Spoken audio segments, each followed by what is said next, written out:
ICE agents in January. Okay, so this was like the Somali thing. The Nick Shirley video was released a few weeks before that, and then, or maybe even a week before that. Then the Homeland Security thing that goes to Minnesota, and then Renee Good is killed shortly after that, and then Alex Preddy is killed maybe 2 weeks after that. Then Greg Bovino leaves Minnesota. Okay, so, and this is all before February 1st. So this happened between December. I think the Nick Shirley video came out probably the later part of December. So with the Somali thing, and remember the Leering Center, you remember that? So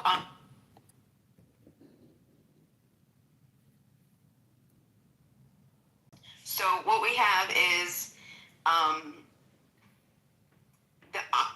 during that time we have 3,000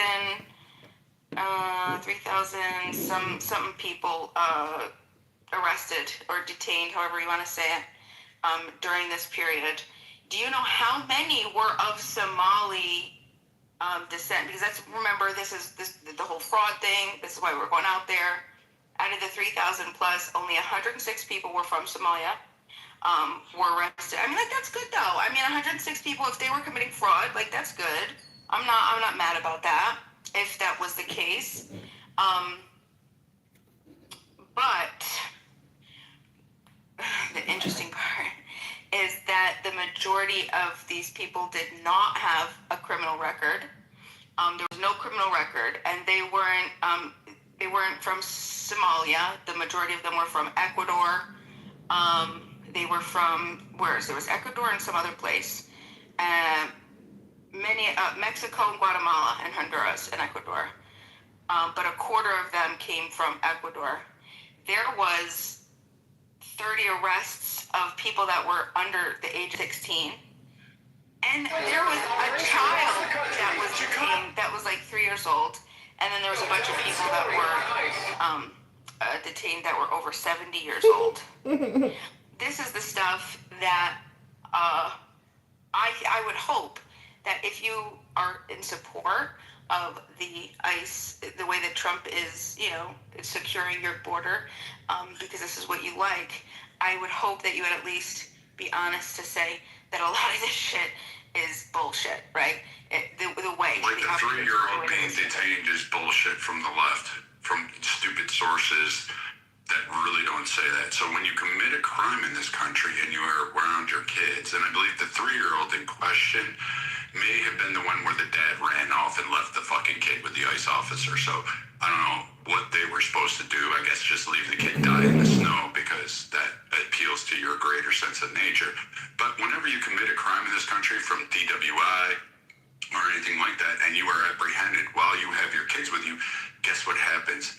The kids are taken into custody. That happens to every American. But clearly, you use it as a virtue signal. So I don't know what you mean by virtue signal. I mean, like, you think that it's okay to arrest children. They didn't arrest the 3-year-old. The report. There was a FOIL report, okay, and they what is it called? I'll get you the specific. The Deportation They take into custody a child because the child is underage and cannot care for its own until they can determine if it needs to go into government custody, orphanages, child welfare, etc. Or there can be another person to come claim the children that is not breaking or violating the law, such as a relative, a spouse, grandparents, a fucking uncle, something along those lines. That's what the police are taught to do, from federal to local, when it comes to children. Just because they take them in, it just means into custody. They are not arresting a 3-year-old. Right, because they got to hold it. Because they got to hold it and see if somebody going to come get the damn children. And they got to make sure it's a safe place the child's living going. in the 21st century, in the country that we're living in, I would hope that there would be like, no, let's not do that. Let's figure out a better way to handle something like that. A long rest of What would be a better way than taking the kid into custody after the parents are being arrested? So let me see. Should we just leave them out and auction them off, put a sign up? Wait 14 hours on the scene for somebody to go. Yeah, right. Parents don't have criminal records. I would say, okay, make certain. Then why would they be detained? 24 hours. Well, the majority. No, if they're being arrested or Viking, that was detained, the whole point. 3/4. if they're being arrested and detained, the 3/4 ain't got shit to do with Mexican. This is the point of me mentioning the article that 3/4 of the people did not ain't got have shit to do criminal with records. Mexicans. That's why I mentioned it. That was the whole point of me mentioning the article, was that 3/4 did not have criminal records. 3/4, that shit ain't got nothing to do with Mexicans. That shit was for slaves. So what are you talking about? Are you talking about the 3/5 situation when it pertains to back then doing slavery? Because 3/5 today don't pertain to fucking Mexicans with criminal backgrounds and them getting detained and their children getting taken by ICE. That ain't got shit to do with 3/5 as a person. So what are you talking about? Are you talking to me? Yeah. Who just said anything about the 3/5 in pertaining to I didn't say 3/5. How can one I said expect a state like that to hold 3/4. together? 3/4 of the 3,789 people that were arrested have criminal history. That was funny. So wait, they were still here illegally, so they can be arrested. That is a crime in itself. So Right, again, but it's a they violated the crime. nation's It's a laws. non-prohibited crime. So again, they violated the nation's laws, and you're screaming about it. Deport now we them. know who the assholes are. Doesn't matter what you want to. It's immediately, guess what? Apprehensible. They can be apprehended and they can be taken into custody because again, we can get along just fine. Why don't you try to go become a French citizen? Why don't you try to become a Mexican citizen? Why don't you try to go to Ecuador and become a citizen? Why don't you try to do any of those things instead of telling me that I have to open the gates of my house Let me be fair. and like let everybody in because That's you're not feeling what we're saying. this is why That's not you're what we're saying. retarded We're and saying- nobody actually We're gives you saying any these more cognizance creative in ways terms of instead your of those who argument. arrest children. Look, no. We didn't arrest children. We take children Listen, into hold on. custody all It's the not fucking more- time. We listen, do it it's for not criminals. more We do it for creative ways. murderers. And the 3-year-old in question, which KK already debunked it, was the mother not wanting the fucking kid and not opening the door. So you're worried about cops taking in and protecting young kids who can't fend for themselves And they can't parents live really on their fucking own, want 'em. can't make decisions, I'm but pretty you want to use it sure as an the mother optic. didn't This not is how want the retarded child. you I'm are. And pretty again, sure thank you the for mother giving was credence certain and power that the to fucking 21st people who century have American normal culture thoughts would and they arrest shouldn't the have 2 to any 3-year-old. fucking power I'm pretty or sure she voice was in this government because raging quite frankly, that that you did not happen. bankrupt us So and this is what I wanna we've say. been fucking Because people overrun. like And White again, you House. don't even open up your own fucking wallet or mind. You just want to tell other people and So look, pose y'all, this stupid fucking philosophical point That's that not what has no I'm bearing. saying, dude. I'm saying you So can look, still okay, so have look, your so worries. listen, You hold still on, have look, to look, think look. with your head. Be more, Just be more, be listen. honest with the way that Be more, some of listen. this shit went down. Be my listen. That's what I I'm understand. saying. Listen, be my. I understand what you're saying, right? But She doesn't listen. She's just hold on, no, retarded. listen. What That is is cheese brain. Listen, Yeah, be and my. I you're just a understand. horrible Hold on. dude, Be bro. my- You're listen, just nasty. listen, I listen, wouldn't be have my- supported that if that was I you and your understand. kid. It would have Be my- never happened. Listen, Did I you see what I'm understand what saying? you're saying. I didn't violate the laws, and if I did, Right, but listen. Yeah, my kids would have been taken into but if custody. you trying to did, speak to and both of you- y'all and you points. can't You give have your y'all daughters don't a want to. My better kids would have been life. taken into But custody if you because I did, did. Come on, you guys. Let Reed go. He's trying to like get in there. Right, Go ahead, listen, Reed. I'm trying to talk to both of y'all points, right? Bimo, you right about what you saying, but bro is also right. What what we're saying, because you say, okay, when people coming over here across the border, they stop with their children. You say that these people that got 3/4 of these people that got locked up didn't have criminal backgrounds. But what he is saying, he said they broke the law first by coming over here illegally. So that alone can get you put in jail. That's breaking the law. That's breaking American laws. That's what he's saying. Now, the process in which and how they handle things, which you're speaking to, like, okay, if they're going to arrest the parents, then they taking the children into custody. That's not necessarily them locking them up, because you have to remember this. If you got refugees and people that's running from places, and let's say you get a family of 4, the parents get locked. What are they supposed to do with the children, and who are they supposed to look to as relatives for these children when they don't even know who the parents are? That's what he's speaking to. So it's just like, if we get these parents, then we find out exactly who they are, and they have criminal backgrounds in Mexico. They came over here illegally. We put them in jail. Then we left with the children. What are we supposed to do with the children? We supposed to go through the necessary channels, right, to facilitate these children and put them where they're supposed to be until their parents deal with their situation. That's what he's speaking to. But when you're saying, oh, well, no, they detaining the children, they locking the kids up, they have to take the children, like bro said, to make sure that if someone does come to get them, that they're not going to a dangerous environment, that they're being released to someone who's actually their relatives or actually someone who's close to them. These are the channels that bro is saying that we have to go through when we're dealing with these people and these children. Because again, these are still illegal alien children that we don't know what we're supposed to do with them. Do we put them in foster care? Do we put them somewhere to be held until their parents deal with their situation? That's what bro is speaking to. But what you saying is, oh, no, we're not supposed to do this. We can't lock the kids up. We can't. There's supposed to be a better way of doing it. And what he asked was what was a better solution to go about it if that's not the way?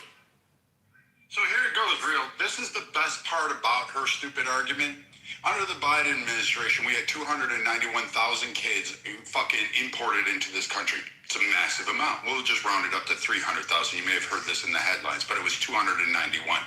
Out of which we had 175,000 missed dates for courts for these children. Furthermore, the Biden administration's in its infinite belief, because they followed the fucking logic of BEMA, gave a telephone number to these kids as young as 2 and 3 to call this service if they had any problems with the interior.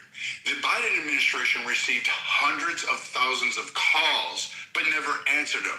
In fact, the number that was manned by one individual that couldn't account for actually anything going on. We're still looking for these kids to ensure that they're in there. So yes, taking children into custody to prevent harm, to prevent further degradation to them, impoverishment, death, sex trafficking is what we expect of the police, particularly when they apprehend criminals or violators of our laws. Whether or not they turn out to be innocent or found guilty, there is enough to warrant an arrest, and they should take those children into custody to provide them a safe harbor and protection so that they do not end up starving on the street. But somehow, under BEMA's logic, that fundamental aspect of our law enforcement, which I wish they would do more of, is obviously a crime against humanity, and somehow we shouldn't protect children. But this liberal logic is the worst fucking bullshit that I've ever heard. This is why people do not respect the left, do not respect these idiots, and clearly you demonstrate the fact that you have no knowledge of this. As a parent, if I violated the law, I hope somebody get my kids and take care of them and protect them. I hope somebody would do that. But I never violated the law, so I never lost my kids. Allegedly. But you, I'm sorry, what? You fucking communist? Allegedly. Oh, yeah, I'm sorry. Yeah. Aren't you about to have a mulatto baby because your wife went and had 12 guys? I said fucking pounder? You're making Yeah, I know you like raping little kids, but Brad, you're a fake tough guy. I know you like touching little kids, Brad, you you're a fucking fake fake tough minister. guy. You're a fake tough guy. Yeah, anytime you want to meet up, come back. Don't promise me a free body. I mean, I'd love that. Give me the address. Give me the address. Yeah, we're trying to I'm in get Houston, come on. So We're the trying to get paid. situation of the child being arrested, the reports, it was the one with they were taken out of a vehicle. It's not the one that KK was talking about. I don't know that one. This one is where, of Elvis Joel Typin Ecavera. He was 2 years old. He was driving with his father, and they arrested the kid too. There's nothing that you're going to tell me that's going to convince me that the child, the 2-year-old kid, is better in an ICE detention center than with another family member. There's a million of other ways to handle something like that. There could be some sort of emergency, care system. There could be a close relative, a friend. I mean, there's a million different things. Okay, hold on. Putting the child into an ICE detention center, and so that's Okay, what Bima, now you gotta look, in the United States, we have a serious issue in the legal system with legalities and responsibility, right? So what can happen if the ICE agents all of a sudden say, oh, well, the aunt was inside the house, so we just left the child with the aunt, and all of a sudden something bad happens, the child gets hurt, gets killed, gets lost, gets kidnapped. Where does the responsibility lie then? Who does the parents come back at for responsibility? They come back at ICE and they sue.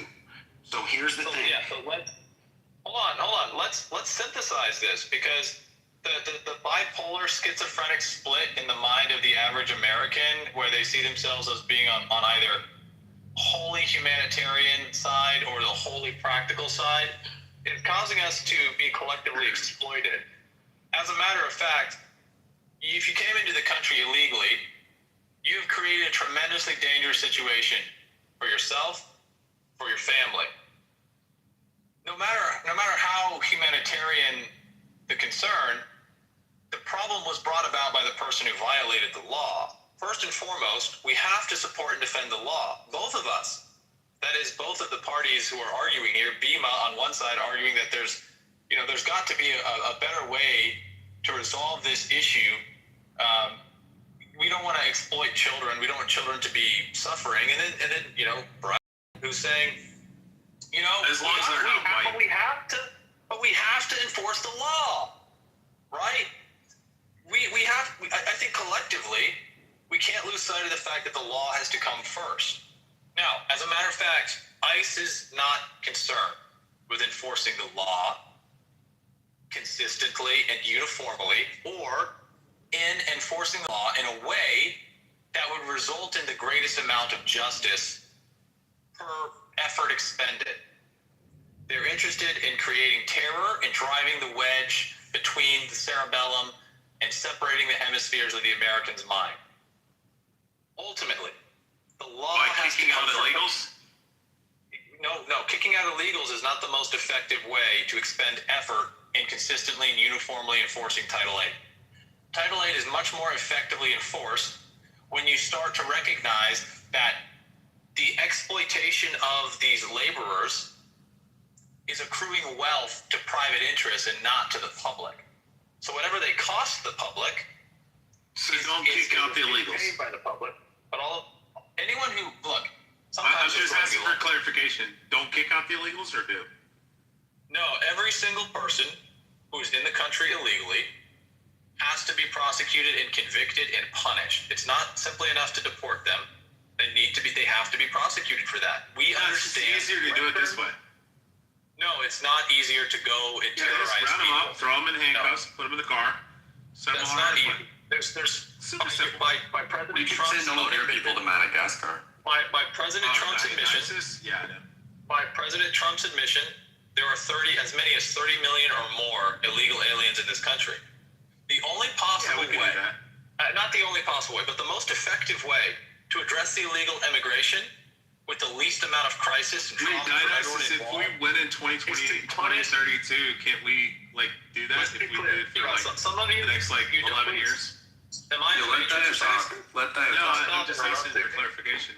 Please stop interrupting. I don't know why it's so hard. As a matter of fact, the amount of guilt that lies with the family who illegally enters the United States of America is far less than the guilt of the person who is enjoying the benefit from exploiting their illegal entry into the country.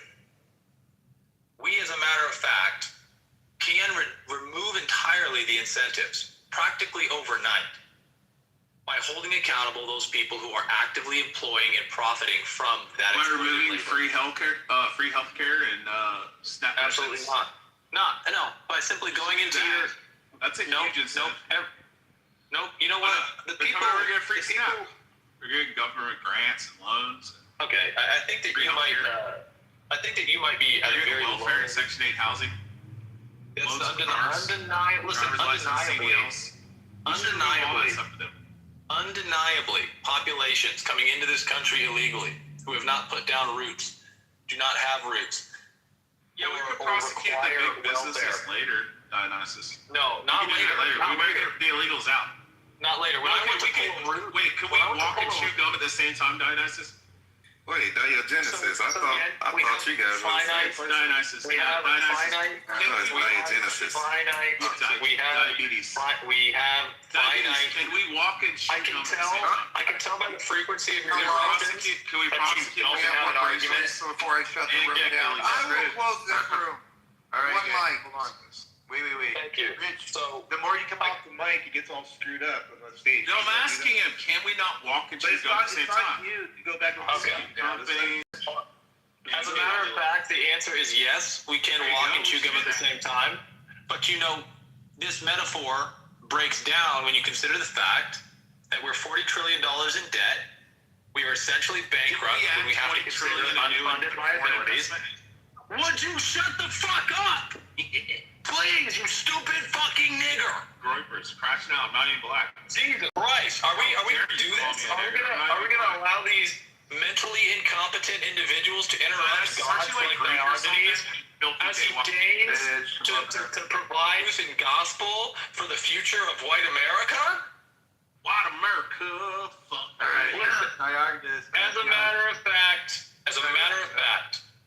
any human endeavor, I can't wait to find out Dionysus is Limited. like Mexican or Puerto Rican. I'm gonna click on my profile. You can see my genetic information. It's posted. Okay, bro.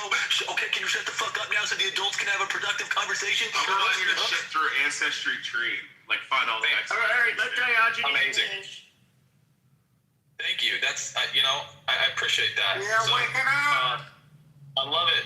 So ultimately, I want to address this concern that we're not able to walk and chew bubble gum at the same time. Ultimately, we all know that any human endeavor is limited by the physical properties of the universe, which we accept. No, this is America. See, he just can't stop. He can't fucking stop himself. If someone will not silence that fucking dog, I'm not going to waste my time trying to construct more complex ideas, because it's rude not only to me, but most importantly to those who are trying to listen and verify that what I'm saying is accurate and reasonable. Thank you, whoever kicked him down. Been done. Go ahead. You're welcome. We kicked Okay. it. Thank you.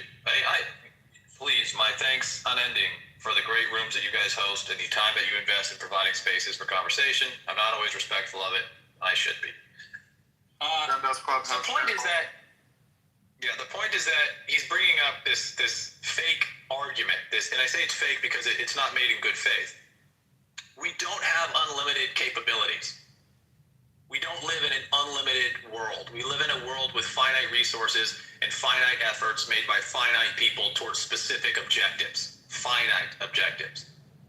And this, we have to consider, how will we expend our efforts to achieve the greatest return on that investment?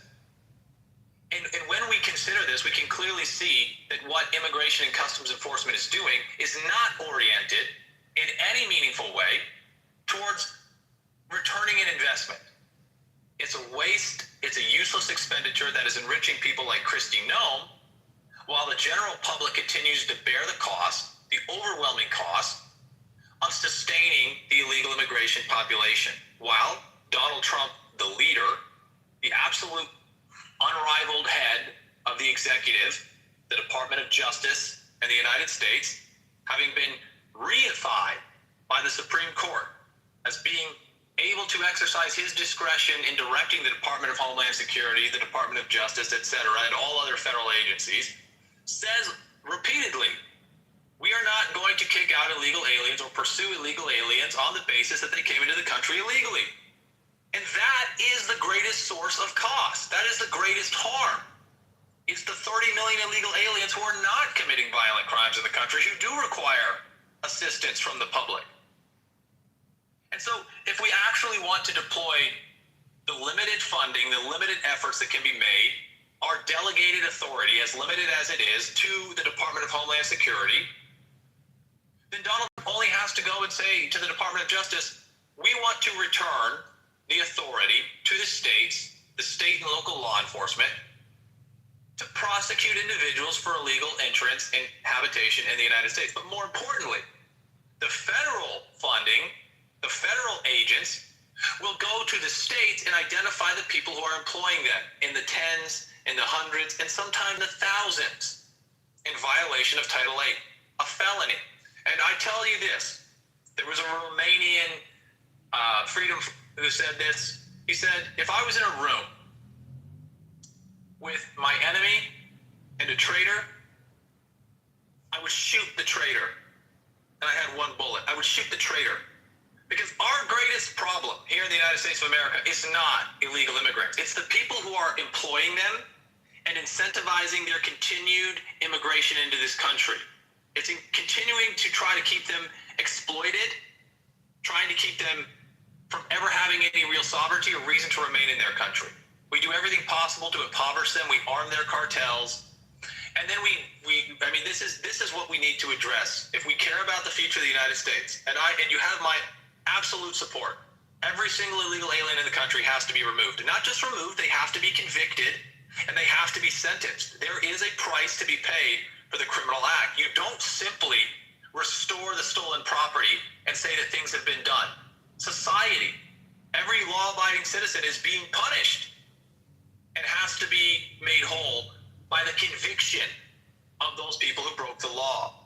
But we will never be able to get them all. And we need to understand that in order to get them to leave, we have to punish the people who are employing them. And that's not happening. And those of you who are still living under the delusion that Donald Trump cares, you need to go and watch the clips of Donald Trump. There's 4, where he says we can't do anything about the illegal aliens because the hospitality, agriculture, and construction industries depend on them.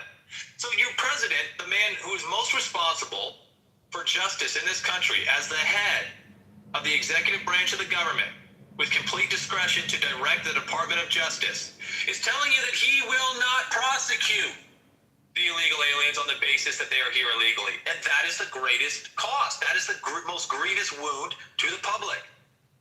So I want to answer the question, land my plane. Thank you all for your participation and get the fuck out of Dodge. Should America have voter ID? Yes. Absolutely. If you're going to cast a vote, not only should we have voter ID and you have to prove that you're a citizen, but you should absolutely have to publicly take accountability for the vote that you cast. And I want you to know, before I go, this is insignificant. Voter ID is an insignificant balm on a gaping arterial bleed when the president who would implement voter ID has already told you that he's not going to prosecute the most grievous wound in the body politic. Okay? Thank you so much, guys. Sorry for my harsh language. I hope that will work together in the future. Matrix. That's too bad. You got in the Matrix there. What's I got in the Matrix? So one thing I want to say is this is working with and being in the industry where you wanted to talk about construction and that can't thrive. That's a misconception. The trades are being invaded by low wage. We want to talk about, everybody wants to talk about getting wages up, right? Oh, they're picking vegetables. They're not picking vegetables. If you look at the median wage in the trades, they're making good money. There's electricians out there making 6 figures. Not even kidding. The average wage for, I think, plumbers, electricians, and even framers are getting into the 70s and 80s, okay? Depending on where you're at more. But what's happening is I know this because one of my clients literally had it happen. Their crews that put up our buildings, not all of a sudden, they had the same guys. 17 years or more, they've all been with. All of a sudden, they show up, now one of them spoke English. Called him, what's the deal? I couldn't compete. What do you mean you can't compete? He goes, everybody else is using the immigrants coming up. They'll work for $12 an hour from sun up to sundown, Monday through Sunday. And everybody's okay with that. Let them do it. That's great. They're pushing down the wages. If you think they're only willing to do it in one trade, you're wrong. They're going to do it in every trade. They will come in, undercut you, cut your legs out. They bring the wages down. Hey, as a business owner, great. For you, the employee that's working for those companies, your number's pulled, and they're slowly calling it. It brings the wages down. Construction workers are being forced out in their 40s and 50s after putting in a life of trying to, build it where they're making good money and saying, go find a new life. So when we say that, it's just in these certain avenues, the immigration isn't the answer for that. The immigration pulls that down. Oh, it also raised rents. Because now you have, in a community where we have a hell of a lot of immigration coming in, rents literally doubled in a matter of about 4 years. Now, why? Because you have the same amount of places with more bodies willing to pay and having to pay rent. So, to say that, this is, they're filling jobs. I hate the narrative of any part of it about filling the jobs, because guess what? Every single job out there will pay what it takes to get the product out.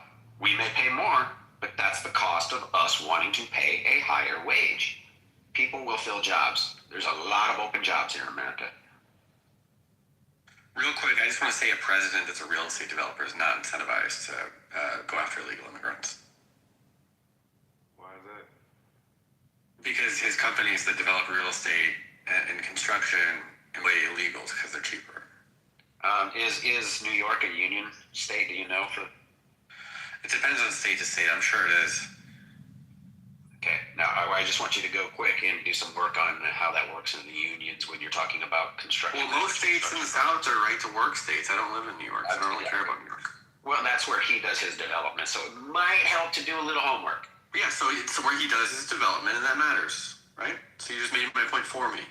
Thank you. I just obliterated your point because you were saying illegal immigrants. When you're a union, okay, the way it works in unions, you have somebody coming in that's not a union worker, not union, guess what?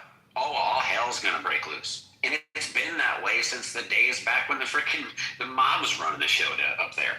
For fuck's sakes, it's always been that way. Okay, well, They New York just is decided a to be a part decaying of it. city. Okay. Right. But the fact is you're trying to sit there and bitch about Trump. Trump is in Florida. He's a Florida man. Show me the buildings he's building in Florida. Show me where he's doing all the major developments in Florida. I could go look it up, but I guarantee I'll find it. Look it up, please. I'm happy to do it later. This is not a priority right now. Yeah, I think that one of the things that I try to do with clubhouse etiquette is not give oxygen to things that have no value. I think there's a lot of bigger things that we have to deal with in America versus thinking that the President of the United States, who happens to be a developer, is developing. So it's kind of interesting that this is what we believe. Yeah, Rico, you're correct, because ICE is correct here. You got to know exactly, do you think the president's sitting around thinking about developing buildings with illegal people right now? It's really sad for me that we actually think that the president right now of the United States of America is concerned about illegals building buildings. Or his kids are. His kids run a real estate company, do they not? Okay, Rico, like I said to you, I just said to you, go do some background so we know exactly what we're speaking, exactly what we're speaking about. It's important, guys. Just because we're a clubhouse doesn't mean that we should just say things because we think it's okay. There's truth and then there's fact. Facts are not truth, guys. They change. Truth is just reality. It doesn't change. Okay? And for us to be on a platform to where we can't even hear each other speak, the truth of the matter is I don't understand it, guys. I think all of us are old enough to say to each other, let one person finish, whether you agree with them or not, it's okay. We don't have to be like Clubhouse. We can run a house pretty smoothly, guys. We should all be able to have a conversation without beating each other up. Because you know what? The last I checked, and I tell my children, my wife this all the time, I am not a legislator. I'm not a lawmaker. I don't get to pass them. What I got to do is follow them to the best of my ability. So I appreciate each one of you guys. And Matt, thank you for letting me share the mic again. I believe the mic is a privilege, it's not a right. Well, I appreciate you, Edward, as always. Always brings value to the stage. Need more of that. And yeah, Edward, I'll get you in on more. I guess I got a kind of a game plan. We're talking to DM there. Get you more in on the serious subjects as a mod. Right now we're just kind of free flowing, but yeah. I want to ask the Iranian things in the chat. Do you guys think that Bibi Netanyahu is the true 12th Imam, the savior of the world?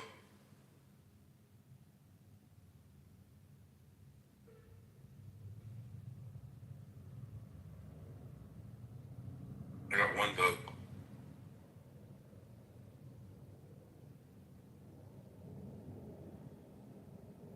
Was having with Brad and you guys were going back and forth. But I do want to also remember, I think it's important that guys, these things that we're dealing with are much more difficult when someone chooses to leave their country with their children to go to another country without invitation. That's going to create a whole lot of challenges. You guys, this is not easy. We're born in this country, and we have challenges. Just think about what it's like to travel thousands of miles to come to a country you know nothing about, you don't speak the language, from all over the world, and you're coming to a country that's trying their hardest to do what's right by humanity-wise, and it's still hard. And unfortunately, we don't have people who have courage nor morality because we're taking advantage of the weakness, and to me, that's not good.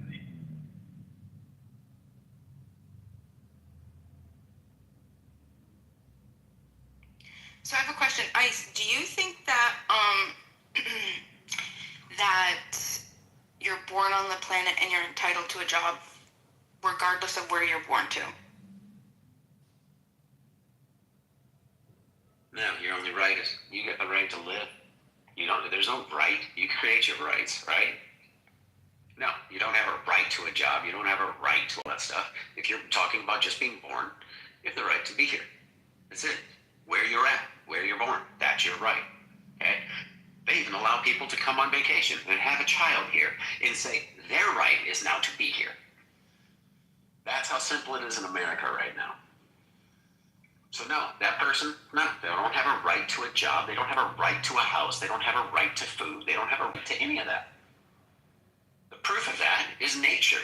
Nature proves this over and over all around the world. They have the right to be here. They don't got a right to a meal. Go earn it. Yeah, one of the places where you have a right to a meal, and that's like prison. I don't know. Right? Living in sports. Yeah, you have the right to 3 hot meals cooked for you a day in prison. A bed, a cell. That is more than people on the outside. Don't you get cable TV, magazines? Yeah, I like what I said. You get it all. Yeah, I like what I said though.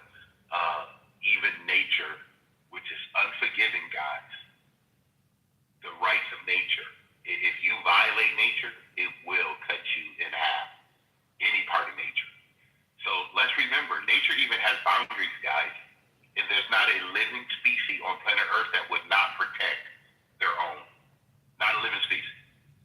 From the human to any animal, you try to touch their offspring, and I promise you, all of nature will come at us.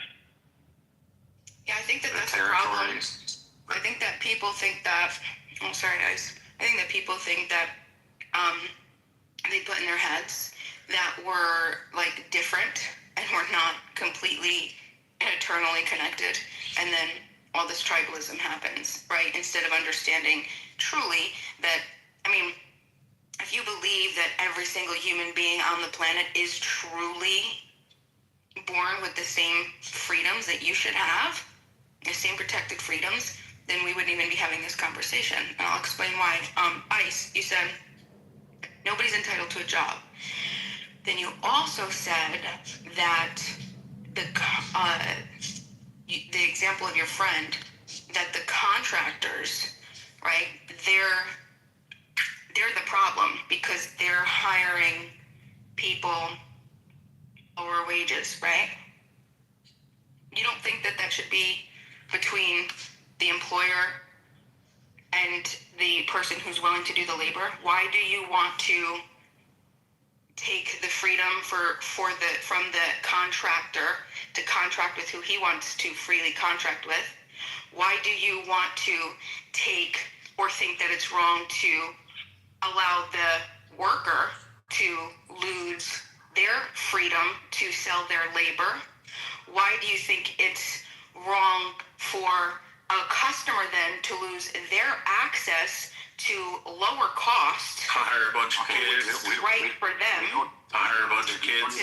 Hold on. I'm trying to. We don't have to have 50 versions of it. It's not 50 versions. You're beating a dead fucking horse. Hold on. It's not 50 versions. It's not 50 versions. It's one breakdown. Yeah, so you got it. So let me answer. I'll answer. Okay. Well, I wasn't finished, but because you can't control yourself, I'll let you go. Because you keep. Okay. Here's B. Let me explain. No, there is no. I didn't keep anything. I wanted to go through my little thing. You wanted to go through the 57 reasons. It wasn't 57 reasons. No, and you can't pretend like you know what I was gonna say, because now you're justifying you cutting me off because you know that you're wrong. Instead of just saying I apologize. You could be an adult right now and just say I apologize, Bima. Go ahead and finish. But you're not going to. You're going to continue to cut me off. I have now understood that you have a need to speak, that you're fearful of whatever I'm going to say, or you're too frustrated. There's no fear. It's just stupid. Well, then you would have let me just go. Well, then there wouldn't have been a problem. Because that's just... Okay, hold on. There's one rule, there's one big rule in this house, and that is everybody gets to speak. I don't care who you are until you foul it up. Every day is a new day. But there's one thing we do around here. We let everybody speak. I don't care who you are. But if Beaver wants to finish and then Ice, you can go. That's fine. Let's just do this, okay? There's one rule. This one little thing that I have, that just bothers me the most is when people can't finish what they're saying. It literally just drives me crazy. So go ahead, Bima. Thank you, Matt. I appreciate it. You're only going after Beaver. You're an idiot. He's not even here. You dick. He's always here. Go ahead, Ice. I'm thrown off now. Go.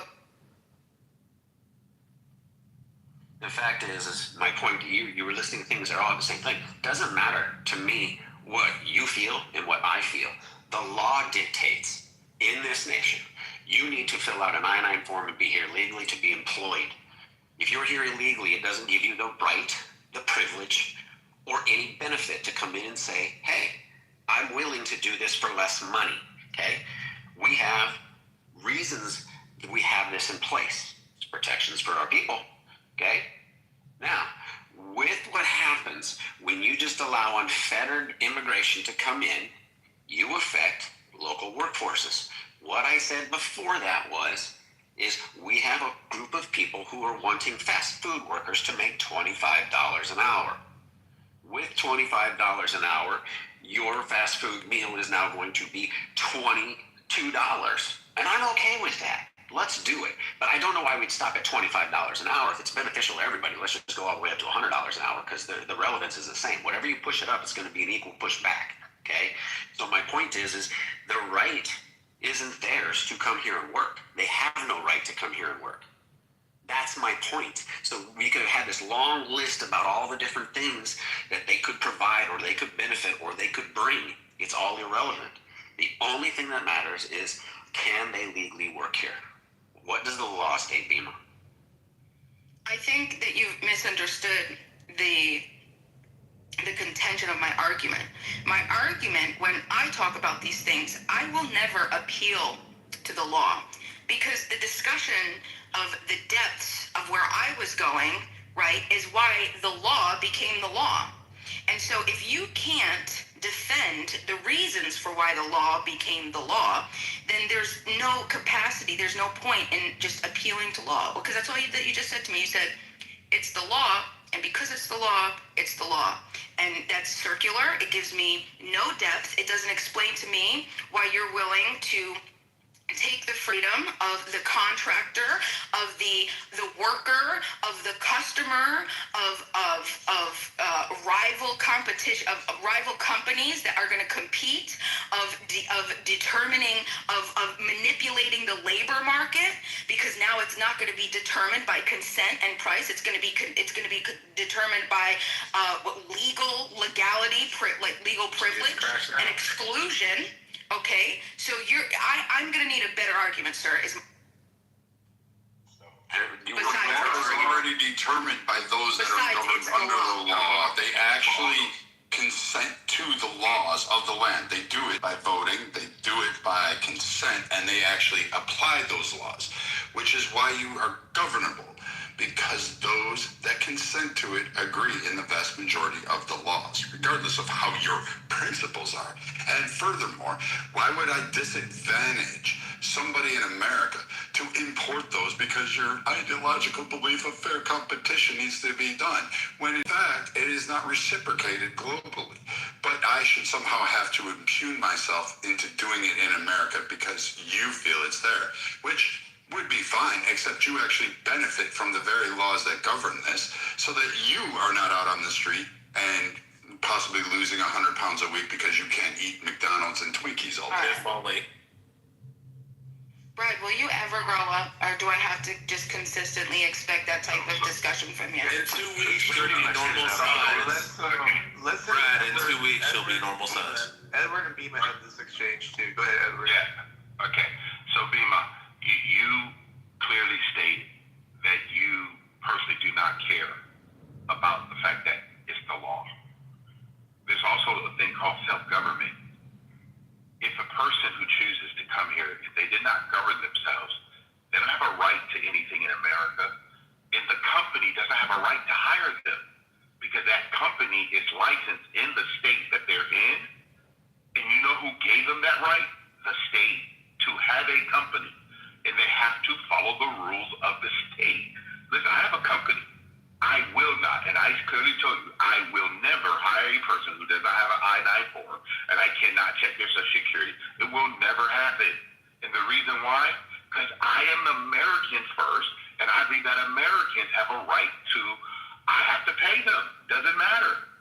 So I am going to do what's right. As an owner of a company, I'm not going to lose my values just because someone decides to leave their country on their own. Right. I mean, we can look at a whole host of things that we're going to decide. All of a sudden, emotion dictates what we should do. This is hilarious. Let's look at a driver's license. Well, everybody should be able to drive. Then you shouldn't have to have a driver's license. No. Well, let's say that's not probably a good idea. Let's look at what's happened with some of the semi-drivers here in Florida. What we had happen was we had a semi-driver try to do a U-turn in an illegal place. He's an anarchist. So what we have is we have a series of laws in place for whom? Our protection, our safety, our security. We don't just allow anybody to come in because your job would no longer be in place, because I don't care if you own your own business. I don't care what you do. Somebody's going to come in and do it. She's on welfare. And you have, right? So they'll come in and take welfare. So what I heard, in contrary, the incredible contradiction, an exact oxymoron. Maybe not oxymoron. It's inverse. It's the exact opposite. You said if emotion were to decide what to do. I'm arguing that what you're deciding is emotion. You're emotional about your protection and your ideas of what you have, and you get scared and you get fearful. I'm giving you principles, basic principles that apply to every human being, and you're telling me no, those are emotions. We gotta have these laws because, okay, so you're telling me we have to have these laws because for what? For what? Like I said, you're willing to take the freedom from all of these people, and then you're saying, well, people consented to it. Hold on.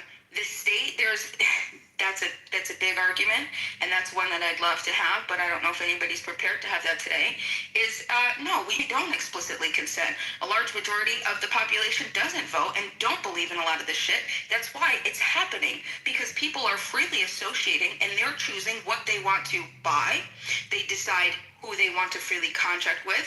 They're deciding what worker they want to hire, and workers are freely choosing what labor they want to sell, and customers are choosing what they want to buy. And okay, so the point is that people disagree with you. And what you're saying to me is my emotional appeal, not me, I'm talking about you, okay? That I'm emotional and I get fearful and I don't want everybody to have the same rights. And whoever can dominate the leading narrative is who's going to be able to enforce their preferences on the other living human beings that have the free, that should, if you believe, but what you don't believe that every human being should have the free authority to choose to decide who to contract with and who to sell labor to and who to buy from, because this is exactly why we're kicking out the immigrants, okay? So, I mean, all I hear is emotion. I don't hear any logic. I don't hear any good argumentation. I hear the state decided it. Well, the state decided, well, yeah, let's look at who's the state didn't decide it. The state was ordered by the people that voted them in and pushed for policies. And the people who voted them in is a small percentage. No, it's not a small percentage. It's an actually massive amount of governance. Even if you literally massive, it doesn't matter. Now it doesn't matter because it doesn't fit your narrative because you've been proven wrong. No, because I could go both. Because you just keep going. Principle. It's just literally redundant. Because you said the state, and the state are governed by the people. But you argue from a place of emotion, and then you're saying, "Oh, everybody else is emotional." You're not.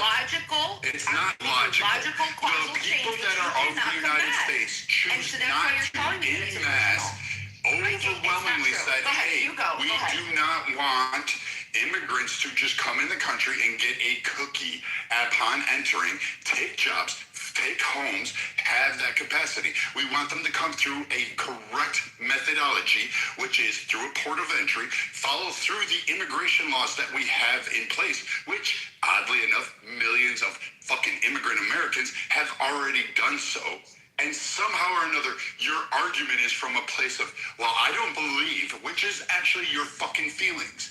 No, they have to comply with the laws because guess what? Overwhelmingly in this nation, they want those laws enforced. They want that process. You have that voice. You've been outvoted, outgoverned, and the actually appeal to the sense of what the immigration process is. They are done with it. You no longer get to go on the aspect of, well, we want fair competition. No. America wants fair competition in its own borders. It does not want to have to contend internally for fucking people who come over here on an inner tube to be handed an apartment, money, and fucking opportunities at the expense of their tax dollars while having that person rise above them or placed in a category above them so they could sustain themselves.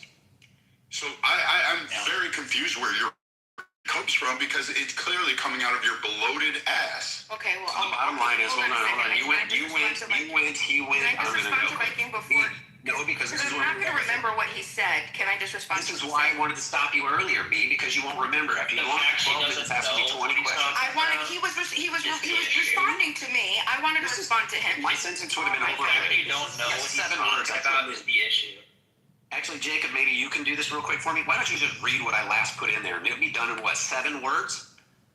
Laws are based on reason, principles, and public values. And that's what I'm challenging. Nowhere. And I'm challenging them. And I want you to give me a better. I want you to provide me a better argument.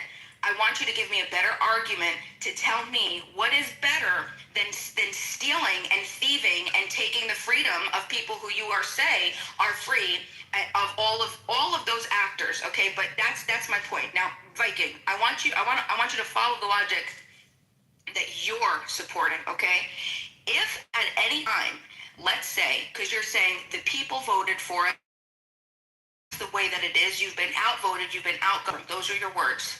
So in that same sense, tomorrow, we can have the majority of the people in the nation say, you know what, we want open borders. And then that's it. Now we have open borders. And now I would just say to you, hey, look, you've been outgoverned, you've been outvoted. Right? And hold on, wait. No, you answered. We actually went through that dumb exercise already. Because, yes, you do. You interrupt everybody. Constantly, and then you get mad when it's done to you. I waited for you to go all the way to the end. Biden actually did do the open borders for 4 years. And I did not interrupt you. I was outgoverned. I was outvoted.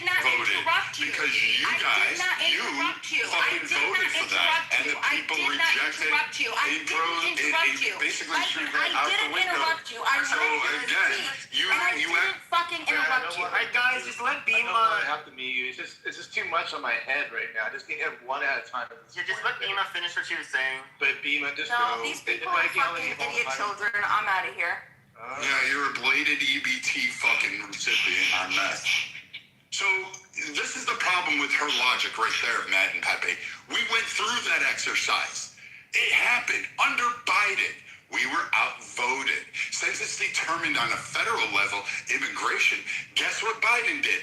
He catered to these fucking cum-stained twats that exist there that, thank God, no guy can penetrate the thighs to get her pregnant.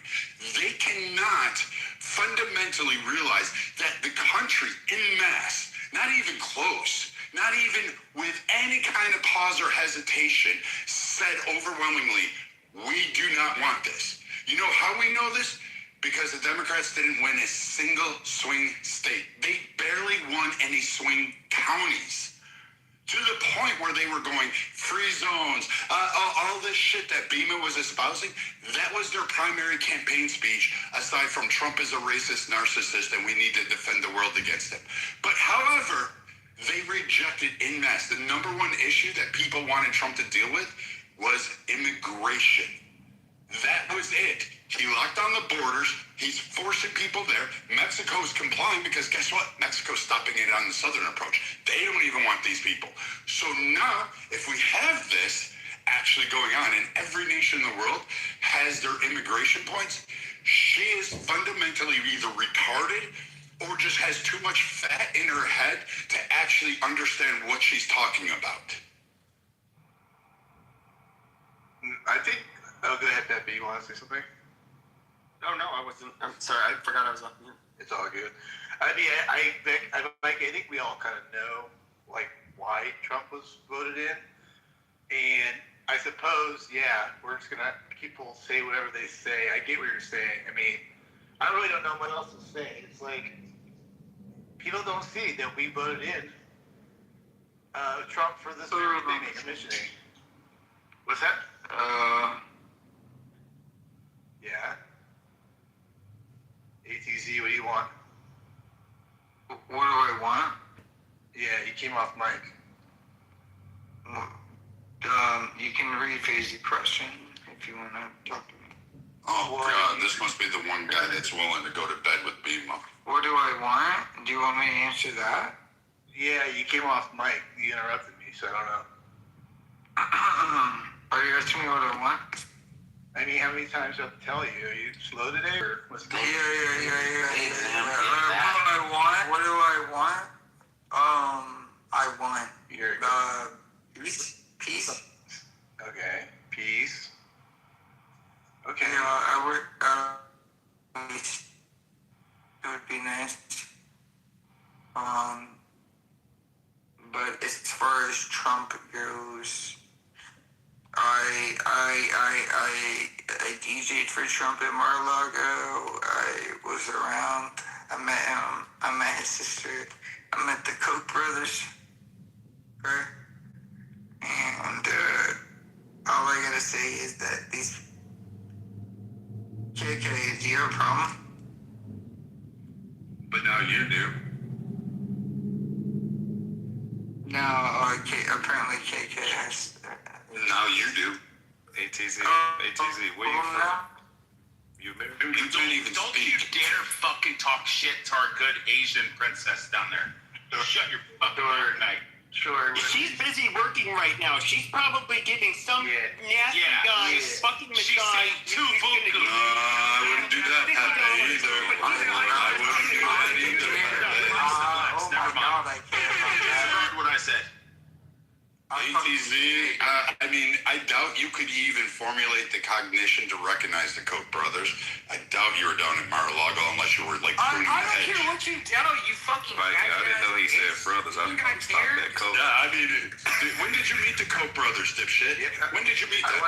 This is 2022. 2021. 2022? Someone remind me when one of the Koch brothers died? I saw their golden statue in their yard. Here we go. You were a yard man. Okay, gotcha. No. I met them, and I met them. Were you the comrade that they used? Viking, you're a little piece of shit, faggot, and I don't want to hear I'm you 6'1" talk. and a half, but you can. Yeah, I guess I'm a big piece of shit. So English cleaned up. Why don't you suck I know, a dick? right? Why don't you suck my dick, faggot? Dude, grin and bear it, motherfucker. I doubt you can even find it yourself. That little bit where you pissed on it. You've never DJ'd for them. You are a little compared to me, though, Brad. Shut the fuck up. Know how to formulate a sentence. Yeah, I know, right? This guy's got an IQ of 2, man. Fucking Big Bird can fucking put together more sentences than you. Dude, I missed it. I got a call. That's where we're going, dude. That's what you're. Dude, yeah, man, we're going there, dude. Wait, We're rolling with Big Bird. That's ATZ. You were a DJ at Mar-a-Lago? correct. Yes, I was. When was it, the first term, or when was this? This is in between term 1 and 2.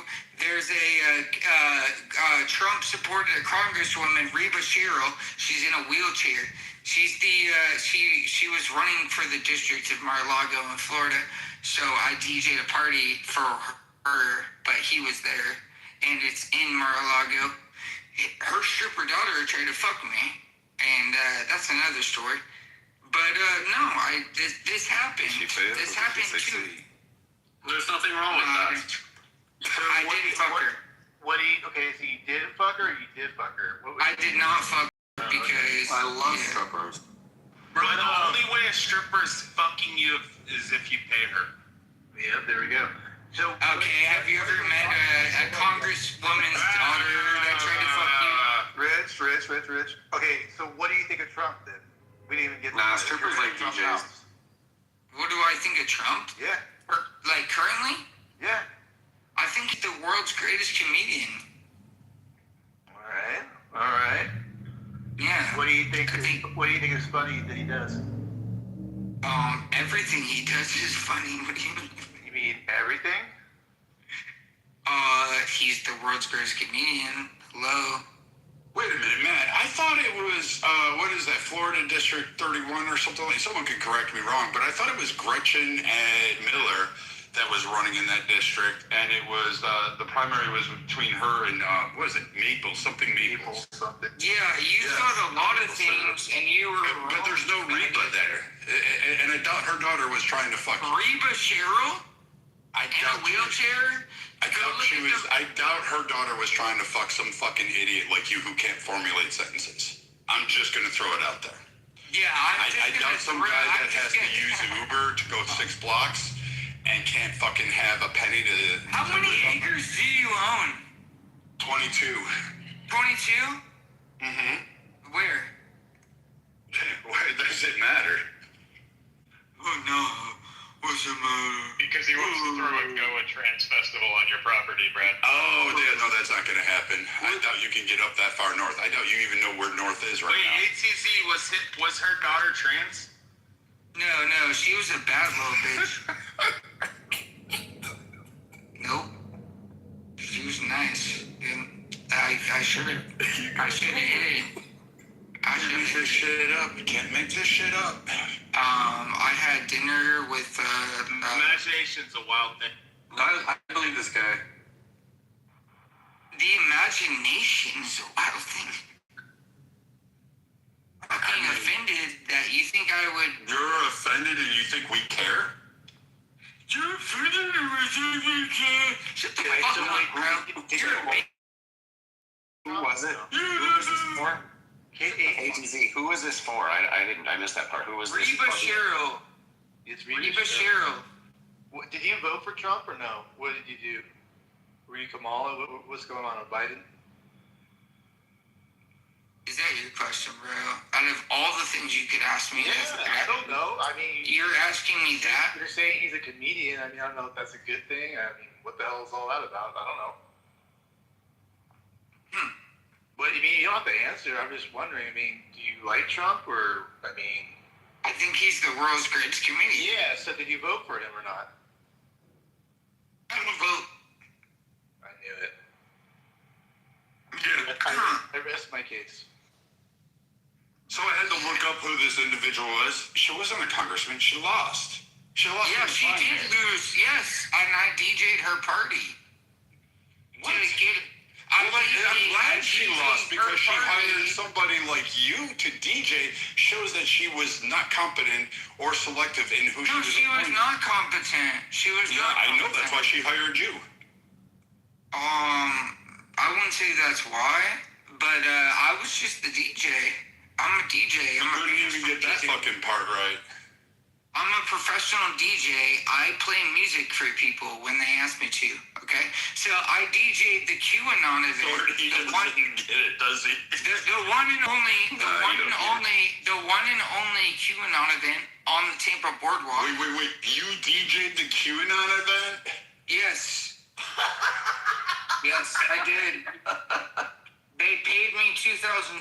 What was I gonna say now? $2,000 to DJ a QAnon event.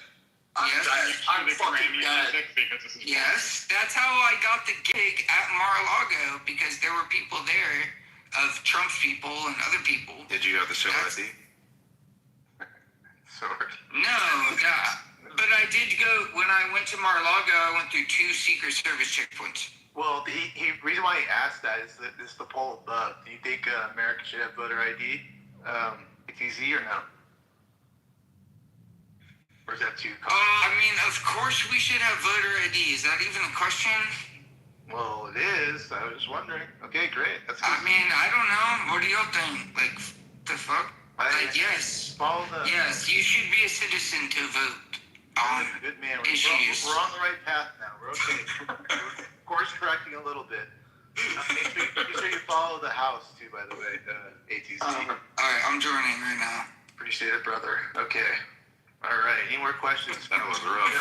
I got breaking news if you want. We got Keegan doing music. Keegan is a DJ too? ATC, I have a question real quick. What's your full legal given name? For $100 you can get that. No, I can just Google search me. You can see what's going on, and I can research who you are and just find your name.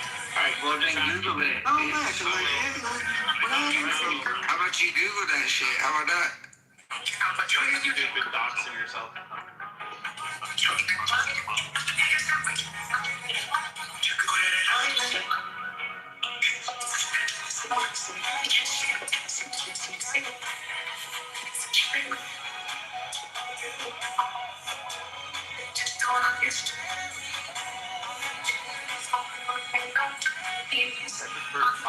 Music.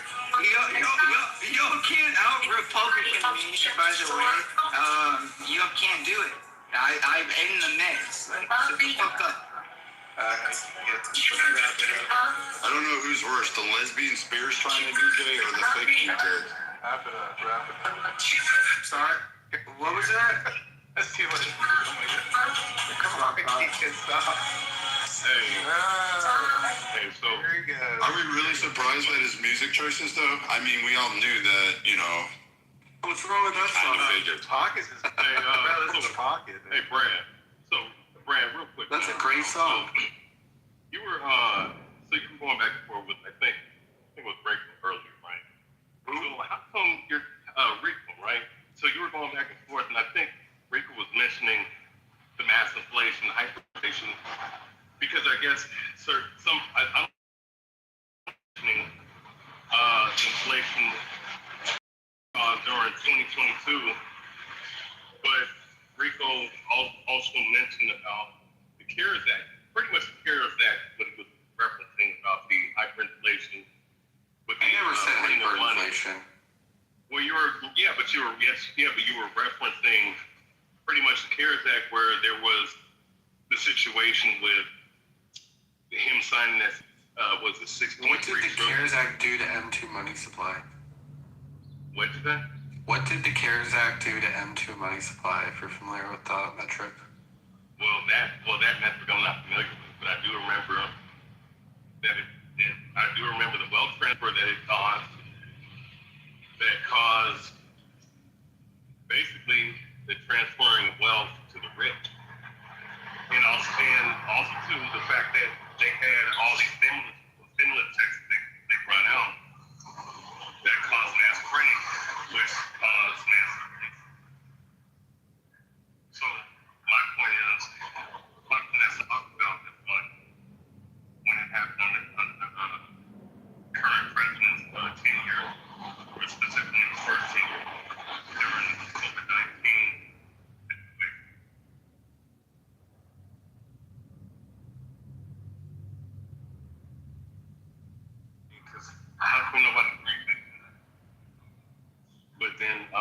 you talk about certain things that don't mind this one is mental. But I think that something else before when it comes to the mass inflation that we've seen in the last 17 years, not because of the gender, but just for being intense. But it might be intentional by anything. And that's breaking that code. That's the right cause right now.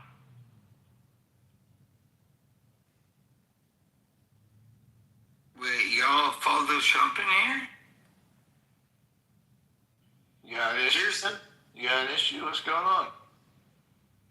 No, I'm trying to understand. Y'all like Trump? You think he's a good guy? Yeah. Oh, okay. I think Ria is the only one, I think, on stage that doesn't like him that I can see here. I mean, I just think he's better than Pepe doesn't. Yeah. Well, Wait, you think Kamala would have been better? No, I said he's better than what. No, I was asking ATZ. Or Ants or whatever his fucking name is. For someone who hung around Trump and tried to solicit prostitution from one of his, I guess, people or whatever. he is leading you. You don't seem to really be going to bat for Trump that much here. I don't know. Am I missing something? You're in the main. He might be inside Mar-a-Lago now. He really is a Mar-a-Lago at this point. They may be inside a hooker, let's be honest. Same thing. No music, Keegan. You're coming out. Viking, you're a little bitch, and if I ever... Wow. Damn. He's got your name. Hey, if that Obama phone ever works, he's gonna let me know. Wow. You have no brothers. You have no family. Actually, autism. Shit, Brick. Let me tell you this. Viking is a little bitch with a failed family. Okay.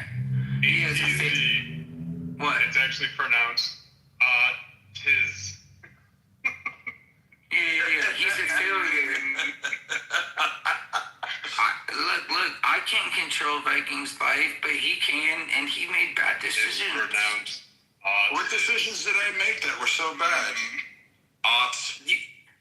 What do you mean? You know what they are. Do I have to spell it out for you? Yeah. Yeah, you'd like that, wouldn't you? You have nothing, dude. All you have is this claim of my ignorance, and it's disgusting, dude. To be honest. Well, I'm guessing I'm pretty safe on that because you said that there was a congresswoman named Reba who actually lost in the primary. She wasn't a congressman. She ran for office, but she lost. So that doesn't. Oh my God, she lost. Secondly, you said her daughter solicited sex from you as a prostitution who was a stripper, which there's actually no evidence that's provided that because Google's free. Dude, you suck evidence's dick every morning. You're like then fuck DJs for free. Yeah, and you did it for $2,000 at Mar-a-Lago, which I'm pretty sure Trump or even anybody in his administration wouldn't hire a shithead like you to DJ from an iPhone. They I'm would pretty probably sure hire you're retarded because I someone a little more I confident. did do it, and I'm not happy about the fact that I did it. And I should have charged $20,000. You know how I feel I'm about glad you can regurgitate your mother's line. I'm really sorry I did it. I didn't mean to reproduce this one. No. You're just a fool. It's cool, bro. It's cool. You're an idiot. All right. Let me look through my photos. Hold on. I might have one in there. While he's doing that, just real quick, let's just not talk about the R word. There's somebody on stage that does have somebody that's that. So let's just not let's be respectful. Let's just be nice. Can I just say Windex liquor? Bima is not liquor. Window liquor? I love this stuff. Wait, man, but here's the thing. If you understand the difference between... Wow, you're really on trial. Yeah, let's watch out who's in that word because there is somebody on stage that is. Why would I fucking lie about this? This is a lie that would hurt my brand. Why the fuck I doubt anything could hurt your brand. Really? Is it ATZ? Is that the R word in this ring? Oh no, it's somebody else. Supporting Trump, DJing at Trump for Mar-a-Lago actually hurt my brand. So in Jacksonville, after when I did this, when I DJ'd for that event, I had 5 weeklies for DJing in Jacksonville, Florida. Every event owner canceled me at the time. They canceled me, and so my the way that I make money by DJing was cut off completely from me DJing this event. So why the fuck would I lie about this? Like, it's fucking stupid, dude. Like, I did this, and it sucks. It sucked. Now, looking back, amazing. I'm so glad I did it. It's history. I was a part of history, bro. Like, I did it. But why the fuck would I lie about that? It hurt me in the moment. So you don't have a public page, you don't have a public profile. All you have is some SoundCloud uploads that exist off of some shitty tracks that you just decided. Because guess what? Again, Google's free. Google's free. It took me less than 30 seconds to locate you out of Jacksonville. So mid-witted. So again, there's nothing anything about this because guess what? On the Mar-a-Lago list, they register everybody, and for Secret Service, they keep those lists. You're not listed on any of them. DJ Ants. So again, you're a retard. That's not my name. This happened. Everyone here is very fucking. He has 100K. He's got Donald Trump is calling him right now. Donald Trump is calling him. He's like, No. He can wait. DJ. You're in the Matrix. You're welcome. I gotta meet you. Sorry, man. Yeah. Okay, Edward. He's not representing the white race very well. It's okay, guys. So, when that ATZ talked about being comedians, and Ray come in the room and say, are we actually supporting the President of the United States? I just want to give you guys a few things so we can all understand that there is a machine in our bureaucracy called the Democratic Party that the president, the current president, President 47, had gone up against. In 2016, he actually destroyed the Democratic Party by defeating the first person. No, he didn't. He didn't. ATZ, do me a favor. You do not interrupt me. Please do not do that. I'm sorry, bro. Oh, all right. Well, just don't. ATZ. I'm not a comedian. I'm not in that lane, bro. Just let's keep it clean. Okay, I'm talking about you. I'm talking about the title of the room. No, you're just saying retarded shit. Hey, Go ahead. ATZ, Edwards, he's a mainstay in this stage. I care. Hey, you're going down, dude. Fuck. Yeah. Go ahead. Go see if you can get another DJ get it at Mar-a-Lago. Exactly. You jealous, Brad? So guys, what we don't see is that the whole establishment of our bureaucracy through everything at this particular human being. 2 assassination attempts, 93 felonies from all of different courts, from Atlanta to New York. 6 months in a courtroom. He made $7 million on his mugshot. We got a crazy man who knows how to take a negative and make it into a positive. So if you guys actually believe that any politician in the history of our country has gone through what this individual has gone through, we should all take a real pause and say to ourselves, we have a unique individual right now who knows how to handle himself when the country that he's from has decided to call him every name on the book, do everything they possibly can. And you know why? 26, at a time like this, we need someone who has the gumption to go against what's at America from all corners of the world, guys. We need somebody who tested, not political, but tested by their own life. So let's stop thinking that we are all knowing. I tell people all the time, I'm the president of the United States, okay? I don't know what it's like, okay? If you tell me that a party did everything they can to, and I'm going to use the term, cheat, to put a person in there that open our borders completely, so we have 20 plus million people to cross the borders, guys, let's stop the nonsense. Because listen, he ran, and Brad said it earlier, guys, there's not a single state, okay, all of the quote-unquote battleground states, he won them all. Yeah, Rico, get ready for the popcorn, you're correct. Because I'm going to tell you guys, 81 million people chose to vote for someone that they knew that the establishment was against.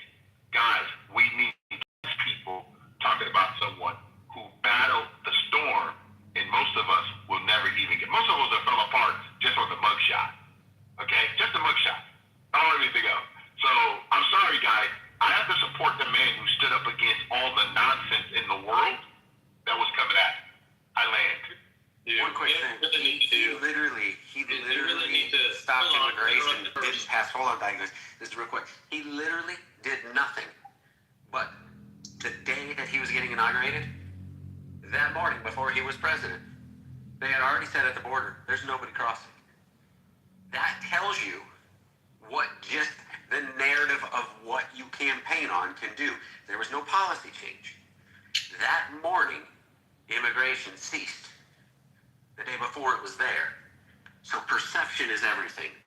The man stood up against all of the fire. He was the David and he had Goliath coming at him and he stood up. So y'all can hate him, but the man is the only one that can say he's been through it. Okay, so you know what I think is especially... I'm going to ice in my iced tea right now. Thank you, Ike.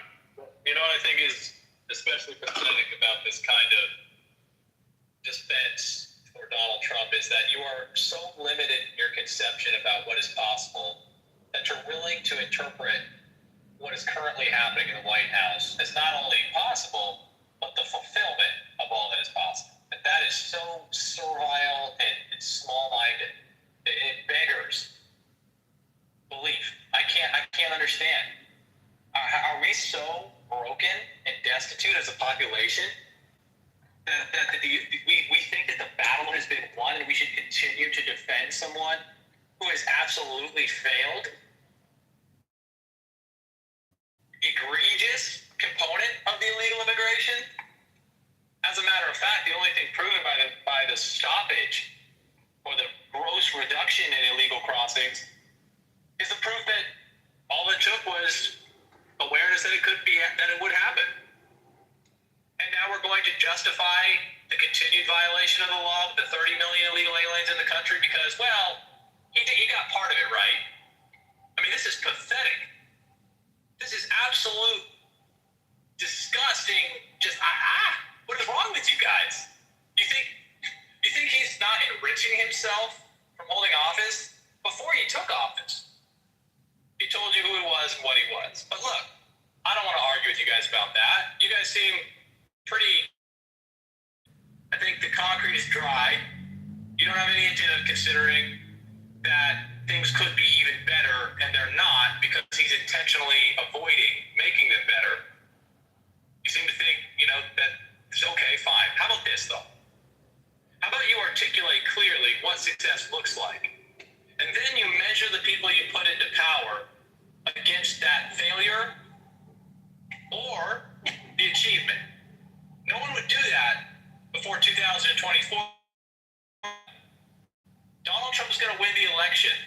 So let's just... And then what was funny is that all the people who were telling me Donald Trump should win and that they were going to vote for Donald Trump turned on me and said, well, you don't know that he's going to win. I said, yeah, I do know he's going to win. He's going to win because he's got this false national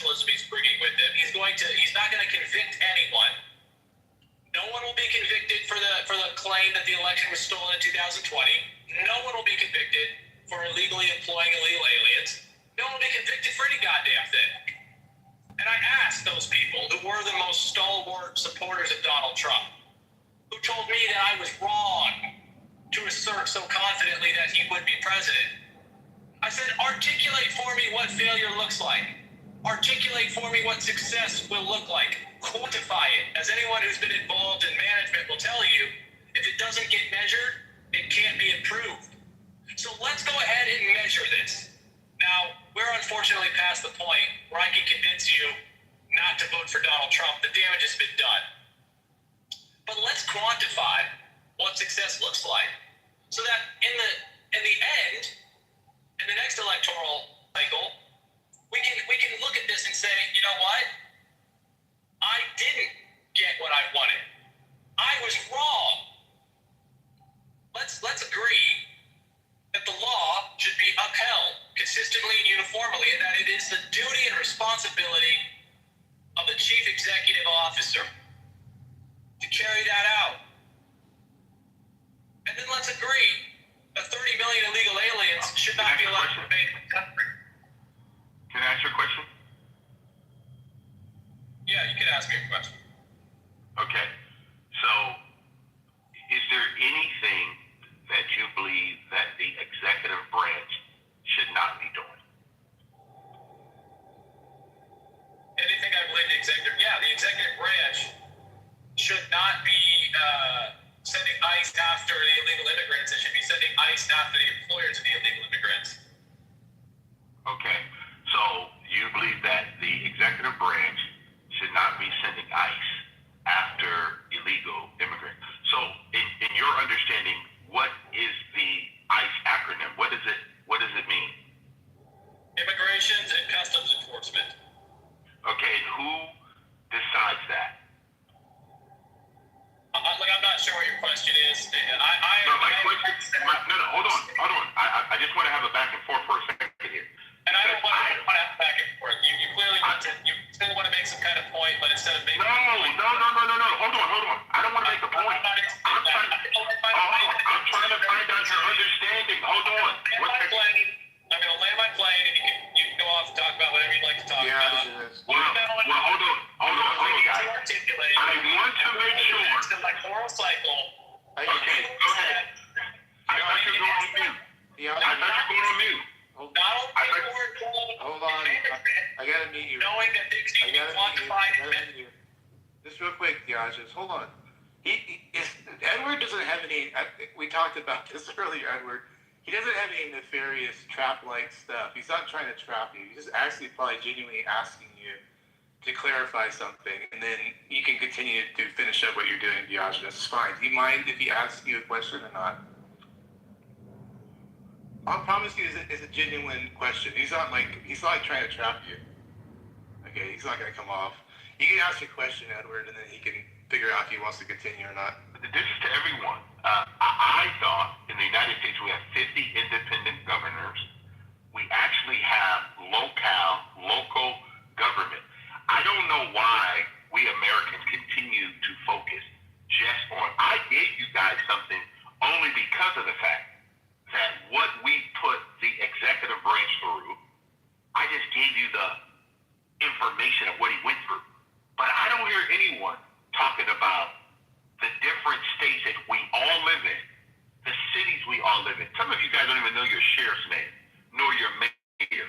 You don't even know your elected officials, your congressman or congresswoman. Some of you don't even go to the meetings, okay? So us conservatives, I'm talking to conservatives, all the people who are conservatives, because my wife and I do attend them, okay? And it's quite interesting of how many people who said they voted, but all they do every 4 years is go to vote, and that's all they do. They really don't participate in any change. So all I'm saying is we can point out that someone is not successful. We don't see anything. Guys, Donald Trump happens to be one person. He has a cabinet of people, and he still, whether we like to admit it or not, has to follow the laws of the land because there's committees, guys. There's a lot of stuff that we just talk as though he's up there just making rules on his own. Guys, come on, man. I don't know why we cannot as just be critical thinkers sometimes. I'm 60 lifestyle in my own local city. I'm definitely not going to look at the states, man. Come on, guys. The state of California, out of control. I live in the state of California, guys. I'm not concerned about the federal government. I'm more concerned about the state house of where I actually live. So I land there, man. Thank you. Of course. It's my turn. Diogenes always leaves. He never stays around. But we'll work on that. Was that Keegan or no? Oh yeah. Can I just go ahead and have like 2 minutes? Are you the bench? The bench for Diogenes, or what we got? Go ahead. Yeah. Oh no, here we go. I guess we need an internet. Others and made it to the soil. Fighting for the property retained by honest toil. And our rights defended, the cry will hear and bar. Hurrah for the blue flag that bears a single star. Hurrah, for Southern rights for all. Hurrah for the blue flag that bears a single star. First gal in South Carolina nobly made the stand. Then came Alabama and took her by the hand. Next quickly Mississippi, Georgia and Florida. All raised the high the money blue flag that bears a single star. Hurrah, hurrah, for Southern rights for law. Hurrah for the money blue flag that bears a single star.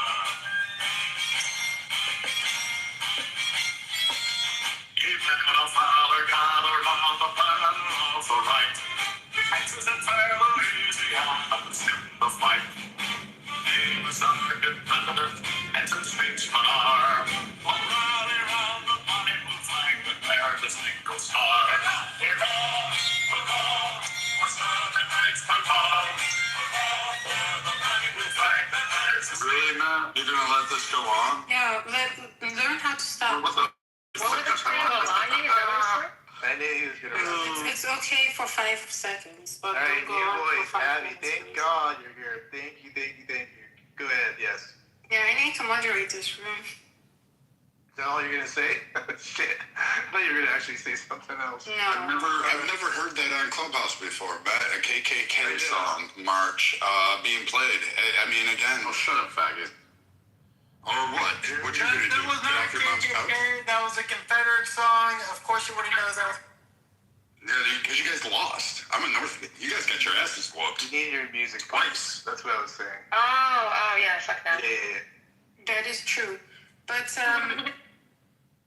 Maybe Pockets and I can switch like every hour. let's talk about national parks, how we should save national parks. Is that an issue right now? This is right up Vikings alley, actually. What's going on right now? I don't know. I don't know, but whoever runs the park accounts online, social media, is a lot fucking hilarious. You should just follow along. They have a funny person doing stuff on the. Yeah, they really get the boomers laughing. Yeah, it's kind of funny to watch it. Like one will say, "Oh, my fountain goes higher than yours," and another one will say, "I'm always wet." Similar to Keegan. Always being moist. So again, you got these how parts wet like I am, shit. Frankie? That's interesting. Yeah, I mean, I know how wet your wife is. Your Gangbangs in Africa. Oh man, I mean, come on! I can't wait to see the Pornhub video on that one. You watch a lot of porn? I'm just looking for your wife, man. I just want to see the 12 guys. You're a gooner. Bonnie Blue in action.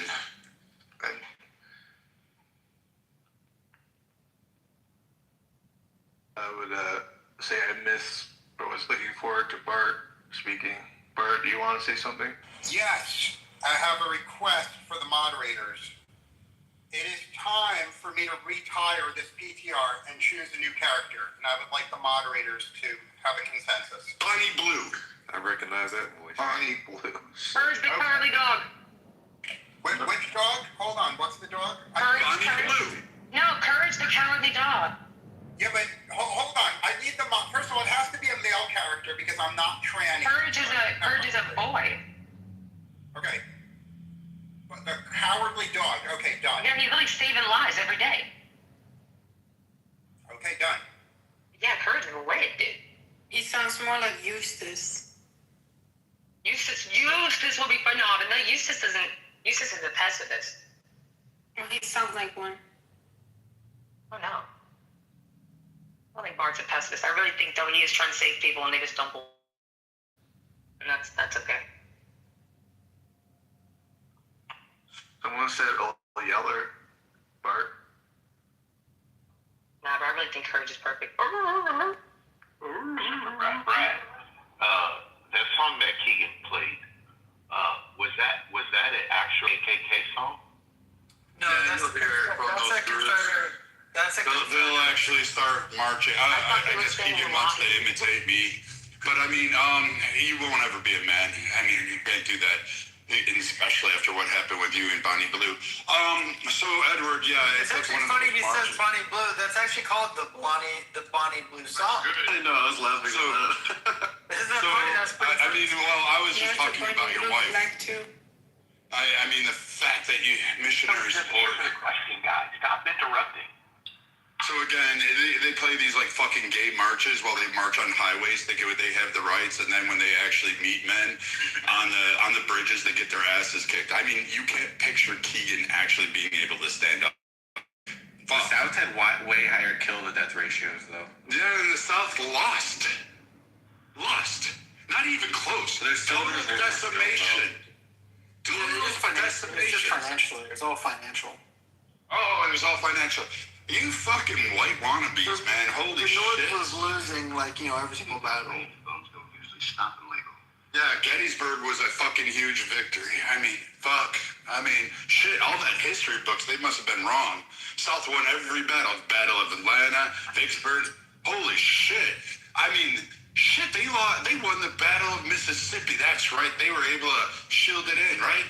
They had those naval ships. But history's just fucking awash with fucking misconceptions then.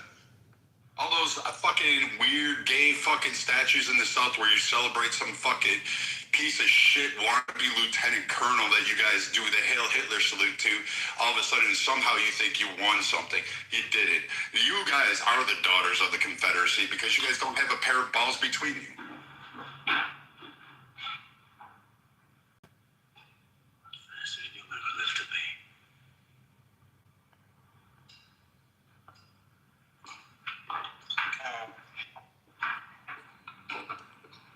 But yes, Edward, they played that in similar songs. Gotta mute you, Pepe. You're not Mikey. Oh, my bad. You can answer this itself. Is this a song that you play because you want us to recognize the actual history of America, or is it because you want to go against the history of America? Go against the history. I mean, no, it's just it's a good song. I mean, I don't know if you. I mean, it's just a good song.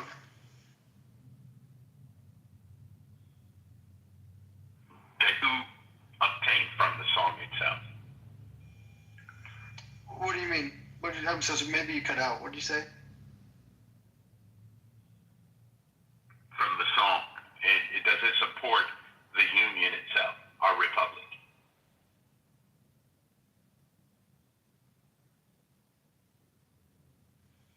You mean does a song support the Union? Is that what you're asking? We're fighting for, correct? The Republic of the United States of America, correct? I'm just trying to make sure I'm on the same page and understanding the purpose of why you decided at that moment to play the song. I'm just trying to understand the difference. It's a good song. I'm confused. I mean, it's subjective, Edward. But for you saying is it the support of the Union? Does all songs made in America support the Union? Like when like a black man's rapping, he's like, I got my watch and I'm shooting at the club. My girl twerking on me. Is that like, does that support the Union, or like, I'm confused? Example you just used was so far away from what we call a patriotic song. It's so interesting to me. I have no idea why you went down that path, but it's crazy. I don't even get that. Why did you choose a rap song versus a patriotic song? Because to my knowledge, the song you played is patriotic. Am I wrong? So, I mean, again, it's subjective. So some people might do it. Okay, so it's not a patriotic song. I'm still trying to find out the motivation of why you chose to play that song while we're having. I just said, I asked Matt if I could have the stage for a moment, and he said yes, and I played the song. Good. Now, if you don't find it to be very good, that's okay. Edward, you gotta understand, these are the latte lights of fucking white supremacists. They like to sit there and dance. Well, don't you have to go deny someone's insurance claim? Like, what are you doing? I guess so. I'll deny yours all day long. I'm denying your wife's STD test right now. I'm Brad, denying after being in the Navy, is now, what he does now is denies insurance claim for the hospital. Your wife's Let's remember what Brad does. His really manly job after being in the Navy. I want to know what super gonorrhea is, how she was able to get that. I want to know that one. How she got super gonorrhea. I just want to know if you denied my grandmother's insurance claim. 24 DNA tests scheduled on 24 different guys? Man, that's got to be a fucking thing. That's got to be a whole fucking thing. That missionary position actually worked. I mean, again, Edward, these are latte light wannabe white supremacists. They do it from fucking Reddit. And then when they get out in real life and they start to say something public, these guys drop their knees and start sucking. That's what I'm going to do. I'll tell you right now. They literally do. If I ever see a Nazi, I will punch him in the face. That want to jerk each other off. What's bed sheets? Nazi, Keegan? You just admitted it? Yeah, no, I'm Nazis as much as the next guy. You just called yourself Nazi? I'm saying I would punch a Nazi in his face. No, retarded. I said I would punch a Nazi in his face. So Keegan, hates Nazis. And I would punch a Nazi in his face. I hate him. You really are. Could you just do suicide? That would solve the problem. Okay, Keegan, this is my question, Keegan. Are you aware of why the GOP got started? Yes. To them, they're pissed off about it. But they don't understand the history. So you still, you want to know when the GOP actually got started? Yes, it was started by Thaddeus Stevens and many others who pushed for an abolishment to slavery and actual civil rights in the first pass, who actually wanted to go ahead and provide equity in America, who viewed as the foundation was inept and improper at its inception and did not believe America should have enslavement. Thaddeus Stevens clearly articulates this multiple times, and including the fact that he helped with the Underground Railroad. The great hero. Why then did Lincoln's home state of Illinois pass the Corwin Amendment? If that's the case. It doesn't matter what the individual states passed. Thaddeus Stevens was on the federal side, and he was pushing for it. One second. Before you... Do you guys know what the Corwin Amendment was? It totally debunks your worldview. Okay, so Rico asked you the same question. Okay. Do you know why the GOP got started? So why don't you tell me?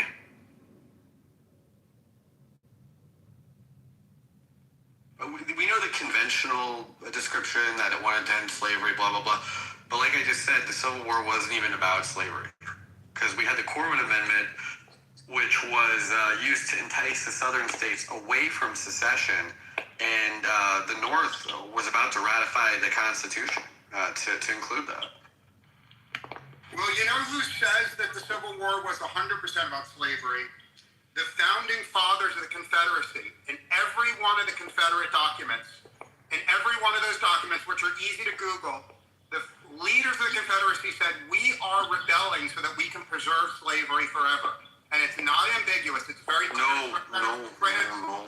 Yeah, actually, that is. There's a thing called the Black actually true, because it's outlined in the major grievances that they highlighted. In fact, in the majority of the southern states, it's listed as number fucking one. There's a famous, actually, Lincoln was I know you're going to give me some obscure outlier that's going to sit there and try to disprove the narrative, but Snoopy's right. The overall fucking impact was because it provided an economic boom to the top 10% to stop. It doesn't have to fucking worry about it. It's a state amendment. It's not a fucking federal amendment. The Corwin Amendment. It doesn't matter because, again, that was a state. It was about slavery. They got what they want from the Corwin Amendment. No, it didn't. It didn't it the way you think it is. That a state amendment doesn't apply federally, and not every state. No, it is a federal. It's a constitutional amendment. The Corwin Amendment was a constitutional amendment for the U.S. Constitution. The reason why the Corwin Amendment doesn't... You don't know what you're talking about. Rico, I know the Corwin Amendment. I never interrupted you, so allow me to finish. Okay. The reason no Confederates were willing to accept the Corwin Amendment is everyone in the South and the North thought that was temporary. And the reason they thought it was temporary was the whole world, the entire world, was in the process of abolishing slavery. It was not a uniquely American experience. There were more than 50 slave countries, and one by one they were giving up slavery. Therefore, it was obvious, even if Lincoln had reached... How is it constitutional? Why are you interrupting? Rico, why are you interrupting me? I never... How would it Constitution doesn't understand what the Corwin Amendment was? It actually protected slavery. You don't fucking understand your own amendment that you're bringing up. You don't. Yeah, it protected it in the States and didn't allow it to go further out north. But you know what was really protected in the South? Yeah, it protected in the South, which was still that's what the U.S. government. And not everybody agreed with it, particularly those of us up north that sided with Thaddeus Stevens, who wanted to end it across the nation. Snoopy's 100% right. And it was temporary because the expansion out west would have brought more slave states to bear.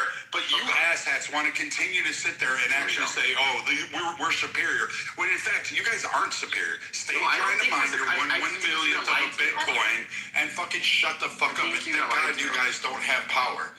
Thank God you're just retarded, and we know how you actually think. You guys can barely function on your own. The Civil War was a Lincoln was a protectionist. Hail Dixieland, white fucking power.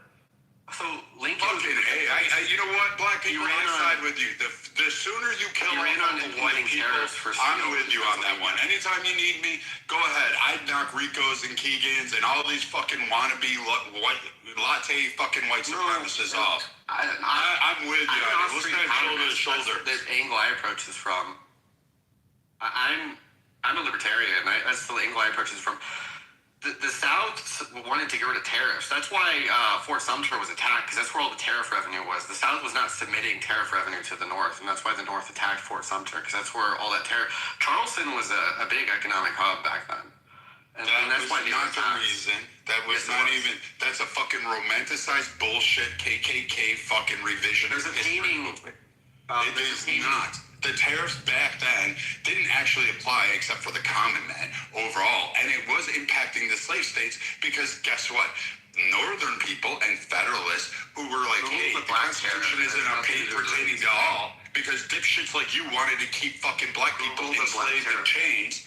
And this is why so did the North. The North fucking bodied you. And you couldn't even stand on your own. You couldn't make currency. You couldn't make a constitution. You couldn't keep a government together. You know why? Because the North bodied you.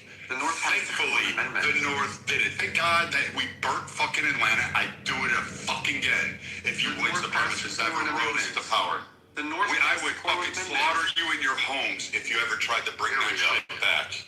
The North passed the Corwin Amendments, which protected slavery. In the South, yes. So you guys are bad. Oh, yes, we should. We're bad, yeah. God forbid we end slavery. Thankfully, we did. And then you asshats tried to do it under Jim Crow, poll taxes, intimidation, slaughtering, hanging them, trying to do a whole bunch of shit and thinking somehow that was your legal right to do so, making separate fucking water fountains because you believed you could get fucking diseases from black people because God forbid you breathe the same fucking air. They had to eat out of the back of fucking restaurants. They couldn't ride on a fucking bus. They couldn't even take any of that shit because you asshats thought you were superior. But you know what? The economy still fucking fell under that because the only people that actually held on to money, that actually improved the economy there or had any marginal gains were guess who? Blacks and Mexicans. You white fucking wannabe supremacists provided actually zero value to the fucking nation in the South. You still provide zero value. They couldn't drink a water from it. That's my replay of what Brian just did.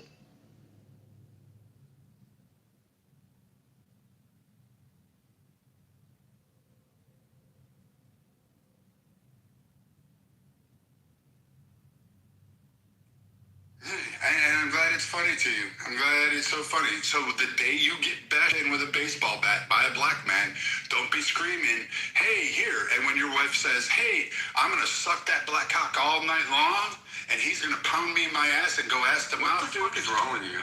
And then you can sit there and cry about it on stage because we already know Like, as you just stated earlier, if the black people want to just go ahead and kill all the white people, go ahead.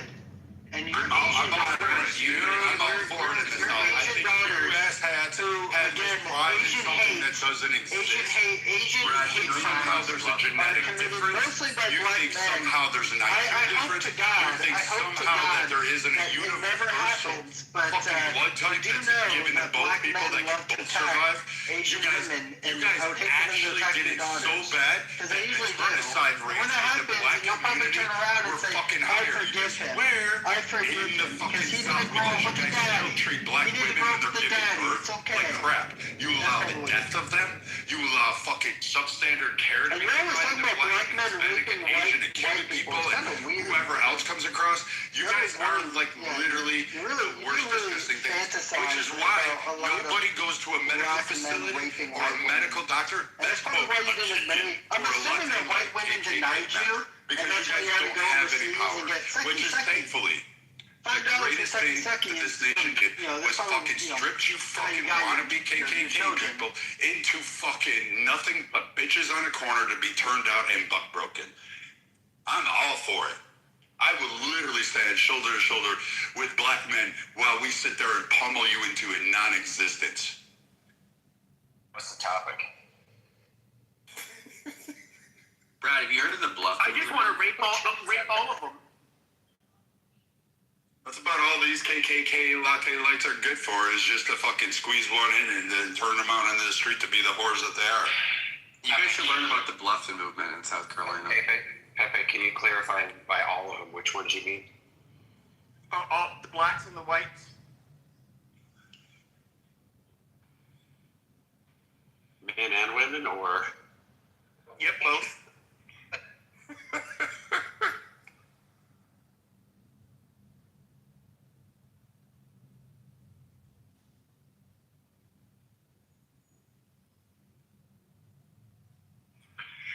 All right, got that over with. What did I come back to? Man.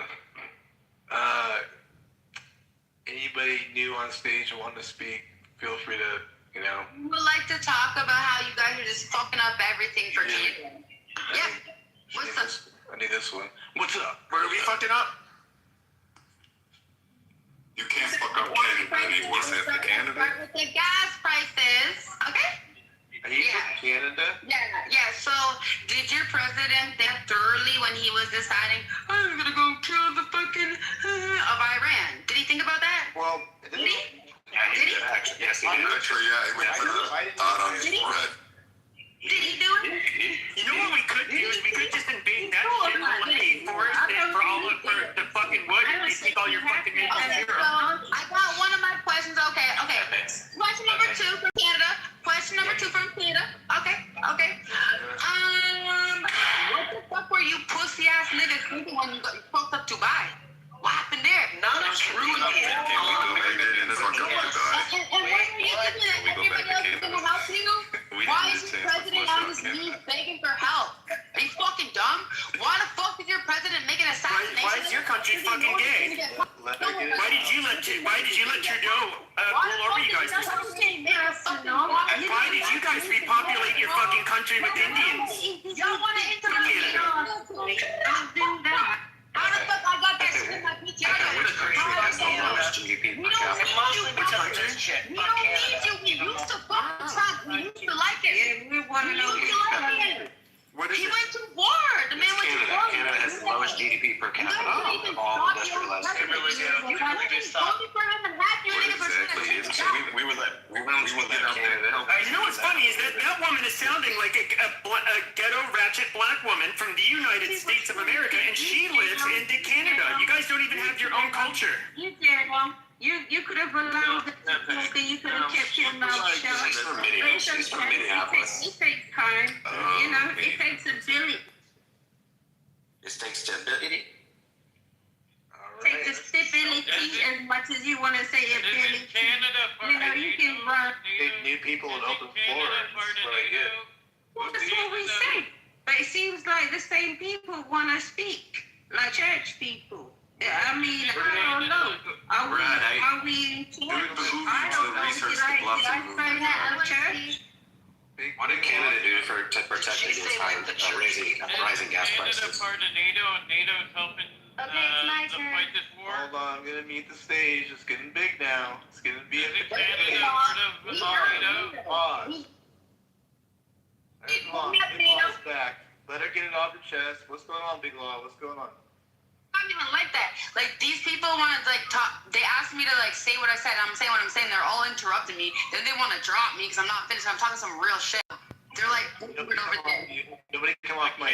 Wait, you're gonna find yourself at the bottom. Like, see, I say one thing and they start to have, like, their period. What's your main point? Go ahead, get it off your chest. What's your main point? I want to know. My main point is I want to know if your president thought about what he was doing before he started the war, because the gas prices, grocery prices they were already fucked.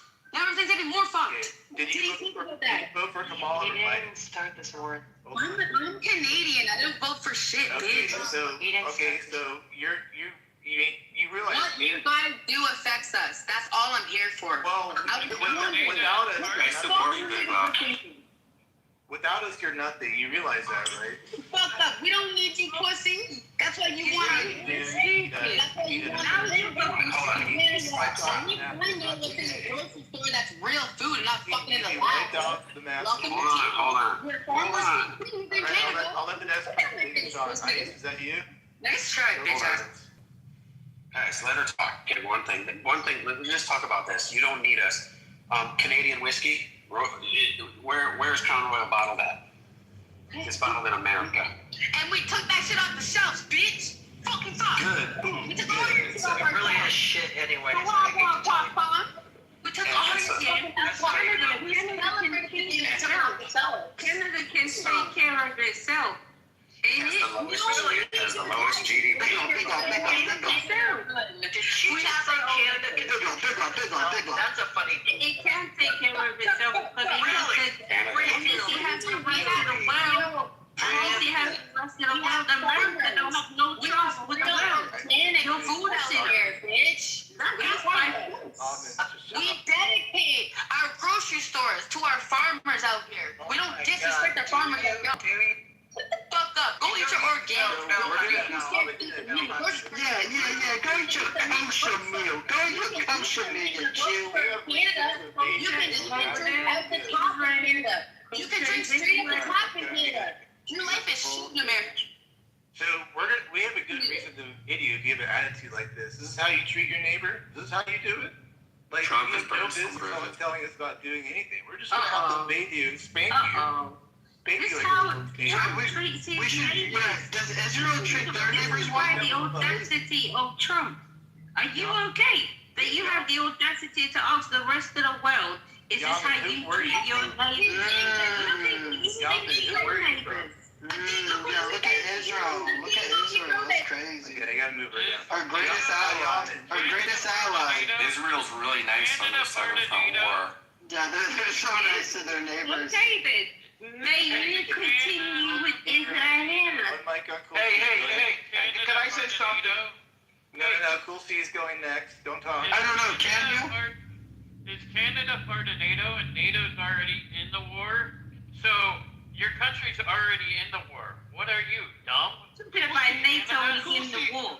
What are you talking about? I sure NATO is in the war. Is NATO against America? The audacity, the Americans, they have the ability to just override the laws. How are you following NATO? I mean, are you one foot in and one foot out? Make up your mind. Are you in with NATO or outside of NATO? We don't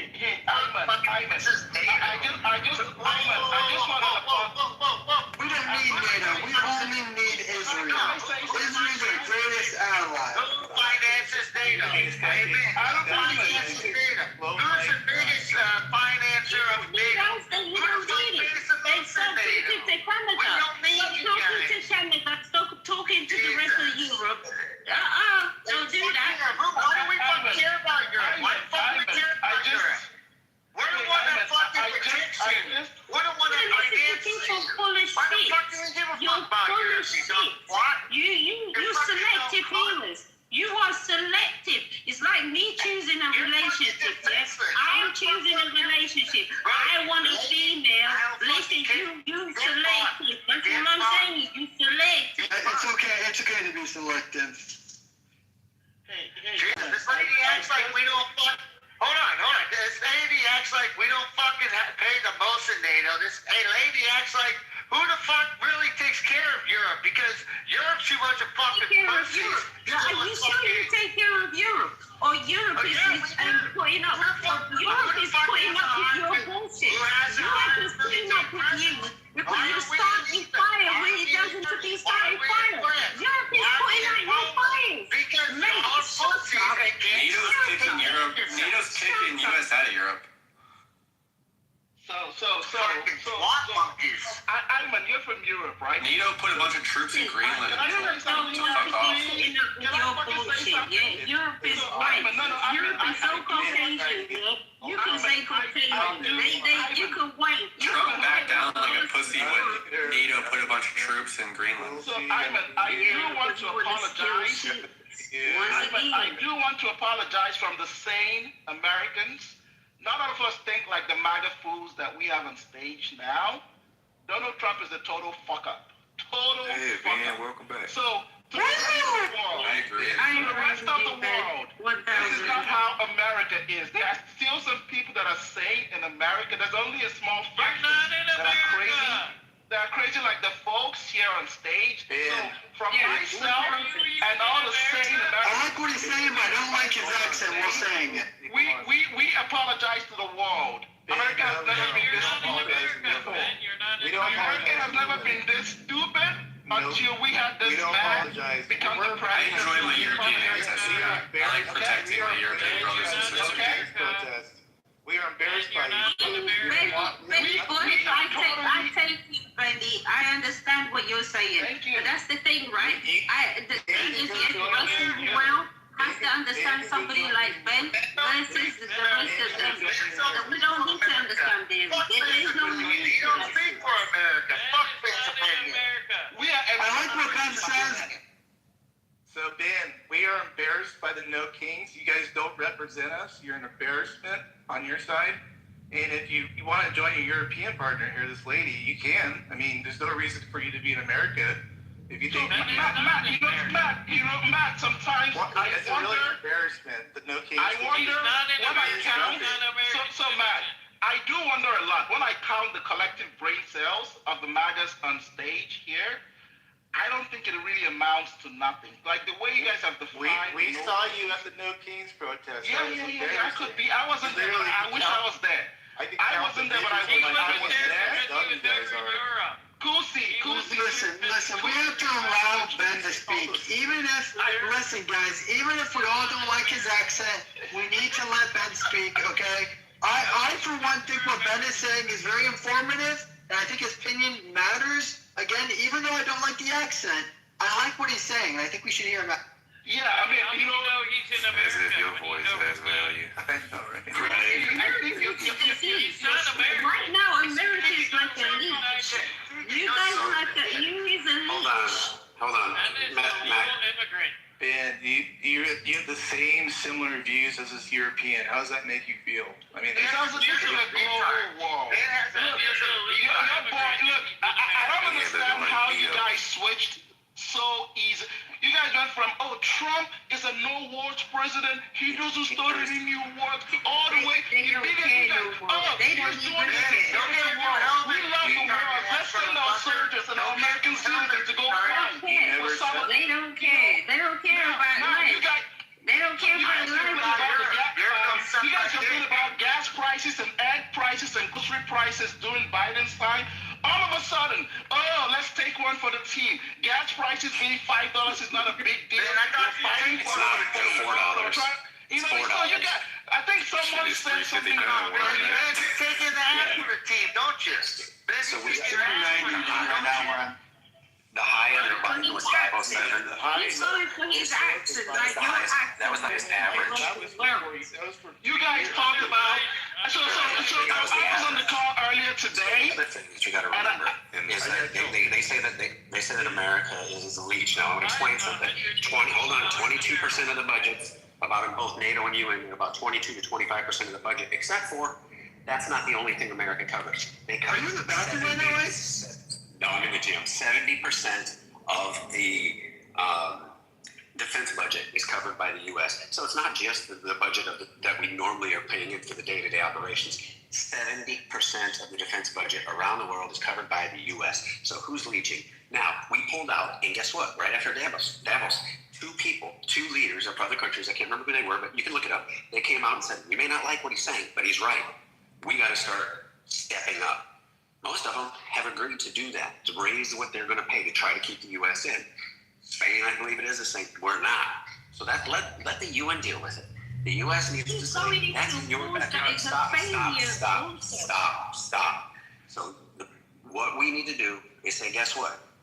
Your backyard, you guys start taking care of it. Hey, if you want the threats, you guys take them. We're over here. We're here if you need us. But stop it before it turns into something big. Please do that. You bring a lot of. I don't want to hear a word Ben says. Unless he knows if this punk can't bring some facts, then he can just go ahead and get on his knees where he belongs. And I'm not going to shut up because you don't come in here and say it. Bring your receipts. Bring your receipts. Come on, Uncle Ben. Guys, your name is Guys. What are you talking about? Bring your receipts. You're out there killing off your own individual human beings. You're killing off a whole America. You're doing it to yourself. They know how to do shit. If it wasn't for America, remember that, Europe.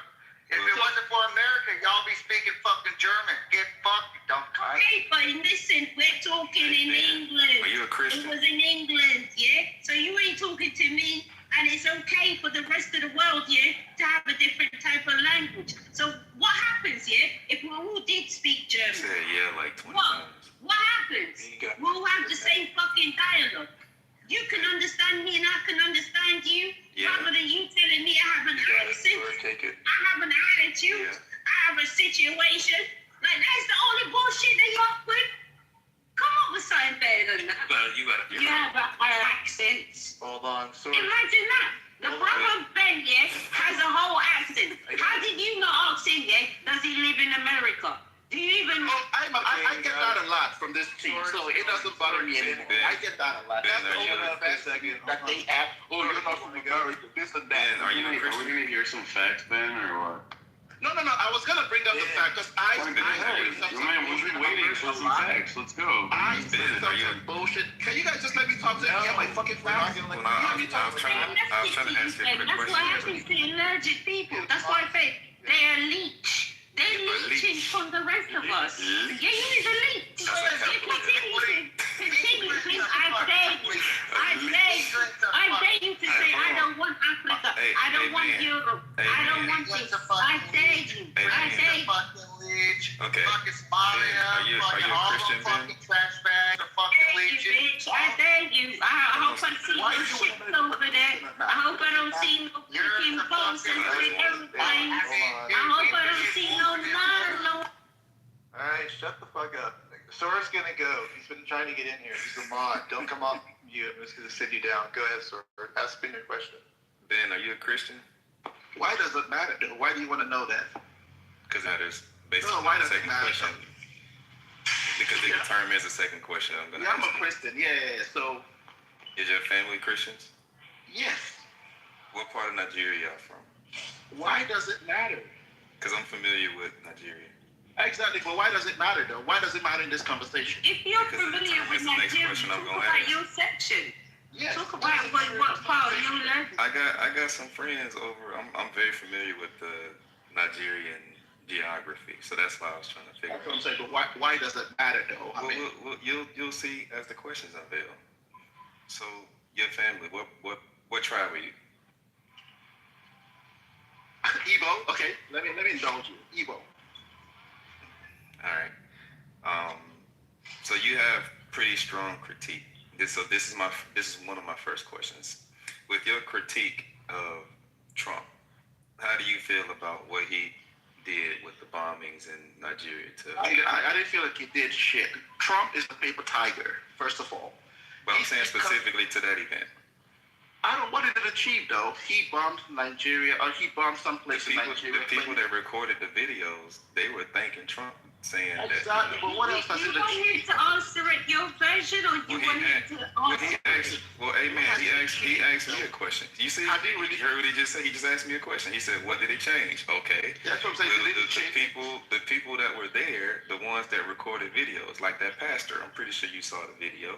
He was saying, "Thank you, Trump," because those people was up there killing Nigerians. But there's a lot of ignorant people in Nigeria that sit on the internet every day and tag Trump, even though he's a dick and an asshole and a clueless asshole up there on American stage. There's a lot of people that are ignorant that come up and thank him every day. So what type of ignorance did they display through just conveying their thankfulness for someone who was stopping? Because they don't know the shit that the guy is doing to the folks in America. They don't know how dumb he is in America.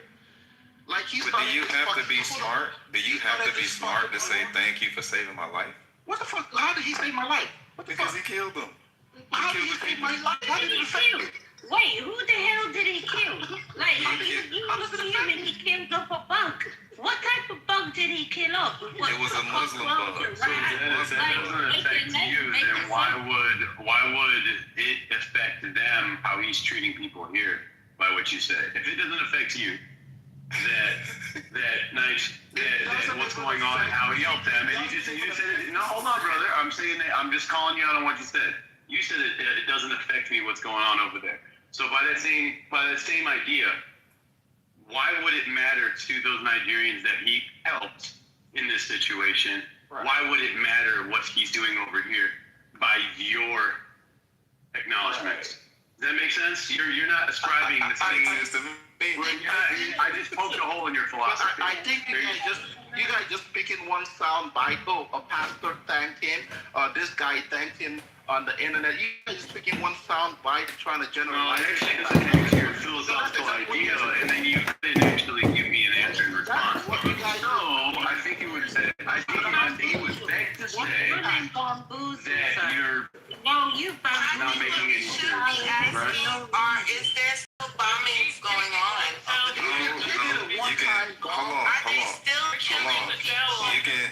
You can ask your question when it's your turn. My question that I want to ask, since we got a Nigerian up here talking about how horrible Trump is for whatever Trump is doing, I'm trying to figure out, how do you hold that position when you have people from your country that practice your religion on camera, 4K, sending videos, thanking Trump for saving their life? I'm trying to reconcile that. How help me out with that, brother? He said there was people that was stupid. What type of help do you need? Okay, hold on. Let me talk to A-Man real quick, because that's your spokesperson. Retarded people? Okay, so, A-Man, okay, we finna make it make sense, okay? Explain to me, how dumb or smart do you have to be to just say thank you for saving my life? What? Oh my fucking God. The thing is, you guys sit on here. I bet you've never talked about. Hold on for a second. I'm talking to your spokesperson, Ben, not you. I'm talking to A-Man. So let me answer it in another way. It's the stupidest thing, to ask an African person, how to handle their own country, I didn't ask that question. I don't ask America how to conduct itself.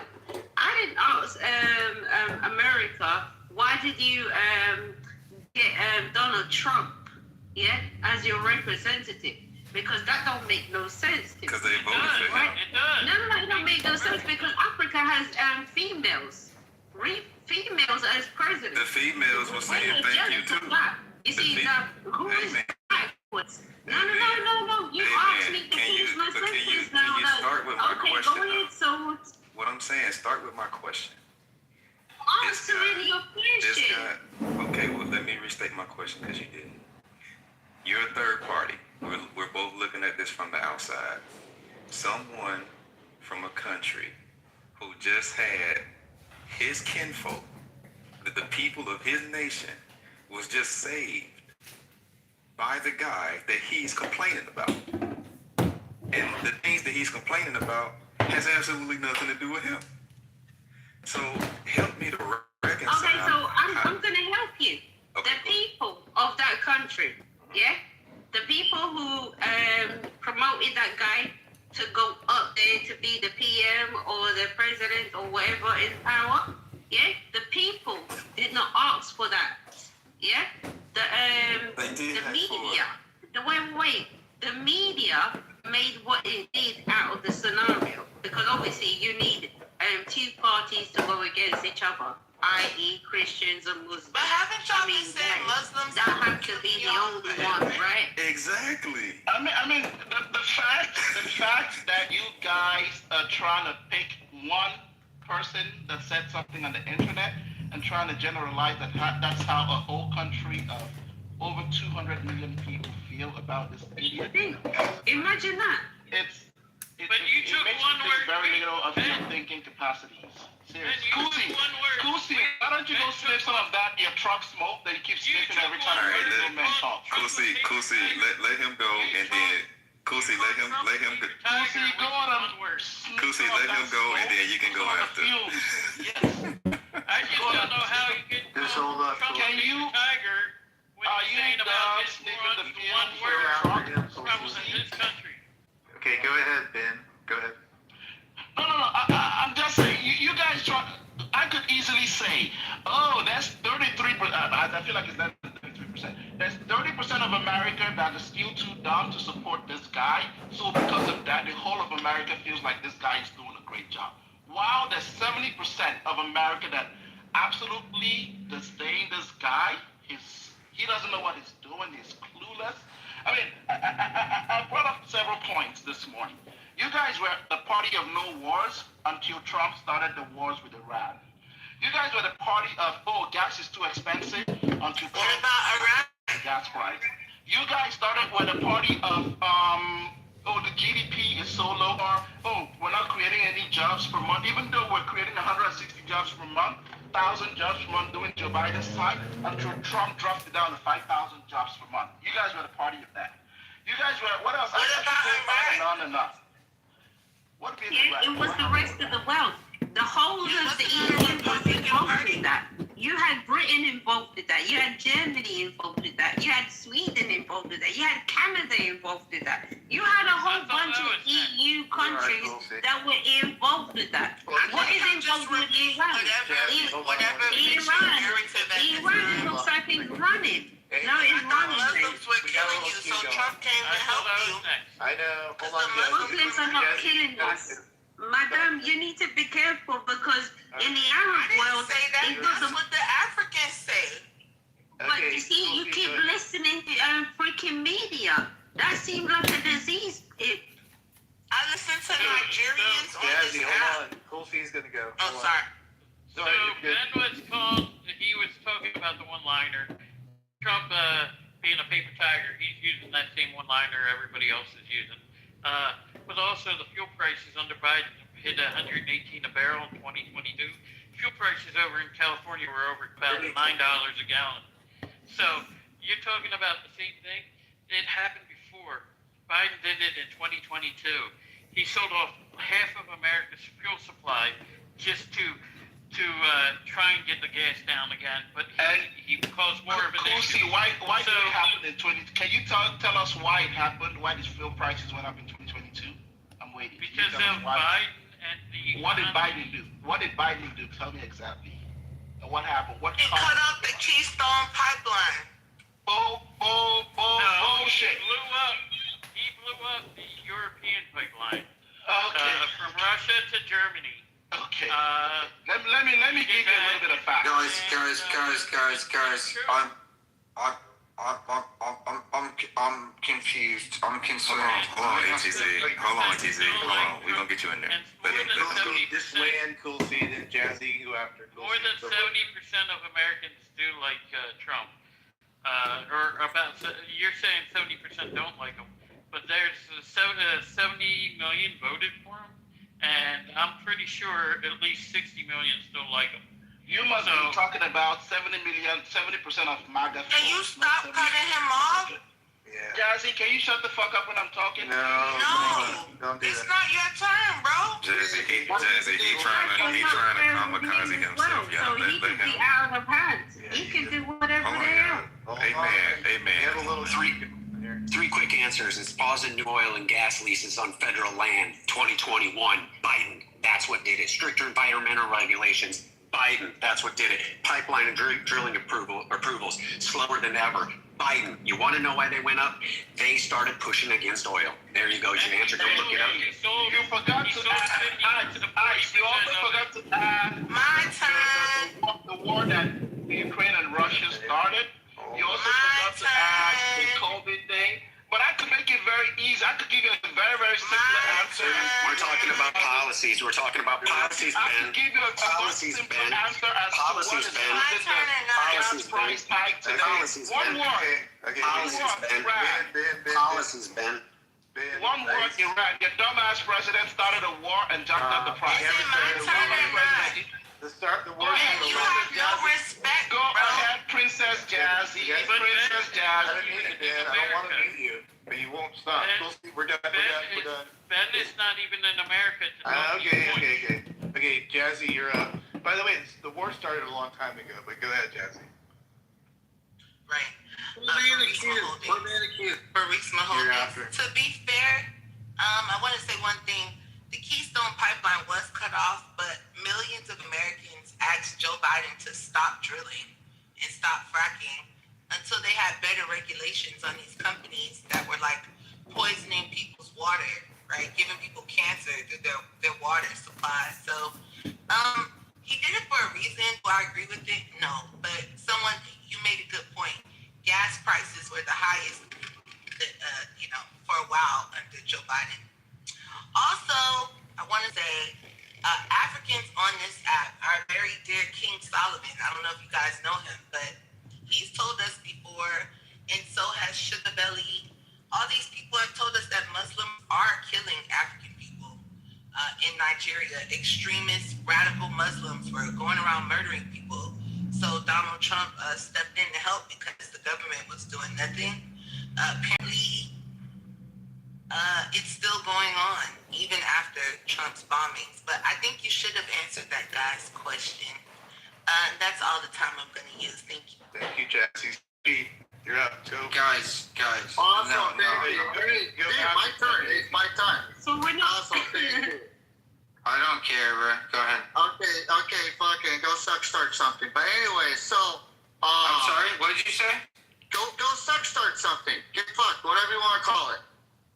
So anyway. Why would you say that to me? Okay, there you go. Enjoy it. Enjoy the Yeah. But why would you say that to me though? But anyways, like I said, Biden. Yeah. So why did you say that to me though, bro? I don't know, because I can't eat a dick. So anyways, fucking Biden, he was so retarded that he slept so much, and his staffers fucking targeted and did what their personal agendas were. Also, if you look at our defense underneath Biden as well, fucking he appointed a Secretary of Defense that had no accountability, and then he also he allowed generals that they wanted to make decisions, but they didn't understand what fucking plumbing they had. And they were so proud that they had transgender fucking generals. Now, coming from a military guy myself, how am I supposed to accept that? How can I accept the decision from a higher commanding officer who doesn't know if they have a dick or a slit? I mean, really. How could that possibly happen? How could that happen? ATZ. How? ATZ. Come on, man. No. I'm responding to him. He opened his mouth. Now I'm opening mine. Can you wait for him to finish though? No, I can't. I've been listening to multiple people. What he's saying It'll be your turn soon. There you go. After he's done. Go ahead. So when we look at the reality, and by the way, Amen, I want you to really process this. The United States doesn't need NATO. NATO needs America. Why? Because if you look at the amount of money that we put into now I have to address it. if we Now I know look you're into lying. the amount of money You we is a put liar. into it, Tell that to yourself. Man, you trying to What kamikaze you yourself? think Hold on for a second, Steffi. Hold on for a second. Hey, man, come on. Why you trying to kamikaze yourself? It's easy to just wait and talk. He said I need you to think about Y'all doing this on purpose. Done. I swear to God. Hey, Amos, don't get triggered. They'll do that to you. Don't get triggered. All right, go, Steffi. awesome, thank you. So, like I said, we don't need NATO. NATO needs us. And when it comes, people say about Greenland, they're trying to Greenland. Well, listen, guys, if you guys do a little bit of research, you'll understand that we have a military force that's been in Greenland. And when it comes to NATO, we don't really need NATO. We're the one that has the higher footprint in Europe, air personal defense. And when it comes to England, I don't care about England's opinion because England doesn't care about its own people. You can see the Muslim crisis going on in England. You can see that they don't even care. The Prime Minister doesn't even give a fuck about its own citizens. How many women have been raped or beaten? How many times? Think about that. Dude, I live in America and I can research that because they don't care about them. Their Prime Minister said I grab women by their pussy.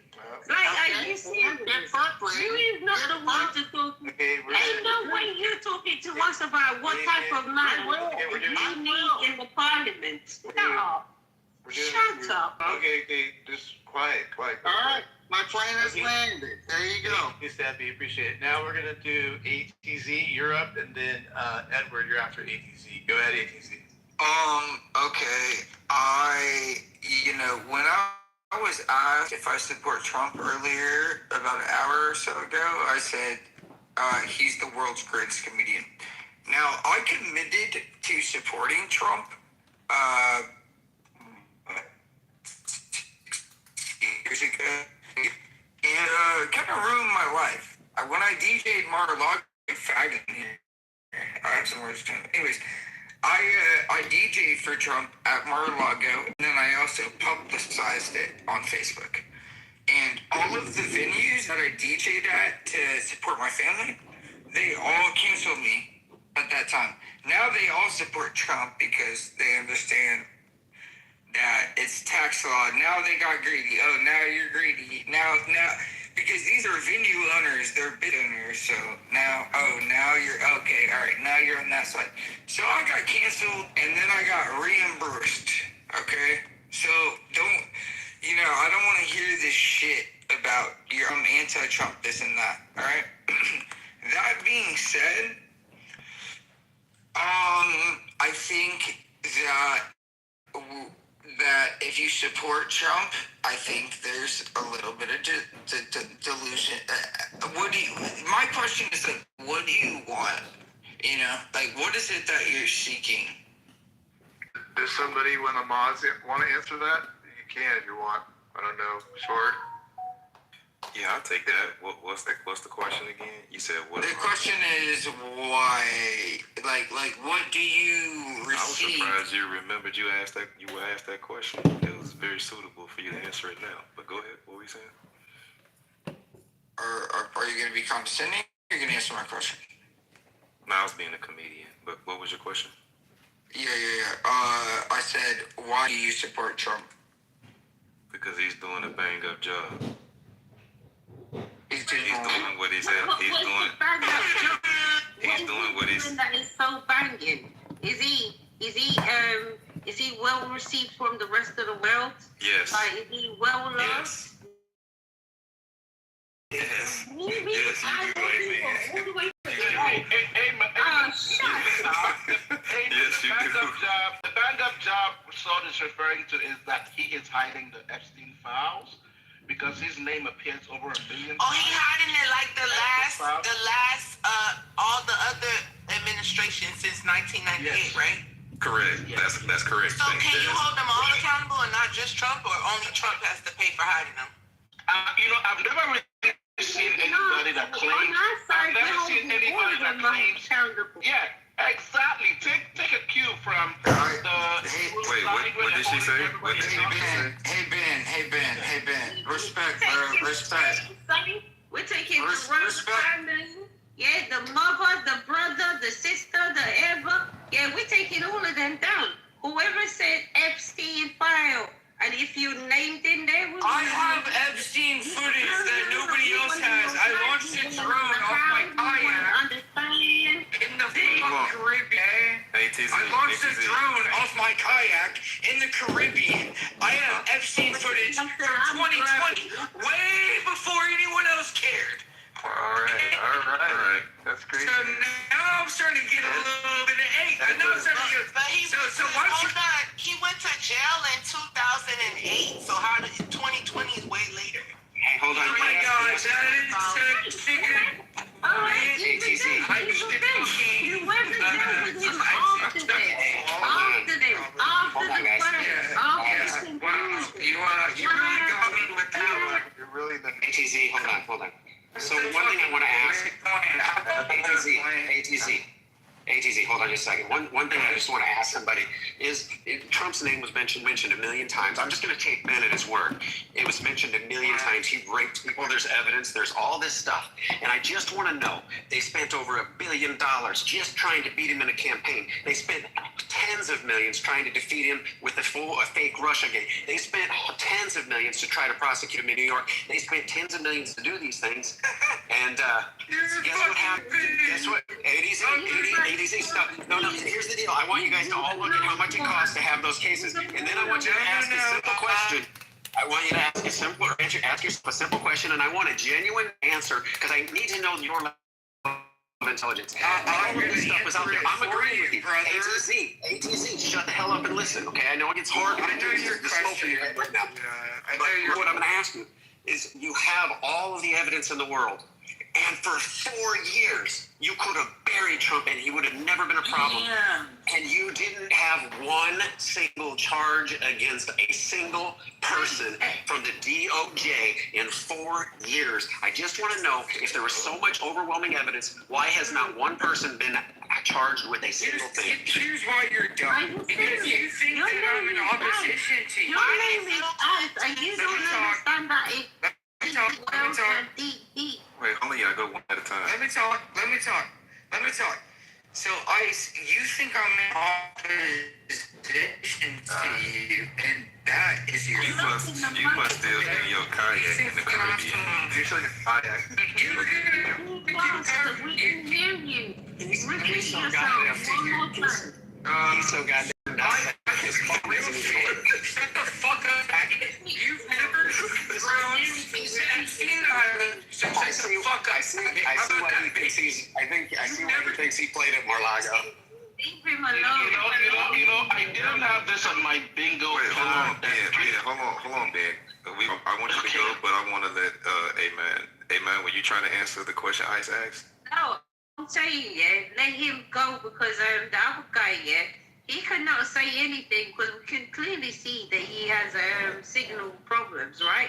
Mm-hmm. But I see you people reacting and saying, I got it correct. Like, I don't understand. How is there an answer when you're asking a question? Is the answer being like, I'm with the wrong If there's an answer to the question, there's an answer to the question. If he asked the question, if there's an answer, then there's an answer. That is amazing. Why are so many drunk people in here? All right, let's go. Ben, can you answer the question, please? I mean, if you need him to repeat it, then you know. What does the color green smell like when it's sleeping furiously? Is that from Ice? Is that how you said that? Ben, if you can't answer that, I don't even want to guess where your intelligence level is. I asked a simple question. Ice, you come on stage and you talk fast and put out some bullshit numbers. Every number's right.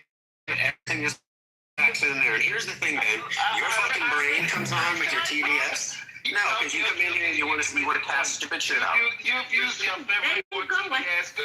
You know anymore favorite word TDS. This, that. Let me. What else do you want to call me? Ice, before I can say. They can't call you shit. Go on, Ben. No, Ben. Come on, brother. We want you to talk. We just just want you before you go off on your diatribe and talk about something else. We were just trying to get an answer to the question first. That's all.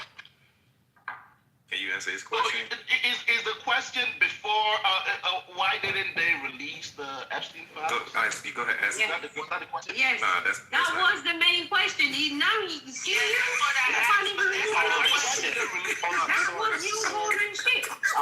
gonna ask my question again. Laughing. Why don't you say something? Because this is comical. Because the comprehension level is elementary. It's not even elementary. Jasmine, what would you say to that? Make the question short. Don't go on a diatribe. Make it short so we can understand. Our comprehension level is low. It's low, so just make it give it to him on the short. very, very slow, Ben. I'm telling you, Ben. It's so slow. Yes, it's not a word. Tied in the Epstein files. And my question, but I wasn't the one speaking at the moment. I said, hey, what about all the other people that hit it since 1998? Should we hold them all accountable? And you kind of skipped over that part. I apologize, Dad. We're going to come back to that. I apologize. The simple question is, I'm going to just, let's say we all agree with you that Trump's name is mentioned, as he says, there's 3.5 million pages, but Trump's name is mentioned millions of times, okay? So with it being mentioned millions of times, let's just say there's video, there's all this evidence that you got in these Epstein files, which nobody's presented to anybody online, nobody's done. If that's all there, why didn't the DOJ in the 4 years of the Biden administration not charge him? I don't know why. Seriously. But Ben is the one who's supposed to answer this. You've been the opportunity. Then again, J.D. Vance campaigned on, we have to release the Epstein file. Cash Money Patel campaigned on, we're going to release it. There's a lot of stuff in it that we need to make the world see. Dan Bongino campaigned on it. We're going to release it. Trump campaigned because I remember when they asked Trump. They did, but you know what happened? Can I finish? Can I just finish? Get in after him, Jazz. Get in after him. No, it's all good. It's all good. Get in after him, Jazz. You Americans don't know what happened. You know what happened was Ken Bondi started scrubbing. Ken Bondi started scrubbing the files so you could release them. Now, Trump becomes president. Ken Bondi said they started blacking shit out. And Bundy comes out, I have the binders on my desk, and he gave some expensive binders on TV. Then Trump puts 1,000 FBI folks on payroll, put his name on his files, scrub his name. That's not what happened. Can you prove that happened? Wait, hold on, Jazz, the king is talking. He only allowed his queen to interrupt. It's okay. That's what it is. That's what it is. Hold on, Jazz. Hold on. Trump is not gonna date you. Trump is not gonna date you. Why are you getting so upset? Yeah, just let him go.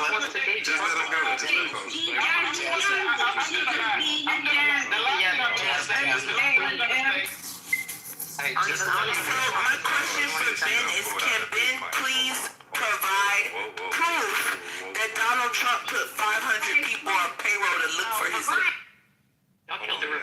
Hold on, please. We can't just, Jazz, you know how it goes.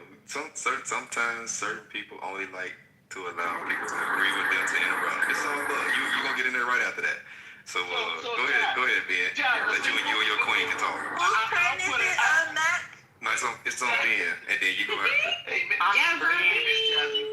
Miss Jazzy, look, I'm gonna put the link in the chat once I'm done. He puts 1,000 people to scrub his name on your taxpayer dollars.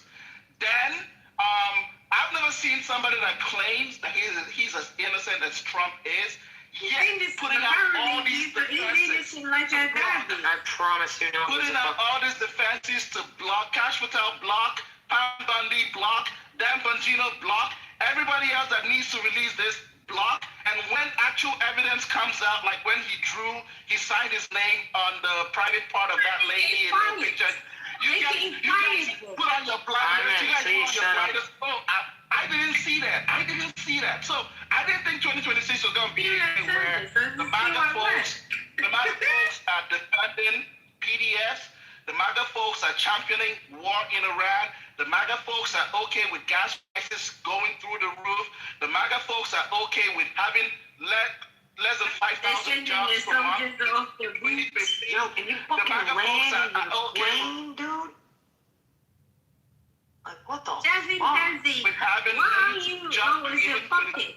There it is. Bucket, Land your damn plane. I don't even like Trump. You land your fucking plane. I don't even like Trump, and you are annoying the crap Alright, out go of me. ahead, Jazz. Man, I gotta talk about all of you. Shut up. Did I trigger you, Pockets? No, I don't even like Trump. You're just annoying me, bro. I don't even like Trump. You're annoying me. You're annoying me. Shut up, Ben. Shut up, Ben. Shut up, Ben. Shut the fuck up, Pockets. All right, it's Jazzy's turn. You've been talking for like 20 minutes. Okay, shut the fuck up. Let someone talk, Pocket. Jazzy's going, Ben. So, Subject to their own question. I've never met anybody be allergic to casino. Matt, like, help, bro. I'm getting a headache, bro. I don't get it. Don't come off mute. This lady's drunker than a bitch. So, long story short, bro. I want a little bit. Yo, put the bottle down. Long story short. Get that big mic out. I wish you could get I yours just one. want, all right, let me get my mic out. Yeah, get the big mic, please, because they're not going to stop bringing up the No, don't worry. Hold on. When I'm done talking, I'll unmic, but for now, this is it, so I can just overpower everyone. Hold on. So, I wanted proof from Ben that Donald Trump hired 500 FBI agents to find his name, because I found his name in a database on a government website. All you have to do is type in anything that you want to know, anybody's name, and it pops up in these Epstein files, right? So I don't think you need to hire 500 people to do that. Also, Pam Bondi was being questioned by Congress, and she asked him a great question. Why didn't you ask Merrick Garland these questions when he was in my position, right? Perfect question. Why is Pam Bondi and the Trump administration receiving heat for the Epstein files? I know he said he was going to release them, but I don't think you guys know about the power in this country and in every country that kind of run the world without you knowing their names. They're not going to let those files be released. There's lots of people in Congress. Pam Bondi also showed us that they were searching for their names, right? Because they released the unredacted files to Congress only, and then Pam Bondi was monitoring their computer. So they were looking for their own name, because a lot of them have connections with the Epstein files as well. So, like I said, the problem I have is Donald Trump. Someone brought up a good point. He ran for president, he did all these things, and they didn't want to tell us he's a pedophile? Like, that would have nipped it in the bud. Just put that out there. Instead, they brought up grab her by the pussy and 34 business fraud that he'll never see a day in jail for, or prison, whatever. It just seems like a witch hunt. So I just want you all to start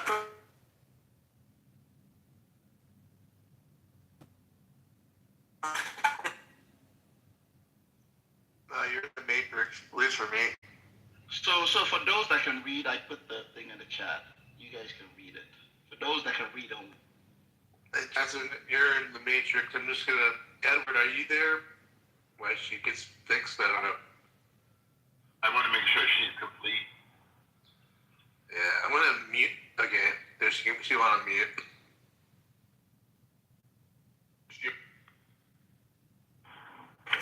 With the government shut down for no good reason at all, right? But for some reason, you'll let that go and you'll focus on Trump. Very weird. Also, I want to say Trump is receiving intel on the war that we're in now, Israeli intelligence.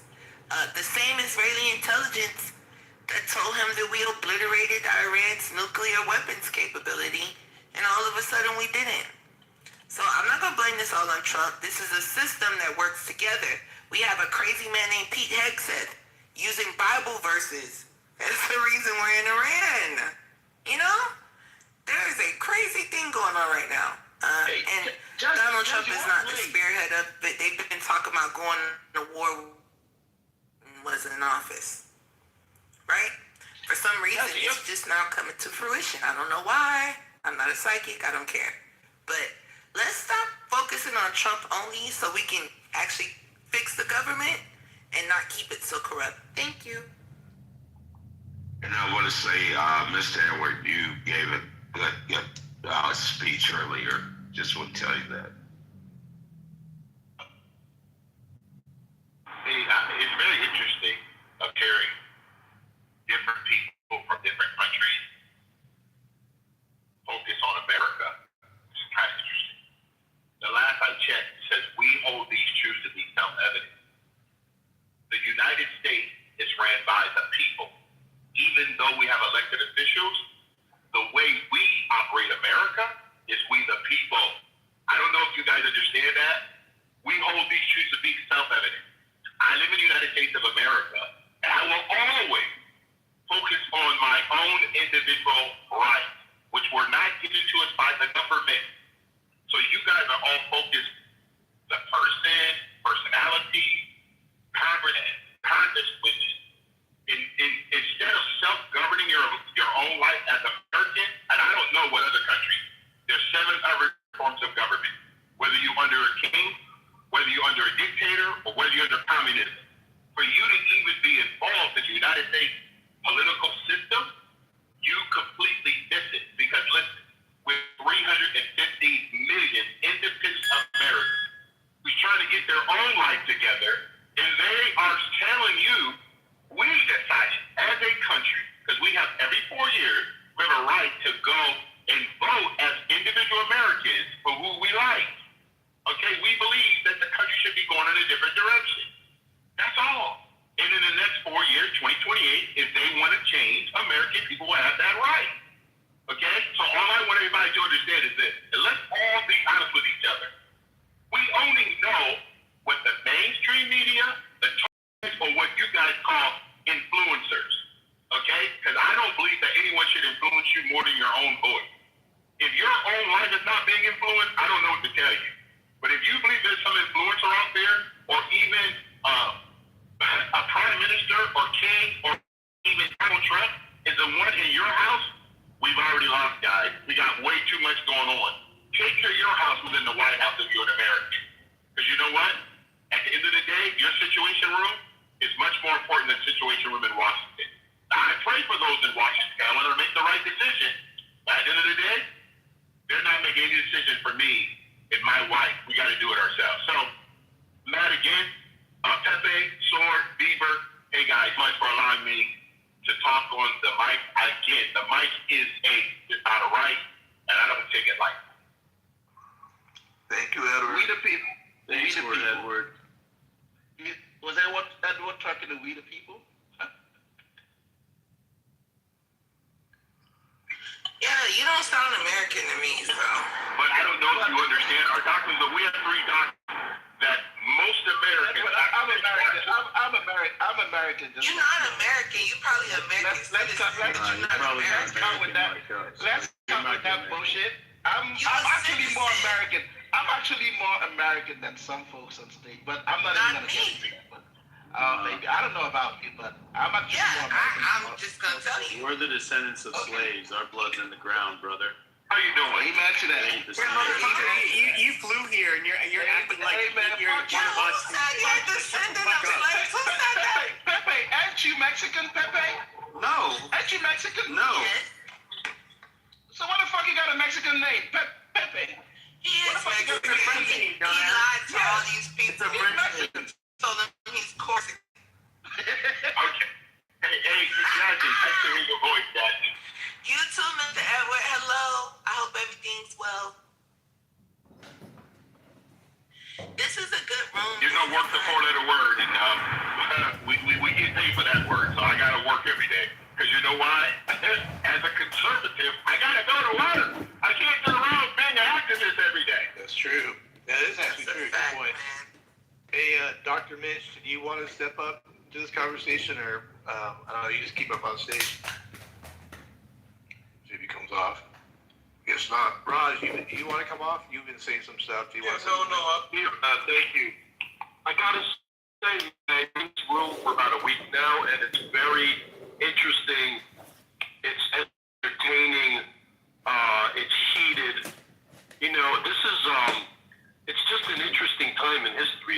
like a vortex. There's so much shit going on.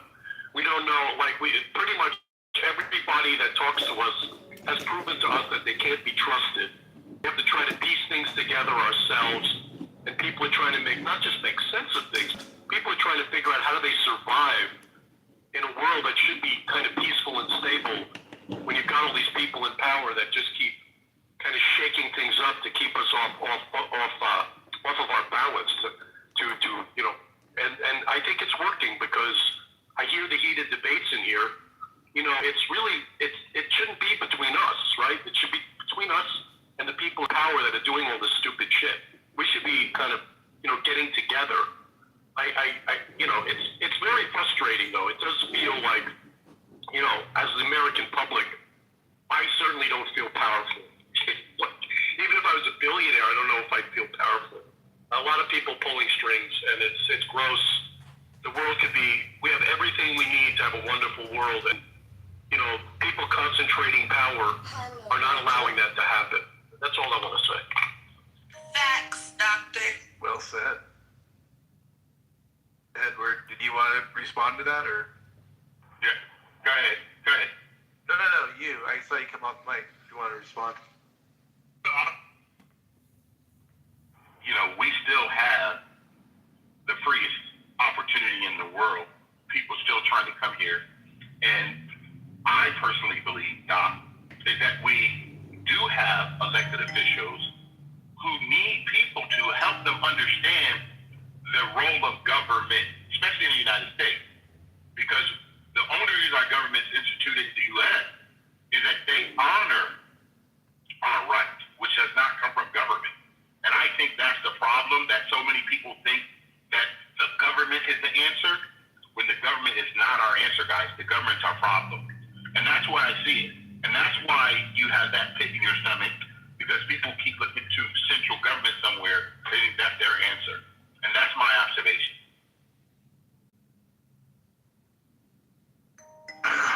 The two parties, honestly. I think it's this whole idea that you have to pick, between worse and worse. Independent candidates don't seem to get any traction. Third party, libertarian, Green Party, whatever it is, it's just they've got a lock. I think the idea of choice is an illusion. If that wasn't the case, they're calling elections before you even vote. So I think we could take it back. I'm with you, Edward. People do have the power, but we have to take it back. We can't just take whatever's thrown at us. I don't know, two horrible candidates. How did that happen? And a lot of the country, I think, they're not going to be as aware as we are, right? We have people in this room have high levels of awareness. No, I agree with you. But see, Dr. Mitch, this is probably for me to teach my children and our grandkids and their spouses. You said, when do American individuals have enough courage to take government on themselves? Self-government. See, if you have enough understanding of who you are as an American, then you will not allow the elected officials. You just said it clearly. How many people in your state or my state have been in politics their entire life? Okay, we have a governor in California that's never had a private sector job in his life. This is what we have. And the sad part about it is that most people are not even looking at this. We have people in politics, and that's all they've done their entire life. That's why I say, and you correct, Dr. Mitchell, until we, individual Americans, get back to we the people, we're going to keep having what we have. And that's I don't care what anybody say, our founding fathers believed in. And we're the only constitution out of 195 that has in its constitution limited government. We do not want to be ran by the state.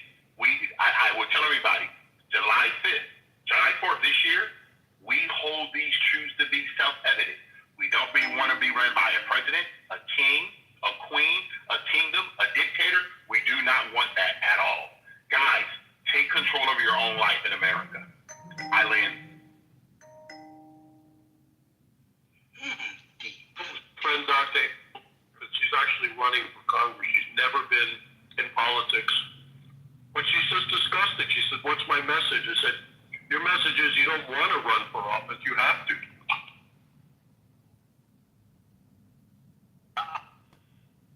Good people in America don't want to go into politics because when they get in that buzzsaw, their whole life changes. The lobbyists, K Street, over there in D.C., all of the things that makes people just vomit on themselves because people just want to be left alone. And if we go according to our 3 documents, the Bill of Rights, the Declaration of Independence, and our Constitution, we go back to self-government, I personally believe that we can do much better as individuals. And get everything down to 10%. You know what? If you cannot live on 10%, the government can't function on 10%, we don't need government. Let people take care of themselves.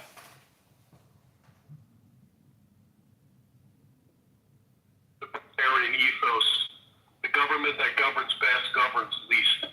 That's excuse me. But the guys up there in Congress have effectively bankrupted our nation at this point, including unfunded mandates. We're probably over $150 trillion. There's I don't know what's going to happen with that. I think it's intentional. I don't think they needed the money. I think they like to keep people strong so that they can't rise up. That's just my opinion. Responsibility. I hear people tell me that they're pro-black, and I always ask them, are you in debt? Because if you're in debt, then you're not pro-black. The only time you were actually pro-black is when you had no debt. What?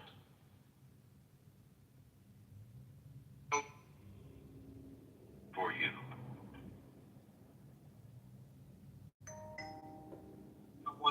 Just really quick, I think the mind trap is to argue based on comparison. I hear this a lot. Well, better than that, and that's better than this. There's just no way to judge it. I have a science and medicine background. I try not to tell a patient, you're going to die in 30 days, but that's okay because this other guy only lasted 20 days. It's a mind trap, and we fall for it. And I think every person, every individual that we give power to, we should judge on the merits. The other thing is, where are you focused, right? Somebody you see people in different rooms either supporting, a lot of anti-Trump, a lot of pro-Trump, but it really depends on what they're looking at, what their issue is, right? So, if you have an issue that this government is supportive of, you're going to like it, and I don't think we should be, marginalizing and excommunicating the most vulnerable people, taking them off of food stamps so we can pay for more weaponry. I mean, to me, that's really, really ugly. They're talking right now, Congress is talking about reducing more medical benefits to pay for the war. I don't want to talk about people's individual circumstances. Those are supposed to be safety shields. And a lot of people in this country are, 2 or 3 paychecks away from homelessness. This government should be rising us up. And sometimes in order to do that, the government creates support programs, food stamps, right? Anyway, I know that's a hot potato, but I see the most vulnerable people in society struggling a lot, and that number is increasing. The number of vulnerable people in society. In California, you could make $200,000 a year and be broke, and so that's because the currency's been devalued. These are complicated issues. I got to give it to Edward. Just say, the idea of us, trying to take our power back is a powerful idea, and So, Doc, I have a couple questions for you, if I may. This is the first question. Where in our document does it say that the government's supposed to be the taker care of individual people in America? So the answer is the way this country was set up was very, very different than any other country that's been set up. It's almost set up like the citizens are stockholders in the U.S. corporation, right? It's set up that the citizens actually own the assets of this country, but they're not getting to us, right? The government's charging us to operate. People have argued with me before, no, it's not a business. It is absolutely a business, our government. They buy and sell oil, energy,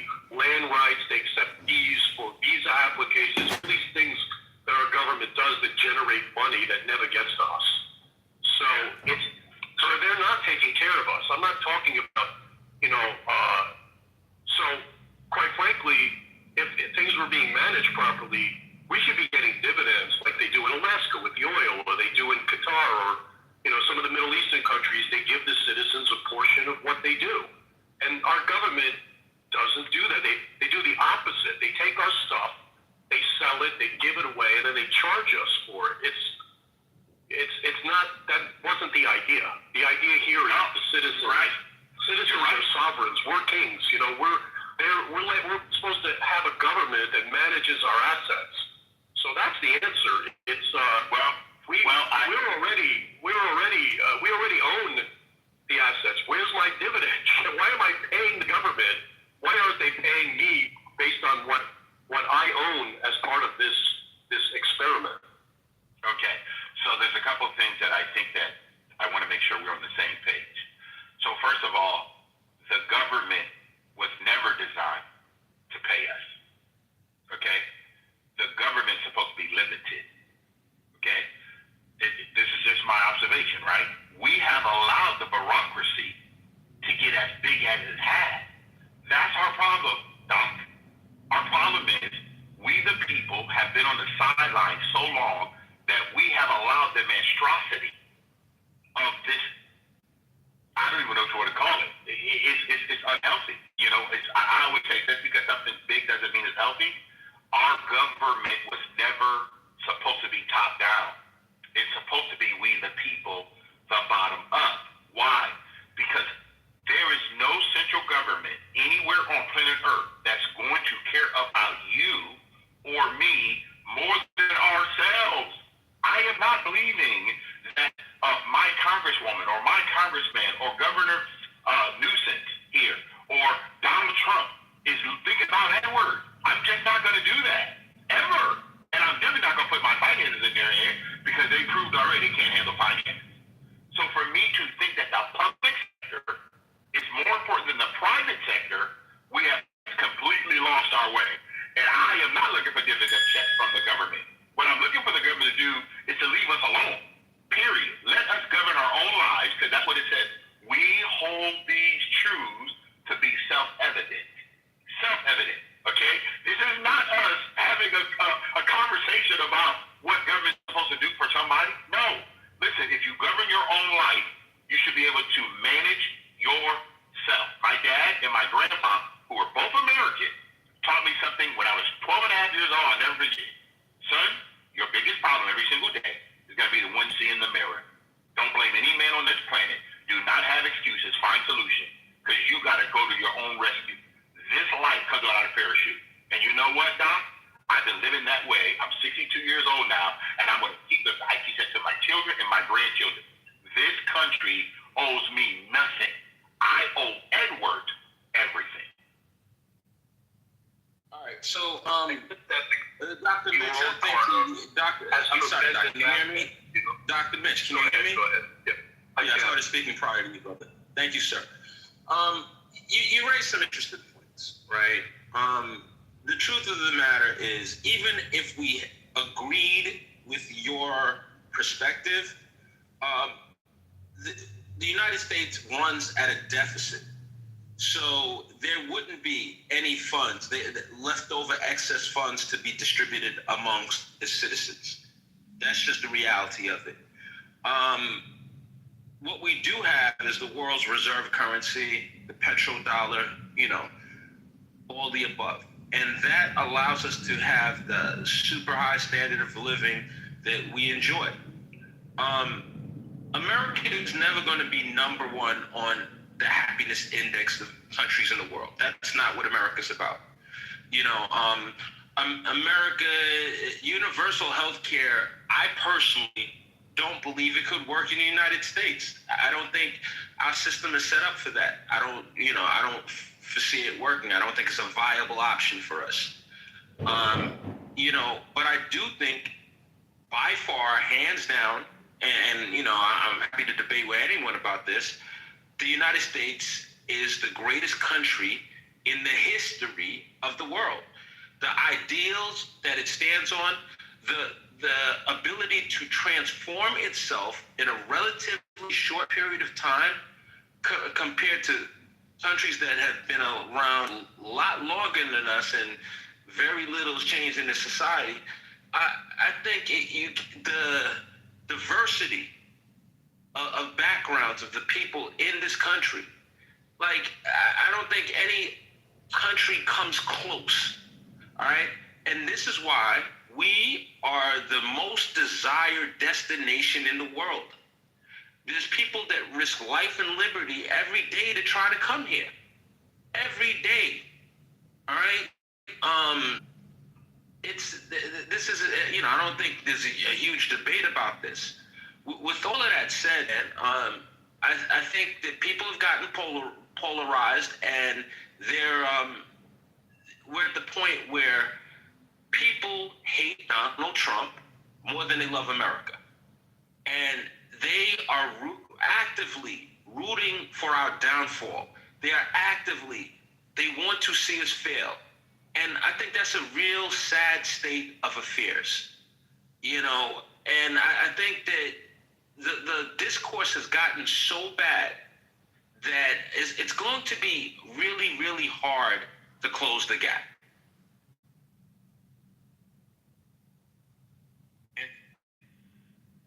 Or submission, and I think that the conversation that you have is true. Why are we, as Americans, deciding to go against our own country? Is the life of me. Guys, correct me if I'm wrong, okay? Who decides for you every day? Do you guys think that someone in your local government, your mayor or your sheriff or your congresswoman or congressman or your local governor, which some of you, and correct me if I'm wrong, some of you may not even know their name. You may not even know the operation of your city. And the reason why is because we're all focused on the mainstream nonsense, because it's just information that's being provided to keep you distracted from what's happening in your local area. I don't know if you guys know this, but the people that represent us in Washington actually come from our states. So we keep focusing on the federal government. We're not even focused on the local government. And I'm sharing with you guys, and correct me if I'm wrong, and Anthony, you said this, guys, you know how hard it is to govern your own life every day? To make sure you take care of you and your family, to pay your bills on time, to make sure you get a job or educate that you need to take care of yourself. And Doc said something earlier. I live in California, guys. And you know what? Every single month, 360,000 Californians choose to walk out of California, leave this state. The reason why? They have a right to choose to go wherever they want. That's the beauty of self-government. You never have to stay wherever you are. If things are too high, there's other states, and now there's countries to live. Some of my friends from California moved to Malaysia. Some moved to Taiwan. You know why? A lot less expensive. Do you know other countries can't do that? You as an American go wherever you like. You're free to go to 194 other countries as long as they're willing to let you come in. What I'm saying to all of us, let's stop thinking that someone's coming to our rescue, because they're not. I don't care who you fight for. MAGA, MAHA, liberal, the people say there's no kings, all this other stuff. Guys, at the end of the day, I have no idea what they're talking about. To my knowledge, every president we ever had was elected by the Electoral College. So for you to even run around a city with a sign, no kings, you are telling me we are living in a war of delusion. No, you are responsible for your own life, guys. I'll land on that, man. Again, Pepe, Sword, Beaver, I just appreciate all of you guys. Let's have a conversation about life versus us just yelling at each other. Because listen, at the end of the day, guys, you still have a family, you have your life, and we got to all still live on this planet together.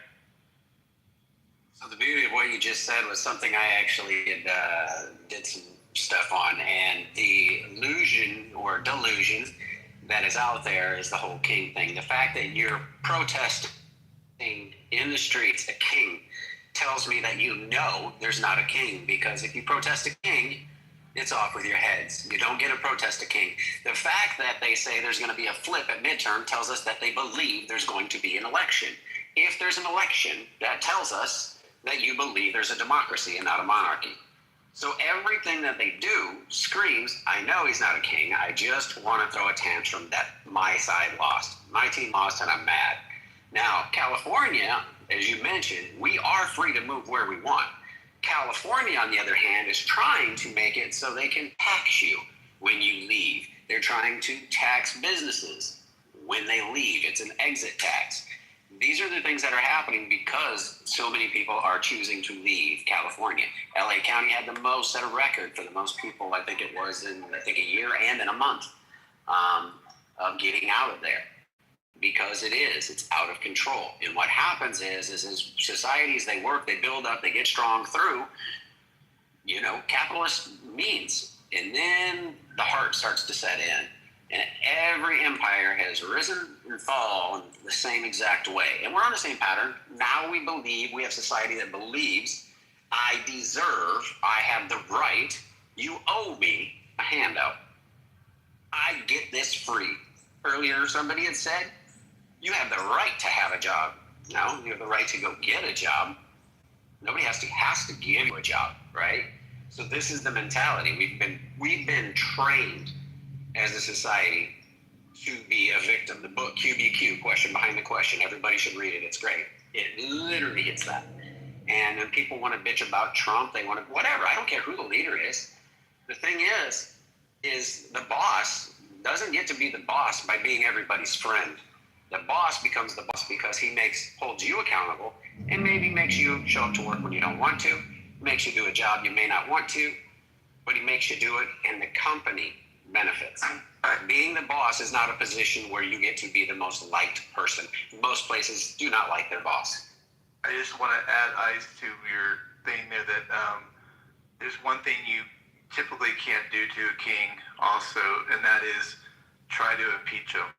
So just want to add that to your little list there, because that's a good point. You wouldn't be able to impeach or get to that point if he's a king. So enjoy that one. Listen, I just came from the room, so I'm not pointing. These words, they may have been mentioned by somebody before I came in, so I'm not trying to purposely trigger anybody. But there's certain talking points, and when you hear these words, you should go on high alert. When you hear the word disproportionately, your ears should perk up. When you hear the word disenfranchised, your ears should perk up. When you hear the word marginalized, your ears should perk up. When you hear the word entitled, your ears should really perk up. People, listen. There's certain concepts that we have to be really, really careful of. Prejudice and racism comes in many formats. One of the ways is it comes in the form of low expectations. I don't advising their free speech right and honestly telling me what they perceive, people that look like me to be about. That I'm cool with that. I meet that head on. We could have the conversation. Damn, I'm getting a phone call. I have to deal with this on a regular basis, right? And I've learned this in my life. I'm 62 years old. I taught my children. We live in Orange County, California, and one thing I always say, if someone doesn't like me because I happen to be ethnically black, why would I want to work there anyway? I mean, guys, I have a right to choose where I'm going to go. No one can't tell me, we don't want you. Okay, great. Thank you for letting me know. Thank you for making me aware of the fact that that's your issue, not my issue. This is the challenge that we all have. Like you said, are we going to be marginalized? I mean, where do we get this concept from that someone owes any person anything? Okay? To my knowledge, correct me if I'm wrong, when my mom and dad got together, they decided to get half me and half me. It wasn't the government. So why am I going to think that the government's going to take care of me when my parents was the one that got me here? It's their responsibility to give me all of the possible training that they could possibly give me. Going to the school is not where I should get my morality or my standard of living. I should go there back in the day and learn reading, writing, and arithmetic so I can compete with the rest of the world. But my values and my ideology really should come from my home. Like when people say, well, Edward, you're indoctrinated. You're correct. I am 1,000% indoctrinated. indoctrinated. I am. As an American, that's why I was born. I believe that my rights come from God, do not come from the government. I believe that we were founded on that principle. All men are created equal. No person, no government ever created Edward. We were created equal. Doesn't mean we have equal outcomes because we're not born. I was born to two parents. Some people were born to one parent. Some parents gave them away before they ever seen face. So I think what we should do is look at how we interpret words in situations versus us trying to put our ideology or my situation on other people. That's how I see it. And listen, guys, again, you don't have to believe anything Edward said. You know why? Because at the end of the day, my 24 hours are my 24 hours. Yours. I got to make sure I navigate my 24 hours as well as I possibly can.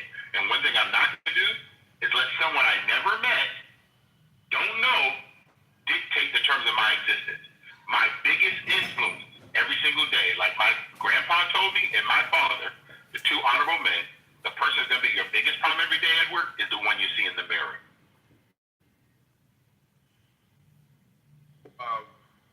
I've been listening to this conversation. Edward, can I ask you a question?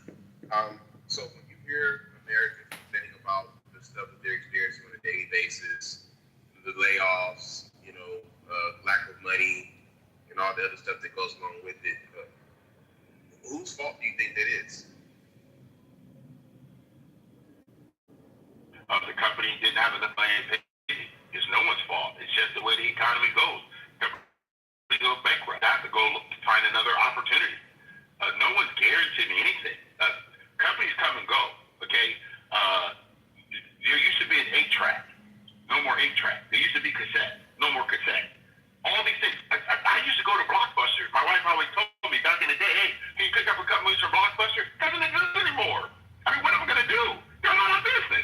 Used to be serious.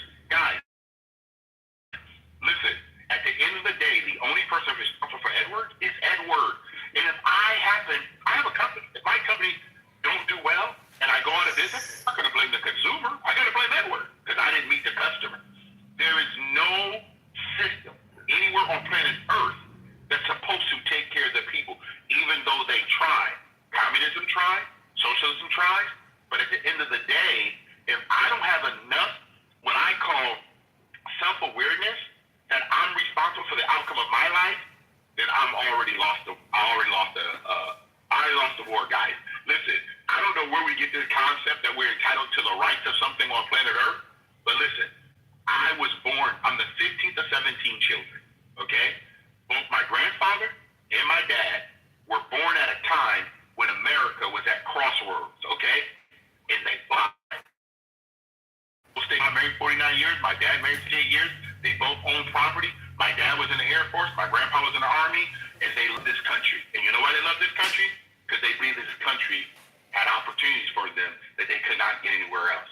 So I appreciate your question, Count, but Count, at some day, when do we, as individuals, have a checkup from the neck up?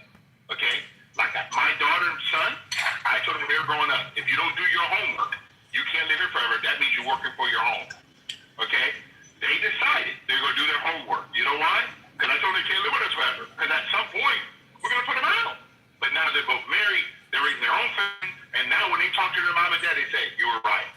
Yeah, you know why? Because responsibility, I can't use the language, guys, but responsibility takes a lot of work.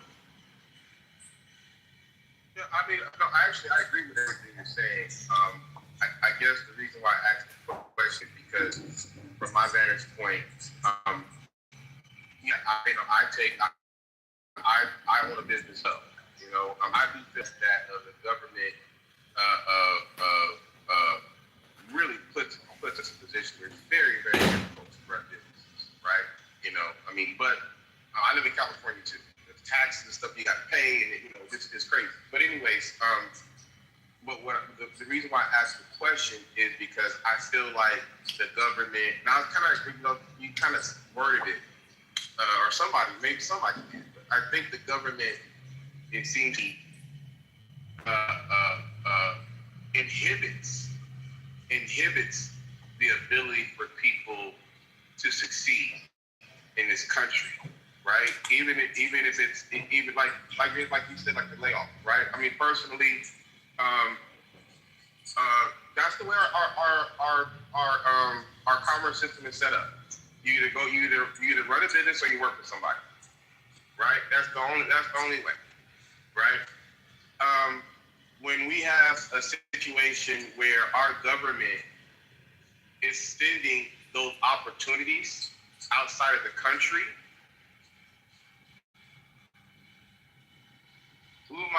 how is that? Well, I guess I got to be better. I remember I used to listen to a guy named Tom Hartman, and he's a liberal, and he would call it a race to the bottom.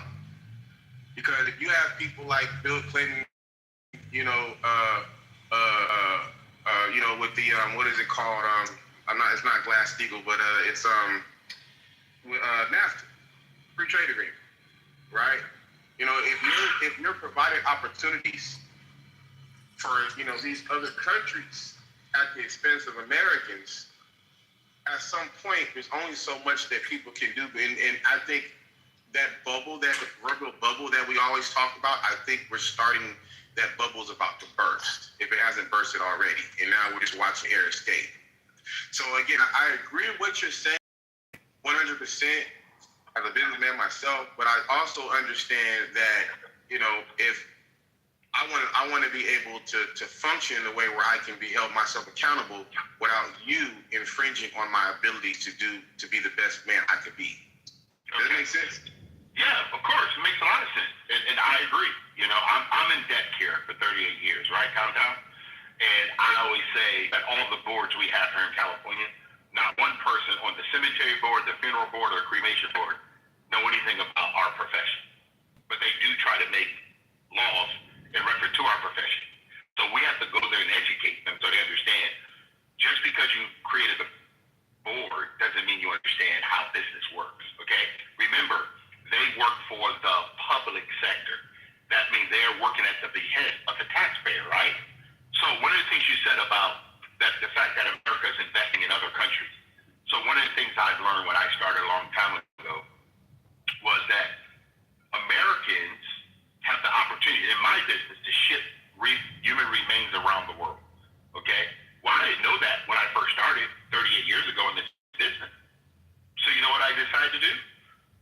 Start traveling. I've been to 54 countries and asking other countries, how do I get your business from the U.S. so when people come to this country and they happen to pass away, that my company gets called to ship them around the world. You know why? Because it's commerce. It's opportunity. So I don't look at everything that the United States is doing to invest in other countries. I want to find out ways I can work with our government to be the person that procures those opportunities so that I don't have to be a business just selling to Americans. You see, and yes, I hear you.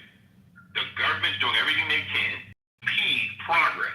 Like, again, we both in California, the environmental protection people. Okay, they talk about climate change. I always tell people, even if you change the climate, who's going to be here to enjoy it because you give people needles? Is that good? If you give people needles to put drugs in their arms and they're dead, they OD, the climate change, but they're not here to enjoy the climate. So there's all kinds of different things. To me, when do we take our own lives and say to ourselves, I know the government's already there against me, so why should I try to do anything with them in the sense of,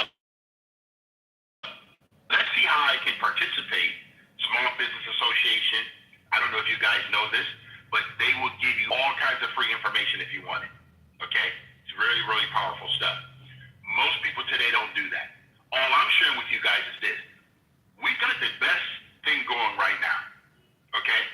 There's so many opportunities. Too many of us look at what the government is doing. I look at what Edward can do. What can I actually do every day that's going to cause my family, my children to have a better life? That's what I try to do every day. And listen, guys, again, I don't have all the answers, but I do know in my last 38 years, for me to have what I have, it did not come by the hands of the government. It came by the hands of Edward getting his butt up out of bed every single day going to work. Very well stated, Ed, and it's something I wish we just heard more often on Clubhouse, man. Like there's so many people, there's so many people that blame the government for their circumstances. There's so many people that feel like the government owes them something. And I think that, it really handicaps people. It really hurts them, in their quest to try to, self-actualize. You'll never be the best version of yourself thinking like that. It's like, it boggles my mind. It frustrates me. I'm not special. There's nothing special about me. God didn't whisper into my ear and give me, all the information. The harder I work, the luckier I get. I understand for some people that's a foreign concept. I understand that, for some people they feel like, they should wait and collect something from somebody else. I get it. But they're really not doing you a favor. All right? I'm going to land with, it's far better to teach a man how to fish than to just give a man fish. Far better. Edward, can I touch base with you? Edward, can I touch base with you? Yeah, 1 second. Let me just answer Anthony real quick. So Anthony, you said something that I think is very valuable. And the reason why you're not going to hear that on these platforms is because personal responsibility is a foreign concept to people in the United States. And you heard what I said, in the United States, it's a foreign concept. And the reason why is because people today don't want to be accountable or responsible. They want to blame everybody for everything. Okay? Even people who get divorced, they say, oh, that's irreconcilable differences. No, you knew you were different before you got married. Come on, guys. Now we're going to go to some guy to tell us, oh, we're going to split everything. When do we look in the mirror and say, you know what? Like I tell my wife all the time, babe, I'm sorry. I blew it. I missed it. My children tell them the same thing. But I also tell my children that they have an opportunity to be. My daughter, when she was young, Anthony, said that she wanted to be a lawyer. Okay? Guys, in 2026, there's only 1.3 million attorneys in the United States. My daughter happened to be one of them. My son, who's great at engineering, decided to become a mechanical engineer. But you know what I told him? You're going to get a job that most people, really, really need. That's the difference. So we did not put our children in basket weaving and going out and fight, activism. No, we taught our children, if you want to have a skilled job, you're going to have to work hard at it. So my wife and I, Anthony, had to make some decisions way before we had children. Where are we going to live? What school district we're going to live in? Why? Because we have to be proactive. And unfortunately, Anthony, people don't want to take that kind of responsibility. People don't want to show. I've been doing the same thing, Anthony, for 38 years. People don't understand. Some people right now, 25 to 35 years old, have already had 8 jobs. 8 different careers, 8 different things. Guys, can smother breakthrough. I land there because Stephen wants to ask a question. Well, it's actually to dialogue with you. So I hear what you said, and I agree with what you're saying, sir. But so I did 20. I was in the military for 23 years, and I had a gunnery sergeant tell me in my earlier NCO beginnings that you got to project leadership. And leadership is not just as a role, but you also project how society should be. Whether you got to be a role model, and I see with a lot of these younger men and a lot of these younger women that reality and it's watered down and it's diluted into, I call it the quick life, the quick buck.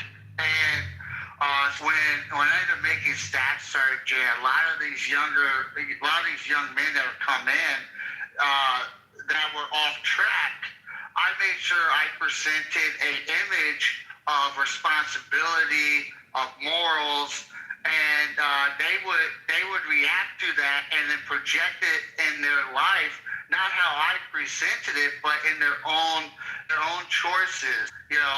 Accountability, morals, discipline, respect, and those individuals. Still to this day, they still project it into their communities. Where you as well, Edward, you project that image in your community and your engagement with others. I'm sure there's a lot of people here that, in their own way, but that's what society's lacking these days. Like, I'm 43 years old, sir, and so I had a lot of good images when I grew up. I grew up in a farm community, so we saw, work ethic, reliability. Your word is your word. It's a value to it. And so when we would leave our communities, you would continue to project. But we see that societies these days, where it's not about moral compass. It's not about responsibility. It's not about, projecting good leadership and entrepreneurship. It's about who got the best laugh, who can do the best troll, who can bash and slash. And that's what we're seeing in the newer generation. And sorry for rambling on.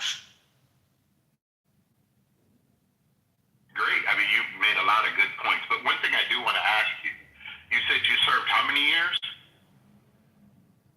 I'm 23. I'm 43 years old. Thank you so much for your service. I want to take you back.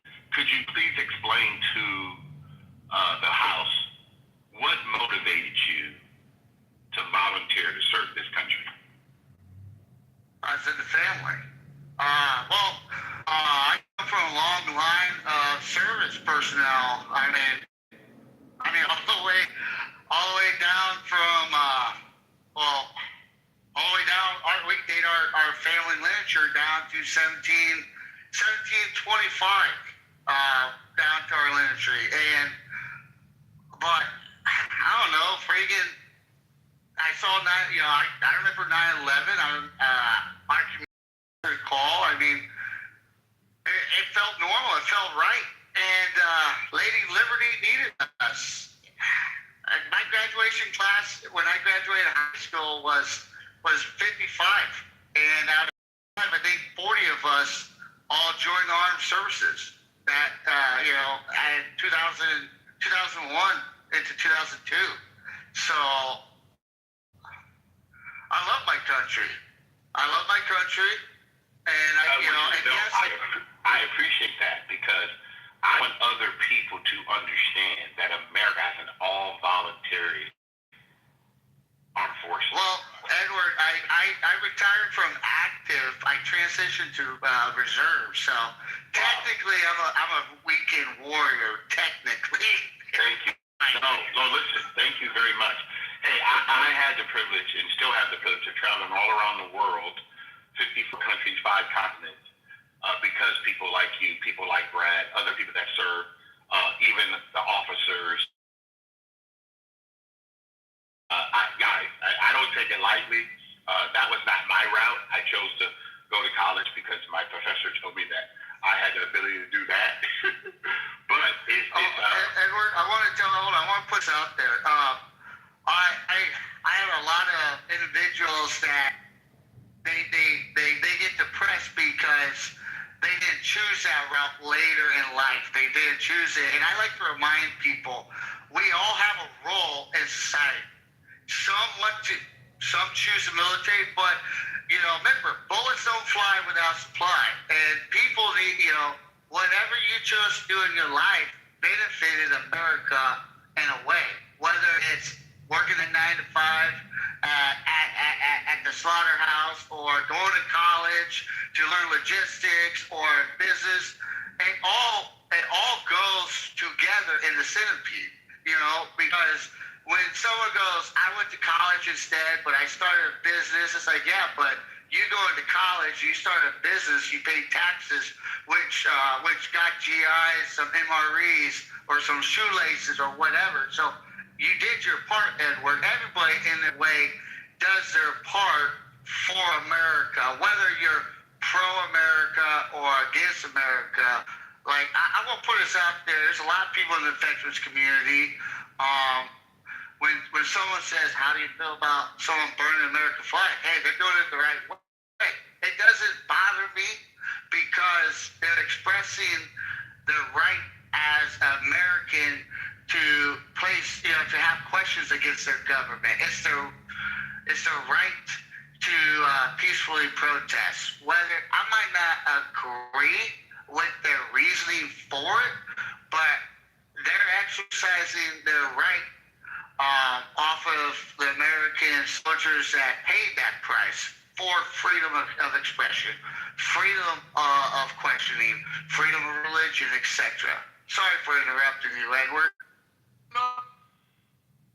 You served 23 years, man. I'm not taking any light of that. I'm glad that you have a voice, man, because I deal with veterans every single week, man.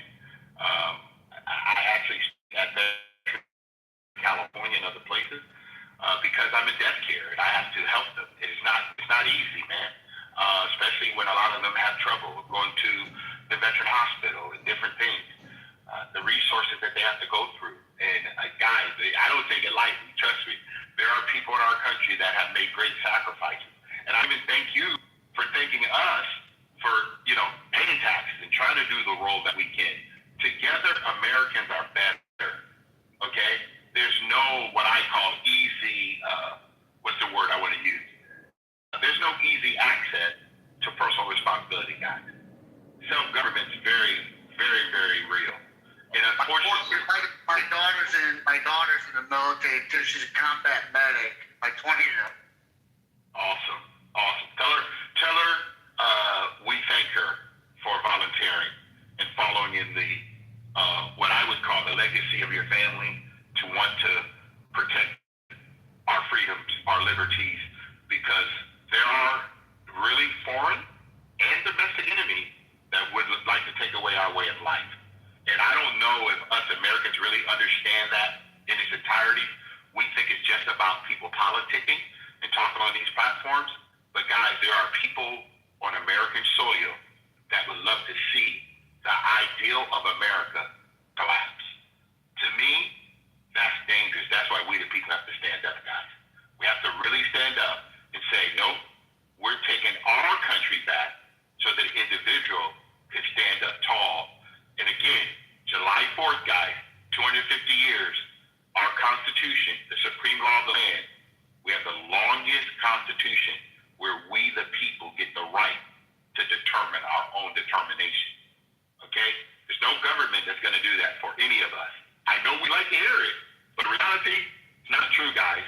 And as a person who happened to be born on American soil, my wife and I always say, we are grateful that we are part of this experiment in the world, not other experiments.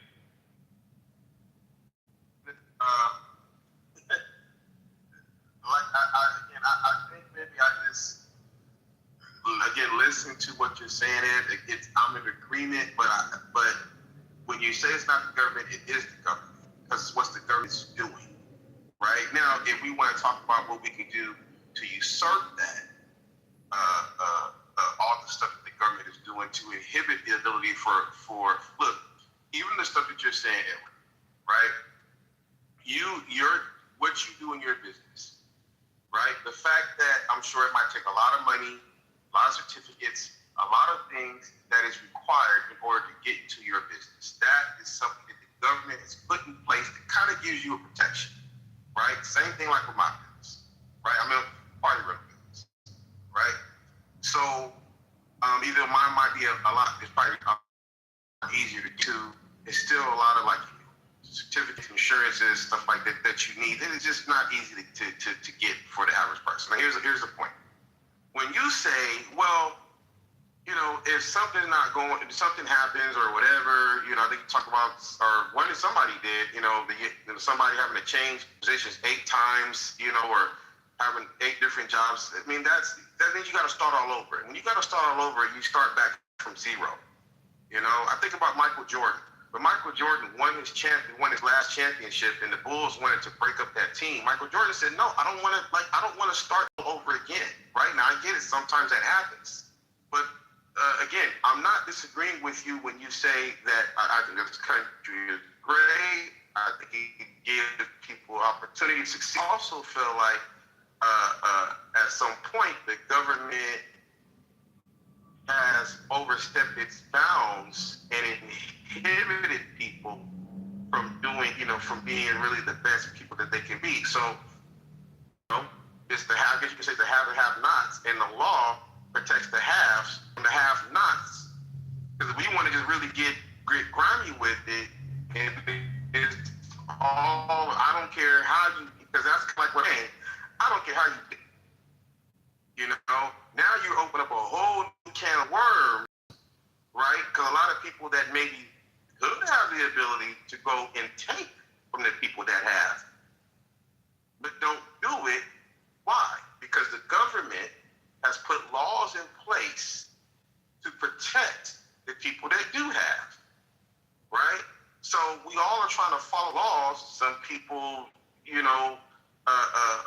from it more than others. And that's why I said earlier, when we were talking about a race to the bottom, you said, well, yeah, you can just go and see about getting contracts from outside, well, that might be good for your business, but my business, I don't need to get no contract from country, don't need it. That's not gonna work for me,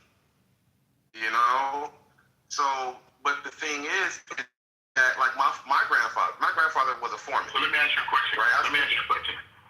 Go ahead. This for anyone can answer this question. Okay. What do you think that you can do in your own power to increase your value to the marketplace? Go and learn more skills. Okay. Thank you, Sword. That's one. Anyone else? You can get free and unbiased medical help. Yeah, anyone else? Marketing, you could market yourself better. That's always my thing. Put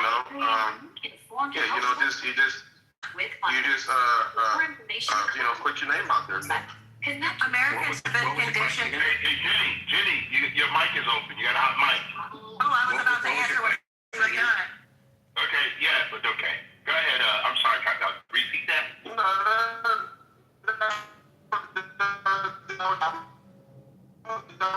I'm just chiming in. But I still wanted to finish my point, though. But okay, go ahead. I'm just you're in the matrix.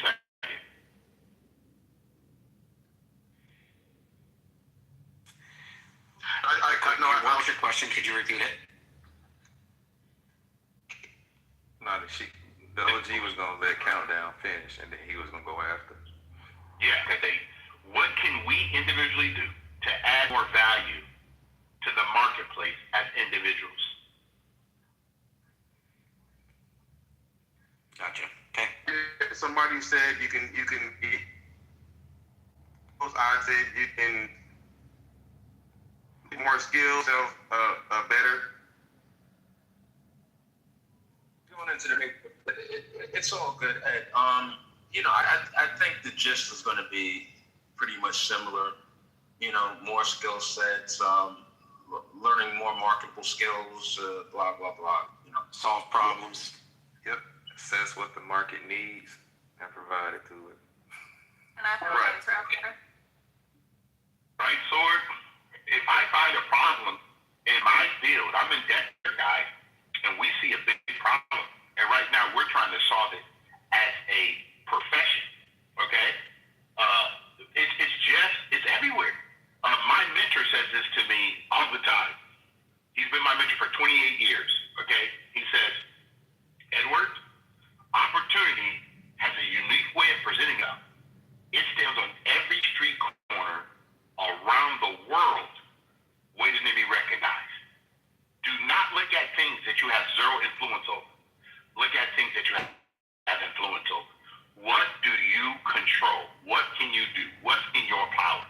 What can you implement to solve someone's problem? Guys, all of us are either on an Android or a smartphone. Okay? iOS. Someone solved that problem so we can all communicate with each other. And we all did? We went on and bought it. So I'm a firm believer in the free enterprise.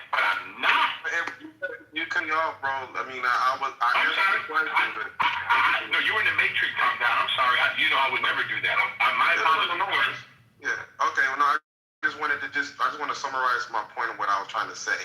Okay, is that again, we still have to operate inside the confines of a law, right? And it sounds like when I'm listening to you, it kind of leans more toward anarchy, where I'm going to do if I see opportunity, you got to get. That's true, but you still got to operate within the confines of laws that are set in place, which is protections to prevent from people that may have. You see an opportunity where you can take something from somebody else. You can't do it because the law is protecting that person, and that law is implemented by the government. But what would be the benefit of having that type of mindset? You can't build your own house. You got to go and take a brick from somebody else.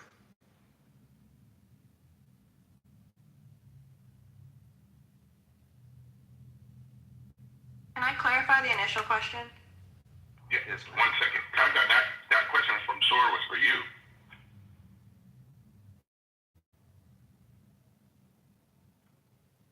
Go ahead. Go ahead, Jenny. It's all good. Go ahead, Jenny. Okay, so when you're referring to how we can, as an individual or a business, contribute to the market, are you referring to the GDP or are you referring to just overall transaction? Okay. By infusing our money into domestic entities as opposed to foreign entities, we're conditioned, really unfortunately, to buy cheap, maybe subpar products because it's easier and we're looking at our own cost of goods sold and we're looking at what's best for us as opposed to what's best to the collective.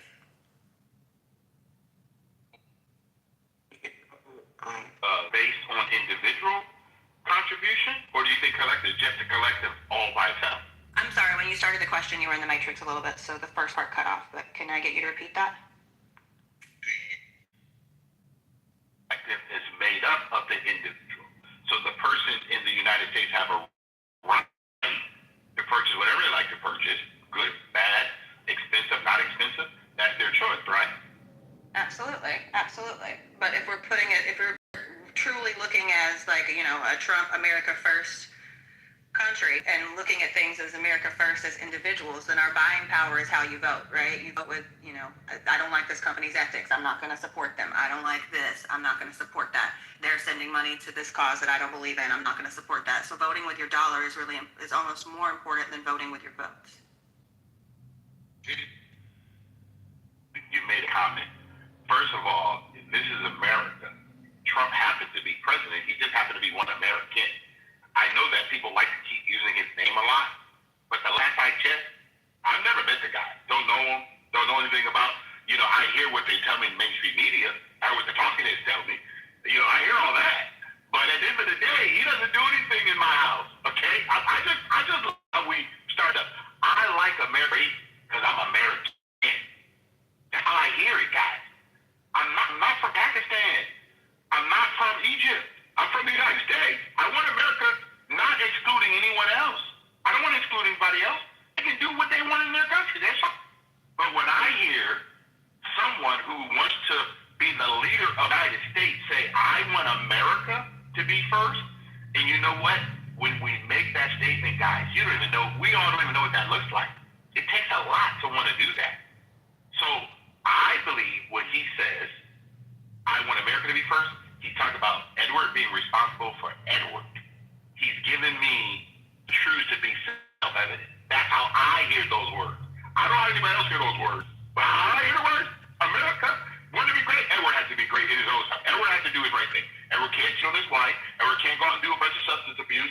Edward can't say, I'm going to go take a break. I'm going to take somebody else's stuff. A friend of mine asked me a couple of weeks ago, he said, well, Edward, if your family was hungry and, you got just feed your family, wouldn't you go and just steal? I said, no. I should have enough friends, enough of the people in my community that would want to assist Edward and his family in that time of need, versus Edward having to be morally corrupt to go and take something from someone that's not mine. That's how I was taught. But I hear a lot of people not look at personal responsibility. They really want something from someone else. Well, and that's the exact opposite of what I'm saying. The only reason I mentioned Trump House. So I thought that was kind of, a like-minded situation. But no, I agree with you. I think that everybody has personal responsibility, but when we're talking about contributing to the overall market, the overall financial health of that leads us into the tariffs conversation, right? So I think that it's an important thing. I agree with Trump's policies on the tariffs to try to drive economy and revenue back to America. And that's where I put in America first, right? Because we should be building our own GDP. If you think that other China and Iran and everywhere else is not preaching the same thing, I'm certain that they are.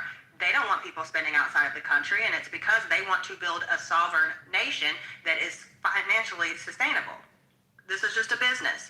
So I don't think that, Trump being president is the reason why we should spend in America. I think because we're American, we should want to support, yes, we are all individuals, but we are also a collective. We're a country, and we have one thing in common, which is we are all Americans. So I think that we should all put the American people first. So Jenny, I know you weren't in here earlier, and I talked about it. There was they did a study. Let me just answer her. So Jenny, do you think that you and I want to put America first, but if Americans don't put themselves first, how do we help people who don't put themselves first? I mean, you can't help somebody who doesn't want to be helped.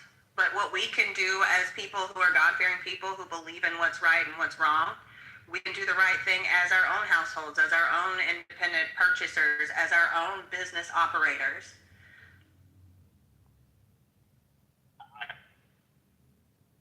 But at the same time, you and I both know this, unfortunately, and I'm going to use the term, guys, we have a lot of freeloaders who want to freeload. They want something from else.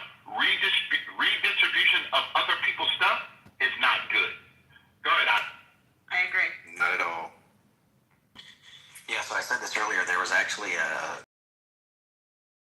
used Greenville, took the population. And if each person, this goes back to why I like the tariffs and making America great again and spending in America. I don't know if you guys, local communities ever do this, but I know one that I was in, one of they own like 7-8 different stations, but the guy who ran one side of the operation always, like the head guy, would always have these little things that he would teach.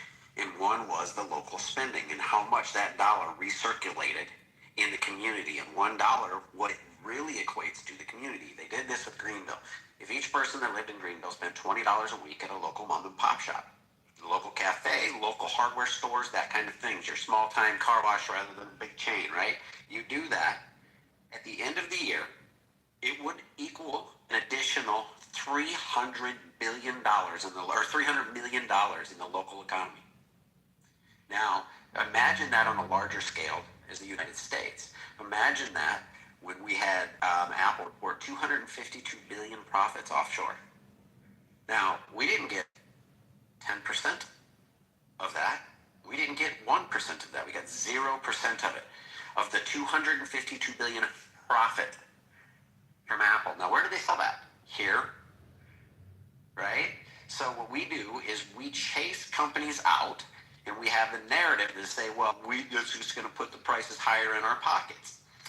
Those same people are the ones that say that the fast food workers should make $25 an hour. Cool, pay them $25 an hour. There's a reason you aren't getting a Happy Meal for $9 or for $5 anymore. It's now like what, $8, $9, $10.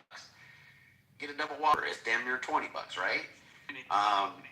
The reality is it does cost more to make stuff here, but your reciprocal or the turnover in that dollar means so much more. That puts so much more into the system. That gives us more opportunity for our Social Security checks. 93% of manufacturing companies provide insurance, if I remember the number right. 75% of them are under 20 employees. You start looking at bringing back manufacturing, everybody assumes it's got to be massive. But the reality is look at how many, in South Carolina alone, go look how many auto manufacturers there are. There's a line, you literally have to test to get a job at BMW to apply. There's a line of people. I agree. I'm in South Carolina too. These are 100% facts. Yeah. So what it did when they brought that manufacturing, so being down there, when they brought that in, what it did to the Spartanburg, Greater Greenville area, that to give you an idea how well America can do manufacturing, BMW America is relatively new. Okay, it's been around for what, decade and a half, something like that. I don't remember. America is the largest BMW manufacturer in the world. Their chip plant is in Spartanburg. They are going to probably start making their transmissions for BMW, Bavarian Motor Works in Bavaria, in Spartanburg. They're talking about potentially the engines. Now, think about that. Everybody's telling us we can't produce, but the Germans are saying, you guys seem to do a pretty damn good job. He can tell you what BMW has Carolina. Unbelievable. We can do this more. The whole idea of the tariffs that people forget about isn't to keep prices cheap. It's to encourage us to buy American. China, this was years ago, I did a study on it, and it was the Jeep Wrangler, $43,000 at the time. In America, it was $96,000, 106,000, I think it was, in China. That was the amount of tariffs they put on it. Why? Because they don't want you to buy the Jeep, they want you to buy their car. And this is all Trump is saying. Go ahead. I was going to jump on the bandwagon with you. Cars that the rest of the world buys, yeah? What is the American car that we buy? What is it in Africa that we buy from this British bitch doesn't know what patience is. One second. Hold on one second. So Amen, we actually have a queue. This is what we want to do. When I'm a moderator, I like for us to actually hear people speak. So if you could. But I get thrown out a lot of the time. But listen, hold on. I'm speaking right now, okay? I hear you loud and clear. I invited you up. I saw you. You said you wanted to come up and speak. But could we do it kindly? Let people finish, and then we'll give you an opportunity. It's okay. Everybody has a voice. Go ahead, Steph. Well, I was going to jump on with ICE. If you look at the local small town communities surrounding these plants, they're growing. And that's these small town communities. You can just drive through some parts of South Carolina, and you'll go through these small towns where work has been stripped away, and with the domestic growth growing, you're reinstilling. Where I'm at, I'm from a really small township, okay, and we have a manufacturing plant that has literally started growth again, and we're seeing the decrease of assisted living. We're seeing the decrease of government aid, and you're seeing the growth of independence coming back in. We're seeing budgets, township budgets for public services grow better because now there's revenue coming in. All the way down to boys and girls clubs, community fundraisers, and this is just within the time span of. I would like to see Trump coming back in and really pushing these tariffs on. That's bringing back domestic growth, and it's everybody's thinking about the big metropolitans, but they're not realizing there's the neighboring small communities that finally got the defibrillator pumped on them, and they're now coming back to life. Can I jump in as well? Let me finish this. Amen. Go ahead. What he's saying is the impact is felt far and wide. So that's one, and now that's just one manufacturer there, but it impacted that greater area from Five Forks to you name it, all the way around. It is massive, and then what it does for the state is bring in a massive amount of revenue, tax. It's putting people in great jobs with benefits. Oh, by the way, the people can drive a BMW I don't remember if it's 6 months. Oh, and if you got a claim, he carries the car insurance for you. So, these are the things that can happen when we bring manufacturing back. So, the thing is we got to get American dollars spent back here, because that's how you make America great again. I think it was Edward that said this. It's not about America only. It's just about America first, because I said this once before earlier. I don't know if Edward, you were even in the room then, but we rise to the top. All empires rose to the top by what? You fight to be the best, and that is that industry. You rise by creating and it's the socialist side of us, the wanting to reach out and help, and it's that empathy that never stops that all of a sudden causes that fall because we don't know when to pull the hand back.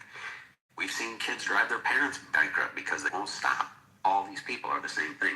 All we're saying is America first, and the rest will follow. We spend a fortune around the world when we could be providing. Real quick, and I'm going to land. In 2020, we were $5 trillion in debt. The end of 2025, we were $38 trillion in debt. What could have been done to make America better with $33 trillion? And tell me what has been done. So, and I think this is an interesting point you bring up. Okay, hold on. We got to make sure. Sorry. No problem. Hey, amen. How do you pronounce your name again? I didn't get it correct. Ayman. Oh, man. Are you there? Yeah, man. You want to speak? Okay, go ahead, Ben. Yeah. So a couple things. To the quick point, like I agree with virtually every single thing that you said, Ice, up until the point where you said, imagine what we could do with that 36 trillion. Like as a libertarian, I'm like, man, imagine what we could do with that money if it was turned back over to the people, which is where it should be to begin with. Like, you know, the government driving up the debt and all that, like, it's crazy to me. Like Edward's talking earlier about, well, if my business goes under, then that's my own fault, and I need to figure out how to, like, and yet we have a government that does pretty much the opposite, where I mean the government fails time after time after time, and yet still people continue to vote based on you know, what can my government do for me? I'm sorry, if your approach when you go into the voting in your local place is to look at the politicians on that list and go, what can these people do for me, even on a local level? I would challenge you to change your approach. The reason I wanted to speak more, I agree with virtually everything that the last couple of people were saying. I think it also the United States is reaping the benefit of the last certainly 20 years plus of telling every single kid they need to go to college. And so, like, I love the fact that we have people out there like Mike Rowe and these other type of celebrities who kind of made it cool to go to trade school again. And, you know, this is something near and dear to my heart as somebody who grew up here in the great state of Maine. The largest employer in the state of Maine for the longest time. I think it's a healthcare company now, but the largest employer for the longest time was BIW. It's a General Dynamics company making destroyers for the U.S. military. And again, the trades are near and dear to my heart. So I can tell you straight up that the amount of kids that are going to college, getting these 4-year degrees, and then going, oh my gosh, what am I going to do with this degree? Is crazy to me, especially when, you know, even it doesn't even necessarily have to be the trades. If you look at these fields on demand, like nursing and these other fields, like, it's crazy. Like, they're lining up around the block to hire these people, and yet we have this stigma, and I've certainly seen it here in Clubhouse and across the board in a lot of these higher income areas, if you will, that you need to be a doctor, you need to be a lawyer, you need to go to a 4-year, you need to do this, you need to do that. Like, I've seen kids getting out of high school immediately starting as a welder. Within 3 or 4 years, they're making 6 figures, like, easily. You know, I mean, like, a lot of these places, the retirement, these trades are retiring like crazy. I know members of my own family who walked onto a construction site and said, hey, y'all got a job for me? And they said, you know how to swing a hammer? And they're like, not really. And they're like, all right, cool, we'll teach you. Like, it sounds like it's that simple. It really is. Like, I understand it. Like, if you're poor in America, I understand being poor in America. But if you're permanently poor in America, like, it doesn't mean it has to be a forever job or anything like that. But, like, for goodness sakes, like, there's so many people that are dying. Like, if you have a teachable spirit, if you know how to say yes and no, and, you know, you're a decent human being, and like, you're not a complete asshole, I guess is my point, is like, people will walk through fire to hire you, and they're begging for it. So it isn't just the 4-year degree. It isn't just that. And look, there's obviously a wonderful place in this country for doctors and lawyers and everything else. But there's also this huge percentage of the workforce that, to the gentlemen that they were speaking before, like, this manufacturing that's coming back in the United States. It's like, yeah, I mean, So anyway, I'll land with that. But yeah, I like to jump on Ben's bandwagon. I love the bandwagon. So like I said, I'm in the reserves now, and dude, I met a guy in the reserves. He makes over $600,000. Okay, and he still loves serving for his country in the uniform. And the guy's rolling banking. He started off going. I think he spent like $8,000 learning how to weld. And he turned around and he went out to the oil fields, started his own business, and he has like 20 employees, and they're all welders, and they do DOT work. It's just amazing. It's just amazing. So I'm just giving you a prime example for the listeners. It's not about a college degree is beautiful. Don't get me wrong. There's needs those in-depth thinkers, but you also need individuals that got swagger and they want to go out there and be trades workers, because I grew up in a time frame where they would beat you in at school saying you ain't going to accomplish nothing in life financially without a college degree.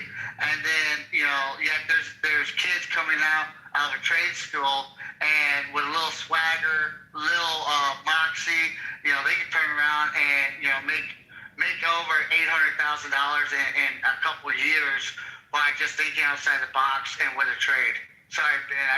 You're good. I'll just finish, and I gotta have some dinner here shortly. But I'll just finish this by saying, like, half the shit you can learn online, and like you see it. Like, there's TikTok channels and Instagram channels and stuff like that are blowing up right now. And there's one that's like I saw it advertised on TV, and I'd seen the guy on social media anyways. And it's literally like doing stuff like basic trades around the house, like. A lot of this shit, like, if you learn how to do it, like, learn how to be practical, learn how to swing a hammer, learn how to use basic power tools and stuff like that. It's like, this is stuff that's going to save you a pile of money. Learn how to troubleshoot when your washer or dryer breaks, that way you don't have to hire a technician to come in for $400. Like, I know what those technicians get paid, and I'm telling you, like, you want to have somebody come into your house to fix a hole in the wall in your drywall, it's going to cost you $400 up front, like, just to get them to walk through the door. Right, like that's a trip to Home Depot and $50 tops, like that, and that's if you're doing it wrong. Like, you could do it for $20 or less. Like, for goodness sakes, like, we live in the golden age of everybody's here on their phones. Like, you can look this shit up super easy. This is like bring back working with your hands. Bring back destigmatizing getting a job that involves working with your hands.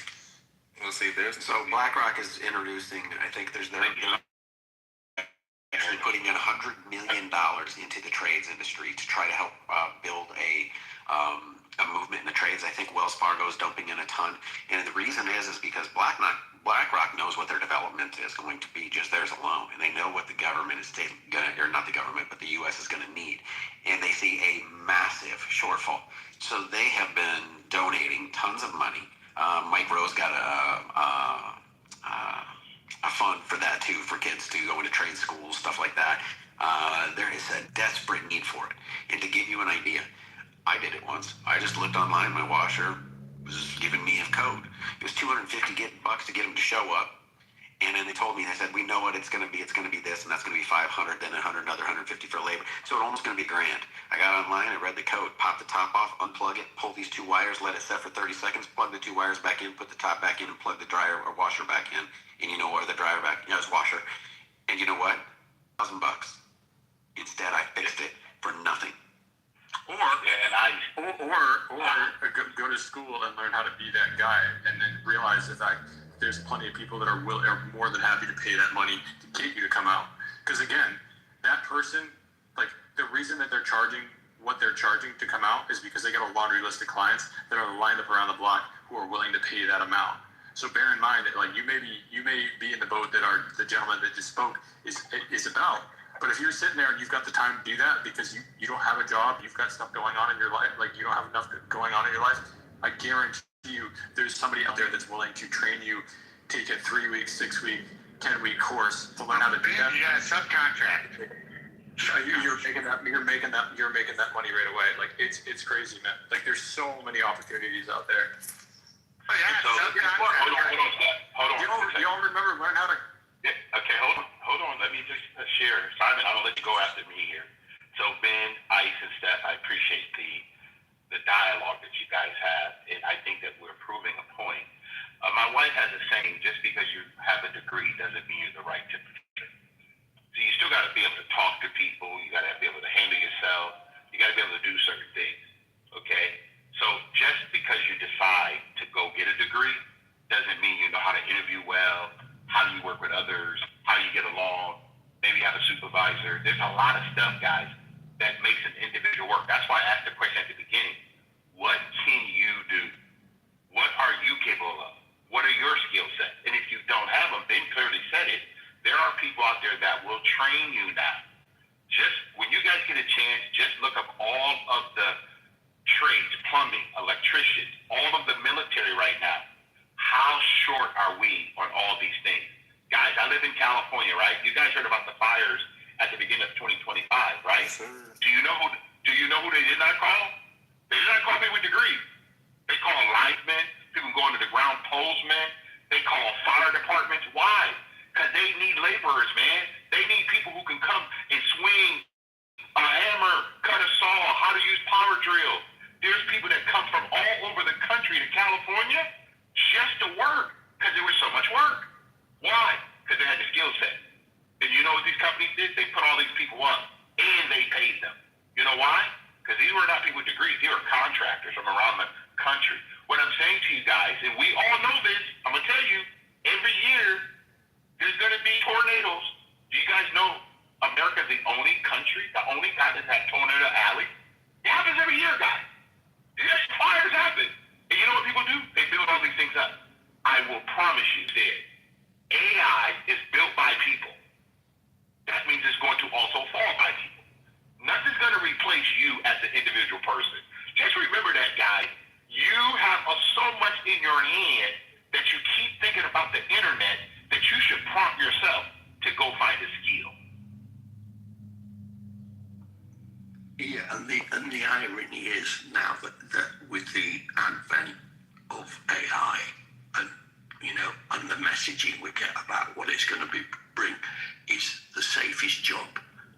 Well, it's a plumber, electrician, someone with a set of skills that involves their hands as well as their brains, because AI can't do that. But that's just an aside following on. So absolutely. And I have my own business, so I'm a capitalist at heart. But what I know to succeed is you also have to be adaptable. So in the world economy that we have, China obviously has an advantage because it has a cheaper labour than the West, which is why the top 80 brands in the West, all have factories there because they make more money because the labour's cheaper. So what happens? You have to adapt. You have to make yourself competitive in other ways. So in my country, we used to have a big manufacturing, mining industry. This completely doesn't exist there anymore, and we've struggled. But we have to reinvent ourselves. We can't be reliant on anybody else. You have to make yourself competitive in the market. You have to be good at selling what you produce, and you have to make yourself competitive, and that can be not just on price, but it can be on quality. It can be on innovation. So we're all faced with the same issue. So we've got to get ahead of the Chinese that way. Can I chime in after you, Sword? Yeah.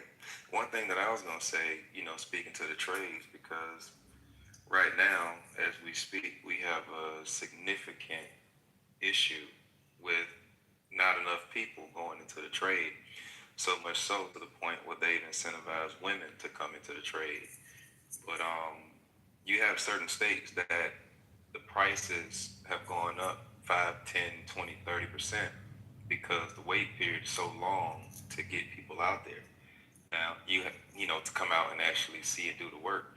And then once you have people to come out and possibly assess the situation, the wait is so long because businesses can choose which customers they want to put first based upon how much the customer is going to pay. and the margin that they're going to receive on the job. Now, as a customer, you might have a salesperson to come out, but then, companies in this day and age, they have more salespeople than they have operational people that can actually come out and do relation. So going back to the example that Ice brought up, or the drywall situation, you might just need a piece of drywall. That salesperson might come, especially if they recognize somebody who don't really have enough knowledge in this industry. They're gonna say, "Oh yeah, you need a full replacement."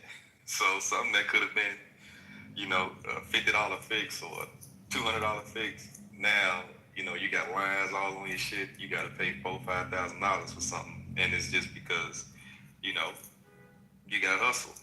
So I say all that to say, and this is actually one of the initiatives that I'm, looking to kick off because I'm a board member in a local park here in Atlanta. Two things that I'm working on doing is getting the police involved in the park, so that way parents can be more educated on how to get home safe, and the kids can develop a better relationship with the police department, and then also partnering with various, it used to be called home improvement, now they call it home services, because I've traveled this country working with all types of home improvement companies, and it's not really hard. You'd be surprised, a lot of people that own these businesses, some of them, a small percentage of them have never swung a hammer or nail in their life. Like one of the largest roofing companies in Florida, the guy never installed a roof. He just knew how to market things, and he ended up building this would have been in 2019. He was at like $30 million revenue, annual sales revenue then. So I can only imagine where he is now. I walked in the offices and people with just sandals, shorts. I went in to do a sales training. These guys are making $400,000-$500,000 a year. And I was looking at myself like, damn, I'm in the wrong line of work. I got a degree, I got my suit on, I got all this shit. And the people I'm talking to, they got dirt in their nails and, just, kind of how people characterize them these days. And they making 2, 3, 4, 5 times the amount of money that I'm making. And they're only working 4 hours a day. So that was a reality check, but I was never really pompous about going to college. I just was unaware. I didn't know that you could make that type of money in the trades. I just never knew. So whether it's HVAC, electrician, waterproofing, like whatever part of the country you live in, figure out. Oh, bro, you just brought up my fucking tism sword, dude. Go ahead. Hey, just a real quick step. Before you go, I just want to sort of, is it Piedmont Park or the Reservoir Park? Either one of those? The park where I'm at? Yeah. No. It's in East Atlanta. Okay. Yeah. East Atlanta. Okay, thank you. Yeah, dude, you guys spiked my tisms. Like, I got 9 brothers, guys, and I would say 3 of them, they all do contracting and construction work, all right? My kid brother, he's one of those guys that sorts joking about saying he's never swung a hammer. But it's about the hustler and swagger. My little brother went to a trade school, got his HVAC license, all right, with no intention of actually being an HVAC tech. And I questioned this like about 8 years ago. I was like, why are you doing it if you're not going to get involved? He goes, because HVAC, you can upmarket everything. I mean, all the way down to subcontractors. And so my little brother, he has a primary job, but he started a business as HVAC, just so that way he can go out there, do bids, and then turn around and then upmark the product, the material, and then subcontract it out to licensed contractors. And that's all he does. I think he made right about $400,000 last year. And he's never touched a unit. Crazy. He's never even, he went to school, got the license, and he's completing, he just completed his electrician, so that way he can subcontract, residential electric work. And so, yeah, I mean, he literally does what he wants to do. That fucker's traveled more on his own free will, and and then I have another brother. He travels with the storms, and what he does is he tries to beat the insurance adjusters. So what he travels literally, he watches. So during tornado season, he's literally right behind the storm, so that way he can go and say, "Hey, let me assess your damage," and he'll fill out all the paperwork, dodge the adjusters, and do it free adjusters work. Submit that, and then once he'll probably get maybe 40 or 50 jobs, and then subcontracts it out to a small contractor for like a 30-70 ratio. Right. And that's all he does. So there's swagger, and you gotta be willing to hustle. I went down to the just so that way. So when I was consulting and I was helping out the home improvement companies, for me to get like some real world experience, when Panama City happened down in Florida back in like 2018, 2019, somewhere around there, I went down there to actually, see if I could sell and, kind of get involved just so that way I can know firsthand. What I ended up learning was that when these storms happen, you'll have people in these home services, they don't work at all until a storm happens. So if a storm happens, let's say twice a year or once a year, they may make $300,000 to $500,000 just in the 2 months that they actually went to the storm. And I said, "Oh shit, this is crazy to make that much money." That right there is what really like opened my mind to. And here I am in a corporate office, dealing with corporate bullshit. And you got people out here that's living like that, So part of it is being unaware. Part of it, you got to go out there and figure out what's needed out there. What are people doing? You got to talk to people and figure out what's going on out there. And I'm so thankful and grateful that I went down to Panama City and see it for myself.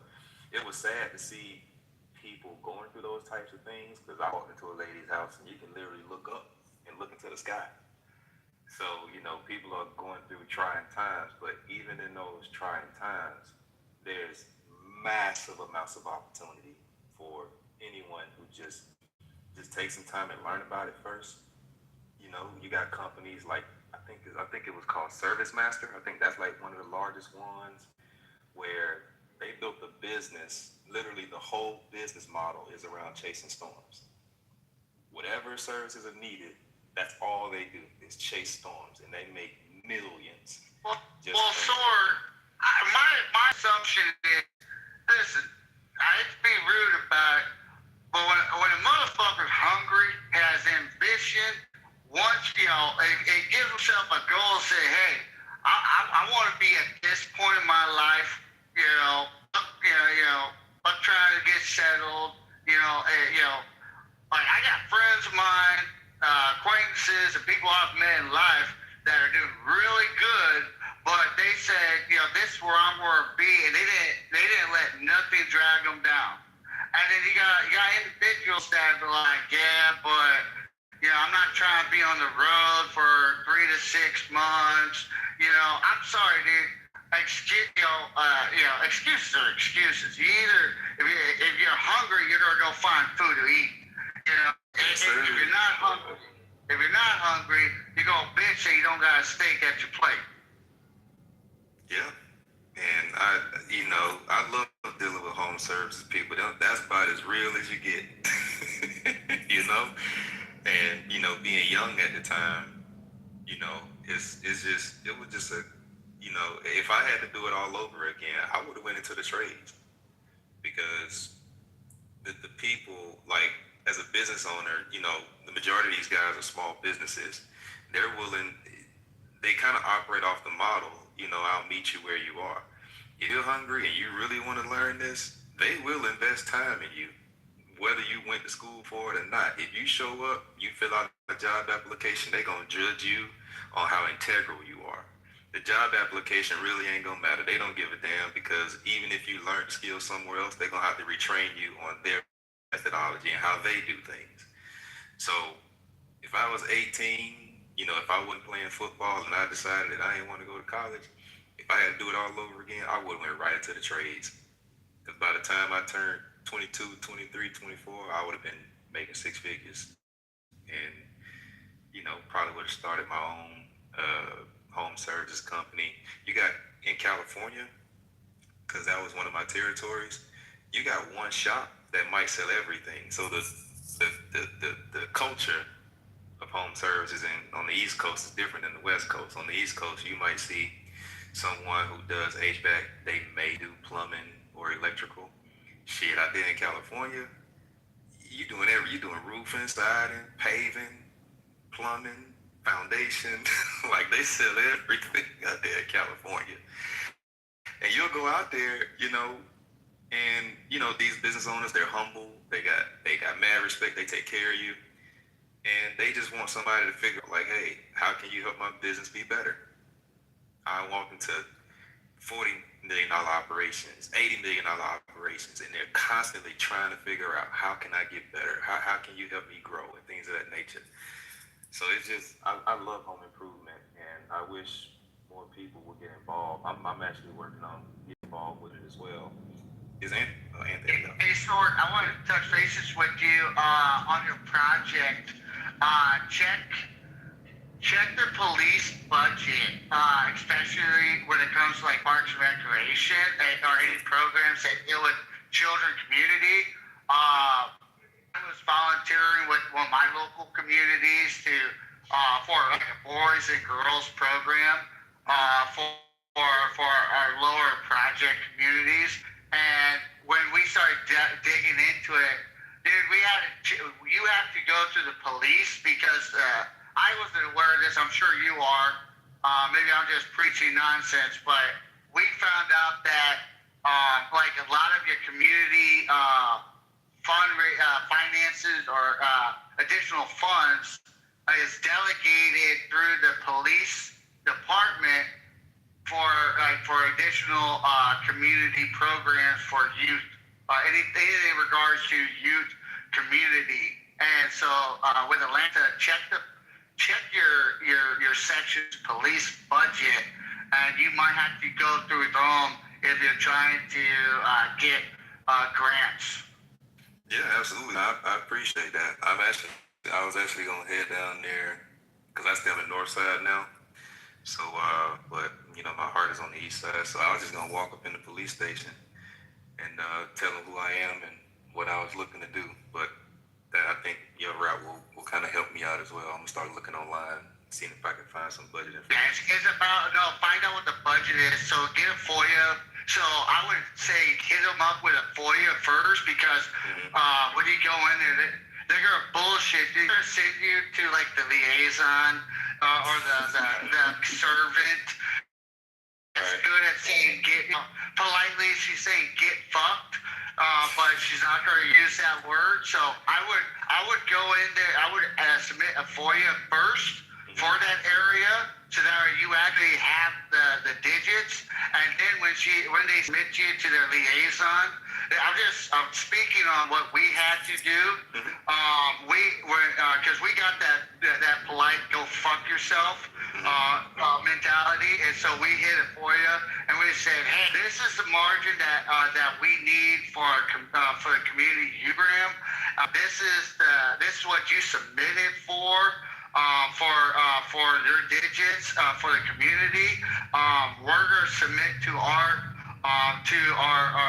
sitting senator, our house as well, and also to our governor, and that we're not able to utilize these funds that are delegated to, because it's all delegated to the police department for some fucking reason. I don't know why. Is it delegated to Erica Kurt? Because, what happened to Charles Kurt's wife? You okay? Amen. No, I swear to God, you people need to make it common sense to the rest of us and the rest of the world. Like, we need to hear this. I need to hear.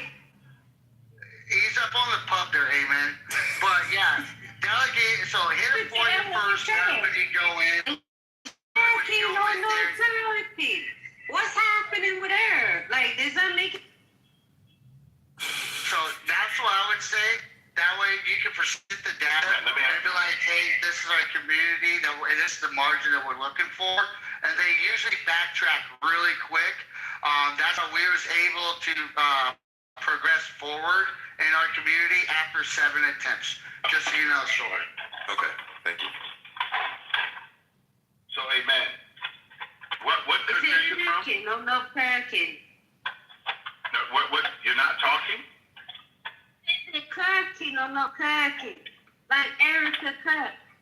Lady. Okay, hold on. No, it's all right. Hold on. My question to you is, what country are you from? I'm from Britain. I'm from the country that you asking from the help. Okay. Where the help comes from, yeah. Okay, so you're from the United Kingdom, is that correct? Yes, absolutely. Okay, have you ever heard of the Great Divorce? I ever heard about the Great Divorce. Who got divorced? The United Kingdom and the 13 Who got colonies. divorced? Who was the Great Divorce? I'm trying to explain it to you. The 13 colonies and King George III, who was part of the United Kingdom, we divorced that country and became the United States of America. Do you know the difference between the two countries? Yeah, we understand that. You got divorced. Okay. Yeah. All right. Fair enough. Yeah. Okay. So let's go with that. We divorced ourselves from a king. And then you got rid of us. What that mean? Yeah. What that mean? What that means is we don't look at our lives the light of other individual Americans. We let other individual Americans do what they do. So for you to come on the platform and talk about other Americans, which none of us ever met, you talk about the Kirk family like we all know them personally. We don't. So my question to you is, how do you explain who you are? Oh, wait a minute. So you do not know the people that come from your own country. You do not realize that the problem that you already have. The rest of the world is so stupid that we are the ones that are pointing out the fingers at you. Are you a bit delusional? Where the delusion? I'm gonna go back. Hold on. Go ahead. Tell me what a delusion. No. I'm just having a conversation with you. My question is. I'm just having a Kit Kat with you. You know what a Kit Kat is, right? Okay. All right. So let me make sure we're on the same page, okay? Because I'm just trying to make sure. You told us all that you're from the United Kingdom. Is that correct? Absolutely. I'm no delusion. United Kingdom. So let me ask you a question right now. Currently, who is your king? Charles. Okay, so I'm going to ask you a question based on what you just said. King Charles is your king. Could you answer for us, all of us, as a subject of the United Kingdom, could you please explain to me your right as a subject of the United Kingdom? How do you operate as an independent human being? How do you, wait. What do you mean? So do I have the ability to calculate with the United States of America? Do I have the rights to go around in the rest of the world? Like, what does that mean? Do I have the authority to do my own bullshit? What is the question that you asking? Is it an empty threat?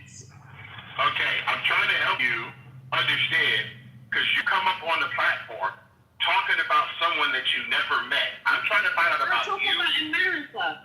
No, I talk about you, individual.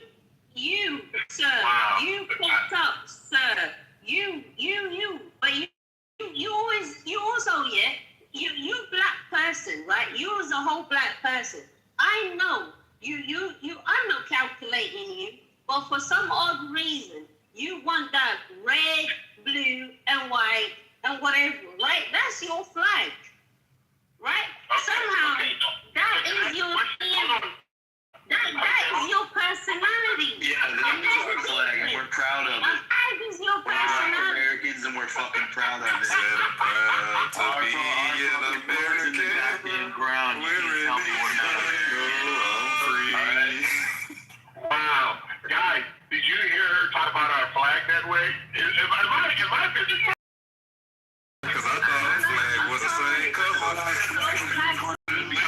Yeah?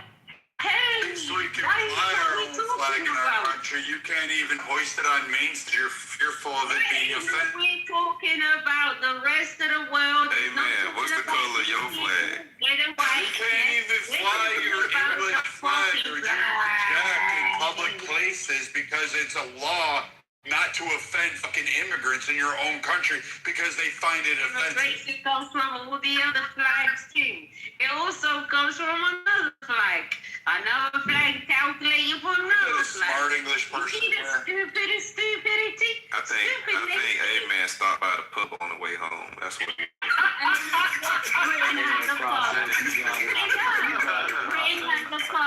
At least we know how to drink responsible. You see,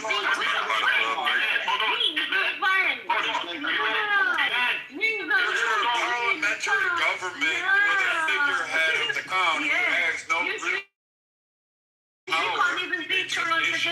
You don't have responsibilities. In fact, you didn't have a choice.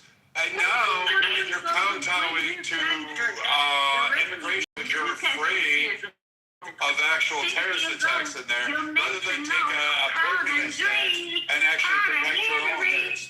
So again, you should just sit down and shut up because America's been protecting your sorry asses since World War II. We rebuilt you. We helped you get fucking establish a foothold. And again, you haven't actually presented anything significant to the world outside of this. You've been a fourth world, third world country on and off since the fucking 60s. Like you haven't been anything useful except cause us problems in which we have to clean up the messes. Amen. What third world country did you? Hold on a second. Amen.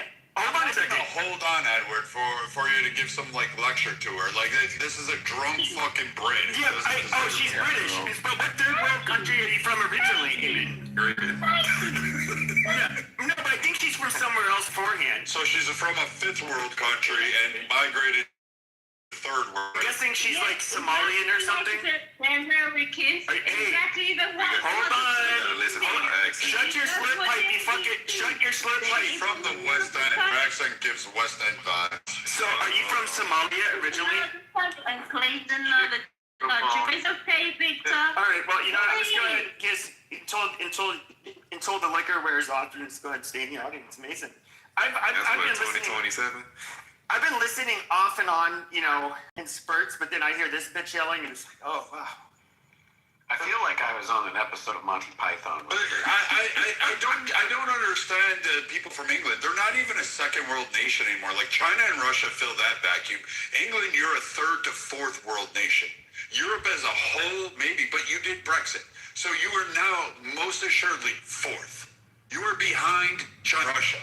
You're not a power player. You really don't provide real significant benefits outside of, you know, moral support. I mean, we do exercises and we give you favorable trade deals, but really, in all honesty, your existence is kind of moot. And you created most of the problems around the world in which we face today. These are long-standing issues, like the Middle East, are a direct result of your fucking greed-mongering ways and thinking we got to make the world Britain. And in reality, we should have just shot you bucktooth bandits way back when. Yeah, well, I don't think she understood the Great Divorce. We still stuck back there. Yo, Ron's kicking the shit out of the U.S. One night sword, I really was. I really was, but she missed that whole point of the reason why we divorced Great Britain. I mean, we divorced them for a reason, guys, because they were not doing well. Right. Well, we divorced them the first time, and then we bent them over and made them our bitch the second time. And then finally, after World War II, we're like, all right, you guys are really struggling. We don't want you to be like fucking a shithole country. But again, they've sunk themselves. Their own policies, their own currency, their own internal domestic policies pretty much crushed them. To the point where I don't give a shit. Like, have a king, have anything. But on the world is nothing anymore. Amen. Dude, it's not putting fucking beans on toast. That's fucking disgusting. She's a third world Somali whore her and her fucking people are being floated by the British taxpayers. Like, don't even give her, to even consider her British is a fucking insult. Like, really. Wait, they put beans on toast? Is that what they eat out there? Fuck yeah. They conquered 90. Wait. They conquered 90% of the world for spices and couldn't figure out how to fucking use it. They're so fucking retarded.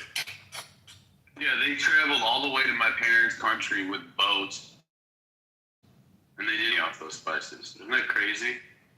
What a smart. Their national dish is now tikka masala, chicken tikka masala, because for whatever reason they can't come up with their own. Nobody wants to eat their shit. It's goop. By the way, it's what they would fucking do. Oh God. Yo, Brad, how are those $2 million fees to pass to the Strait of Hormuz? How are those? Fucking great. You said $2 million fees? Yeah, IRGC's toll booth now. Yeah, like the IRGC is going to see that $2 million. They are. Who paying the what they Everybody already? that wants to run oil through the Hormuz is paying $2 million. No, they're not. You should actually look a little deeper instead of going through TikTok headlines, because again, it's already been debunked. You're a fucking. So wait, Rico, you saying they charging people to provide the link? Provide the source and the link. There's many. You can Google it. Just type it into Google. I knew it. All right, what should I type in? Type it into Google. What should I type in? Fucking retard. Listen, how much? You don't have to actually say retard. I know my IQ is higher than you, and you can keep going. XLP is going to win at the end of the day. But you really, nobody's paying the IRGC for this. IRGC. Rico, what do I need? I just Googled it real quick. Just ask Brock who controls Hormuz. What should I type in, Rico? I can Google. Just ask Grok who controls Hormuz. It's really that simple. Who is Grok? You don't know who Grok? Come on now, really? He's using an AI out of Twitter to like tell him his answers instead of actually. Oh, okay. Use all these guys don't think for themselves. Some interesting answers. I told you, Instagram news stations. These guys, that's all they do. They just take their Reddit post and say, "Oh look, we're losing." Grok's not Reddit. Wait. So what is the claim that's being made that we're losing? What? That Hormuz, IRGC runs Hormuz, and they're charging $2 million a tank to get through. Yeah, actually, Grok is Reddit because it has a built-in Reddit API, so it actually reads off of Twitter. I thought for the time being. Talking about. I thought for the time being, the problem is that they basically, with the drones and other shit, they make it too risky for people to travel through, and so they're only giving pass to. No, but ships that pay in yuan are getting through. Would they pay, or I think they're letting Chinese ships pass? Yeah, they are. But I think for the most part, everybody else is steering clear because they don't want to risk it. Yeah. Anything frankly, with a financial insurance problem. That actually indemnifies them whole beyond their current insurance programs, which he's probably going to implement to help guarantee that transit. Italy is actually going to start jumping in and protecting in the Mediterranean to prevent any kind of fucking tire season. They closed out your They're already fucking there, dipshit. Retard. They didn't close their airspace, dipshit. We have a base there, you fucking moron. You ever hear of Sigonella? What is Georgia Maloney saying today, you fucking retard? You fucking moron, you piece of shit. Listen, the better part is you knock down your parents' legs. Because quite frankly, you're a fucking idiot. Italy is cooperating. England, France, Saudi Arabia, Qatar, Jordan, Egypt, all of these countries are actually cooperating with us.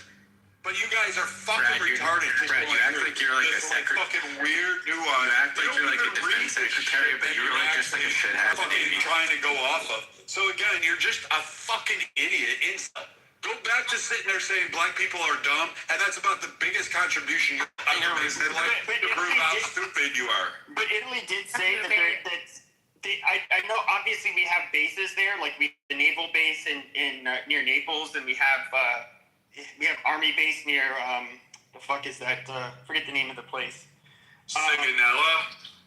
But they have we have port bases there. We have nuclear weapons there. Sure. We have SOM bases not there. any of that, but what came out in the news was the fucking Maloney, and basically said that they cannot use the basis for strikes to Iran. So they would have to probably stage from Cyprus or some other place. NATO's not putting up with this shit this time around. Like Spain's out. Yeah, really. I'm so glad NATO's not putting up with it. So here's the funny thing, Pepe. They were never using Italy to launch the strikes. Yeah, so that's the fun. So. They probably using Kuwait or. We don't use it. So like this whole virtue signaling, like, hey, please don't blow up a terror thing. I guarantee you, Italy went, well, you can still use our ports. Trump's begging Warsaw for that missile system. Trump's begging idiots like this will just grab on because CNN posted a headline and thinks, oh, CNN's owned by Pedro. Hey, Rico. And again, it's just, again, they don't read. CNN's owned by David Ellison. Dude, shut the fuck up. I don't give a fuck who owns CNN. It's fucking twat waffles like you that can't fucking read. But again, these idiots grab on and they don't even realize we weren't even formulating battle plans to Italy. We weren't utilizing Trump asked Poland for a missile system because our THAAD got knocked out day 2. Like, we're getting our shit. Rico, the guy that delivered the message from the Iranian parliament, his name is Aladdin. And Warsaw told Trump to go fuck himself. Really? Poland didn't just buy a shit ton of shit we haven't even developed, so I guarantee you Poland didn't tell him to go fuck himself. The system knocked out like day 2, and then Trump that system is not knocked out. Do you understand how a THAAD system works? They got decommissioned like fucking day 2. Basically what happened is to a guy who wants America to lose. He's literally, that's what he wants. Because the intelligence, if you read intelligence reports, watch a little bit of European news rather than just the stupid shit here in America, and they will talk about things that they know. And they're saying that America is being very pinpoint accurate, and boy, it's hard to be accurate if all your systems are fucking taken out and you're begging Poland for. Okay, so why are no, they were asking Poland for assistance. Here's the deal. They weren't asking Poland for assistance. Why is IRGC charging tolls to get across Hormuz if that's the case? Shit, Poland is happy to assist us. No, they asked for the THAAD system, and Poland said like, "Fuck no." Obviously, they face Russia, so they're like, "Nope, we're not doing this." So they refuse to give up their THAAD system. Well, let me read what this article says. It says the Iranian. Now this goes to what you said, Rico. The Iranian embassy in India contradicted Aladdin's initial comments Monday, saying the claims were unfounded and reflected his views rather than the official position of Iran. So what do you think about that? Sorry, say that again? Speaks to. It says the Iran. Let me put it in the text so that way everybody can read it too. But basically, the guy Aladdin came out and said that they was finna start charging as much as $2 million, and then IRGC running a toll booth. Hold on, like only brick ships are getting through there. Oh, let me read the whole article so that way you can see. So, all right, let me scroll back down. All right, it says the Iranian. This is the last paragraph in this article from Yahoo. It says the Iranian embassy in India contradicted Aladdin's initial comments, saying the claims were unfounded and reflected his views rather than the official position of Iran.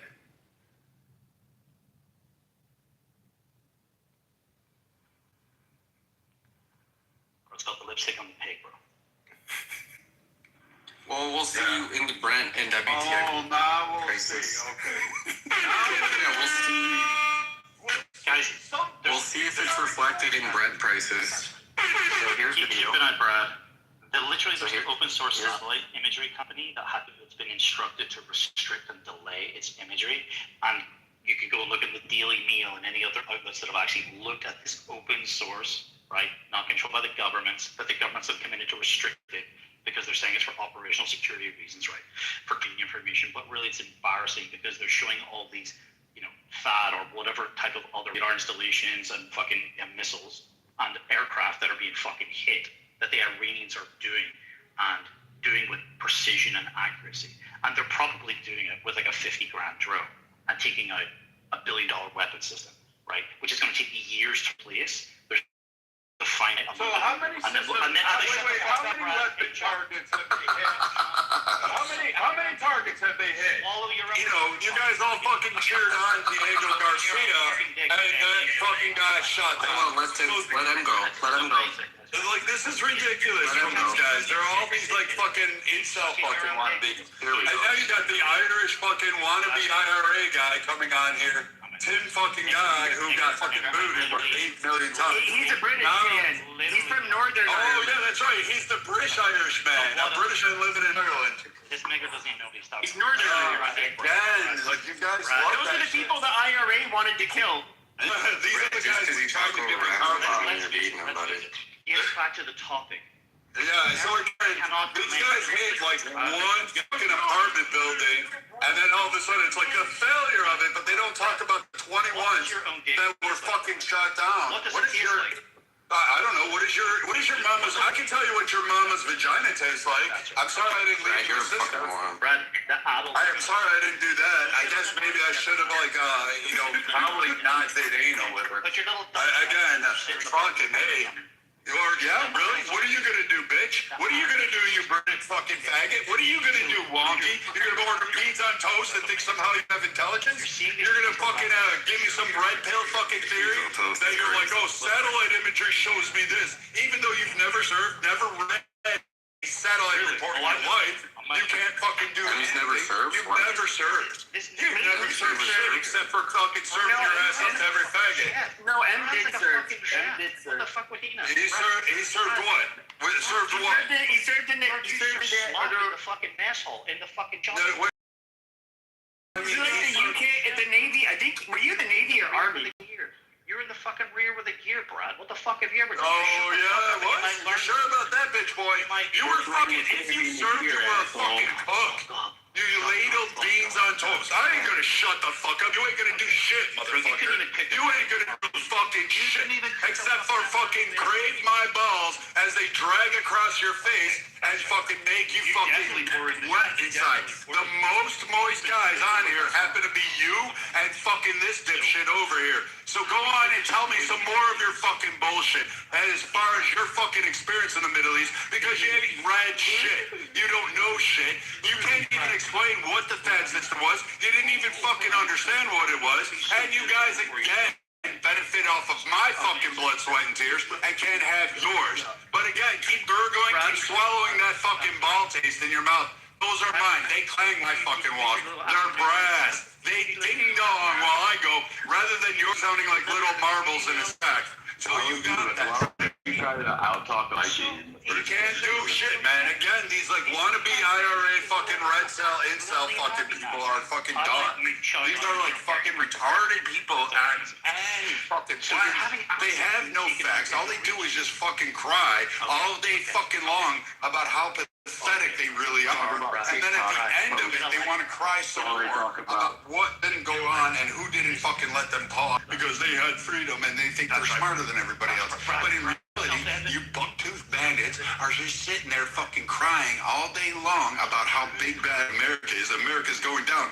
When in fact, we fucking won everything. We won your freedom. Sit down and shut the fuck up, you British guy living in Ireland. You don't have the opportunity to do so. You don't have anything to offer the world. The only thing you could offer the world is really basically swallowing fucking some other guy's load so they don't get fucking the best thing you can do is not reproduce, because I know there's no I'm pro-abortion in this day and age because I want these guys, every woman should just be like using Drano and a plunger to flush them out with Roto-Rooter as a backup. That's how bad these guys need to die out. They're fucking retarded. They're fucking dumb. Like, how stupid are you? You have no facts, no news, no nothing. In your ass, boys. That's right. So are you done? You ain't fucking shit, man. You guys are fucking the day you were born, the day you oozed out of your mother like a fucking cream pie, the day you fucking actually became the highest you will ever be. The best part of you was literally slipping on the sheets while they got done filming her fucking gangbang. That's the best you ever did. You know what? That was the most highest you could ever achieve anything. You don't have it. I can do this all day, dude. Okay. I got this shit. You got that? Nothing? You got nothing. And then meeting face to face, the best you got is you'll throw out the N-word. The best you got is N-word. That's the only thing you think you guys can say online. Oh, I'm going to say these and think somehow I matter and I have intelligence. Shut up, N-word. Shut up, N-word. But you know what? You don't have intelligence. You know what I know? What these guys don't know is that you're a fucking weak, feckless little online warrior. You've never fucking met face to face. You never fought in your life. You lied about shit. You got exposed on this app. You were called bullshit time and time again. You got fucking played out, even by the Irish, even by people in Britain, where you got fucking packed up. In fact, I believe that occurred in Jason Mewes' room. And you still fucking can't live that shit down. And then you came back under a different fucking character. And every time you do, you come back under a different character. Every time trying to actually think you have something intelligent to contribute and tell Americans what they ought to do. But you don't have anything to offer because you can't fucking do it. Like I said again, the best part of you, the highest you'll ever rise, is again a wet stain on the fucking mattress after your daddy fucking pulled out and went for milk. I'm sorry you grew up eating water with your cornflakes because daddy never came back home. But you don't have the excuse to be the feckless woman that you are. Anything more? Anything more you want to try to do? Anything else you want to try to do? Because you can't fucking beat me. You can't fucking top me. You can't do shit, motherfucker. Because you know what? I'm bigger, I'm tougher, I'm stronger, I'm faster. I'm fucking richer than you, and I have all that. And the best you can come up with is calling me a fucking nigger. That's the only thing you can ever fucking do. And you think somehow or another that somehow gives you a claim to high intelligence. It just shows how stupid you are, how fucking dumb you are, and how fucking retarded you actually become. Because that's the only thing you can ever do. You know, personally, guys like you are so glad that we should reach through your rectum, pull your spine out, and beat you down. I swear to God, your mama should have been skull fucked until she was dropped on the carpet, and then could have fucking went. Dude, you don't have fucking shit. You're a fucking wannabe rapist. You're a fucking pedo or some other shit. Because that's what fucking Jason Mewes fucking exposed, was you're full of shit and you're full of bullshit every fucking time. So again, you little fucking incel fucking pedo rings that always seem to get couched in Christian nationalism seem to be popping up as pedos all the time I turn around. And it's usually you buck-toothed bandits that are fucking over there wanting to put your little beans on some fucking... And that's all you guys ever fucking do. All you ever do. You don't have a fucking... You're never going to talk, dude. I'm not going to let you talk. I'm not going to do anything out there that's going to allow you to talk to Americans, because I quite frankly think you're probably the dumbest fucking on here. So go back to chasing little kids in fucking Ireland or Scotland or Wales or wherever the fuck it is you're hiding these days, and go fucking keep going there until you get caught, because we know that you guys are nothing more than child rapists and fucking little wonky little fucking creepy fucks all the fucking time. You have been. You always will be. You guys were too stupid to even control an empire. You lost to a fucking guy who went on a hunger strike and managed to turn around and say, get the fuck out of my country. Why would we listen to any fucking idiot that came from Britain ever? You lost to a guy who did a peaceful fucking hunger strike, and you couldn't even beat him. The guy was 100 pounds. You expect me to sit down there and back down to some English fucking person? Get the fuck out of here. Get the fuck out of this nation. Shut the fuck up. Go. Here's a good one. Go start your own room. Go start your own conspiracy room. Go start that whole bullshit again and see how long you last. You know what? I'm willing to bet you it's 10 minutes and you'll come back under a new name and new profile, and you'll sound like this. No. The Fed system, it was gone. And the U.S. is going to lose everything. You guys are getting utterly destroyed by Iran. A fucking fifth world fucking nation. You guys are a third world, fourth world country to begin with. Actually, Iran may be tougher than England right now. It may be tougher than you. I would rather see the Irish go against England, which is probably why you guys didn't want to go down there, is because you knew right off the bat you fucking faggots would beat. That's interesting. There it is. If the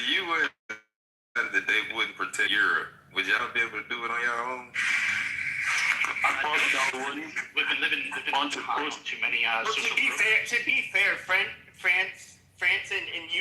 and Poland probably could hold their own. The rest of the nation, England, couldn't hold shit. That's right.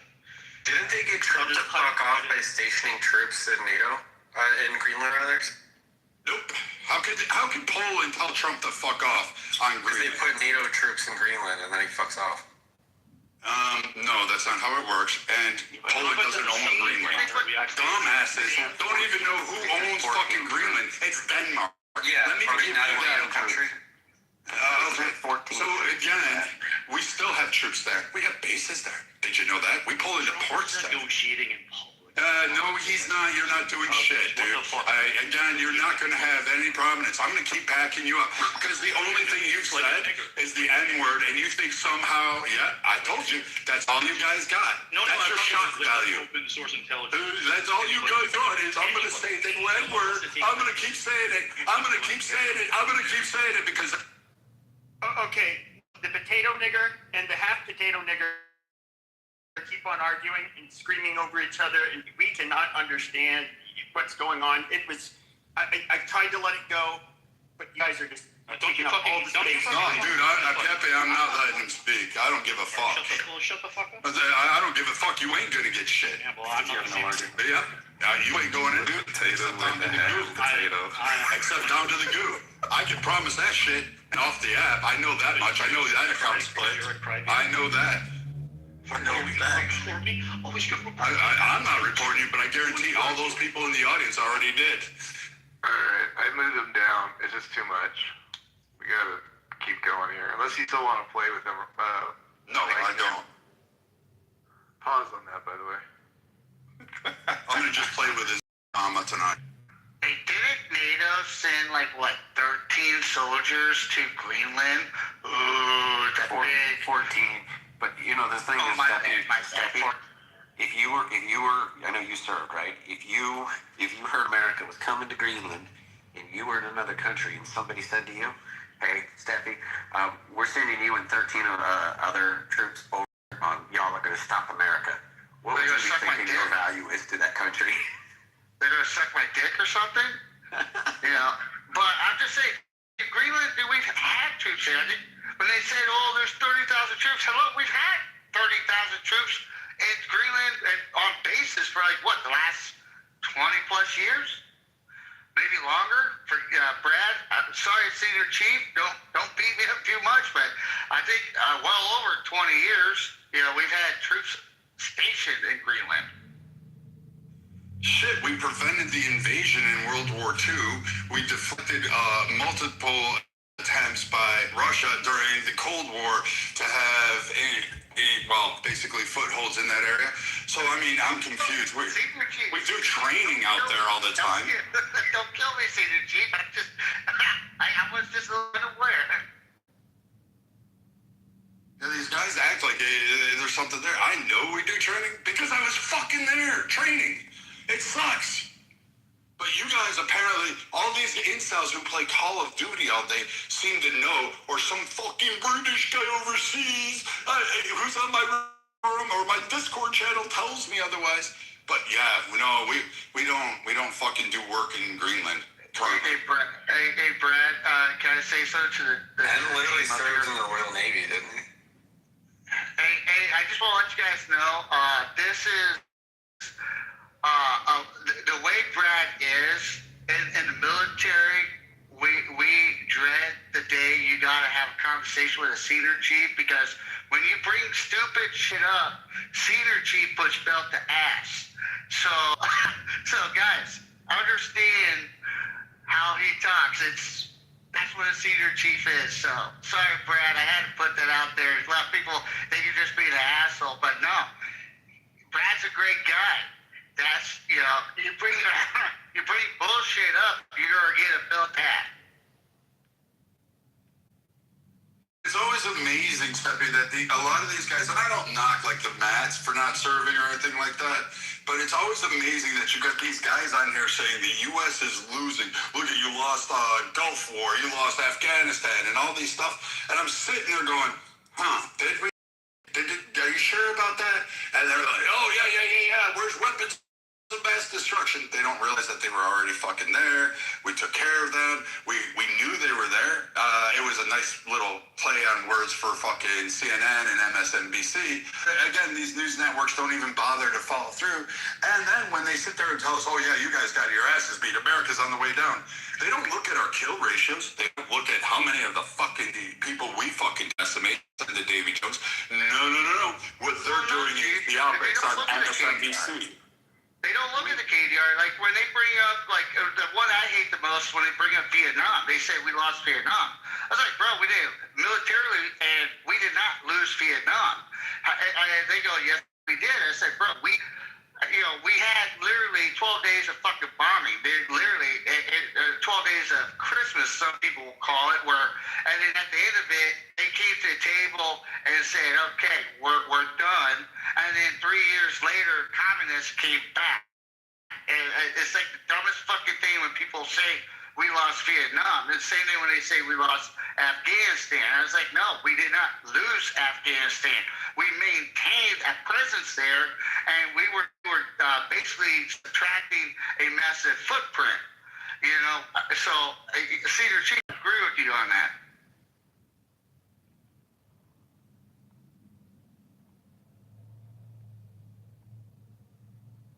Yeah, so still, it doesn't change the fact that there's $2 million fees to get through Hormuz. And the IRGC toll booths.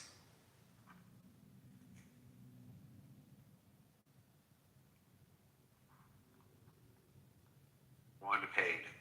There's not even, it's verified. It's just being reported that one is paid the $2 million. Number one. Number two, when we look at losing in America, we have a country who had a military. The country has no boat presence in the water. If you came to America, anybody, I would like to know who's parking their boats in the Gulf of America, who's parking their off Miami Beach, who's parking their boats in the Hudson River, who's parking, nobody is, okay? But we've got our boats surrounding them. Their boats are not controlling the water. The reason that they have control is because they do still have missiles. And the reason they have missiles is because they report 1,000 missiles a month. And the missiles we used to shoot them down, we were producing 6 to 7 a month. So guess what? You guys that say we shouldn't have gone in don't realize that everybody going back since they took office said we need to go in. They all said they were a problem. Every president. The Secretary of State Hillary Clinton said it. She said she was going to bomb their asses. There's a Fox News link in the chat about $2 million a tanker. And one has been reported to have done it. I just read that. So, guess what? The fact is this. You don't tell people, yeah, go ahead and go, because they do still have missiles, and they will strike because they're throwing a tantrum, and their neighbors are losing patience. But the reality is our planes are flying over there. Not a problem. They sent a Warthog in. You ain't sending a Warthog in if they've got some badass air defense. You're not doing it. We sent the 31st. We've sent the Tripoli. We've sent what do we got? Airborne going. We got those 2 carrier groups. We got and various other attack squadrons. I'm gonna buy some defense stocks. This is gonna be a long war. Dude, the 29 Tucanas are in, and anybody knows what Tucanas are. Dude, those are a single prop airplane that has basically, munitions 250 cal. So all their missile silos and drones are on the ground. It's gonna be no matter where they're at. Once they launch, we have them. That's the dumbest thing ever. We did capability studies. We even proved it with Diego Garcia. They can't do it. Like all of the stuff where the U.S. is losing, as soon as they pop their heads up and shoot, we have that. We know where they're at, and then we blow that shit to high hell. They can have it underground. It doesn't matter. We're hoping they shoot. We're asking them to shoot because we know that. And Bradley Cooper, who's the admiral in the region, who basically decimated their entire coastline and all of their navy, you clearly don't know any of that shit. You're just giving me Fox News headlines, and you didn't even read the article. It was MSNBC. Whatever, they're all the same. saying. You're just reading fucking some article going by the headlines. You don't even read it. What was it? ICE read it and told you one is alleged to have paid, but they can't even confirm it. Oh my God! Oh, I read there's a lot of sources talking about IRGC says they're fucking winning the war, and dipshits like you are fucking believing them. And I'm sitting there going, where, when, what facts do you have? And you gave me a fucking shitty headline and said, here, read it. And then when we read it, it still didn't prove your theory. I mean, just look at the pump in the U.S. Like, how much you paying for gas in the past month?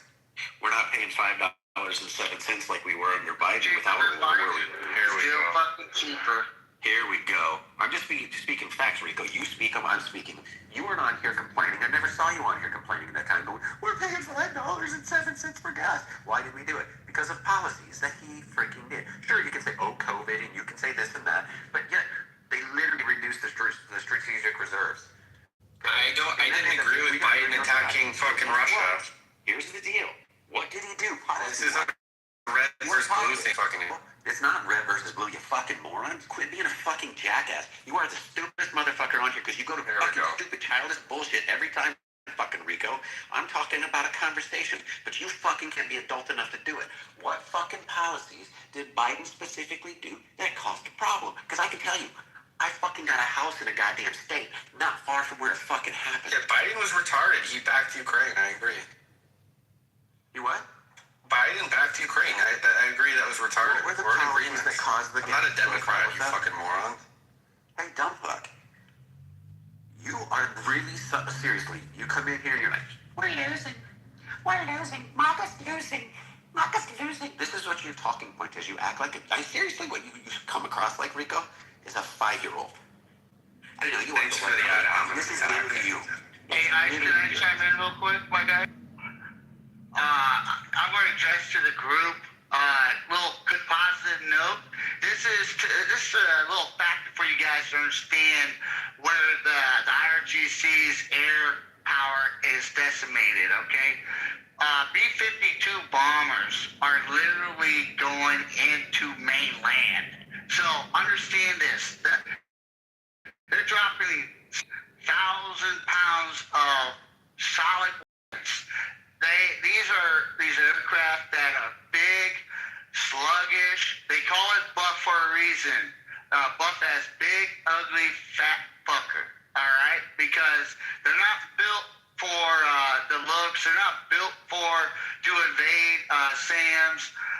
They are built for a mission. So if we have B-52s going in there and fucking teabagging the fucking IRGC mainland, that means that we have complete air dominance. All right, we have A-10s in there coming in and putting belt gas. We got Vipers in there. That's the new version of the Cobras. We got Apaches going in there, which are dominantly targeting fast attack boats, one-way drones, and they're doing a great fucking job, guys. All right, dude, we got the Spooks. Anybody want to know what the Spooks are? That's a C-130 with basically with a 105 mil cannon out the fucking side of it, and two 30 mils on the side too, just basically playing laser tag with the IRGC. So that is to explain the dominance in the air that the U.S. has. Okay, so please take that into consideration when you guys spout bullshit when the IRGC on your newsfeed says that they are winning the war. Well, here's the better part on the naval front, Steppy. So we're aware that right inside the strait there in the narrow channel, we have the Roosevelt Buckley, Oscar Austin, and Thomas Hudner. These are destroyers. These are pretty powerful destroyers. This is why we don't need other ships there. But basically, our destroyers act like battleships these days. But what these guys don't realize is there's 4 other destroyers on the eastern side of the Mediterranean and 6 destroyers in the Arabian Sea, all with various strike capabilities. And that is separate from the destroyers that are circling the carrier groups that are actually running interference. So now got all these destroyers patrolling that area, and somehow or another, these assets are saying America's losing the war, but we haven't lost one ship yet. We haven't lost one. So these guys really don't know how warfare is. They've never been in the fight, and they, like, again, it just goes to show that these guys don't know either land or nautical warfare nor air outside of a fucking video game. Yeah, I'll make this easy. I just looked it up. The U.S. has struck between 11,000 and 13,000 targets of the IRGC. That's contrasted with the IRGC has only hit 1,238 of their targets. 1,200, 1,200 compared to, well, we'll round it off to 12,000. And we're going, the U.S. wants to hit 16,000. So there's no way that Iran, just by the numbers alone, can claim winning anything. In a war, if your enemy is hitting you hard, you hit back hard. And if you can't, that's called losing. Alan, how many missiles did they fire in the first day? Because I just want to kind of look at they fired thousands of missiles, right? And they've sent in 30 some odd days. 4,000 total. Yeah. I think it's 4,000. But how many, what was the percentage of those that hit? Because that's right. Because we look like all these idiots, and I don't mean like the impact from debris that was blown up in the sky. I'm talking direct missile strikes that actually hit. There's a percentage ratio, and I forget what it was, but I thought it was like 12%. Because I thought that was significantly low, considering the amount of power that Iran is claiming to have. But I know that they can't do anything against it, and their guidance systems are weak at best. Brad, I want to throw something out there, and I hope you agree with me. So if all of a sudden, because there's threats now, they now say they have an intercontinental ballistic missile, right? So let's just say that they have that. So they lied, said they only had a missile that could go 1,250 miles. They showed that they could go 2,500 miles. They lied, right? Proven lie. Then they say, well, we're just weeks away from getting a nuclear weapon. Then they make threats about saying, we're going to have a strike that'll shock the world. Nobody's ever seen anything like it. That seems like a nuclear weapon. Probably, right? They said we can't let them. The NATO said we can't let them. The UN says we can't let them get one. Everybody says it, right? But now they're making threats saying that they could hit America. But I want to throw this out there. If they did fire a nuke on an ICBM and fired it at America, do you think these people would be like, holy shit, we should have gone in sooner? Or do you think they'd be like, ha ha, way to go, Iran? I think most of these people, like Rico and everybody else, would be like, ha ha, way to go, Iran, way to show America. I think Space Force will catch it before it even got to the atmosphere. I'm sorry to be naive, but Space Force would fucking take care of it before it even became a... No, that's not necessarily true. Yes, we have interceptors, but the stuff Space Force deals with, like satellites and movements around the Earth against 37B, right? Like I'm aware of, we don't have a Star Wars SDI-like system around the Earth like Ronald Reagan proposed. We actually have it on our ships, Marshall. We have a way to interfere with guidance systems, and we have a way to interfere from satellites on there. And yes, Space Force has some weird capabilities. I will not make fun of Space Force anymore because they're the only fucking group of guys that scared me. Well, this is a little off topic, but in my GOP county convention to get ready for state, we want a Space Force base down here because we've hosted 4 or 5 other military bases. Considering SpaceX's launch point, what they did for the DoD, right? It'd be great to have Space Force down here.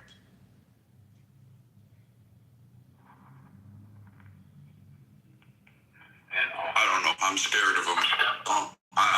Those guys scare me more than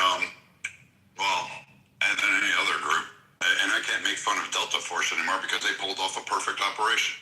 But Space Force, these kids are scary. Did you hear about some of the reports from people that were there when they went into Venezuela that said that they used some sort of a weapon on them that they were vomiting and stuff, and they said it seemed like the Americans weren't affected by it. And the nose, Did you hear about that? was bleeding. Yeah, the nose is bleeding out of the ear, everything. Yeah, we heard about it. This just tells us nobody here has a freaking clue what our military has. See, we have in America here, we have a thing that you could invent tomorrow, Rico. You could have something that free energy, so better than anything, 50% efficient solar panel, right? Guess what? U.S. government says, thank you, we're taking that. You don't get to put it on the market. Guess why? They look at it as a national security thing. So there's things out there that have been done that we don't know about, that they've got. There's technology. As hell, you can watch the show Future Weapons from back when, and it's amazing what's out there, and they're not letting you see what we've got. Listen to what some of the pilots have said they've seen in the air. Marshall, sorry you missed it. We had like two wannabe KKK light graper, guys who like to play tummy sticks. They basically were telling us how the U.S. is cooked and Iran is like defeating us militarily, and they're just like taking our ass. And so we're coming off of that argument. Well, I want to speak to that. I'm in the defense, and I have a TS, so of course I can't speak to anything in that, in regards to descriptives.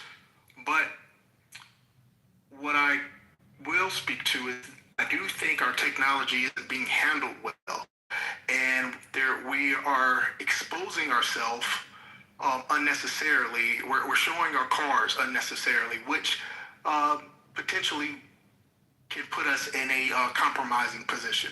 So yes, we might have some cool stuff, but if we continue to use it irresponsibly, it's not going to be so cool. And also, we're not the big dogs walking around with the big stick anymore.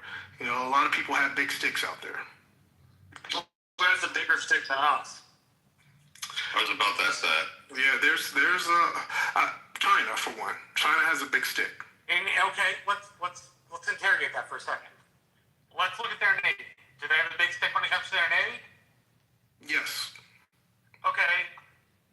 How does that make sense if they can't circumnavigate the globe, number one, and if number two, they've only been able to use Coast Guard vessels for regional enforcement in the South China Sea? How does that make them have a big stick? Listen, I'm not gonna. I don't want to get into details trying to. Nobody ever. No. Hold on. Let me finish my. And then we'll answer your question. I don't want to get into details for the sake of winning an argument, but I will say it's a reason that previous leadership in regards to military actions, we're handling the situation gingerly when it comes to addressing the China situation. Okay, so you do realize that most of us on the stage right now have had various clearances at one point or another in our lives, and so like we're going to be able to tell you're kind of talking out your ass on that. We're well aware of what can and can't be stated. Well, I mean, if you think I was using my clearance as a measuring stick, you're mistaken, because they give them out ridiculously now, just like. Some people in administration was using Signal to communicate military actions. So the validity of a clearance, I'm just letting you know where I'm talking from. The question, honestly, what you would have said is that China has an asymmetric area access, area denial strategy in the South China Sea through a combination of land-based missiles, bases on Spratlys and the Parcels. That would have been an argument that they could shut down straight to controls 85 to 90% world trade at any one given time. You don't want to go into detail because it's not winning. To me, this is not winning an argument. This is interrogating your knowledge of something and figuring out whether you have the detailed knowledge to make said statement, right? Which is why I asked you about the Navy. Let's go to something else. Well, irregardless. I'm not here to measure or prove. Let me finish, because I'm gonna land my plane. Land that plane. Yeah, have no military clearance, and even I know that the Chinese Navy is no match for the U.S. government's for our Navy, and has no ability to travel throughout the world, otherwise called deep water abilities. So, yeah, I just wanted to say, I thought what you were saying about the U.S. government seizing technology. My dick was. So is this a propaganda room? No, it's not. Which is exactly why I said the proper answer to the Chinese having a bigger stick was the area access, area denial, which allows them to lock the fleet out in the South China Sea, but which you didn't know. So you made an overwhelming declaratory statement about something which you don't have detailed knowledge on. Like, let's just move off the names for a second. What are Chinese Special Forces? Where do Chinese Special Forces rank according to U.S. Special Forces? And why do Chinese forces have a better capability than U.S. forces?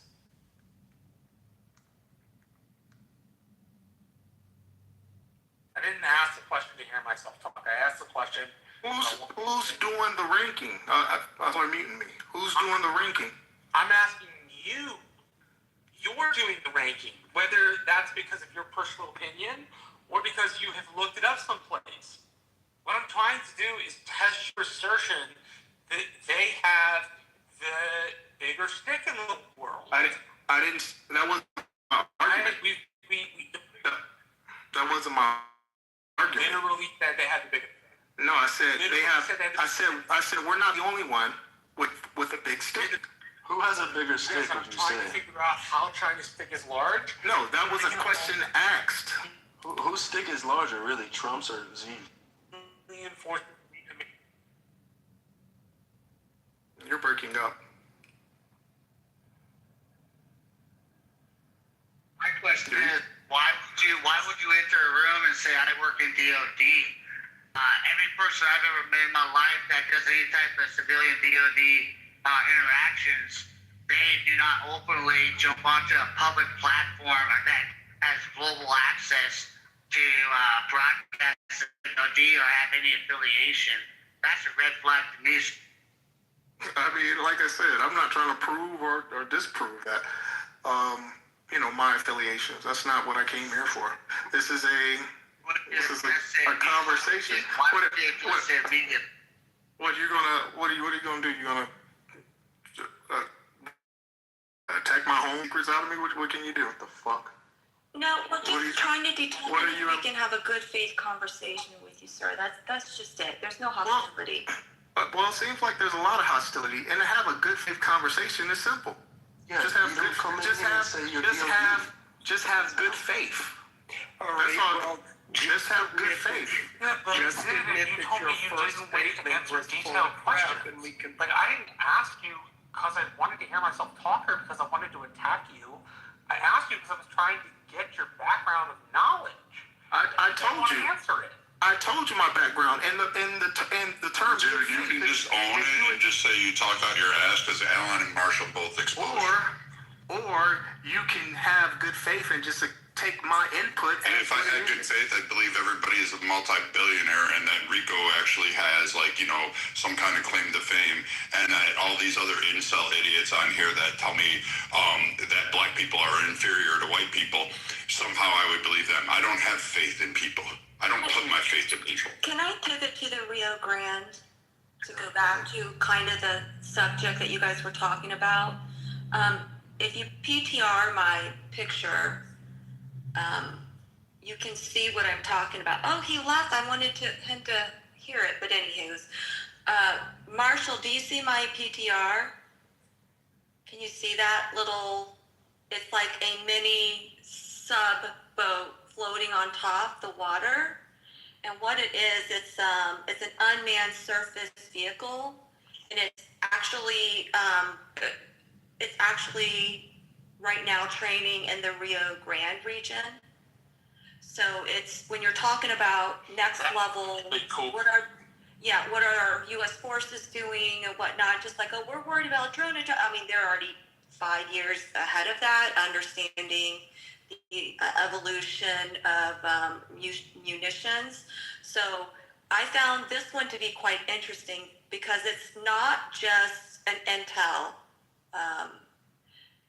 vehicle. It's not just floating around. It can go under, but it also has some destructive or like neutralizing operations.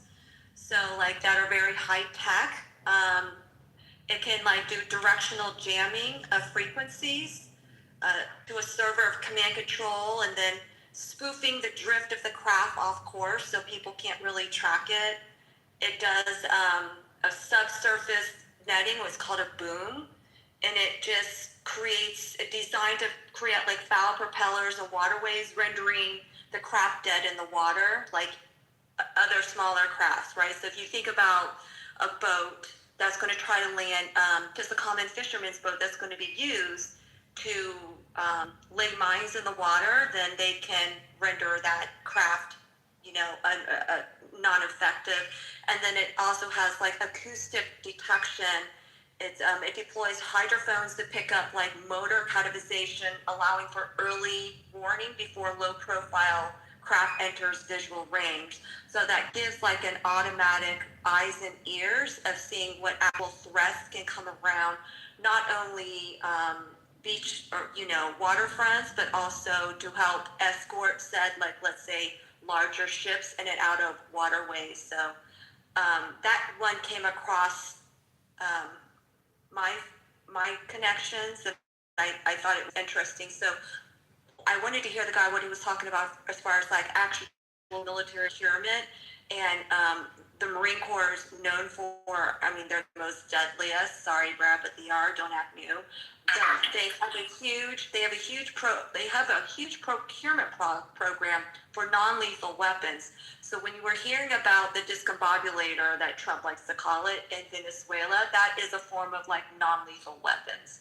So there's a ton of them that I could talk about. That my late husband, he was the procurement officer for non-lethals, which was weird because he just wanted to blow everything up. But the military is like way ahead of it. But this is just an example. I mean, I wouldn't even have thought of such a thing of what I have in my PTR, but it's quite interesting what they. But yeah, you want to be EOD, Miss KK? Oh hell no! We had EOD on the Cuban fence line. Those guys are crazy. Have you seen the little they're like mini drone tanks they drop off, and it's like they can hide in like grass. They got a little scope that comes up. So not only can they use different radar systems, they can literally visually see incoming. And they've got little missiles and stuff on them, targeting systems. It's amazing the stuff that we've got. And like, it's so funny because nobody knows this, and they think like, oh, we're just going to go drop in like Vietnam and Iran. And it's like, they don't understand. We won't do that until our military leaders say, we're safe, we feel safe doing that. Everybody thinks this is Donald Trump just roguely going in and saying, this is what we're doing. No, I listened to the guy who literally was there. I don't remember if he said 20 some years that he was there running that. He was the one that was strategic plan for that area. I think it was on CNN or MSNBC he was talking. He was talking about the boots on the ground, and he's a big supporter of it. And he explained these targets. Right now, what they're doing is they're still flying over. Every time they fire missiles, they give us new targets because it opens us up to new intelligence because our drones pick up those firing. But right now, what people do, I wanted to ask him, the one guy said he had the DOD clearances, and those guys, there's a bunch of people, there's hundreds of thousands of people that work for the DOD and get clearances for different things, from hospitals to administration. So it's like, okay, we can take it all with a grain of salt. You might have that. I can tell you, I know for a fact that there's an outfit here, I will not say who is flying drones in the Ukraine Russia war. Guy that it's and I was like, interesting. We talked about it a bit. Well, hold on. The reality. Go ahead. No, so I was going to say, when he wants to talk about the big sticks, the biggest stick of all is our Ohio class subs, and that's what we know of. Okay, they can hold 27 tridents. Oh, but our rules say we can only carry 22, so we do. Where the rest of them waiting on board our freaking ships to replenish them, right? 22. Inside of each one of those 22 are 8 warheads that are 40 times the size of what we dropped on Hiroshima. So one nuclear sub can literally devastate Now, do we want to go there? No. But when we talk about the size of somebody's stick, that Ohio Class zone is carrying the biggest damn stick of all.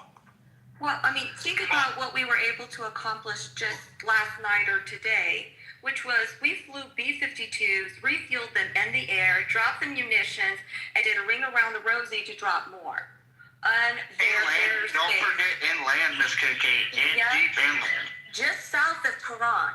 So they're not going to put a B-52 in that type of potential, harm and liability to get shot done if there wasn't complete control with it. But what started it first?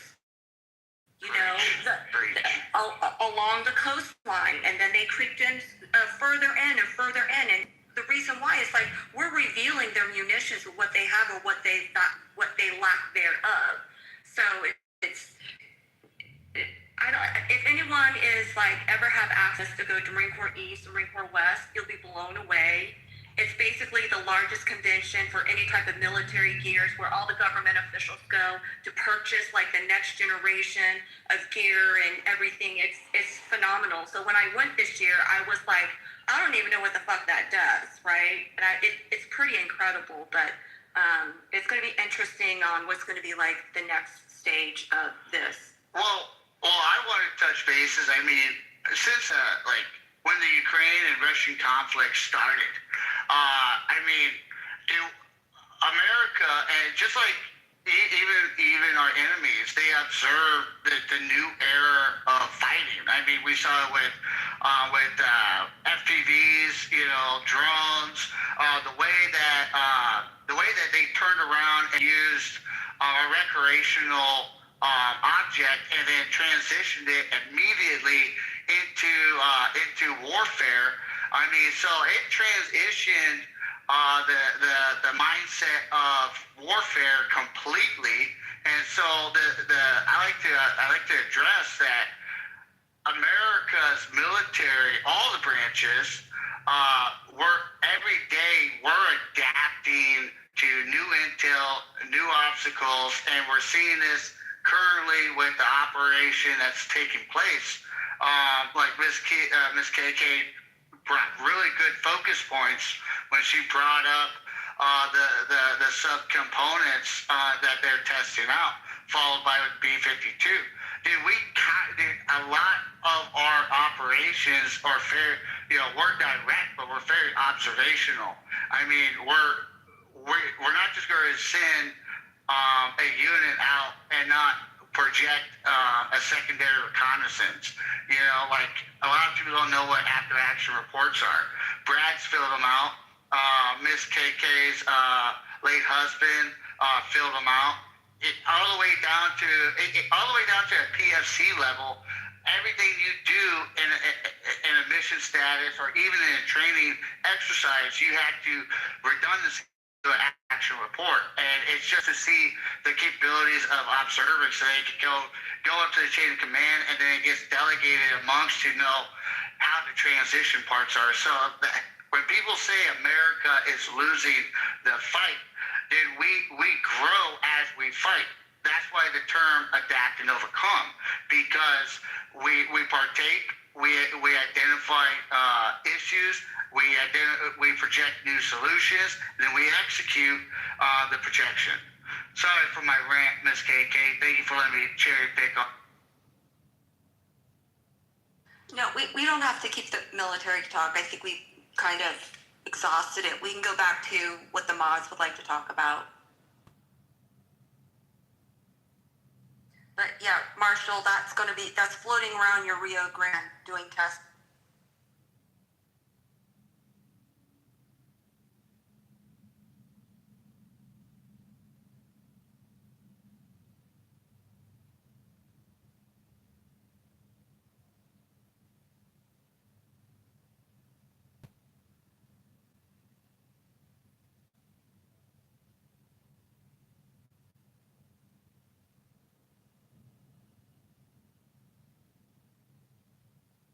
I haven't heard Leroy come on.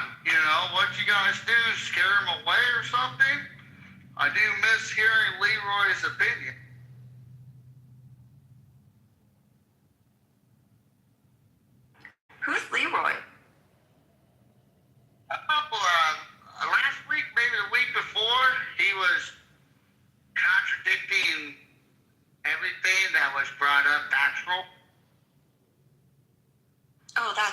his game.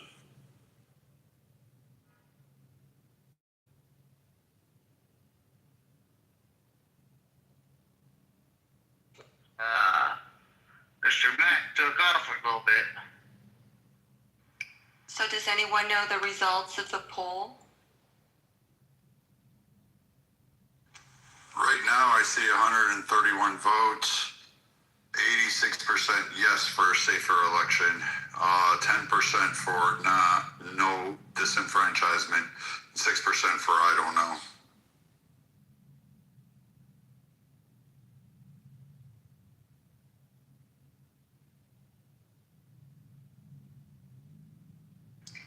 SCOTUS is going to argue birthright citizenship tomorrow. That's going to be a compelling case. It's going to be interesting to see where it lands and what it pertains to, because I can't make a guess on it. The Supreme Court, as much as like liberals say it's all Trump Supreme Court, they don't always side with him, and sometimes they do which differences.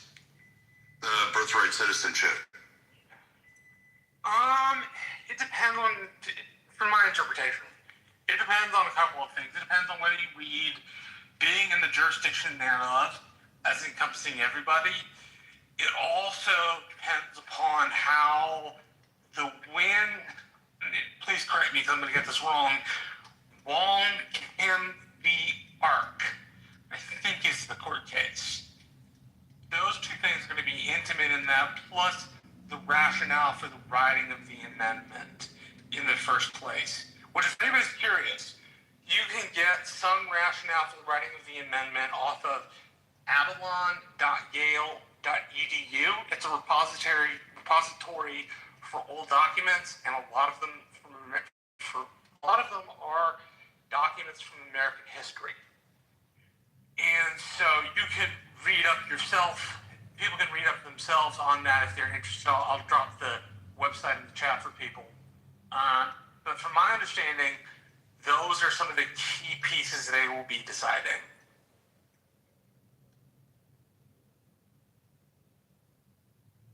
How do you think the outcome will be? I think Gorsuch, Barrett, and Roberts are all in the pro-14th Amendment camp. I think Alito, Kavanaugh, and Thomas are in the 14th Amendment does not protect everybody, or the birthright citizenship clause does not grant everybody citizenship. I would be surprised if Amy Coney Barrett was a little bit different, although she's not as much of what they call a textualist as Neil Gorsuch is. All it really means is, like, you can be a originalist and a textualist. The textualist means you read the document and what the document says it means. And so you then take the originalist part of that, which is like reflecting on what they meant at the time, and you combine together. So I think it'll be interesting no matter which way it comes. But that's at least what they're arguing over. So if people are curious about reading not just the 14th Amendment, but some of its rationale, avalon.yale.edu is a good place to start looking. It may not give you all the documents that you need, but it'll give you a start. I don't know. I wonder if they're going to go back to the intention and behind it and look directly at it, because birthright citizenship was mostly in part for Asians, Black Americans, particularly Black Americans that were enslaved in this land, to be able to have legitimate status. And it wasn't intended to be an open door pathway for immigrants to just drop a kid on our shores and be able to say, hey, you can't send me home because I have a kid that's an American now. And I think, and in fact, we even denied it to multiple groups, including Native Americans, until 1960, like later into the 1900s. So, I mean, it reads Indians not taxed. I think that's the 14th, but I could be wrong. There's a section of the amendment that reads Indians not taxed. And you're right. At the start of the country, when the 14th Amendment was written right after the Civil War, it meant a very specific thing. I just wonder how a textualist will look at it versus a strict originalist. But like Thomas is a strict originalist. He really goes back to like the founders and says, this is what it should be, this is what it shouldn't be. Versus like Gorsuch looks at the text itself and says, what does it say? And if it's universalized, textualists in the federal judiciary are more likely to say the text means as written, versus somebody like Thomas, who's more likely to say the text means this very specific thing for this very specific group of people. Well, I think Thomas will be against birthright citizenship in the way that it's been applied. Who else? Amy Coney Barrett might probably be against the way that it applies based on her previous ruling, but I'll give her a 10% swing on that one. Lito for sure. Lito for sure. Roberts, that's a coin flip. It depends. He's Kennedy. Yeah, but you never know where he's going to really fall along the line. Ketanji Brown Jackson's going to go, obviously, yeah, birthright citizenship is the right of anybody who comes to the country. We know that's going to happen.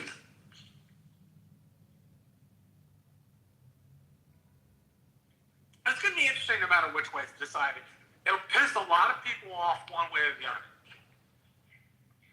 Correct me if I'm wrong, but isn't it also, and isn't the main thing, whether or not he even has the authority to do this? I could be wrong about that. So that while the issues of whether or not birthright citizenship was intended, I think there's also going to be arguments about the president's imposition in the first place. What? There's a question about constitutionality of his imposition on an amendment in the first place. The administration will argue something to the effect of, we're allowed certain discretion in this particular part of the amendment, and so the federal government gets to decide. The court will look at that and say one of two things. There is room here, and you are allowed to decide at your leisure, which gives the next executive the power to do that too. Or they will say, Mr. President, you have overstretched your power. You are not allowed to alter a constitutional amendment, and the constitutional amendment is quite clear. So it could go either one of those ways. But you are right. There is a question about whether he has the power to make the pronouncement in the first place. But if they do that, that would be blatantly incorrect. Because they only reading the first third of a whole sentence. Well, it depends. Like I said, if you read the Constitution, the 14th Amendment, and it reads, people are subject to the jurisdiction thereof. Right. Subject to the jurisdiction thereof means any place in the United States has legal authority, or at least that's the traditional understanding, right? The administration is arguing in the jurisdiction thereof does not apply to those people who are not here legally. So it's a question which is in the gray and could be decided in the gray, but they will decide whether the president has the power to make pronouncements about constitutional amendments. Because sometimes the executive branch is given leeway in how they enforce certain things. So you can enforce the Civil Rights Act, right? But do you enforce it super strenuously? Do you only enforce it a little bit? Right? Sometimes there's gray room in the enforcement power. And so that is part of the question, like whether he has the enforcement power to alter it in the first place. I agree with that. I think, when I watch the hearings, the people that are arguing the fact that if someone came from someone else and merely just had a baby, that, that person becomes a citizen. The people who are pro-position were only arguing the fact that the 14th Amendment says people who are born or naturalized in the people who are born or naturalized, and then they skip to the end of the sentence and say, are citizens of the United States. To me, Well, I think it reads order naturalized subject to the jurisdiction. No, I know that's what it says. Oh, I just said. That's right. But it's okay. But the people that are defending, the people who are opposed against Trump, they're only trying to cite the first third of the sentence, and then they skip to the end to say, are citizens of the United States. The problem with that I see is that, number one, the word "and" is in the first sentence twice. So at the end of the sentence, it denotes the two citizenship statuses that every American has. You have a United States citizenship, and you have a state citizenship. And both of those citizenships are conjoined with the word "and." Well, if you apply that same logic to the first half of the sentence, all persons born and naturalized in the United States and subject to the jurisdiction thereof. That means there's two conditions that need to be met. Now, I agree with that part. When I read the 39th congressional notes, the way they spoke about what that phrase meant was subject to the complete and full political jurisdiction. And they were talking about the slaves. So it would make it hard for one to reason that the further that's one thing. And then I'll land here. Number two, I read the brief that Solicitor General Bauer put forward, and he listed quite a few books in there, a few of them that I had already read, but I'm glad I read his brief because now I found a whole bunch more. And one of the things that they highlighted was the last word in that first sentence is reside. And what he's putting, reside does not mean what we means today. They use the term reside to speak to the law of domicile. And in the one of his sources is actually what I'm reading right now, the law of domicile.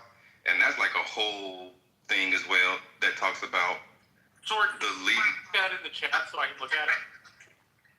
I love it. I like your books. So I'd love to see it.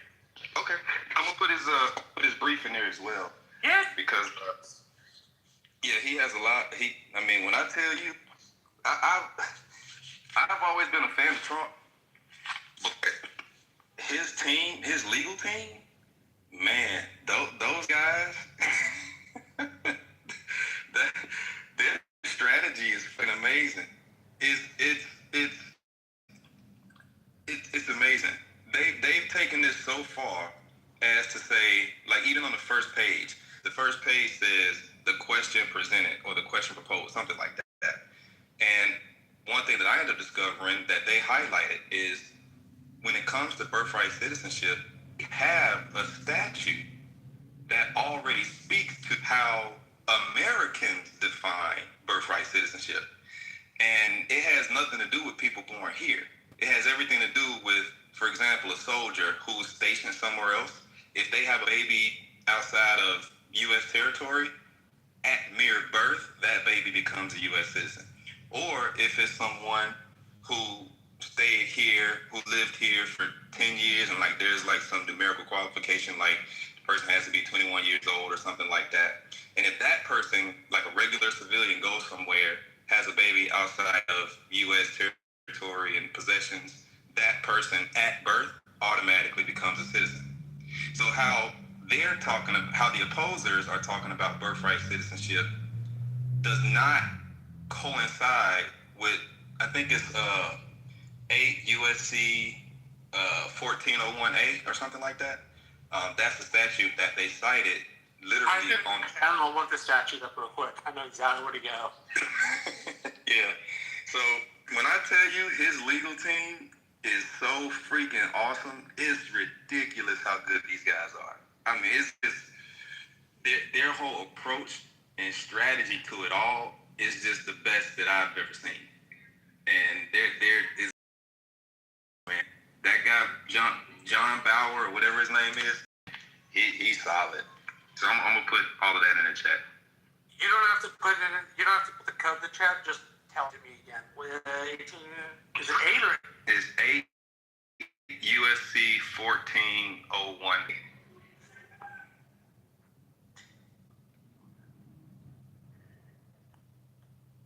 Let's see. birth abroad before 1952 to serve as parent. I'll drop this in the chat so you can post it to the top. Okay. This comes from Cornell Law School. They have a report for federal code, which makes it really easy to look up, and that way everybody knows what we're all talking about. Okay, then I'm gonna put his brief and that the law of domicile book. I'm gonna put that in the chat as well.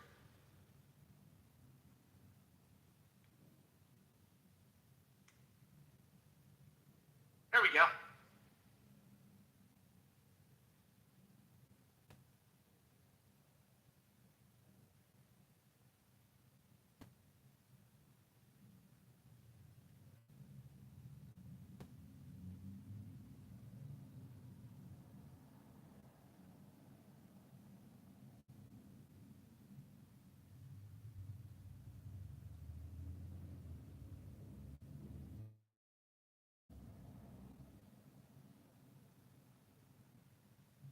It's up at the top. Sweet, thanks.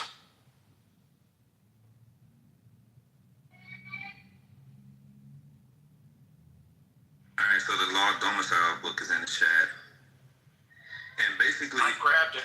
Thank you. okay, and basically what they're saying is there's essentially three forms of what could be classified as domicile. The one that would apply to the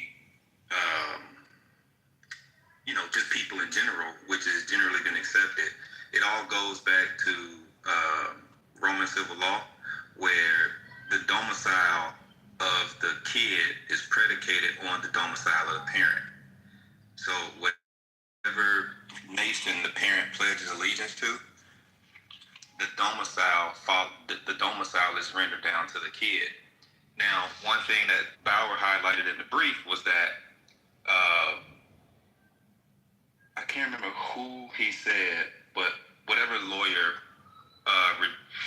So one of the strategies that the opposers are taking is that just solely applies here in America. But one thing that I can't remember who he said rejected it, but there was a lawyer that rejected the concept of just solely, and they took the position of if the United States decided to accept you at that point in time, that's when you can become a citizen.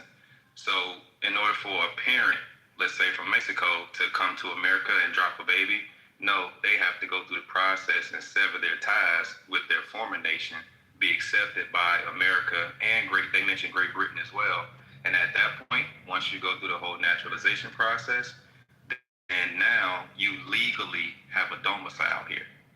So they went deep into the weeds, and they actually cleared up a lot of things that I had questions about, because I've been following this ever since it first came out. But it wasn't until I read his brief, then I saw all of the books, and I was like, holy shit. I mean, the first 7 pages are just all court cases, treaty and constitutional stuff, old books from like the 1600s, 1800s, and just, yeah, his legal team. And people excite me when I talk about old 1700s. I love history. Always good. Yeah, I absolutely love it as well.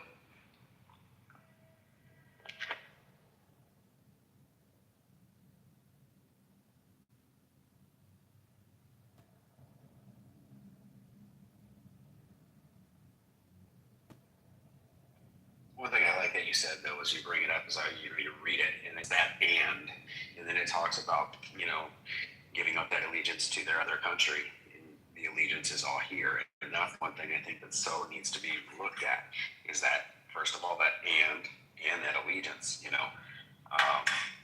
if we could literally say something to the effect of, if they're coming here with any intention or, I don't know. I mean, with the illegal stuff, it's very different to me. I think, a lot of that wasn't intended that way. We know why it was intended in the first place. And that is to allow those that were born here. I'm forgetting the name of the one that, what was the claim that, Wong Kim v. Park. In the original case, the Wong case? The Wong case. Yeah, yeah. So that's what I think. That when we go back and look at the intention back then, that's got to be the thing they got to play out in court, and that nice little word "and" in there. So it'll be interesting to see how it all plays out for sure. I wish we were on TV, to be honest with you, so we can watch them. One way that you look at it is always with any law. I think we talked about this a long time ago. Marshall, you and I talked about it. You look at the legislative intent of the law and what was brewing, what was the different testimonies in the legislature, what were the speeches that were given, what was building up, and what was the intent behind the law. So when the 14th Amendment was written, that provision in the 14th Amendment was written by someone in Michigan. And you have to look at that legislative mission and perhaps what surrounded when the actual statute was written, what was the legislative intent. And it's all the surrounding circumstances and not circumstances, surrounding documentation and how he presented that law at the time. With any statute, you do that. With any law, you look at the legislative intent. So there's been argument as to what the intention was of that provision of the 14th Amendment. I did want to say something that's interesting in the alternative of what you just said.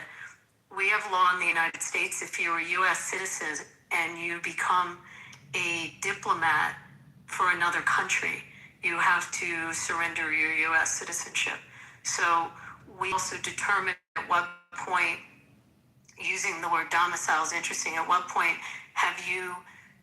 are you representing another nation and you have to surrender. So it's the flip of it, looking at how we look at people that are U.S. citizens and we denaturalize them when they not just domicile, but they represent through government other countries. Just a side note. Omar, I know she represents in Minnesota, but no, but if she was representing Somalia don't use her as example. Someone who's a U.S. citizen loses their citizenship. They have to surrender their passport citizenship when they represent another country, and that country's government to the U.S. That's our law.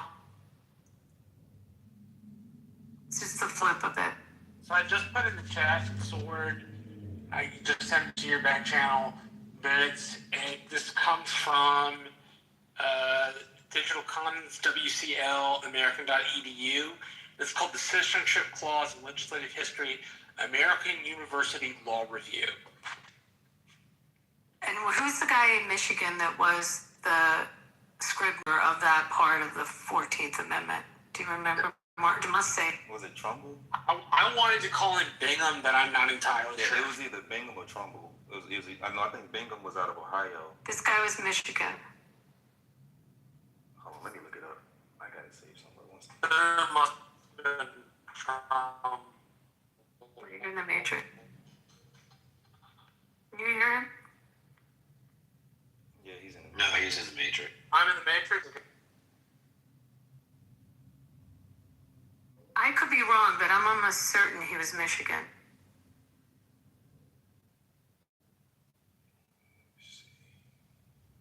Like, what was brewing at that time? How did he present that when he was presenting that proposed law?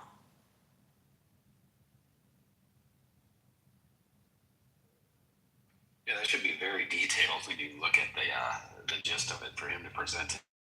There should be a very detailed explanation of why. One would think anyway. No, I'm sure there is.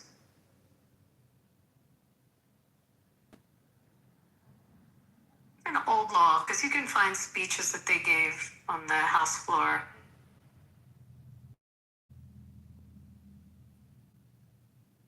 Sorry, I didn't mean to throw that one at you.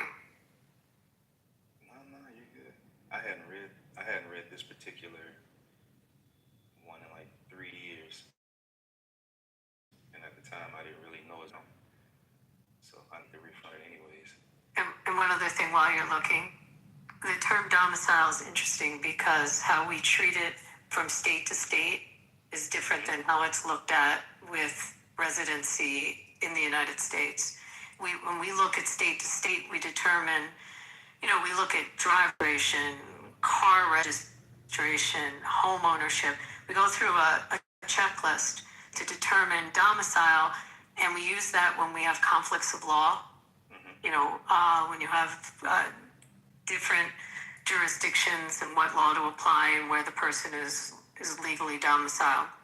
It comes up also in family law matters, but it's a different test for domicile. Yeah. Well, what's interesting is in the brief, they call out that an illegal alien doesn't meet the qualification of legal domicile. I haven't gotten to that part in the book yet. I've just only covered the part that talks about how the kid, the baby, the newborn receives its domicile status or geographic location from the parents. So hopefully this book also covers what Bauer is referring to in the brief when he was referring to illegal aliens don't have legal domicile in the United States. This is off topic, but I'll tell Ice something. Bro, I just got me a couple ditch chickens. I've been listening to you guys, and I'm out pheasant. Grabbed me a couple pheasants while I've been listening, and your guys' topic has brought in the ditch chickens. So thank you guys for helping me get a couple pheasants, because these pheasants must be really politically interested because they came in during this topic. So I want to say thank you guys to my family. Appreciate you. Where are you at that you got pheasants there? I went up north between the North Carolina, South Carolina border. Oh, okay. All right.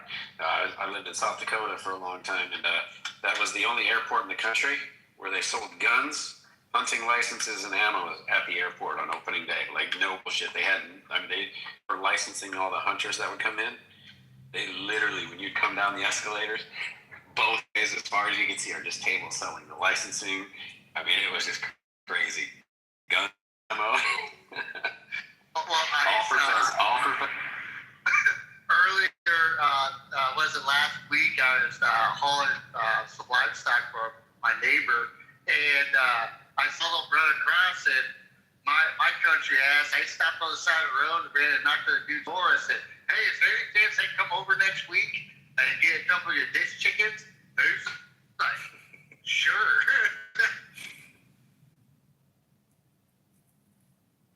They're a hell of a bird to hunt, and I tell you what, they get smart. Once you've been hunting, you'll step on it before you know it goes, and then once you damn near step on it, it takes off in front of you. It scares, like from under your foot, they'll scare the hell out of you, But they're fun to hunt, man. I don't know how it is down there. Up there, it was crazy. Quail act the exact same. Although I imagine pheasants don't fly in coveys, but quails do. Yeah. Partridge is another one. Partridges are a little bit more, in a group a little bit more, but yeah, pheasants are. You better trust. You don't shoot it. Oh yeah, you better trust the person you're going quail hunting with, because those fuckers, I think they purposely set up Dick Cheney to get his ass peckered, because they will literally fly in between each other, in between the two hunters. But no, I just want to say my family appreciates y'all for politically bringing these ditch chickens, because literally I haven't seen nothing for like 3 hours, and then this topic about 14th Amendment, they brought them right in. Thank you to my family. I appreciate you. Anytime.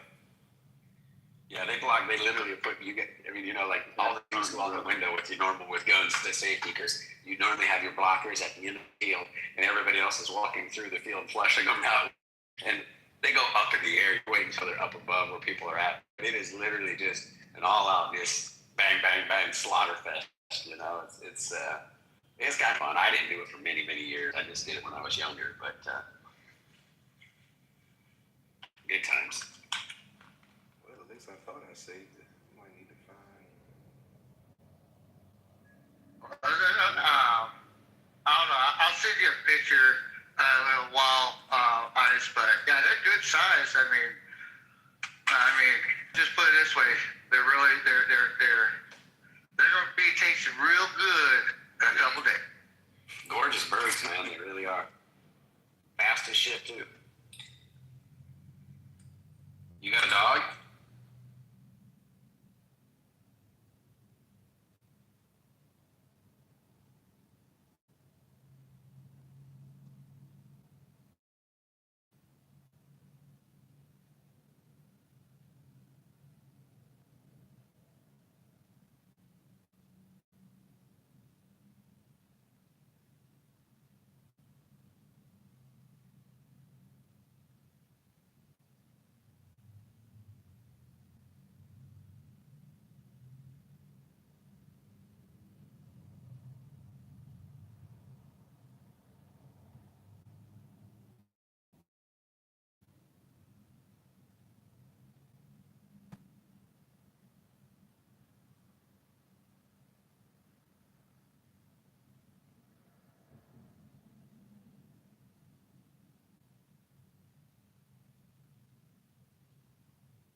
Let me ask you this, Abby, what do you think about this?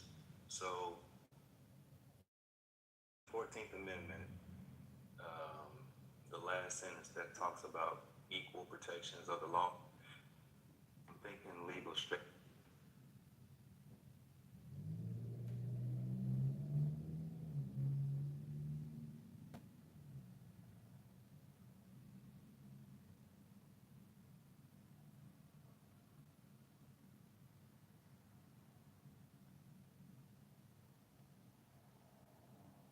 Take a test as long as you met the age limit requirement, you could receive a driver's license.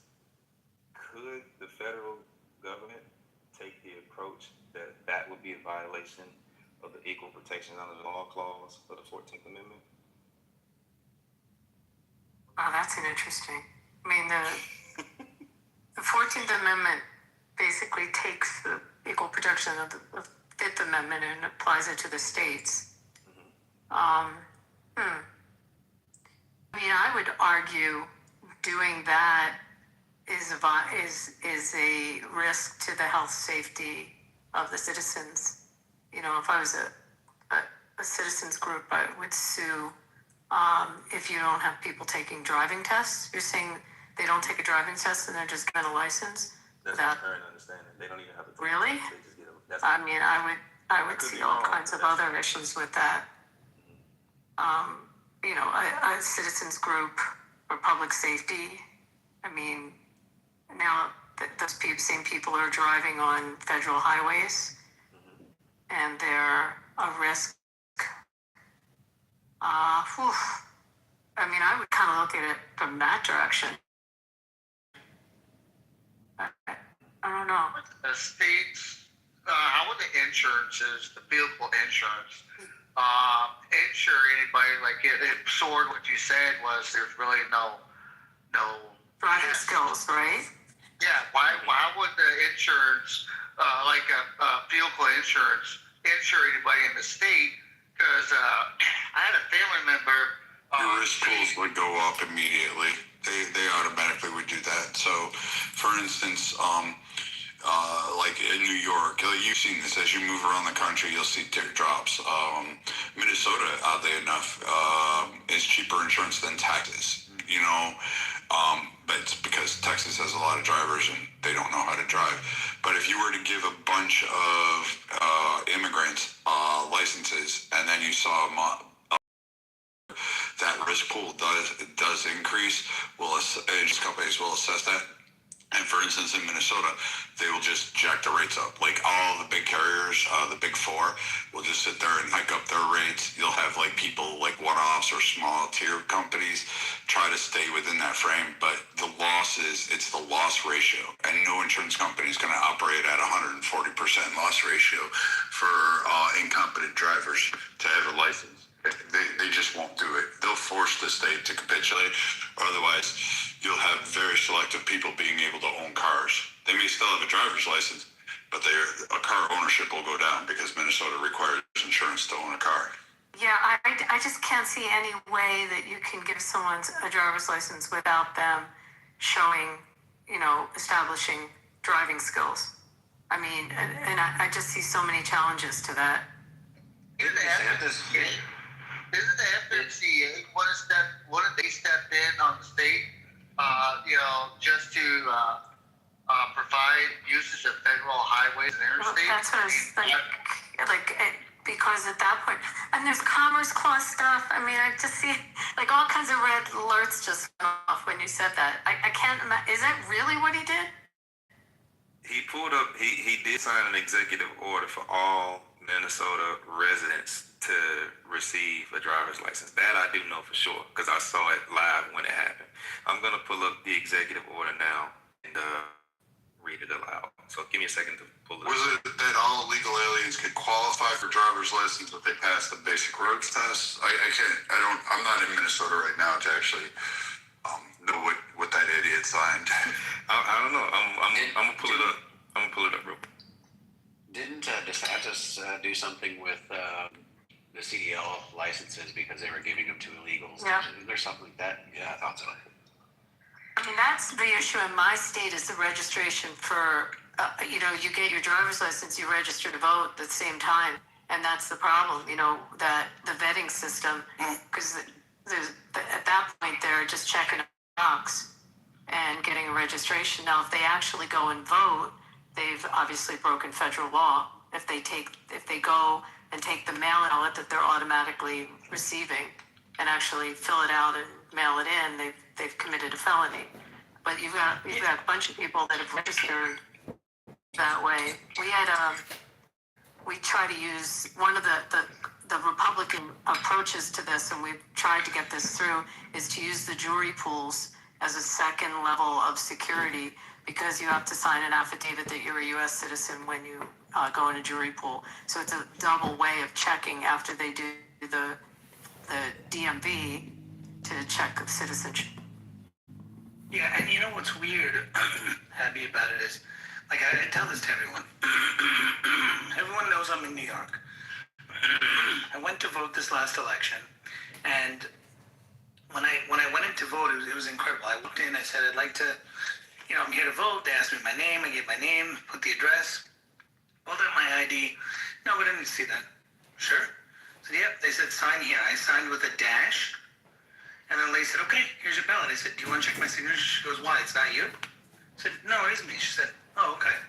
And then I went and voted. Then I left. As I was leaving, I asked the lady, excuse me, I put a dash. This is my driver's license. It's a different signature. She goes, are you not who you say you are? I said, no, I am who I say I am. She goes, okay, so then there's no problem, right? I was like, but how would you know if someone else came in and did it? She goes, well, you would have come and voted, and then we would have known that something happened. I said, yeah, but you wouldn't have called that person. Well, I mean, here we don't have cameras, but in most of the other places we would have known at least who came in, and we may have caught them. And I'm like, why go through all that when you could just have an ID and look at the person's ID? She goes, because people can make up IDs. I was like, what? I was like, okay. She's like, I know it's a sensitive issue, sir. I don't want to get into it with you here. I said, oh, okay. All right, no problem. And I just kind of walked out. I'm like, I'm in a firehouse. I don't want to argue with her. So I just said, okay. And I walked out. But I'm like, hey, am I missing something in that experience? And then the other thing, Abby, is look at to register to vote in New York State. Okay, just take a look. If you look to register to vote, register to vote in New York State, they ask you to say, are you a U.S. citizen? Yes, and they let you know citizens cannot vote, blah, blah, blah, right? But there's no validation. Enter your social, enter your thing to validate that you're a citizen. So the problem is that there's no federal, and this is okay, thanks. So this is, a major issue. There's no federal database anywhere that says who is a citizen. And so there's no cross-referencing. Yes, IRS knows, at least Social Security, they don't really know everyone's citizenship status. There's not like one direct database that has everything. That is the fundamental issue, and I think that's what we need to create, and that's why states are able to not get voter rolls, because their claim is that person. We don't know. These are some of the problems, and with all the technology, we still have these problems. It's incredible. With the I-9, and I'll just tell you this is specific to Minnesota. When I would hire somebody, I can tell very easily if the documents are fake. I asked the person I needed to about it. They came down, and then they were coming down again, so I kept stuff but showed her. She goes, it doesn't matter. And I go, what do you mean it doesn't matter? She goes, as long as they present it, you're good, don't worry about it. I go, so we're not actually trying to stop them we could be hiring somebody that's illegal. And she goes, yeah, but it's not on you at that point, so don't worry, because they provided the documents. Exactly. So just don't even worry about it. So there was zero accountability to the system. It was like, we're just going to go through, this is Minnesota. We're just going to ICE, that's everywhere. ICE, that's everywhere, unfortunately. Sad, yeah. And by the way, ICE, when you do that, you end up entering the person into E-Verify if it's their first job. And guess what now? When they go to other jobs, they're good to go. Isn't that incredible? All right, I want to read this. I can't find the original text, but I'll read this. I was slightly off with the test part. So, but this is coming directly from the house.minnesota.gov. It says driver's licenses will be accessible regardless of immigration status. Proof of legal residence in the country will no longer be required to drive legally on state roads.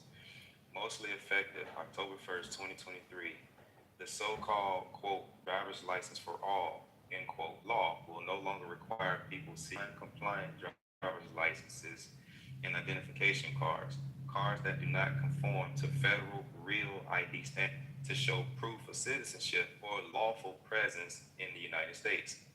Nothing in the design of non-compliant licenses can indicate the immigration or citizenship status of the holder, nor can state agencies and other political subdivisions use the license as evidence of lawful residence in the country or as the primary basis for investigation, detention, or the law also sets various data protections and restrictions related to identifying a person's immigration status or citizenship.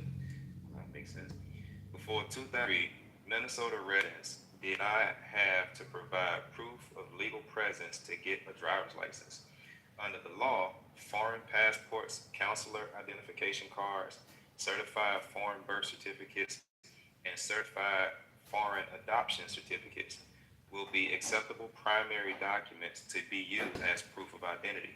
The types of secondary documents that may be are expanded to include in part applications for asylum, student visas, deferred action for childhood childhood arrival approval notice, and mortgage papers. The law includes a nearly $2.87 million appropriation in the 2024-2025 biennium for the Public Safety Department's Driver and Vehicle Services Division for implementation. I'm gonna put this in the chat. So yeah, so they just expanded what people could use to qualify for a license, and they don't have to be a citizen. I heard a lot of liability on the state from what you was reading.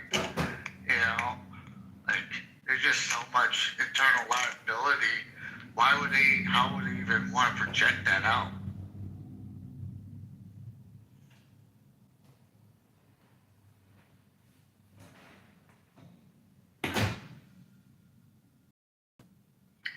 See, that's why I was saying, well, go ahead.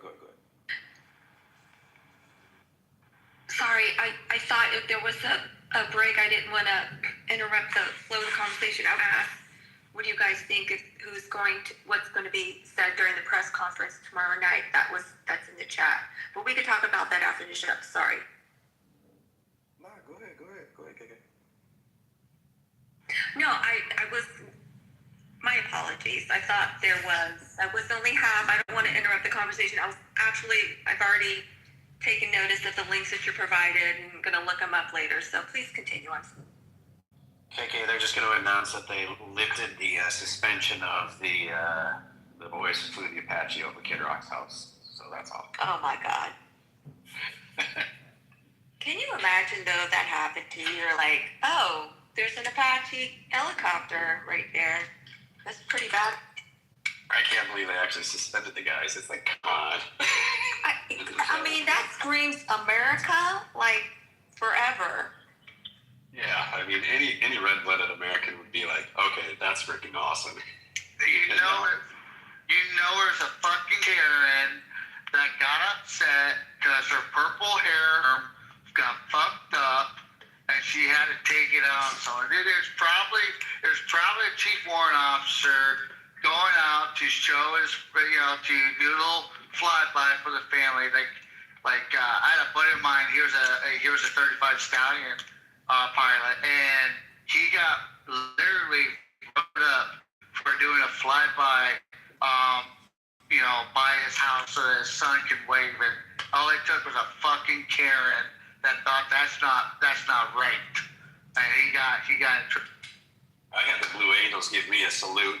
They were flying really low. I was out in our yard for the business, and I was up on a bunch of wood, stacks of wood, and they were flying over. Show the next Saturday. And so they were doing that one where everybody goes one direction, and then the one comes up behind and scares everybody, And I'm looking at the one, and he looks down and he salutes me, and my neck was jacked up, so I had to turn my whole body to see anything, right? So I'm kind of tipped back looking at him, and then all of a sudden the other one flies up behind me, scares the crap out of me. I turned my head, of course, because it's his instinct. I'm grabbing my neck. The other pilot's laughing.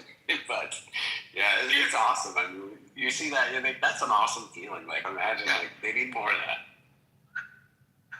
I mean, when I was, when we would have children to work day, dude, I mean, it's nothing more than a fuck-ass feeling, when you can show your kids or your partner, why are you 2-3 weeks in the fucking field, or why are you doing this? But when it comes to air shows, I want to tell you this: how can a American who hears a fucking jet go by or go to an air show and not get a fucking boner? How the hell do their nipples not get hard as fuck? And you want to go raw and be like, let's fuck it. I'm just saying, like, how? Dude, I'm just saying, dude, you gotta queef fucking red, white, and blue, my guy, dude, when you see that shit. I'm just saying, dog. My buddy's place is on the water, and there's some big buildings there. And this time, an F-22 Raptor. The buildings are, there's like, I think, probably there's 2 parking lots between, so it's not like they were close. It's not like they're lined up real close. But it flew between the 2 buildings, and the people who live in the building said that scared the shit out of their dogs, set off all the alarms in both buildings. But, I mean, one gal, she was on the deck and said that it scared her because she was looking out, but she didn't expect it to come by. But, she said, this thing is just massive as it flies by, And I'm like, how freaking cool. She wasn't, nobody was mad. They all thought it was really cool, because, I mean, these are our boys. This is our boys that protect us, keep us safe. So, I love it. I love it that it's over the water there. If Abby, I think Miss Abby, she's out there by the Vegas area. I think, are you up by Vegas or no? Yeah, I go to the air shows at Nellis.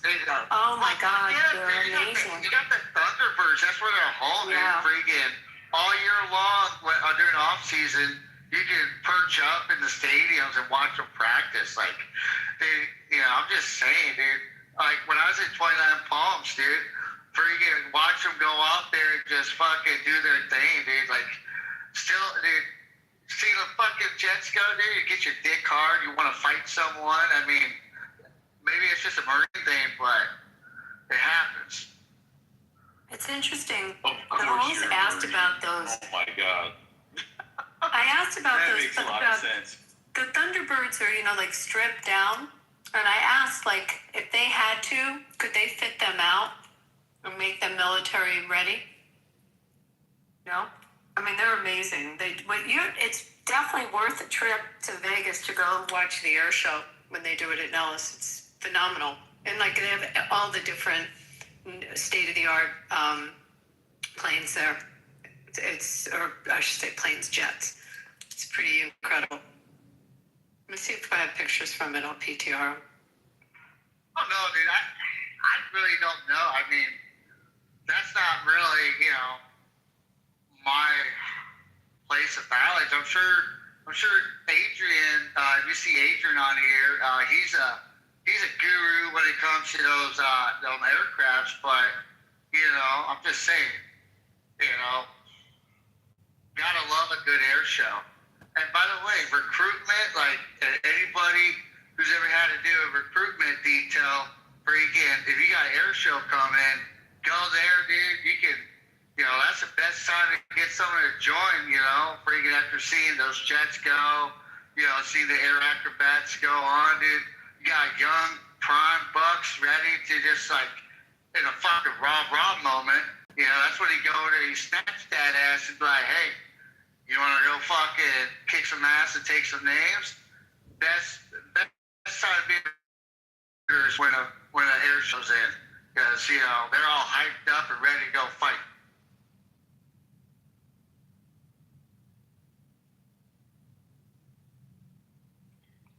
They could be fitted out for it, but it would take a conversion. It would take some time because they changed it.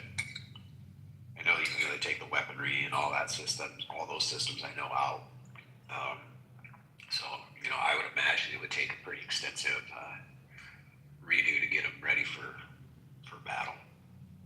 But Thunderbirds would be, probably far more ones they would do it before they would do it with the Blue Angels.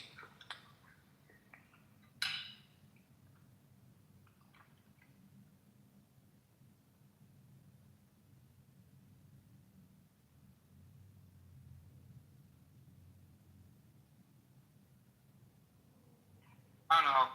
I'm more partial to the Blue Angels. Thunderbirds are, don't get me wrong, I like watching them, but I got a soft spot for the Blue Angels, my opinion. I think they're number one. Hey, you guys can call me everything you want, but I'm a Blue Angels guy. Thunderbirds, they're all right.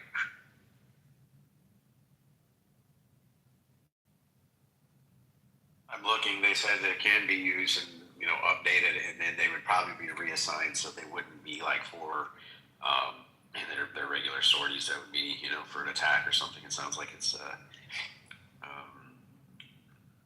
yeah. Trying to see if it said anything else. How about you, Miss Abby? Oh, go ahead. I started for interrupting. I'm sorry, I'm looking for my pictures. I was going to ask Miss Abby, I was like, if you had to choose, I know you can say you love them both, but if you had to choose between the Blue Angels and the Thunderbirds, where does Miss Abby's heart reside? Oh my God, I'm a Philly girl originally, and so the Blue Angels were, like we saw them on the East Coast. That's a hard one. I always said Blue Angels, my lady. I'm a Blue Angels lover. Just sorry. Wow, that's tough. I don't know. Do I have to choose KK? Can I have KK choose? No. I'm going to ask KK the same question. You gotta. Where does Miss Abby's heart linger? Blue Angels or the Thunderbirds? My daddy Sorry, I know it's tough. Okay, my daddy was a Marine. So Atta girl. You know where you gotta go, lady. I'm kind of going to go with the Blue Angels here. Atta girl. Okay. How about you, Miss KK? Come on, tough questions, tough answers. Oh my God, don't act new. I'm going to say Blue Angels. Atta girl. Even Fat Albert, when it takes off on the short run, when they hit those freaking jets and those light up on the sides, and that big old plane takes off so fast. I was gonna say, Fat Albert has some ass, boy. They got that ass back. Nobody would ever think that thing could get off on the ground when it was going that slow, but it goes straight up like a freaking rocket, dude. It's like, okay, that's badass. No, I'm a Blue Angels guy. Definitely. Okay, how about you, Pro? Pro, come on, my guy. How about you, Pro? Talk to me, boss. What was the question? Sorry. The question is, where does your heart lie? Are you a Blue Angels guy or are you a Thunderbirds guy? To be honest, I don't know what that is. got you, guy. You're a blue angel. I got you. I won't lead you the wrong way. I got one for you, Steppy. All right, I trust. Sure. Warthog, keep it. Fuck yeah. I agree. Fuck yeah. Anybody that says get rid of it needs a fucking foot in their balls, literally, and a slap across the face. I was talking to a pilot. She flew the Warthog, and she flew it in Afghanistan, or no, I think is Afghanistan. Yeah, I think Afghanistan. Oh, dude, what's your fucking name? What's your call sign? I don't remember, but she said that when she got the call, she knew the dangers because the Marines were like, they were down. They were going to get killed. I got a story for you, my guy. I got a fucking story for you. Hold on. So this gal says that she was like, as I'm flying, I'm starting to take heavy hits, I'm getting pounded. And she goes, I'm starting to decide, okay, gosh, if I keep going, this ain't going to go good because we're flying into more of them. They knew they were flying into some heavy coverage. But she goes, in that point, if I don't get all of them die. If I go and I can take out some of them, maybe they can fight their way out, right? So she says, I go for it. She said the sound of it just being her plane being hit was like she just knew any second, I'm going down, I'm dead. She knew it. And she flew. She did her mission, saved those boys, got back, she landed. She used to fly an F-16. I think it was 16 or 15, I don't remember what she said. But she said she got out, she was walking away, and she stopped, and she looked back at her plane, and she instantly started to cry. And she goes, I literally flew back in an airframe. All the aluminum, all the outer body was gone. And she goes, that thing, you could see she shows, and she had goosebumps. And she goes, I'm not kidding, look. She goes, I will never step foot in another plane because that plane is the only reason I'm alive. She goes, what that plane took, it got me home. And I was just like going, you don't realize that's a tank in the air, man. Dude, so quick 20 seconds for you, my guy. Dude, the reason why my heart is for the A-10s is so in 04 into 05, we were in like Helena, Iraq, which is not that far away from Baghdad. Maybe about, I can't give you the kilometer to the point, but dude, we used to call them in all the time. And dude, they would come in low as fuck, dude. Like we call them the grunts in the sky because we knew when you do a JTAC, you call in for air support, you always knew the A-10s would get you. Always knew the A-10s, no matter what, they would always watch over us. And so we used to either grunts in the sky, but we used to call them our guardian angels. Literally, like, every time we saw one, we always say you're our guardian angels because they, no matter what, dude, I saw one come in at roughly 300 feet and just kept strafing, to the point where they were out of ammo. But just they stayed even out of ammo just to fly around, and just their presence would scare them so bad that they were not engaged the ground forces. So.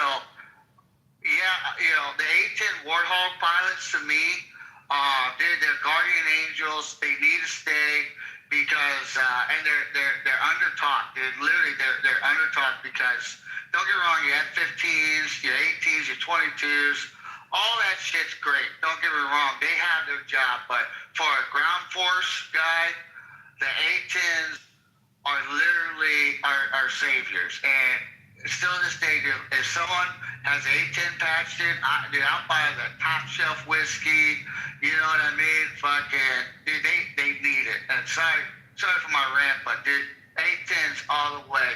They need to stay. Yeah, I've seen there were some videos that had been put out. There were some that were pinned down. Some guys were in the building shooting at them, right? And you see the guys that are videoing it with their cell phones, and you can hear it coming, and they just start kind of looking at each other, kind of giggling, And as it got louder and louder and louder, they're busting out laughing. And then you see it, and you just hear that brrr, and you see it light up going into the building. You see one of the dudes fall off the building, It just kept going, and they all got up. They're like, they're dead, I was like, you guys are pretty confident, but they were just laughing as it was coming. Like, they had no fear what was in that building anymore. to do better when the Iraqis and even the Afghanis were finding out that there were female pilots. Like, dude, they were pissed, dog. Pissed. And so, yeah, dude, like, our translator made a comment. He goes, Marines and Army infantry guys, they say they're annoying, but what they used to say, the female pilots, they used to get super mad because they were upset that a female was oppressing their movements. And so, the best psycho-fucking warfare you can ever do, in my opinion.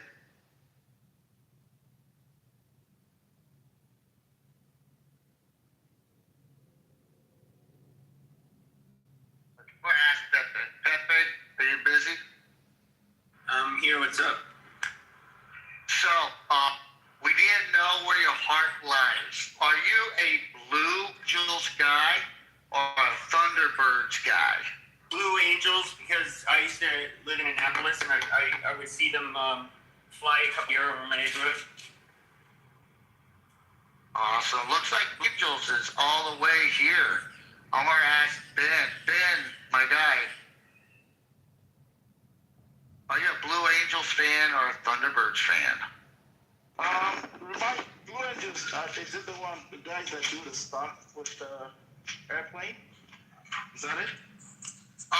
They are the demonstration team for acrobats of the F-16 and the F-18. I don't know the other guys. I've only seen Blue Angels, so I guess I'm a Blue Angels fan. I saw them in Seattle. I think that's who I saw. Yeah, I don't know the other guys. Seattle, wouldn't you have seen the Thunderbirds? No, maybe they've been there, but I only saw the. Why? So the fuck are you laughing, Ice? You just want to laugh? No, I only saw the Blue Angels. I haven't seen the Thunderbirds. I don't know who they are. Well, thank you. How are you, Raj? What are you? He's on the phone. Miss Anna, are you there, Miss Annie? I would have never, like, I was, so when I went to University of Arizona, you see warthogs flying over campus all the time, and I didn't know anything about them. I thought, like, ew, they're kind of ugly. And my dad, he came down there, and he's like, oh, those things are nasty. They call them, like, tank killers. And I had no idea that those things, like, the amount of carnage those things can cause on the ground. Pretty cool. Miss Annie, are you a Blue Angels gal or are you a Thunderbirds gal? I don't think she's there. I saw her on mute.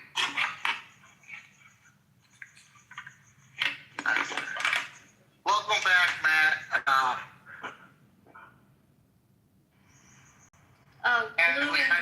Blue Angels. Anna, girl, Miss Annie. Blue Angels. Anna, guy, dude, Blue Angels all the way here. We're all on the same page.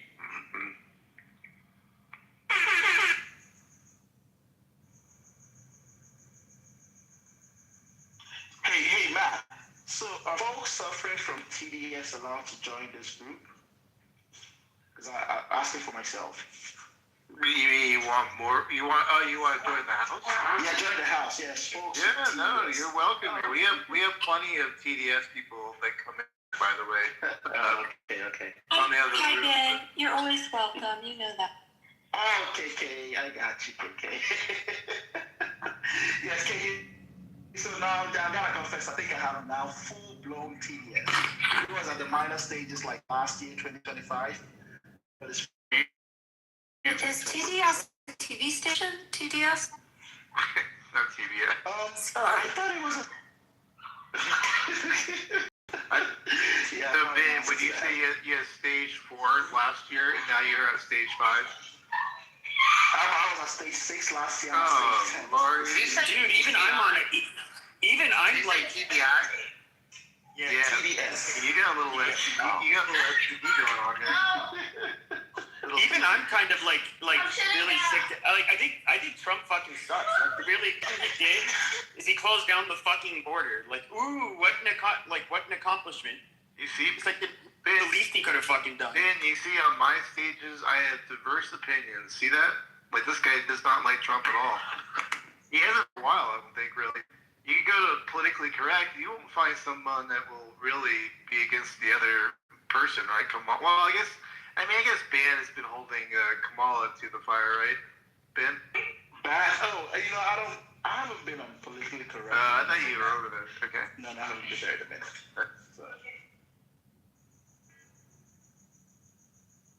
Kamala was just worthless. She's a dumb bitch. I wouldn't vote for the Democrats anyways, just because I know how their party is. Well, that's the issue, right? Like, we might be that bad, right? But, like, there's even a worse group. So it's like... Hey, Matt, don't kid yourself. You guys... I don't know. Congress, like, floating the idea of, like, I don't know, further defunding, like, Medicaid or some shit so they can do their gay fucking war in Iran. Like, yeah. It's so stupid. So, Matt, what do you think about that? They're trying to defund. Wait, what do they do? Some sort of health I don't know what it is. So they can fund $200 billion in wars. I have to see that link. I thought I heard that, but when did that happen? No, they're talking about it. They're talking. Well, they haven't done it. That way they, to fund the war in Iran. It's like, once again, this is kind of like what is super irritating about him is like we were kind of like, okay, he's going to focus on the people here at home. But no, you're going to take away, like, I don't know, shit from like, nobody wants to be on Medicaid. And, like, you're going to take that away from the most vulnerable people to pay some stupid fucking war that only, what percentage of Americans approve of it? It's like 20-some percent. It's super slow. It's super low. I mean, it's fucking mind-boggling.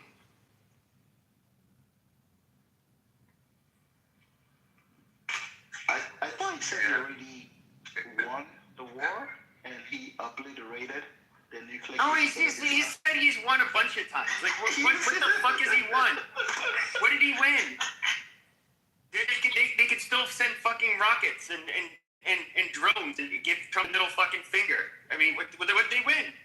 Listen, man, this is all about the long term, all right? You guys are too short term thinking. But now if they have any common fucking sense, they will build a nuke. I mean, that's the only lesson we've taught them. They will never get near a nuke. They won't even get near there, I don't think, ever. I think Iran's going to change. I know you don't think so, but I think it's going to be a whole different... I think things are changing. I think Marco Rubio is about to do an announcement or speak. I'll let you guys know if that happens. Yeah, I thought that was tomorrow. That Trump was going to speak. Well, this is Rubio. Mm-hmm. I love how they're all mad because Europe didn't. All of the NATO and European countries realized this is just a waste of fucking time and just a fucking disaster. And they're like, yeah, dude, we're not getting involved in your bullshit. Go fuck yourself. And it's just funny, all the shit with the Strait of Hormuz. Tim saying oh, you should go secure it yourselves. And it's like, dude, asshole, why did you even start this fucking shit? I mean, what the fuck did they think was gonna happen? That's like their only. That's like where they could probably hurt the rest of the world the most. It's so funny. Wait, man. It's so funny. Whenever edgelords like Pepper speak, they're like trying to. It's something new that they're saying because they're listening to Tucker Carlson, and you admitted yesterday. It's like, oh, I'm listening to him and all sorts of things. You actually think you're actually edgelord. That you have something. That's not what an edgelord is. I don't think you know what an edgelord is. Wait. You're gonna kick me out of the room again, and you're gonna just have another mental cycle. But I have to say this: people like you actually think you're just saying something new, but you're not. President Trump has been saying this since 1980, before he was even president. And you guys, people like you are like, oh, it's the Jews. The Jews. I'm like, get the fuck out of here with your bullshit. All right. Whatever. And me calling you a nigger and telling you to suck pipe dick would be being an edgelord. I'm just okay. That's an edgelord. Me giving an opinion is totally different from being an edgelord. When you were born, everything else like that, don't get so upset. But it's like, oh, it's the Jews. I didn't say anything about the Jews, you fucking retard. A Republican president has always said this. A Democrat president has always said this. No. People are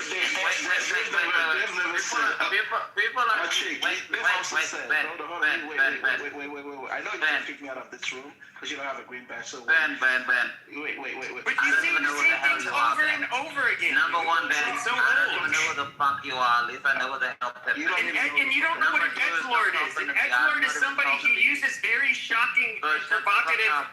He says very shocking and provocative things for attention. It's not even shocking. Oh. That's literally what an edgelord is. The American people elected him to be president of the United States. So what? Let him lead. I voted for him. So people like you and people like Tucker Carlson and people like Megyn Kelly and all sorts of reprobates all of a sudden just change their minds and they're like, you really think the United States are led by podcasters and everything else like that? As you know, even President Abraham Lincoln had to win by the popular vote. Mm-hmm. And then he had to win by other votes. And everything else. God damn, I don't know why they let low IQ chimps like you in Western countries. You're so stupid. Wait. I love the fact when you get these retarded edgelords, bags, retards. There you go. Just come here and be like, oh, this is what the U.S. is supposed to do. He's the president of the United States, bro. Mm-hmm. Let him lead. That's interesting. And I'm done. That's interesting. Let him lead. No. And the ironic part about that is that, like, what is it? It was the vast majority of Americans disapprove of this debacle with Iran. Fake news. It's not fake news, you fucking dumbass. There's a bunch of polls on it. Put it in the chat, fake news. Really? I mean, this is seems like every few days there's a poll on it. Like I said, fake news, bro. Pepe, what poll are you referring to? Sorry. He doesn't even know. They come up with ones every few days. Let me look. You mean poll about Iran, the Iran war, or the popularity? Is that what you're referring to? Our military operation in Iran. Yeah, it keeps saying like 29%. Only 29%. Yeah, it's very unpopular. Yeah. So do you guys, Matt, you're gonna win the Nobel Peace Prize? Or would he make do with the FIFA Peace Prize? Which one? I mean, I think he'd be good with either one, but I mean, he's trolling with that question, man. He's not being serious. I'm not trolling. He was given the Peace Prize by that lady, right, Ben? Or no? I don't. That doesn't count. I think you can't transfer the Nobel Peace Prize. I don't know. Maybe you can. I don't know. No, you can. But he'll take the FIFA or the whatever that is. Yeah, that one. No, he's talking about people Peace Prize, which Jen Pardo created last year to award President Trump because he didn't get a Nobel Peace Prize. Ben is trolling. Obviously. I'm asking, is he gonna get it this year? Because wait, Ben. Wait. When you get some people to vote, can you wait? Wait. Let me land, bro. The only reason you're saying that is because you're trolling Trump because he didn't get a Nobel Peace Prize. And right now, you can't Who the find fuck me gave a poll. Achek a mod badge? This is crazy. I'm not a mod. That's right, you are. Maybe your clubhouse is fucking screwed up. I'm not a fucking mod. What are you talking about, bro? So Achek, you know, does he deserve it this year? I don't want a fucking mod badge because the mod badge people bitch to you. They're like, why didn't they mod you? Blah, blah, blah, all the bullshit. I never want a mod badge, ever, in any room. I don't give a shit. I don't. I never asked for one. I'm just curious, though. Those you say bro, Trump is I've so... never asked for... Oh, my God. Pepe, I've never asked for a mod badge. Don't try to, like, slide my name. I don't give a fuck about a mod badge. I come to talk. Okay, all right, fine. I saw the poll result and it looked like a little green mod thing. My bad. I wasn't looking at it. I saw it too, briefly. Terrible. What? Bro, if it was a mod, I would just drop myself or come back up. Okay, all right, my bad. It was a mistake. Let's move on. But I'm just Kathy, curious. how would you feel if the impeachment hearings happened? If you're feeling the way you feel about them, where would you stand with that if that went down? Impeach them for what? I mean, if the Dems win the midterms and they start impeachment proceedings. I mean, it would be annoying and it would just be a spectacle. Their biggest criticism of Trump is just they fucking hate Trump. But there's probably a 99% chance they'll start proceedings if they take over. So I was just curious with the people that are kind of feeling down, if you would stand by him if... Yeah, I think maybe he deserves a tarnished legacy, and every time people see Trump, they think of what a fuck-up president he was. It's probably well earned. So you would support the Dems on that? I wouldn't support it. I would just say he dug his own grave. I mean, he could, and it might be that Republicans need to fucking lose, and like really, I don't know what it is. It's just the shit that Trump promised. I feel like, and what he's been saying since before 2016, it's a lot of this shit, especially this thing with Iran, which is like what a lot of us were focused on beforehand. You know, before he, after he became president. Like we were hoping he wasn't going to do it. But it's even the tariff shit. I don't even what the fuck stupid games he's playing. There's just a lot of shit that just seemed unnecessary. Even the removal of immigrants. It was just such I don't even know what the fuck was he doing besides causing chaos, sending out these uniformed people into cities like Los Angeles, where with the heavy.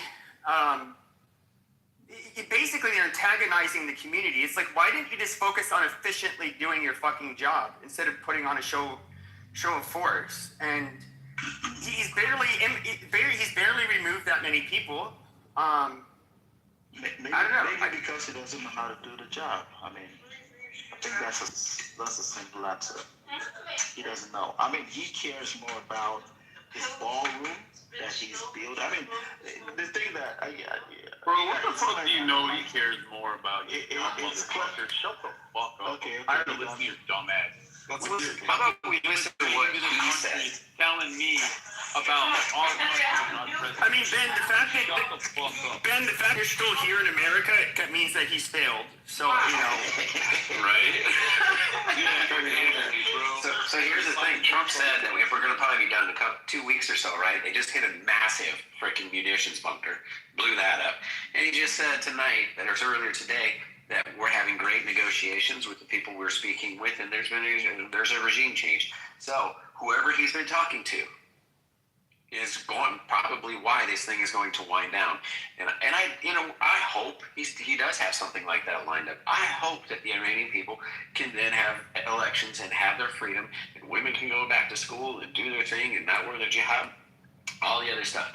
I hope all that happens, because you know what? If he's saying that what he said today and it's true, there's a whole lot of people on this app and across the freaking other party that are going to have to eat crow.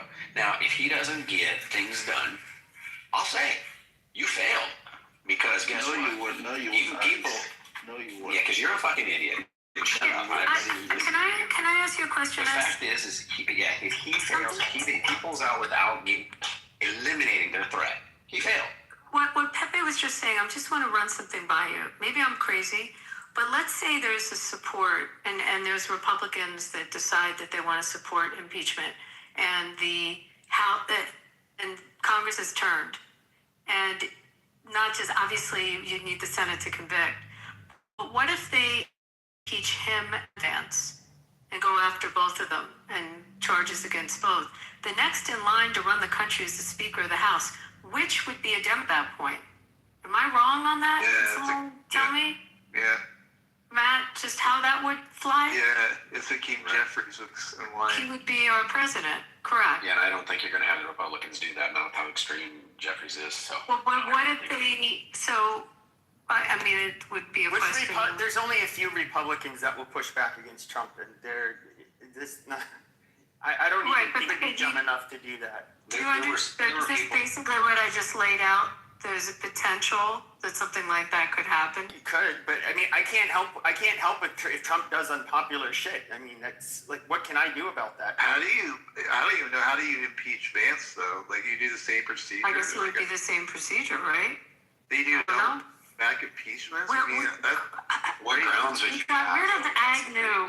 Agnew just resigned, right? And Nixon appointed someone else. He just moved on. Yeah. He just moved on. I mean, to my knowledge, I don't know of another VP, but I would think there's the same procedure because remember they wanted to impeach Mayorkas. I mean, they wanted to impeach people in the cabinet. So I don't know. Constitutionally, I don't know the answer other than the third in line is the Speaker of the House, who would change and would be Jeffries. Well, I mean, assuming he won. I think one of the biggest travesties is that there's perhaps if there's going to be an actual regime change, which I'm going to say I think that sounds like 99% bullshit to me. I guess he would have redeemed himself. Other than that, I really feel sorry for JD Vance and Marco Rubio that they got. That their name would have been dragged through the mud with Trump, and you can tell like Vance has been really fucking quiet since this started. And I do think that there's been what's been speculated for months is that a lot of the infighting you've seen on the right, what it ultimately has to do with is JD Vance. They do not want him to be the.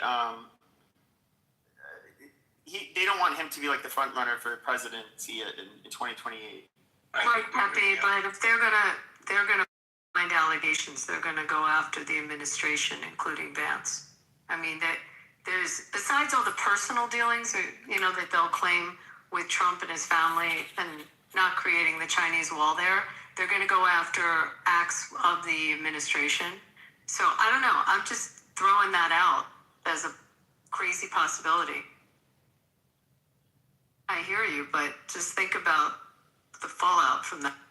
I mean, I shot you a message. This was about you can read that. It's a piece on the special forces. What one of them said, validated through people that I know that were the same as he was, and said it's an absolute truth, and you can go ahead and read it. And that's the way they feel about what you're just talking about. So, not a good sign for anybody to. What were they saying?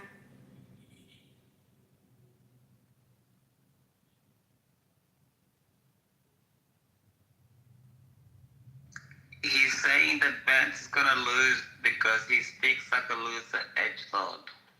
Vance he ain't gonna get he won't get it. It'll be Rubio or something. Vance is gonna. Why do you think it won't be? Okay, all right. Wait. Why do you say that? Okay, but I was asking him the fucking question. You asked me a question. No, I was asking. Wait, don't be so horrible, Pepe. I'm trying to tell you something. Oh my God! All right, so Vance, ask the question once. Wait.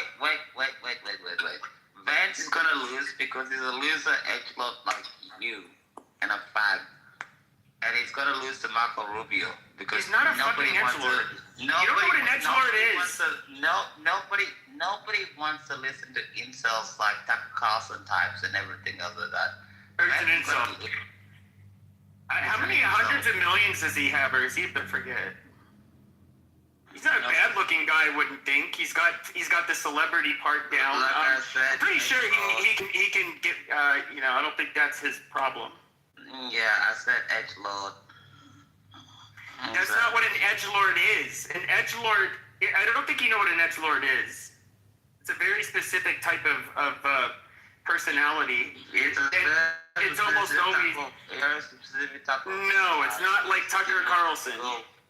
It's a Tucker Carlson type of special retard and everything else. And he's literally not the an only edgelord. reason, have you noticed Vance is going down in the polls because his special relationship with Tucker Carlson and the fact that he has Tucker Carlson's son in his administration, all the thing. That's not why he's down in the polls. For specific reasons. You watch when it comes to 2028. Vance is going to lose to Rubio. Nobody wants Vance because facts like you support him for retardation. That's it. All right. Thank you for wasting several minutes of my time. But no, I was asking Ice. What is this information you were hearing about Vance? No, it's not about Vance. It's about what would happen if they impeach the president and a certain section of people that would take exception to that due to their oath, basically. So if they feel that it was done basically for partisan politics, that there would be action taken. So I don't even want them to impeach him, and I despise the guy. I don't want them to impeach him because I think it just look like a fucking charade. They've done it the first time, the second time, doing it the third time. He's just gonna look stupid. So they should just let him do his 4 years. And my biggest fear is impeaching him and having this idiot Vance go in there. I'd rather, even though I totally despise Trump, I don't want Vance to go in there. I don't. So Trump, he can keep fucking up for the next 2.5 years, I think. Yeah, we'll figure out a way to deal with it and cope with it. But yeah, let him stay. No Vance. I think it's just gotten too extreme. Like I just wouldn't want. I wouldn't want this to become the new normal. Yeah, politics has become way too divisive. And, the left and the right are they're begging for a more moderate party to come along right in the middle right now. Both sides. And when they do the pollings, it's very heavy on the left. I forget, it was overwhelming. They wanted the party to come back to the center. And it's the same on the right. And most people don't want a far right. And I would love to see people that can sit down and really negotiate and try to solve problems again, because right now they don't. We got a bad Affordable Care Act. Let's just leave it, because we're both going to act like children and not want to talk and try to resolve something and make something better, because everybody's got to claim we did that. Our side did that. Now, how about we sat down together as adults and figure out a way to make it work? There's nothing that the government gets involved with that goes well. From healthcare to jails to hell. Freaking look at the laws they passed,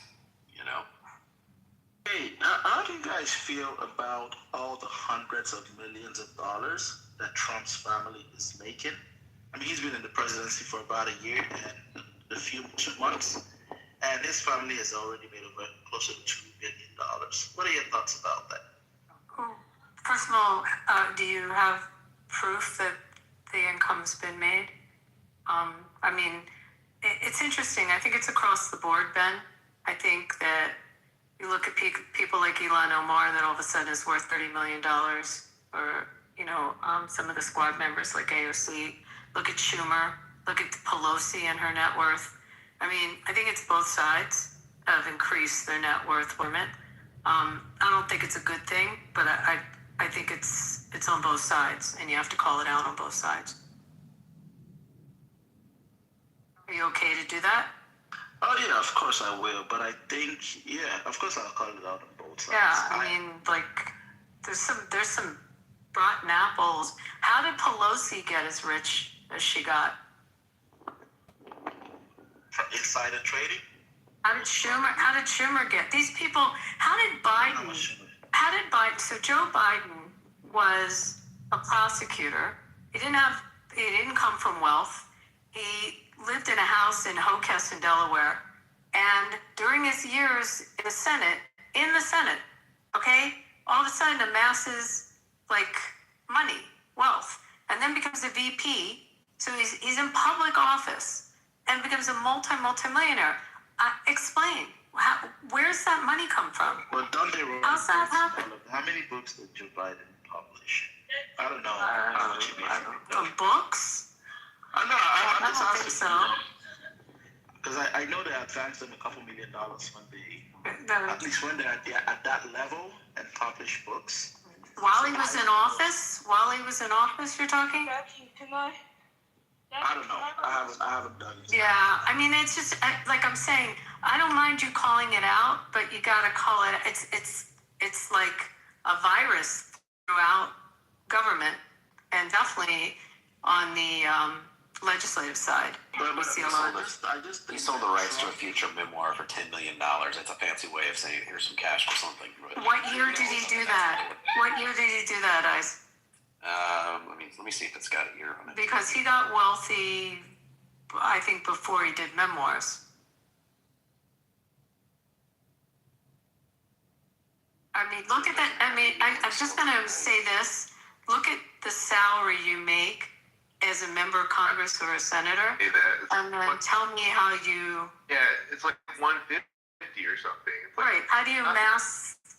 How do you get a beach home in Hocus in Delaware, or how do you get the big house, not in Hocus, the big house in Hocus, or the beach house in, what's the Rehoboth?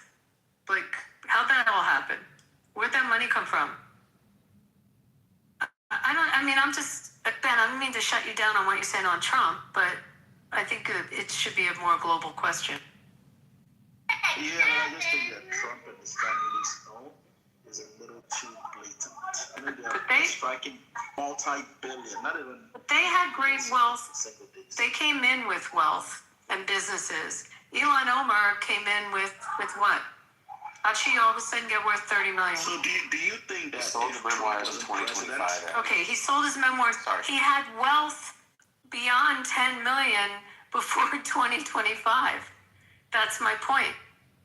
Where'd it come from? Are you talking for Biden? Yeah, Biden? for Biden. I don't know. I mean, I think Ice just said that he... That's 2025, Ben. 2025, he made the money. He had his beach house in Rehoboth and his big house in Hockessin way before 2025. The salary of a U.S. senator all those years, I mean, add it up. If he was in private practice at a decent firm in Delaware, it'd be a shit ton more than that.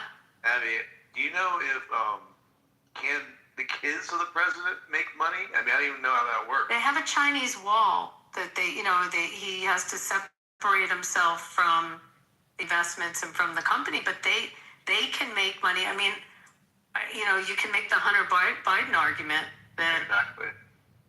So I don't think Trump is directly making money. I don't think you can link that to him in any form. I mean, I don't know where you can go find it, I guess. But now his kids are definitely making money, and that's not illegal. I mean, they can do that. But you guys crucified Hunter Biden for making a couple, is it hundreds of thousands of dollars or tens of thousands? He's a sketch. His son, Don Jr., he partnered, or he invested in a drone company, which at the time he invested in it, the drone company was valued at $200 million.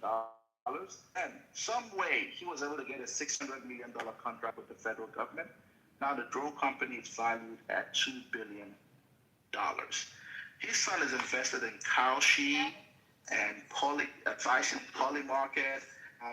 They're building like hotels and for example, Jared. You know, the funny thing is you can't prove it. The funny thing is you can't prove it. Can you That's why you must lie. No, but the thing is you can't prove it because I've heard this. Donald Trump is not invested in a drone company. It's not the first time. It's not the first time I've heard this before. The funny thing is you can't prove it. You can't fucking prove it. You just lie and lie and lie. Where is he from? You're like a Palestinian. Okay. Can you now shut up? You can't prove it. You just lie and lie and lie. You expect people to believe what you're saying. You can't prove it. Just put it in the chat. Have a girlfriend? Can you go stay with your girlfriend or something like that? Please. Okay. Bro, get the fuck out with your thing and go talk what you want to do. But you can't prove it. You just lie and lie and lie. Put it. It's not true. It's fake news. It's false. For $5 billion to invest in his funds. So fake news. So in his defense, when he's talking about Trump and the money that they've made in office, so Trump was inaugurated on January the 20th. Let me see. So it looks like Trump did launch a meme coin. No, not the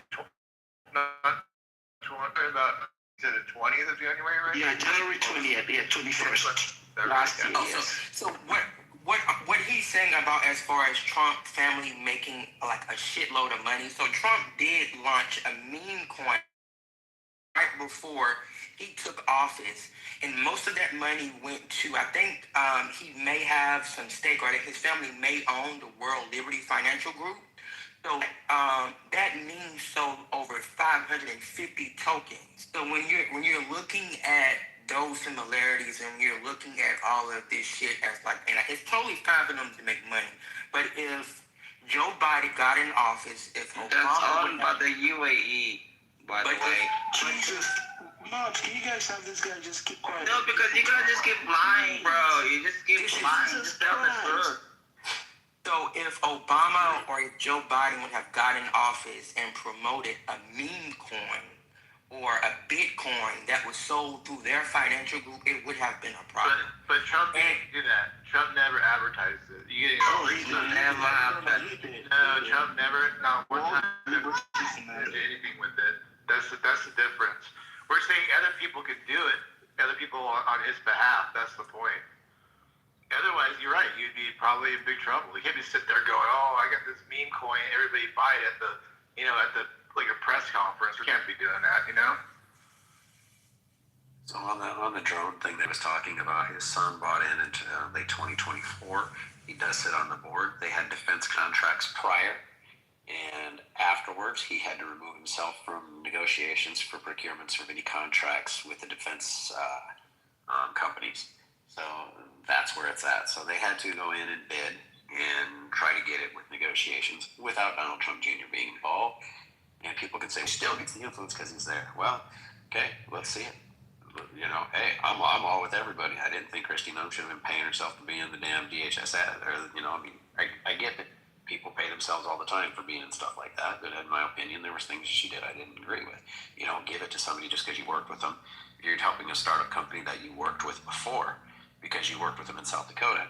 You say, okay, well, I'd love to, but you got to be there. You know, I'm not going to give you their price, but you got to be cheaper than them. Then I would have been fine with it. But the fact that she paid more to a company that she had worked with, I was completely against that. You know, some of it. If this company did that, then so be it. Some has to be put in perspective too. Like some of the resort developments. You know, in Saudi, there's 35 hotels going in one like of their master plan cities alone. And there's like every major hotel chain and developers going in doing golf courses and doing, you know, different resort developments from Ritz-Carlton and Hilton and like some of the companies out of Europe, big European hotel chains, the Four Seasons Peninsula, and just go through them. So for him to do a resort project there, where many companies are going in, like everyone wants to single it out. Oh my God, they're doing business in the KSA, but so's everybody else. So, you know, at what point does his hotel company that his kids run have to not do business around the world because every country they work in could be construed that he has a relationship with them? I mean, yeah. It's just. Yep. I mean, in an ideal world, I agree. I don't think any family should be profiting at this point. They're there to serve at the pleasure of the people, really, at this point. And they call it a day. I agree. But, yeah. But the whole family isn't there to serve. But I don't think that they should be allowed to invest into certain things. You know, once you're in, you know, once they're there, let's just say once Donald Trump is elected, they should. This goes back for me. I've held this line for decades. If you're elected, you, your immediate family, and people who are close to you, which they can monitor all that, should not be making suspicious investments in defense companies. Sorry, it's a no. You have a relationship with this person, you could have inside information. Sorry, it sucks to be you, but you can't invest in these deals because they're your friend, your brother, your son, your daughter, your uncle is voting on a contract for NVIDIA to get government grants or whatever it is, So to me, no, they shouldn't be allowed. He shouldn't be. Nobody in Congress, nobody in politics should be. Anybody that has inside information, hell, Martha Stewart went to freaking jail for it. Let's be real. And then you have politicians who we should hold to a higher standard in that regard. But instead, if you look at their path too, they've always made money. But if you look in the last decade, the level of money they made has gone up just astronomically. Through COVID was ridiculous.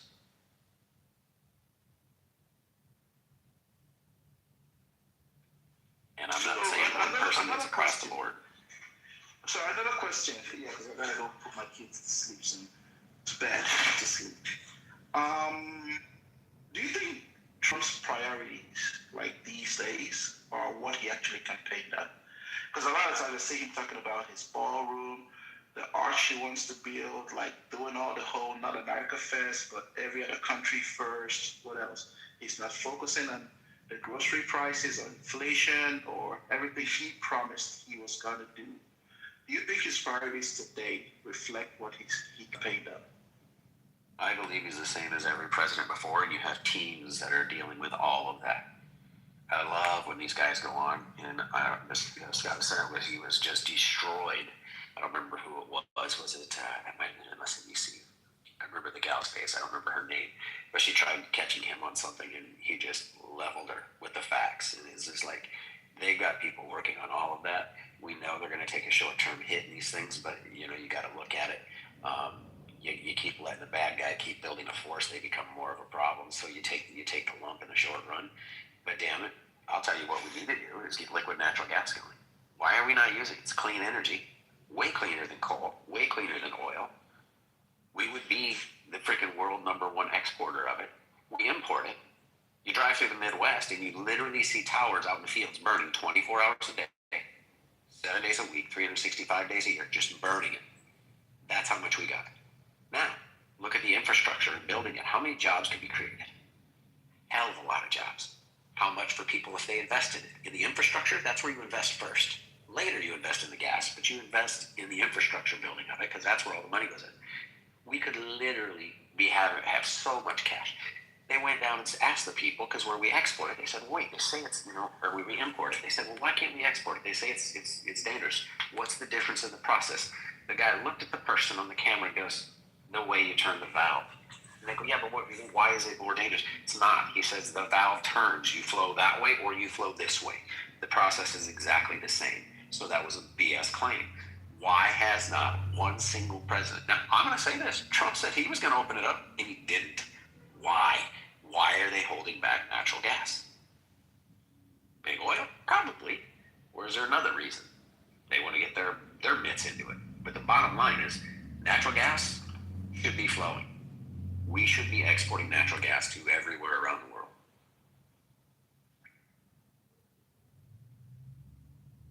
Point being, where do you think prices would be if we had stuff like that to help?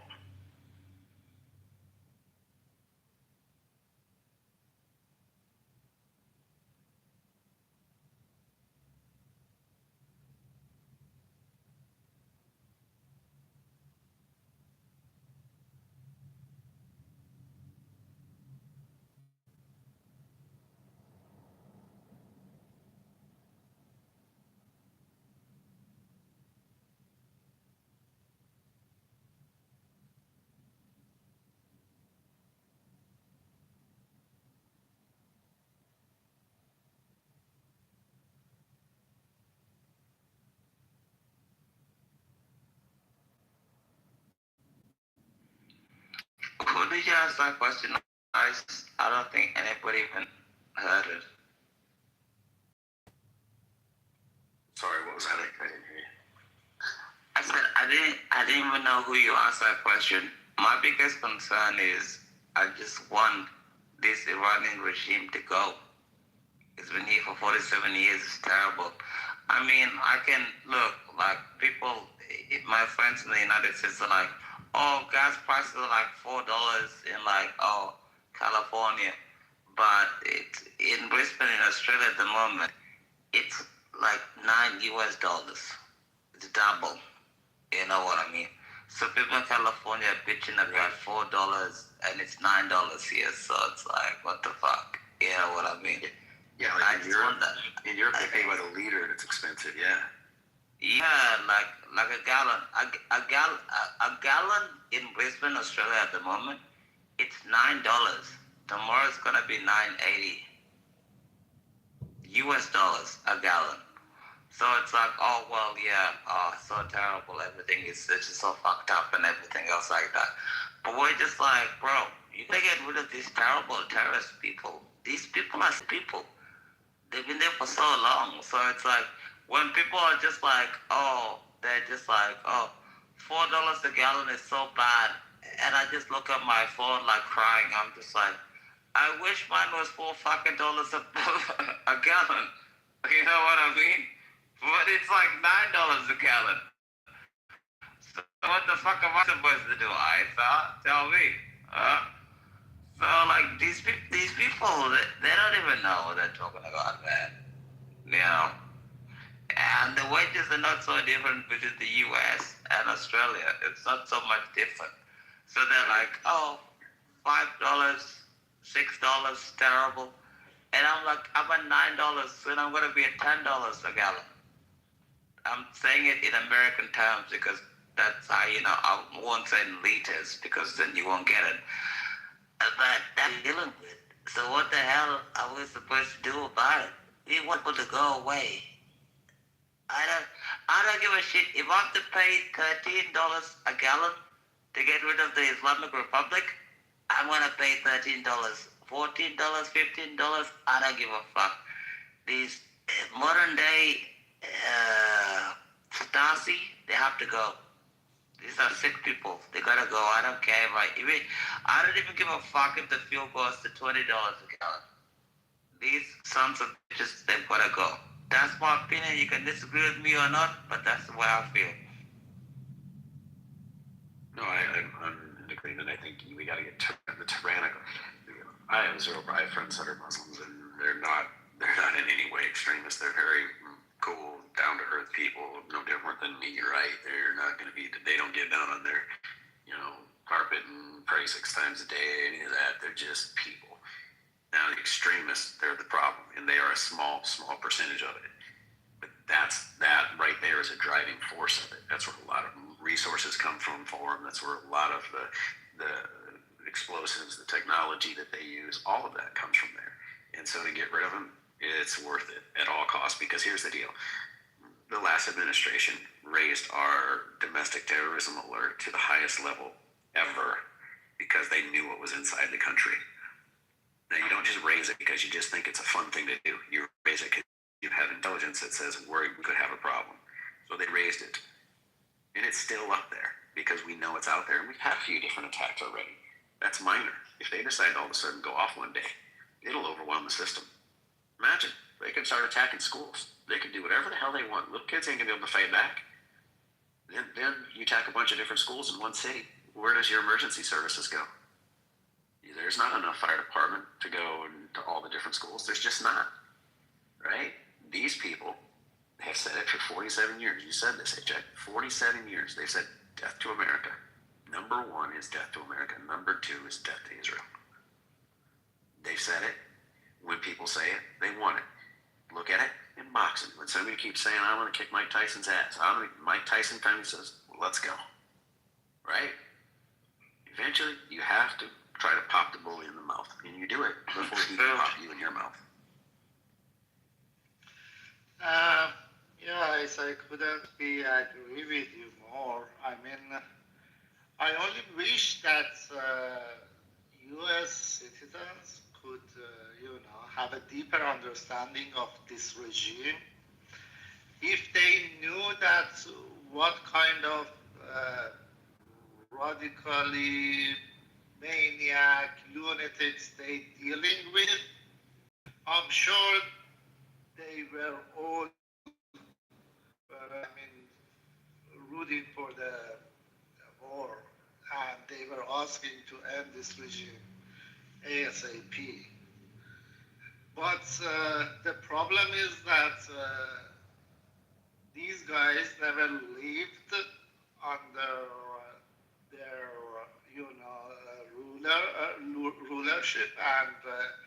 they never lived in Iran, and they don't understand that what his ideologic regime is like. And when they say death to America, death to Israel, it is not just, it's not just chanting. They are actually practicing it. That's their wish for the last few decades. They've been preparing for this. They put a clock on the,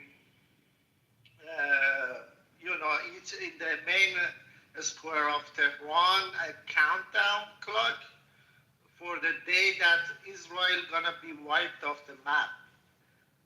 And practicing it, they like funding all the projects, spreading all their terrorist organization bullshit and everything all over the world and all over the region.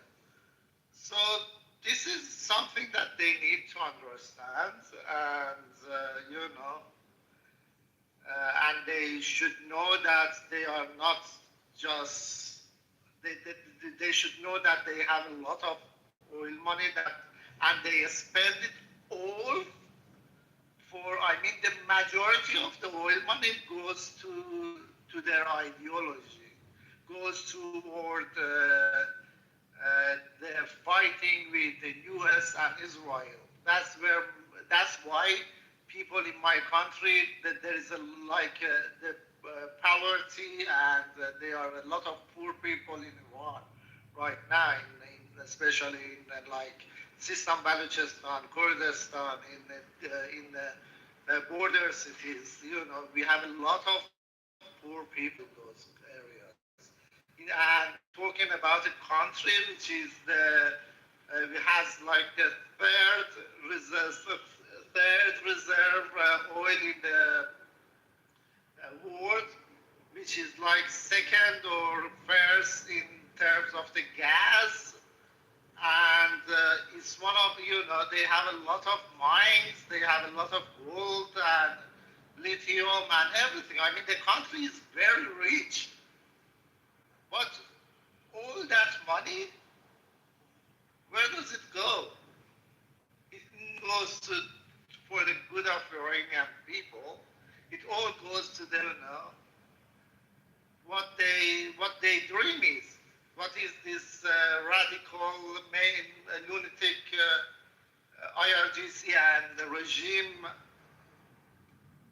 ideology? That's where all the money goes to.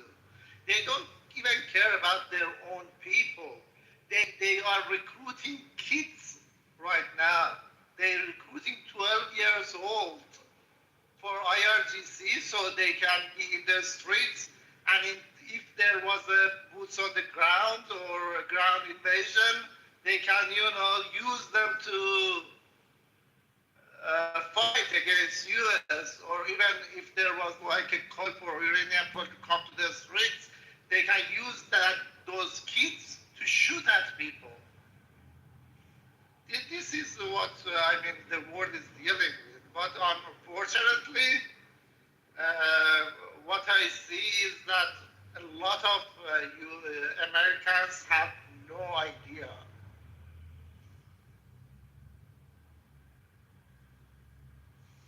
No, I agree with you. I happened to be living in Europe at the time when we had a conflict going back and forth with Libya. I literally had to run from my home because of a bomb threat. And I'll tell you, that's the one thing that I've always feared coming to our soil here. People have lived over in the Middle East, have lived through chaos for a lifetime. It's just almost normal. I'm not saying it's not scary, but it's different when it happens the very first time. It's damn scary, and I don't want it here. The ideology is very scary, and it's here. And the sad thing is, you can't sit and dwell on it. We got to enjoy our lives. But the only time, I don't know how you say it, if it's Dana or Dana, but when it strikes and it hits home is the only time that it's going to make any sense to anybody. And then the question is going to be this: tell me if you think I'm wrong. But the question is going to be like, well, why didn't we prevent this? Why didn't we stop this? Exactly. We should have what? Japan? Go look how many Muslims are allowed in Japan. And when they are, well, they're watched very, very closely. They won't do it because people are fucking cowards. The politicians care, like if you look in Europe, right. They care more about not being considered Islamophobic and, they care more about the votes of a bunch of, terrorist, baby makers. And it's fucking disgusting, really. And people are too comfortable, too, in general. I mean, if there was like a scarcity of resources, then people behave way differently. But Pepe, there is a scarcity of resources. This is why rents skyrocketed. Down here, I know what. Oh, when I say no, I get what you're saying, but in other words, people would have to be made to feel very uncomfortable. And in other words, it hurts. That's like the level. Having to have roommates and deal with a bunch of other shit. Not being able to own a home, all of that sucks. But it's not.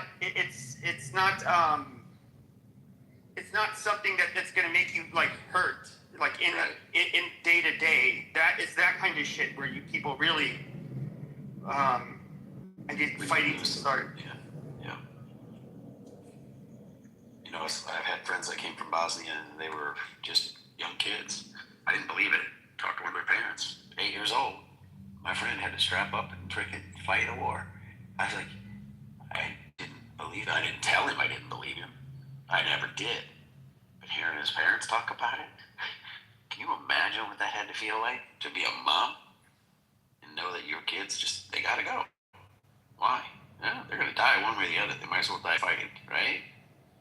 It's crazy to me that we are so sheltered from all of that in this world. 12-year-olds in Iran. 12. The 12-year-olds here, they're on their freaking PlayStation, That's it. Their cell phone. They would know the first damn thing about strapping up and going and trying to be a security force. Yeah, I know. I mean, that's the thing that they need to understand. This regime, Iran is a rich country in terms of all kind of resources, okay? But they even sold, they were selling the soil of Iran to the Gulf, to the Persian Gulf countries, to use it to fund the proxies.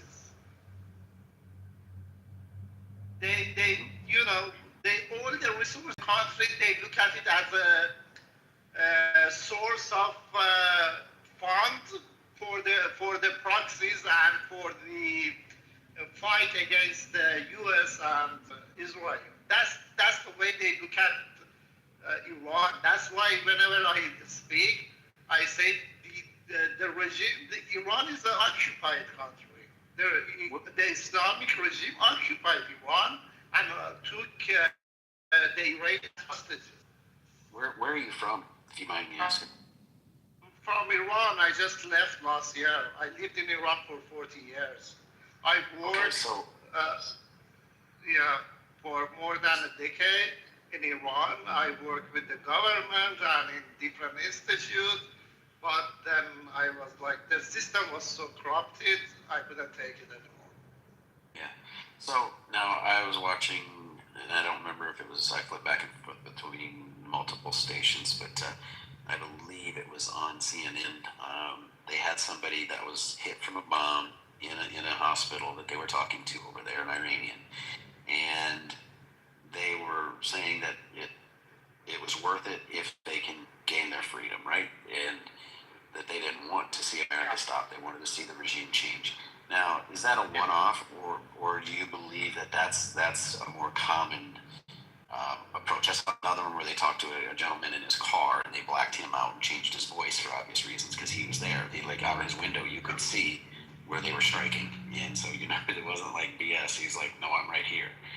But is that the one-off, or is that more common? That's more common. My own brother, he's in Iran, And he told me that every time that we hear the bombs and stuff, it's very scary at first, but then after a few seconds, we start like cheering, like, oh, thanks God, one more motherfucker is gone. You know, that's the way they look at it, because they're attacking IRGC bases and the checkpoints and stuff like that. So when they hear those sounds and stuff, they you know, at first, of course, it's a natural, you know, human behavior that, you know, be scared. They are the same as well.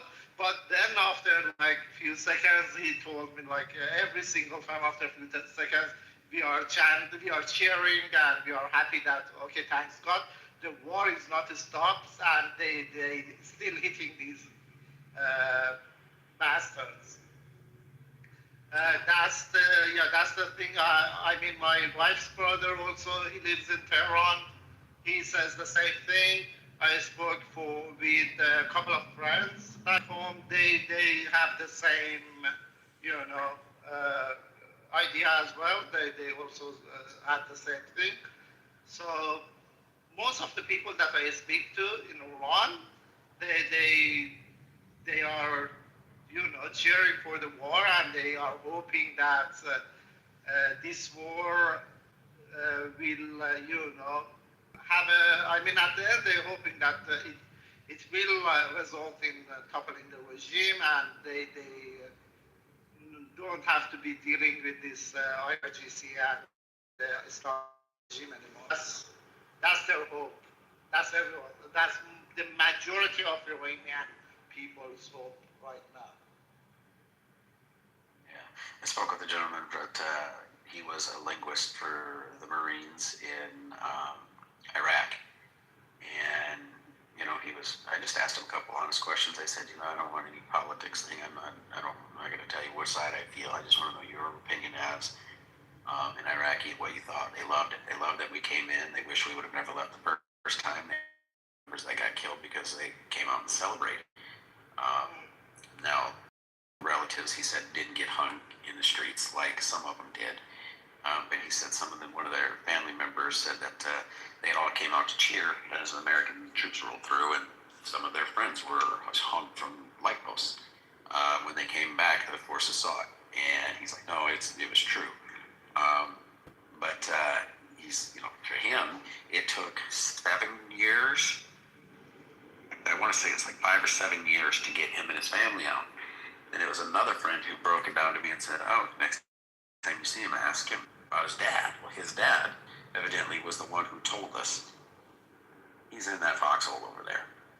So he said for all of those years, they feared they would find out and kill because they would have killed the entire family, you know, because there were still people there who were part of that regime who were held allegiance with him. So they feared for that until they finally got him out. And they said that it was because they had to, you know, verify this. These guys told you where this man was. You get him out. I don't care if you got something to get him out. It's better than being there, you know. But just to me, it's amazing that we can use these people for the positions we do, and then we don't get them out when we need to, you know, when we leave.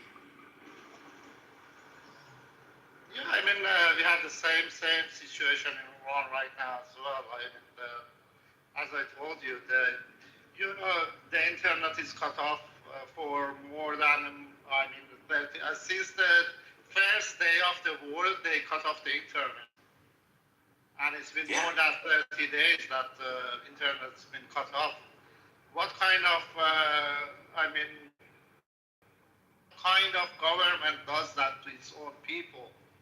In the middle of the war, when they need to get the alerts, when they need to, know what's going on around them, they fucking cut off the internet to their own people, so they have no idea.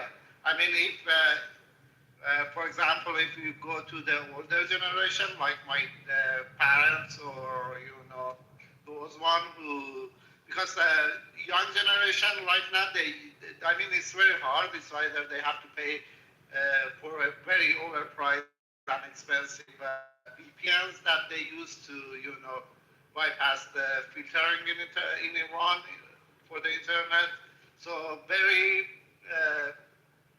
few people, the minority of people they have access to internet right now. But the majority of them, which I say more than, I think even in Netflix, you can see the stats. So only 1% of Iranian have access to internet. 1%. So the majority of people who don't have access to the internet and they don't have satellite dishes and stuff like that, they have to hear the news from the Iranian state TV, which is all lie. Based on their state TV, they are winning the war, and in few days probably they're gonna come to US as well and invade US as well. That's the propaganda in the TV that they selling to their supporters, and the people.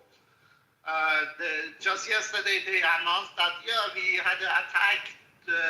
We launched a missile to I think Kuwait or one of the U.S. bases because we killed 400 U.S. soldiers, including more than dozen commanders. This is what was announced in the Iranian TV. Oh, jeez. Yeah, it really gives them a whole disillusions them. I know, but I had the video. Actually, the IRGC speaker man, he came to the TV and he said that all the U.S. bases in the Middle East are destroyed. The U.S. soldiers are running away. Please send us if you in this region in the Middle East, anyone knows where the U.S. soldiers are hiding or where they ran away to, just send us their coordinates so we can, shoot them.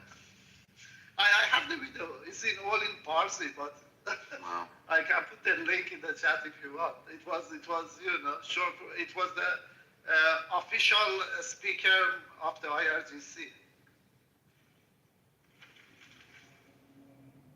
This is what they're selling people in Iran right now. So, what do you accept from a regime like that? They're terrorists. What can I say? They are not human. But yet we have people in this country who believe that regime over ours. So Dana, where are you? Are you Persian? I am, yes. Oh, okay. Yes, I'm from Iran. I lived in Iran for 40 years. Oh, cool. During the Mahsa movement, like a couple of years ago, it was like 3-4 years ago. With the hijab?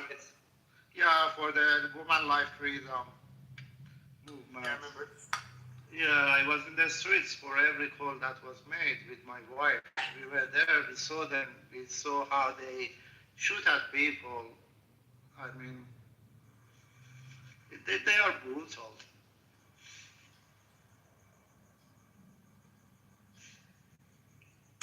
Do you think that I saw?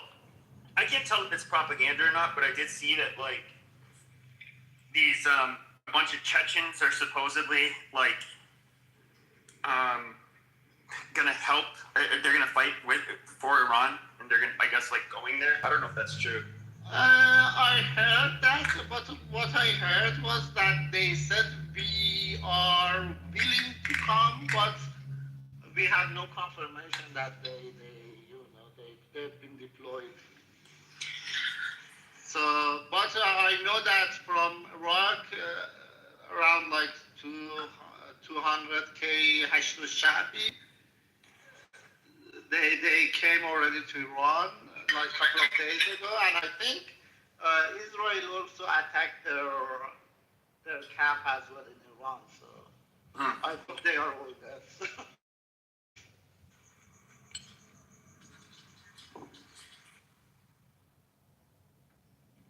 Yeah, for sure. They are calling for their proxies, and they don't have. That's the problem. 11 years old kid was killed in one of the strikes that was made in the checkpoints, and her mom was, was very pissed off, and of course she was crying and shouting that because of the shortage of the man, the dad took the son, 11-year-old old son, to the checkpoint to help them.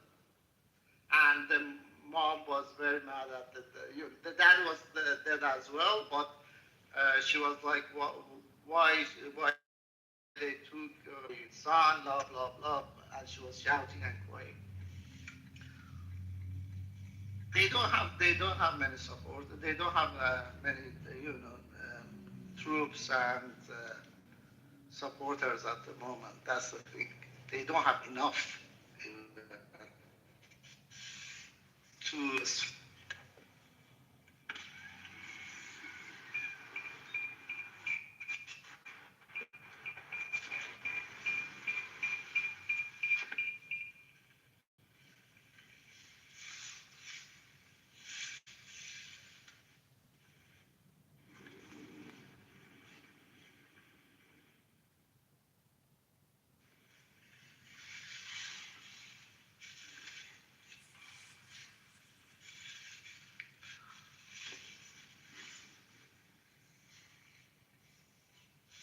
I mean, I hope the war ends in a way that it's good for everyone. I mean, for the U.S., for Israel, and for Iranian people. I hope it ends that way. Because for sure, yeah. No, I just that it would be to be able to have a positive outcome to people there. I mean, genuinely in my heart, I think that would be amazing because it would do a lot for the entire region to show, look what can happen. The thing is that if we have a democratic regime in Iran that's, reflect the majority of people beliefs and ideas, we're gonna be the best friend with the U.S. and Israel in that region. We're gonna be your biggest ally in that region because Iranian people love best countries, especially U.S. and Israel. That would be amazing. Just the security on that alone, having another potential, nation within Israel, relationship like with Israel, I think would be awesome. Obviously, being at peace with Israel would be awesome. Yes. Yeah. Talk about stabilizing the Middle East altogether. That's what we are hoping for as well, actually. I mean, I can ensure you the majority of people, Iranian, are hoping for this to happen.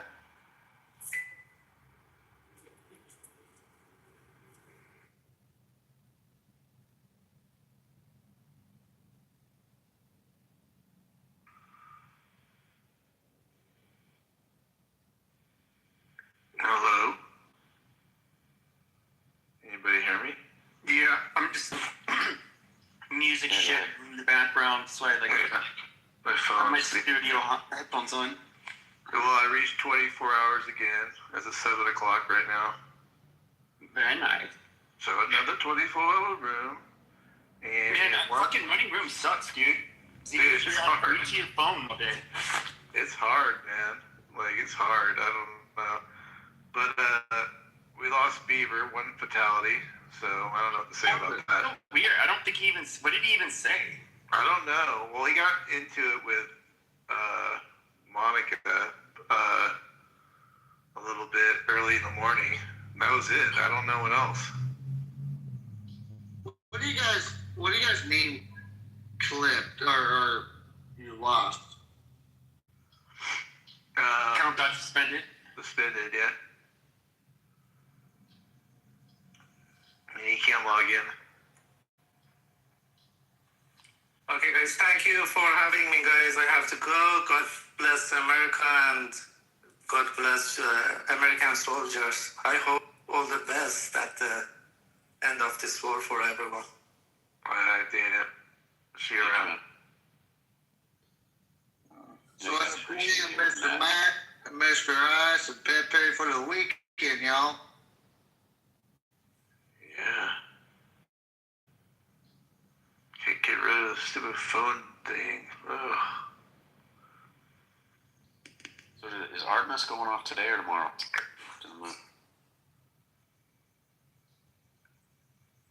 I don't even know when are we going to the moon.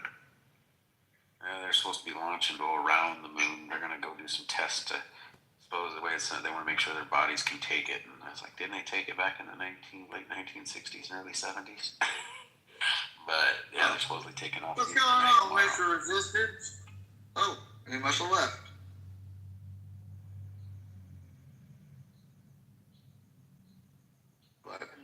Well, no, bring it. Hello, how are you doing?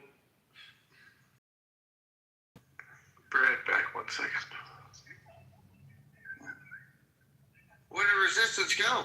I saw him pop up. Hello, hello. Hello. Can you hear me? Yeah, we can hear you. How are you doing, everyone? Well, the way you're saying hello, I thought you was trying to remix Ape.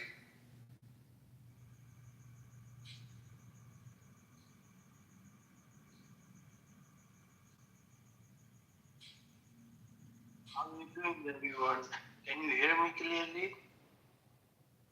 Yeah. Yep.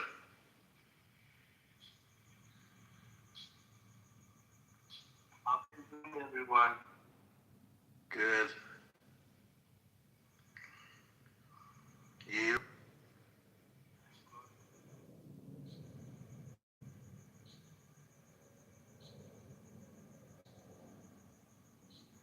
And I just want to commend you.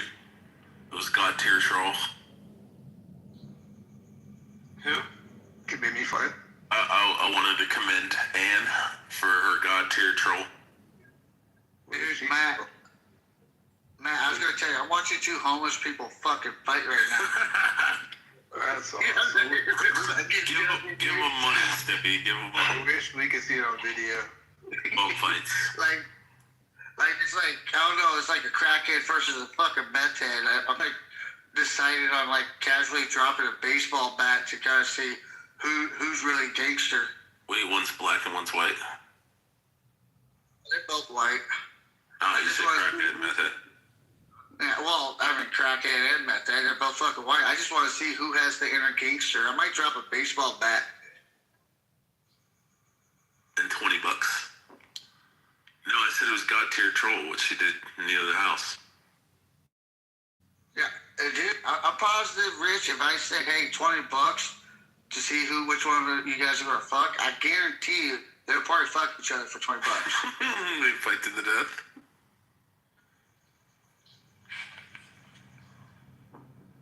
Sounds like Phoenix.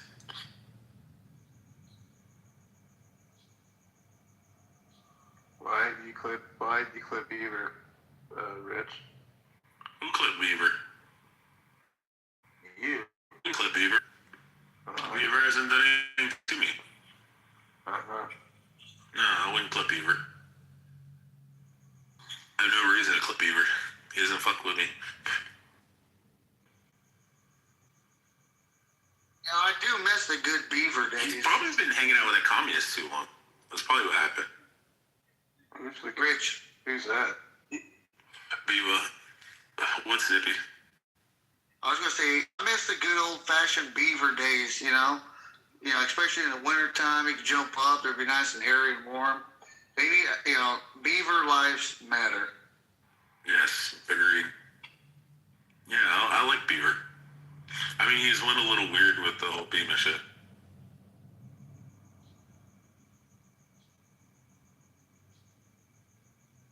So who do you think did it? Oh.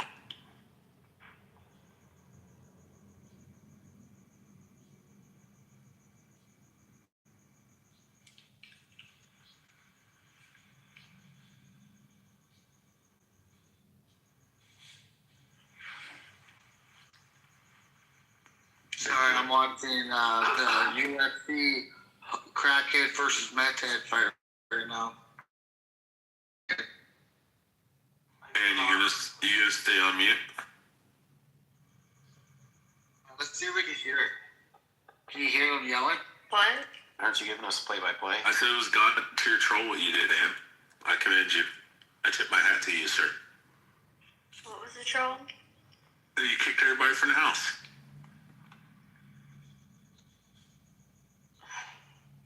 I did not do that. Who did? Baby? It gets better. The plot thickens.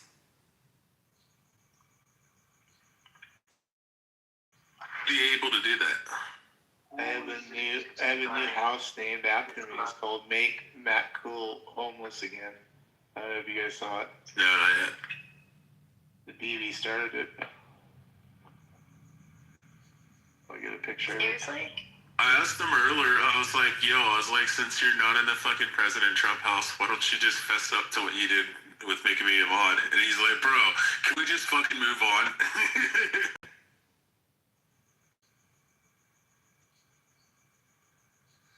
That was some sleazy shit just to get like, just to try to get like, it's like he's not somebody who usually gets people in rooms, but that's like super sleazy, you know? Well, he said his justification, we don't have to listen to that fucking room. Yeah, but he brings you in there because you bring people. He doesn't want you to like get anti-Semitic and shit. I don't even say anti-Semitic shit. I just call him name. What I try to tell him.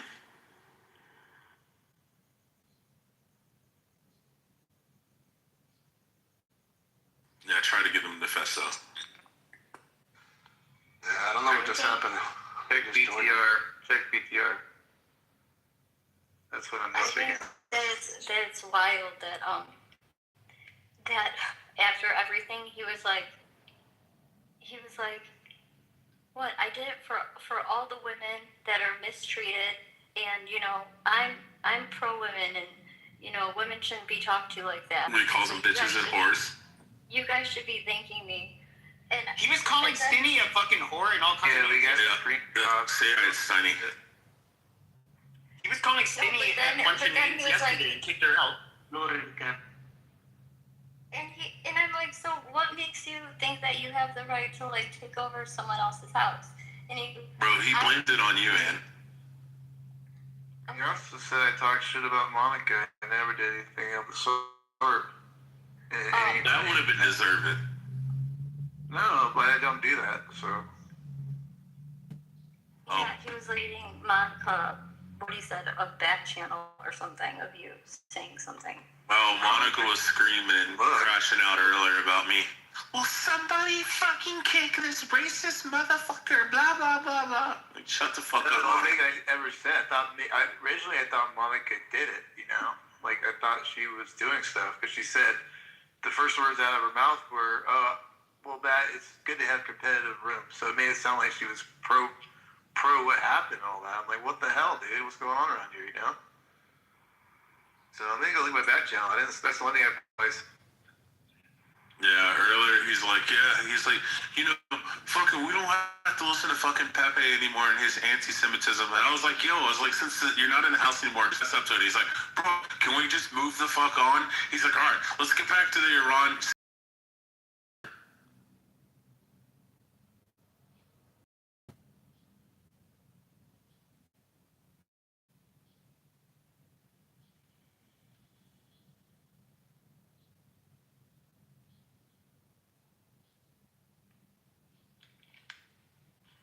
Who's Jennifer? She's the white liberal chick.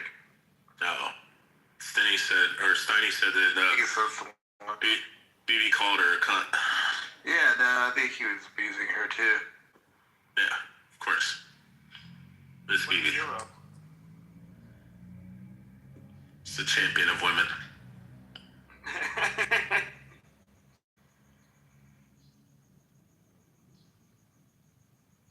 People are so fucking retarded on this app. I agree. Matt was being a faggot earlier.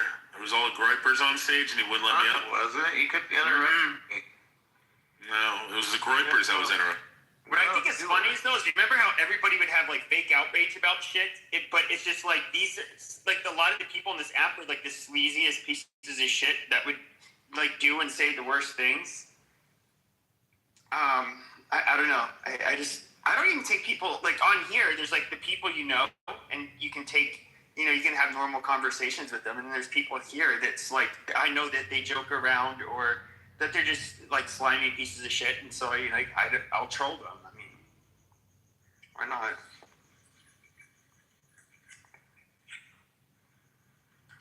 Everybody enjoyed you in the gay sex shit, though. We all thought that was really funny. I mean, like they're gonna call me gay and Mexican. I'll play into it. I don't like what. Why? Yes, I do take it in gas in prison. I'm a faggot. I do suck dick. My butthole looks like a fucking grapefruit. I just like, what the fuck? Yeah, I pretty much did. But it's like fine. I'll be a fucking like whatever you say. I'm fine. The only reason, you know, like when you troll like that, it's just like if they give you if they call you those names and you like completely own it, it's just like what else can they attack you with? Like nothing. Yeah, that's a psych thing from chillism. When they're like, bro, you're a faggot, and he's like, I am a faggot. I do suck dick. What about it now, motherfucker? They don't know where to go from it. He's like, I do love sucking dick. I will suck your dick.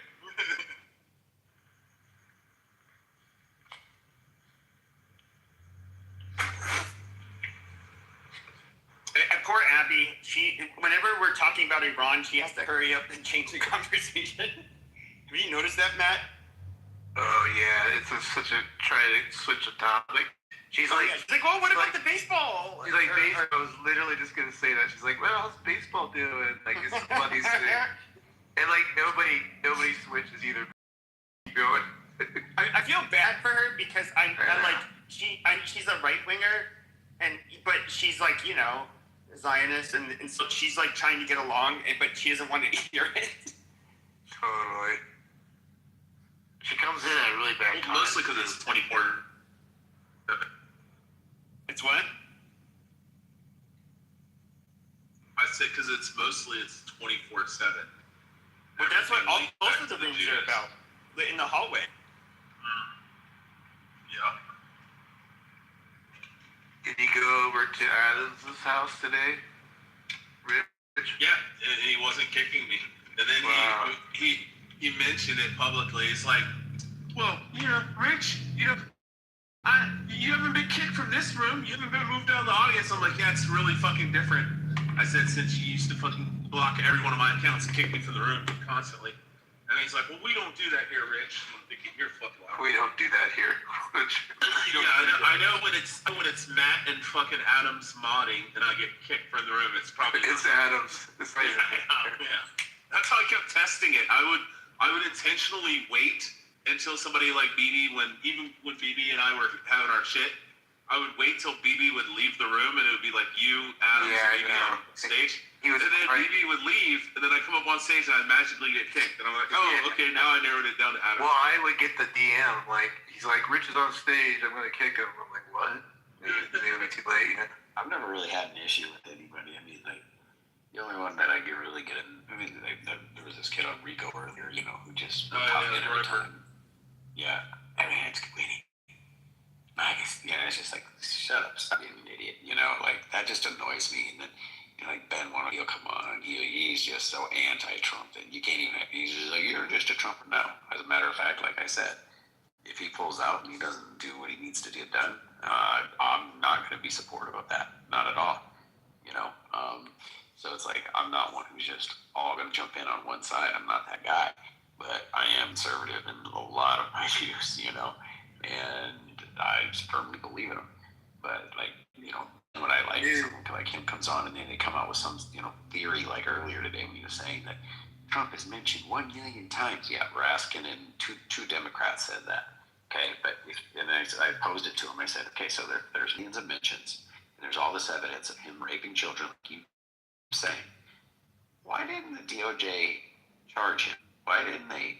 There's not one charge from that list, and they had it for 4 years.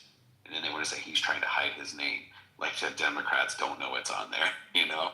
Okay, so when they get into that stuff, I just get annoyed right away because it's like, stop being an idiot. Like, at some point, you got to realize the reality of it all.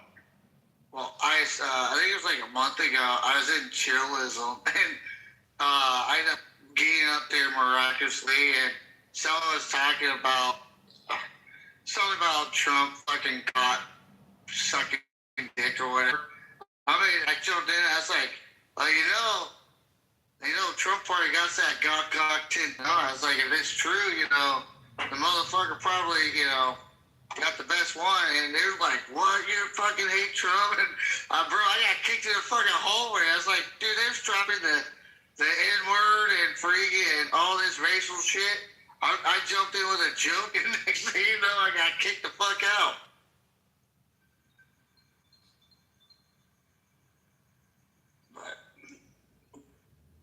Dude, I can't understand Clubhouse. I'm not gonna lie, dude. Fucking, it seems like every 10th person that comes on just wants to fucking troll. At least Rich is just straight up, just like, yeah, he's just he's a goofy goofball to have in a party with you. So I appreciate you, Rich, and Pepe as well. So everybody else, I don't know if they're taking it serious, but that's just where I look at it.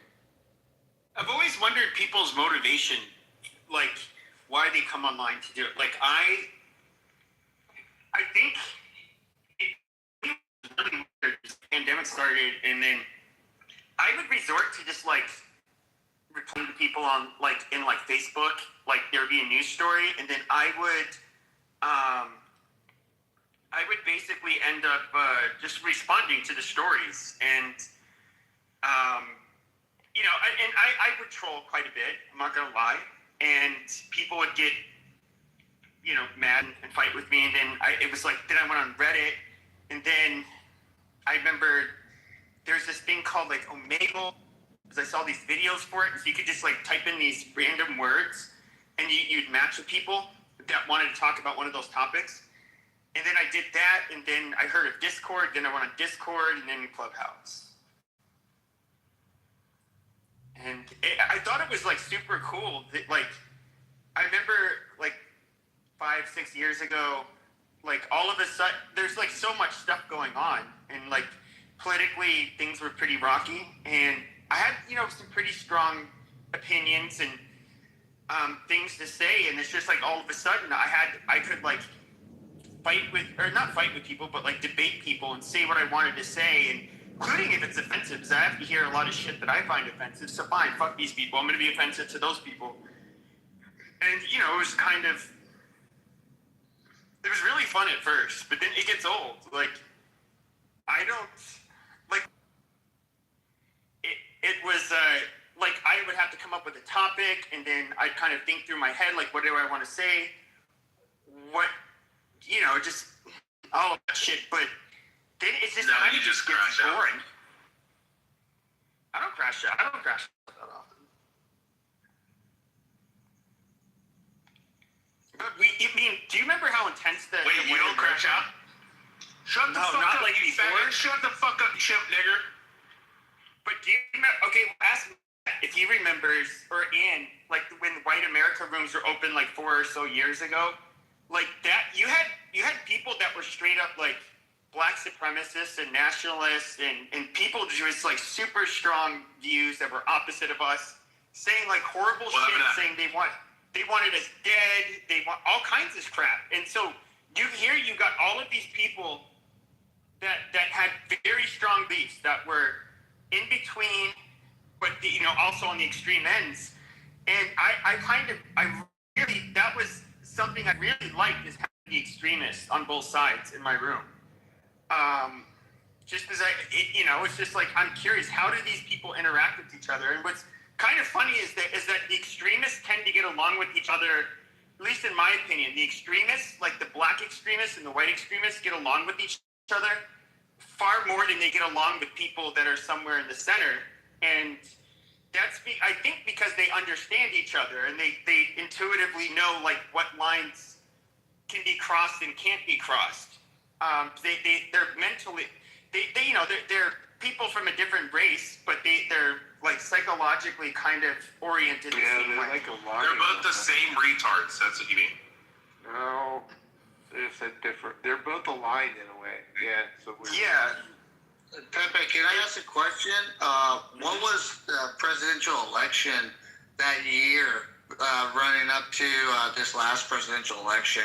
I imagine it was probably crazy because even on social media platforms, just in the comment section were diabolical. So I can only imagine what a open mic platform on Clubhouse would have been like. You know, it was crazy. Like, Clubhouse was kind of crazy. Back when it was, like, a lot larger, you had a lot more drama. I wouldn't say, you just had, well, I guess if there's people, there's more drama. But, wow, it was just,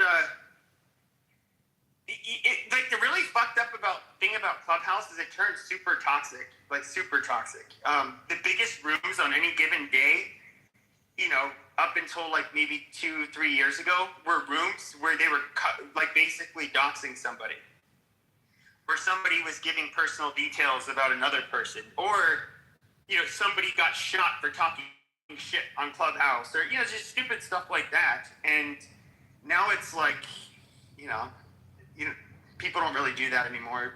At least Didn't that I know someone of. kill somebody on Clubhouse? It's happened several times. When in the tell us the case. Well, you know what's funny is you're Persian, right? I'm not Persian. Yesterday. Oh, I'm sorry. I thought you were somebody else. Okay. No, well, there's one notable instance where. But even if I'm Persian, what's the problem? What? Because it involves. I'm not Persian. I'm Arabic. I'm Arabian. Eastern, okay. No. I thought you were this guy. What's the problem? Nothing. What I was saying, there was this guy in here earlier named Dana that is Persian. I thought you were him.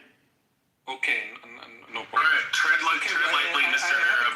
Tread lightly. I have a question. If Trump changed the constitution and he run for presidency in 2028, would you vote for him? No. Why? Because I'm not going to bend the fucking rules for one man. He's fucking retarded. Oh okay. My God. And my question that I asked last time, what do you think about Trump when he danced while the war is still happening in the Middle East? I mean, I guess he had an event he was at. I mean, I don't know. It's not. I don't necessarily. If it's I doubt that was something was scheduled after, or after the war started. But he's scheduled to dance. He wasn't scheduled to dance. Pepe, get back to the story. I want to hear the context of someone, someone being shot. Sure. So wants to hear this, Arab. Yeah, there is a case. Tell us the case. So, okay. So you're Arab and gay as well. Okay, so there was Louisiana room. Yeah, I'll get to the Louisiana room, but there's this one. All three people that ended up dying were Persians. So there was a Persian language room where these people met, and so there was a Persian guy who was a truck driver who met a woman who worked in tech in Seattle. And that was crazy. This one. And I guess they had. I don't know if they were just friends, but I've talked to some of the Persians on here, and they kind of said, "Well, no, I think there was some more going on there, romantically." I don't know. So I really don't know, but I guess he was kind of like obsessed with her. She ended up getting order of protection against him, and he ended up driving to Seattle and then shooting her and her husband, and then shooting himself. All three are dead.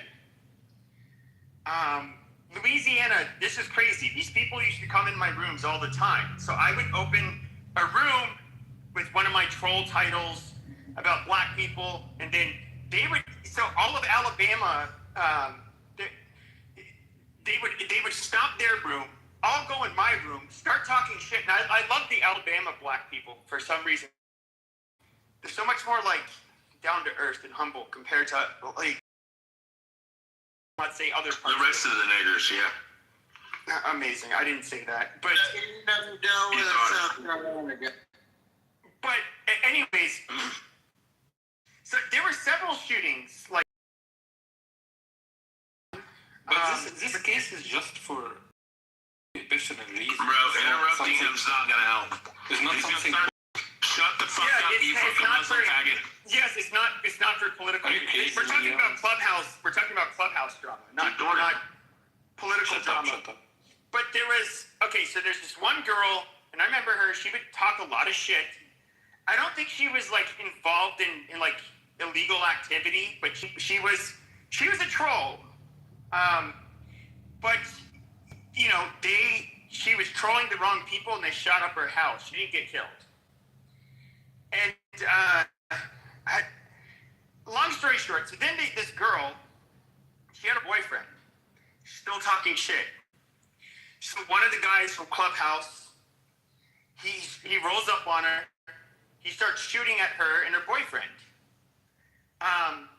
The boyfriend had a gun, the boyfriend shoots back. Now, the guy from Clubhouse that shot at them got killed by the boyfriend shooting back. However, the boyfriend that shot go to sleep.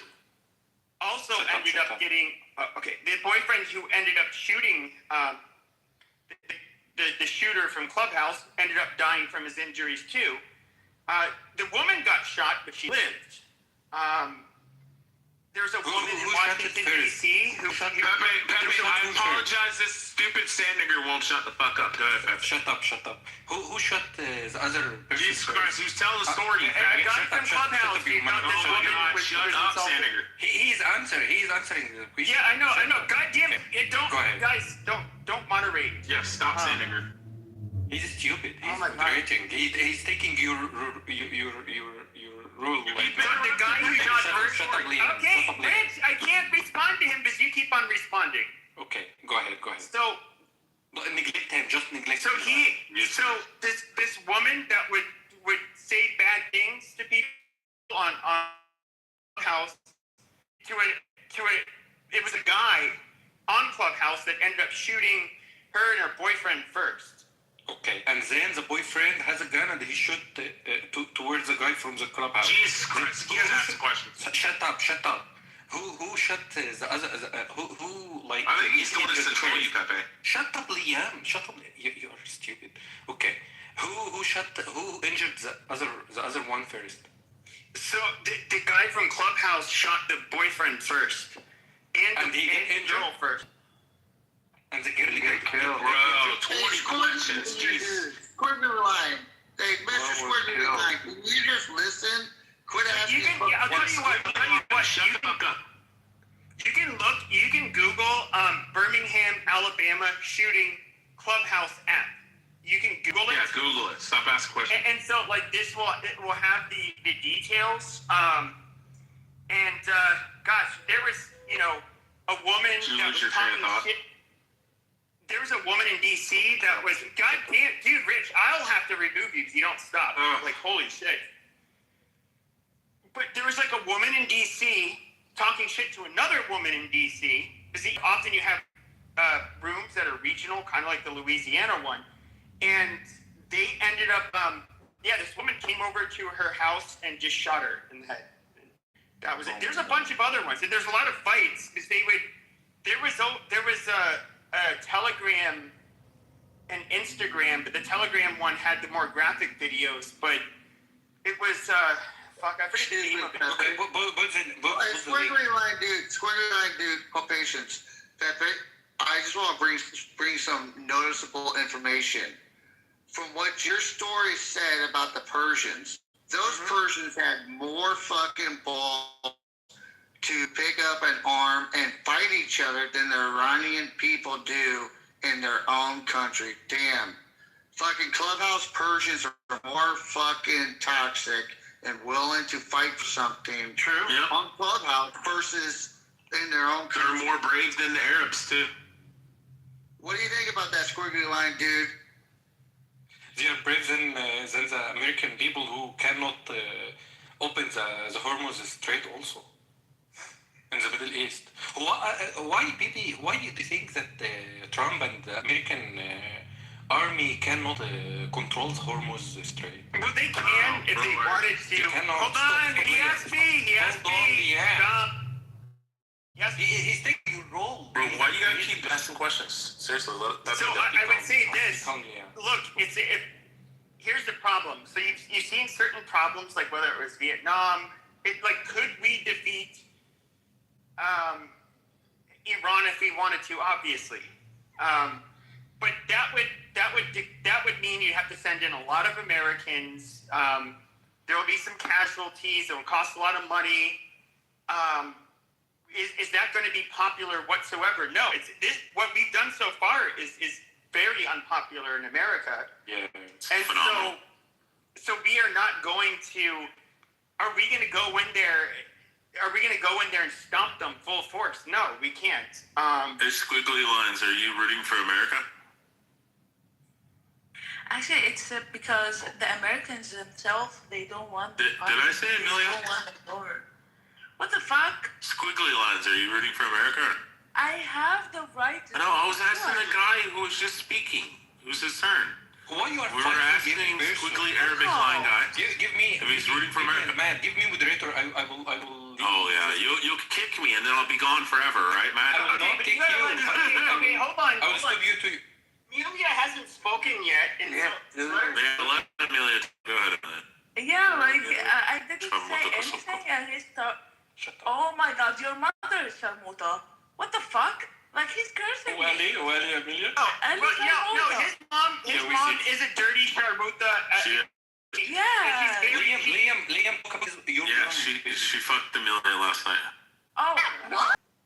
All right, that's enough. Are you trying not to send you to the audience? You gotta let her finish. Everyone will hate you. Camel to start working. Do you clutch start a camel to go to your neighbor's house or something? I don't know. Where from, Liam? You are lab. Do you know what the meaning of lab? You are lab. Just so you know, Stippy used to carpet bomb all your people. Big lab. Yeah, I used to put my ball sack on your people. My bad. Shukala, Anshala, Habibi. Amelia, go ahead. Yeah, I said that Americans, they do not go to war because they are against what is happening right now. So that's why that there is no Americans fighting Iranian right now. Like it's all about missiles and. Stop. Shut up. Who's against the war? She said we're not fighting in Iran. We haven't dropped 6,000. Most of the Americans hit 6,000 targets. No, hold on. Let her speak. What the fuck? Most of the Americans, they are against the war right now. They are not Trump. They are not with Trump. Most of them. 9 million people balls. Oh God. But what she's saying is correct. If you look at the polling, it's like there's a 23% approval rating for the war in Iran. I'm talking about people across the aisle. So it is unpopular. And even amongst the right, this is very contentious amongst us. I'm one of the people that's on the right that retarded and stupid. And I would not let any male family member of mine go into the military for this stupid shit. What about female? No, absolutely not. Why not, bro? What the fuck? Aren't you about equality? No, I'm not. Straight up, bro. Women don't deserve rights. I agree with you. But I deserve rights. Yeah, continue. Did you say Amelia? I said your mother do not. My mother straight up told me women don't deserve rights. Yeah, my mom. You guys need to. So, Amelia, what neck of the woods are you from with your accent? Iran. She's a diaspora Iranian, bro. Oh. Yeah, no. I'm Egyptian. She's You're Egyptian. Where do you live? I live in Egypt. Oh, you don't live in Europe. Oh, Egyptian and live in Egypt. That's the Coptic language that they try to destroy and eliminate. Who is Liam? I would like to know. Okay, Liam. This guy is where you from, Liam? You asked her and she answered. I do want to say, I do want to let the Muslims in the room know that No, well, I am. I personally am a crusader. I do think we should take back all of the lands, whether that includes our holy lands. Which lands? Israel. Well, but all of the lands is lands. So all of shut. Okay, now you got to go to the audience because you just don't. You gotta let them talk, bruh. So I'm against all lands that were Christian that have been bastardized by non-Christians. So all of North Africa. That was Jewish land first. I want to take over. Hold on, guys. The Jews here. Chill out. So I personally. Pepe. Enough. No, now bad. Okay, so the thing is, if we're gonna go with that, I want to take over North Africa. Okay, Turkey would also become Christian again. Israel would become 100% Christian again. Syria. Yes, all of it needs to be Christian again. We'll kill you before we let that happen, Pepe. You can't. There's millions of us. And you can't. And you should give the America to the native people again also. If you want to take over the Jewish lands again, you want to give them. Yes, no. I'm going to give it to them. I'm going to give it to them in You're going to give it to them? Okay. Give it to them. Yes, in the form of a slave colony. Yes, absolutely. You will give their land to them? Yes, we're going to give the entire Middle East back to the Jews. Okay, come to Egypt and if you come to Egypt, I promise you, we will give you the land. No, you won't. You will give it to you. Come on. No, you will be sent back on the camel you rode in on. Just kidding, because they'll take your camel too. Amazing. We'll give you a big land, a very big land, a very big, strong land. Don't worry. Come on. I told you, Squiggles. He's gonna give it to you, big. You know what, Pepe? I think terrorists like you deserve the death penalty. And I'm sure you will enjoy it. Look at this. He said I deserved it definitely. Look at this angry Jew. Wow. I thought you guys were a religion of peace. You Jews. No, Naphtali's a fucking Arab. They passed a law today to kill Palestinians. Naftali's a fucking Arab. Oh, Naftali's an Arab. Yeah. Why are you dick sucking for Arab? Is he an Israeli Arab? What's going on here? No, he's cutting a watermelon. You don't get it. He's just trolling. Watermelon. He's got 29 friends. He's cutting a watermelon. Welcome The back. biggest problem that we have, hold on everybody, the biggest problem we have, okay, is that there are demonic people, evil people, non-believers. Okay, you're going to have to go down if you do that one more time. So please don't do it. So I'm trying to do the Lord's work here. And so we have people that have lost their way. The only way we're going to have peace on this earth is for everybody to be Christian and accept Jesus as their Lord and Savior. If you're unwilling to do that, well then I cannot save your sorry ass whatsoever. I'm sorry. How about Jewish people? Jewish people need to be saved. Under your feet, or where? No, they can become Christians and be one of us. If they refuse. My lost Muslim brother, you can become one of us if you accept Jesus Christ as your Lord and Savior. You pay the jizya. We will accept if Jewish. And we will subjugate you.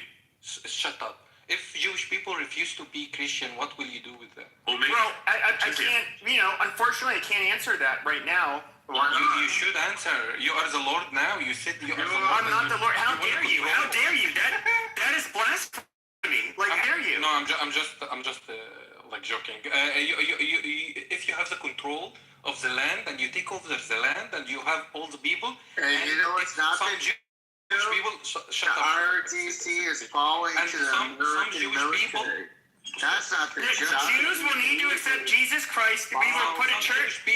Some Jewish people. No, all of them need to accept Jesus Christ. All right, Pepe, if you had to choose one or the other, Muslims or the Jews? Well, hold on. And look, what I want to do is I want to go to Iran. All of those mullahs. I volunteer to do this. I'm going to shave all of their beards. I'm going to make them nice, well-groomed Christian men, and we are going to. We're going to make them also. Like Christian have beards. Some of them do. Some of them do. Look at your nuns. Yeah. Okay, you are welcome. Come to the Egypt, and we're going to do the same thing to this. You are welcome. Just take the Coptic Empire. Book a ticket and come and Do whatever you want. Pepe, you guys can barely take over. We're gonna welcome you, baby. Just come. Habibi, come to Egypt. Yeah. Yeah. Do you know what the Christian men? This is proof that Jesus Christ is king and that our religion is the true religion. Since the time of Jesus, we have dominated every other group of people because what we do is holy. We have dominated the Muslims. We've dominated the Jews. Yes, we've dominated everybody. Come to Egypt. Book a ticket and come to Egypt, and we will welcome you, and you can do whatever you want. Christians all day. You know, Christian people in Egypt would welcome you so much. Oh, of course they would. So much. Unfortunately, the Jews in Israel, when we turn that Star of David into a nice cross, they're not going to be happy with it, but we're saving them. We're going to have them accept our Lord and Savior, Jesus Christ. Christian people will be happy with you. You know, Have you ever watched the Arabs drink the camel pee and bathe in it? That's because they need to find Jesus Christ. It's the only reason they drink camel piss.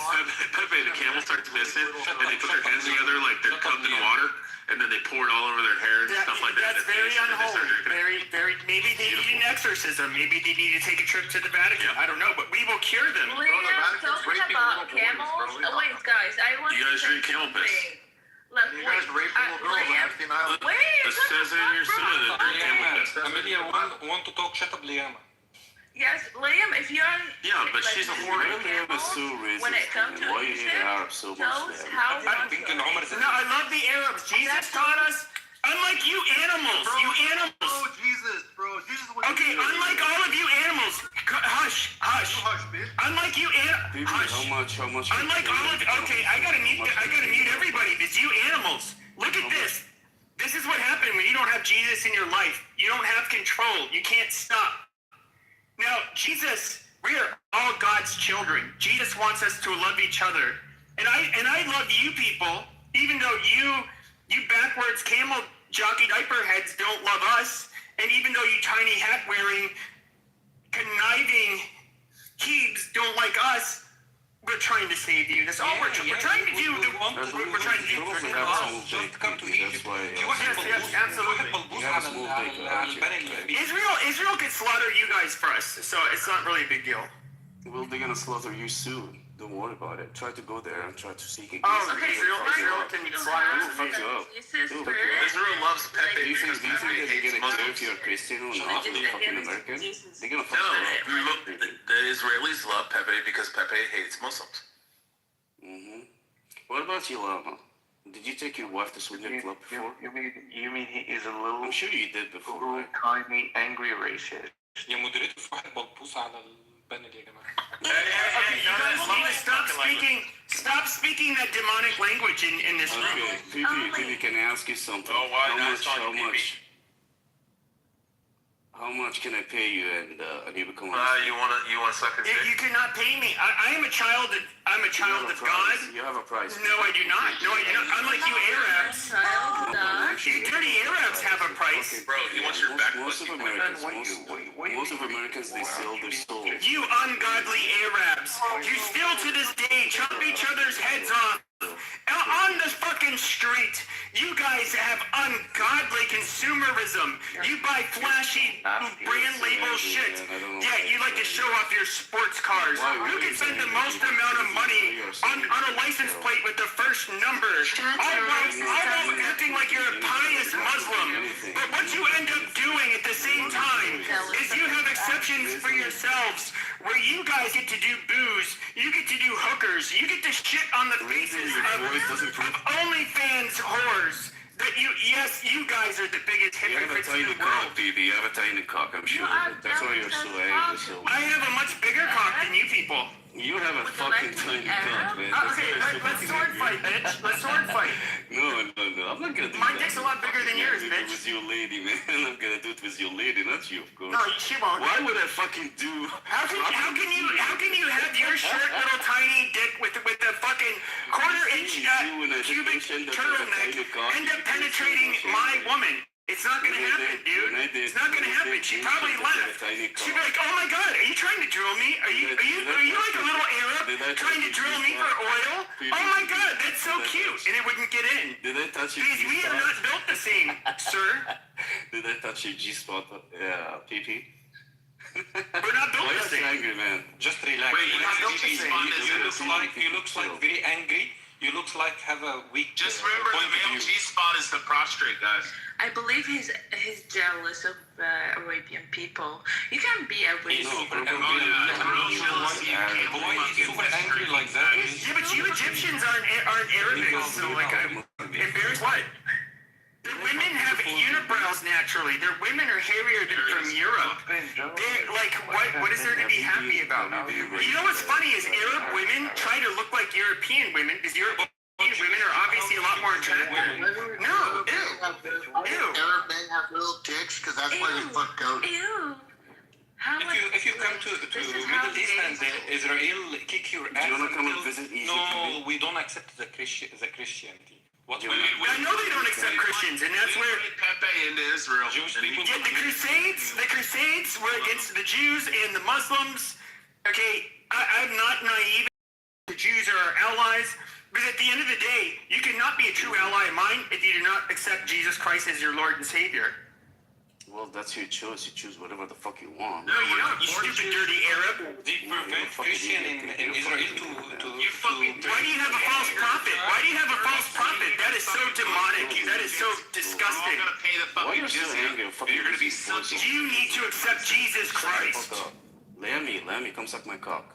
Accept Jesus Christ as your Lord and Savior, faggot. And then Pepe's gonna jizz all over your face. Lammy, you can love it. You're gonna love this. He wants to fucking go, guys. See, look at this Muslim. He's saying gay stuff. He's talking about how a man will like the taste of his cum because you fucking idiot. You are literally. You are demonic. You're a fucking.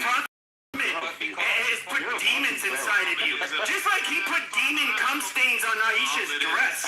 You filthy fucking diaper head. Muhammad is burning in hell.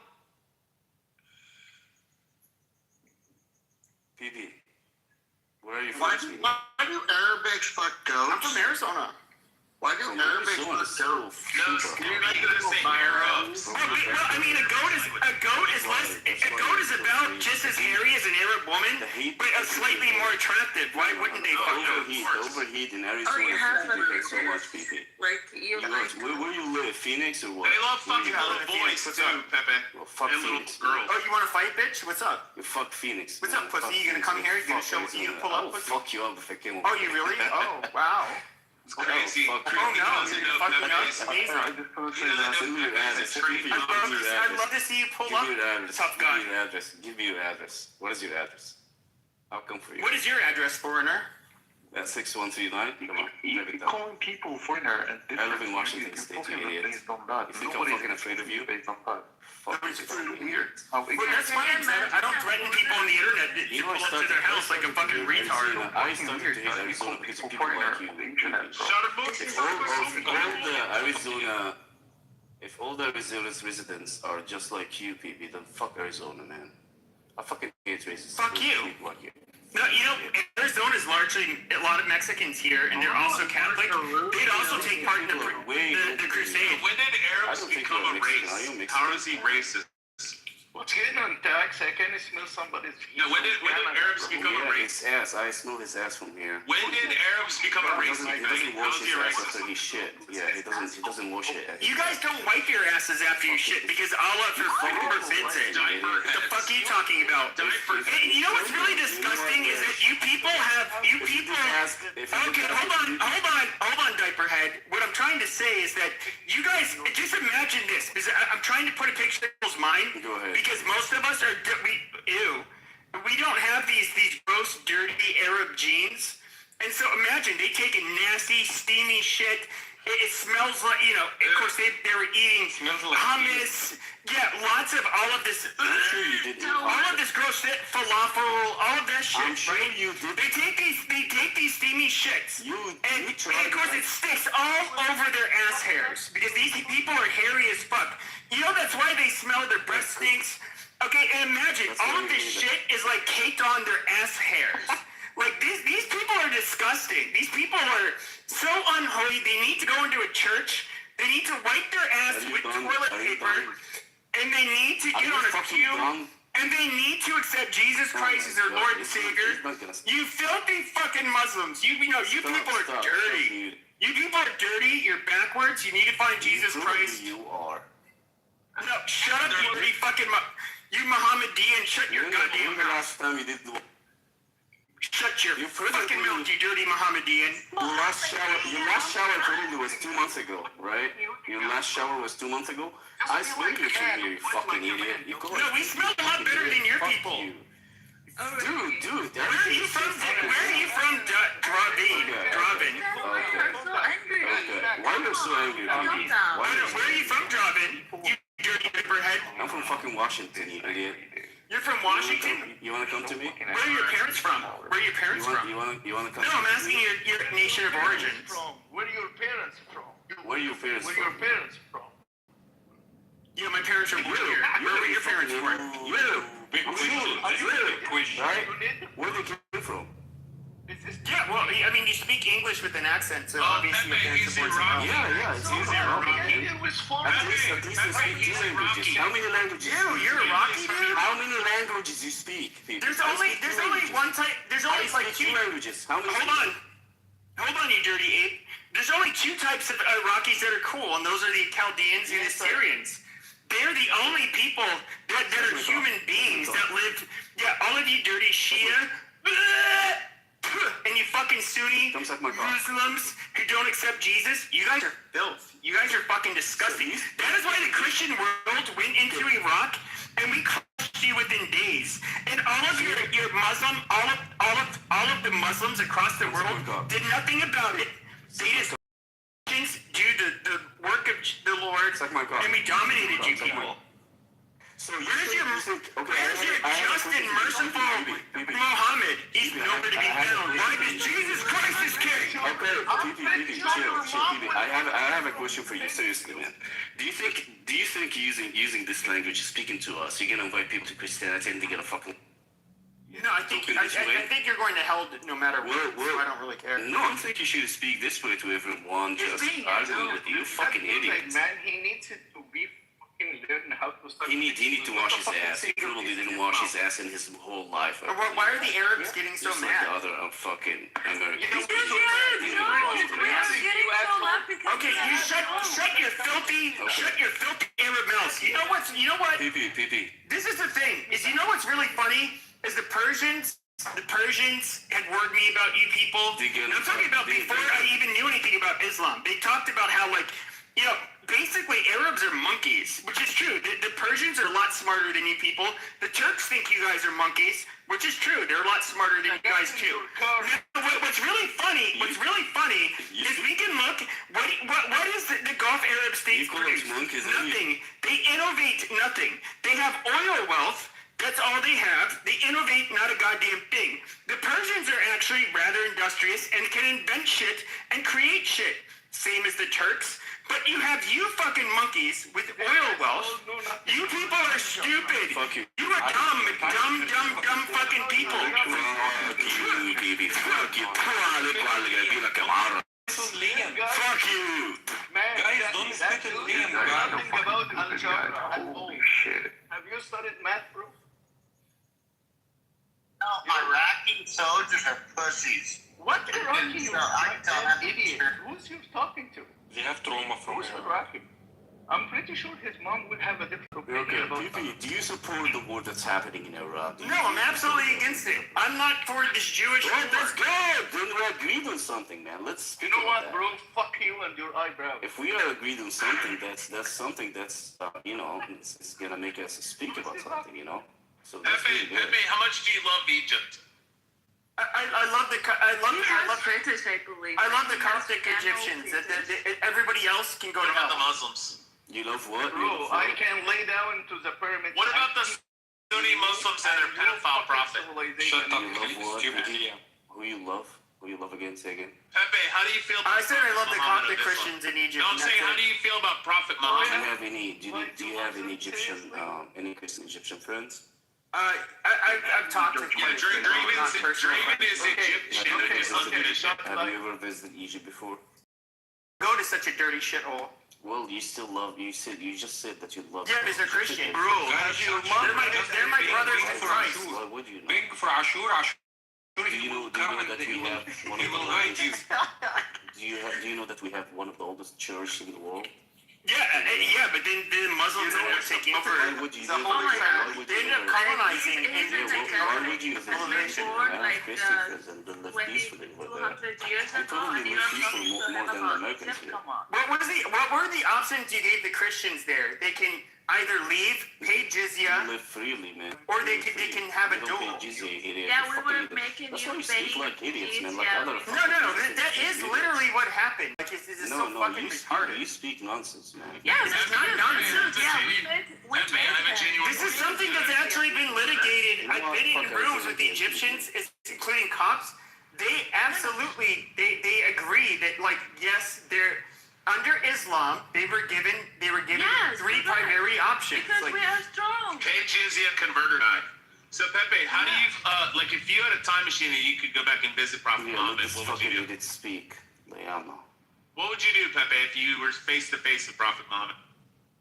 He would be like fucking Well, slave. I would call an exorcist. I'd call an exorcist. He's fucking afraid to give me his address. This idiot, he is afraid to give me his address, and now he's speaking against Muhammad. That's what I'll give you You're a fucking coward, baby. Wait, I'll give you my He's address. a fucking coward like you, man. He's a fucking coward like you. Pass from You're totally scared of his own shadow, man. don't pay. Come on, shut up. You can pass I without will give paying. you my address. My address is 1600 Pennsylvania Avenue, I don't give a shit Washington, about D.C. you, man. It doesn't sound like Show up at my house, right? for me. Oh, fuck you, fucking 1600 Pennsylvania Avenue, fuck you, and I live in Washington, D.C. Your mother is with you?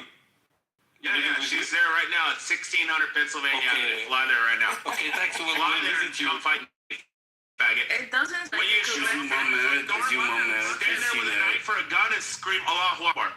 Is your mom married, Leona? Okay, I want to say a prayer, 1600 guys. Pennsylvania.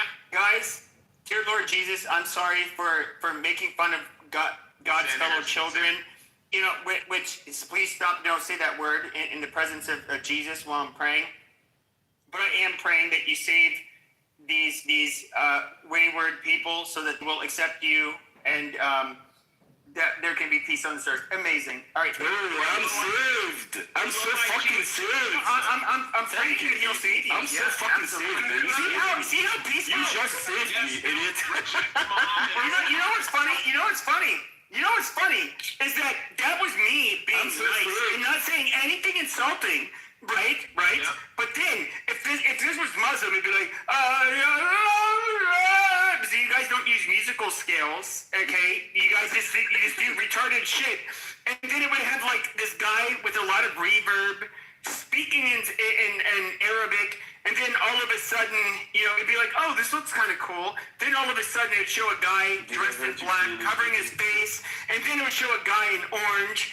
And then it would show, like, him taking a blade in 4K, slitting his fucking throat. And, that kind of stuff. And then it'd be like,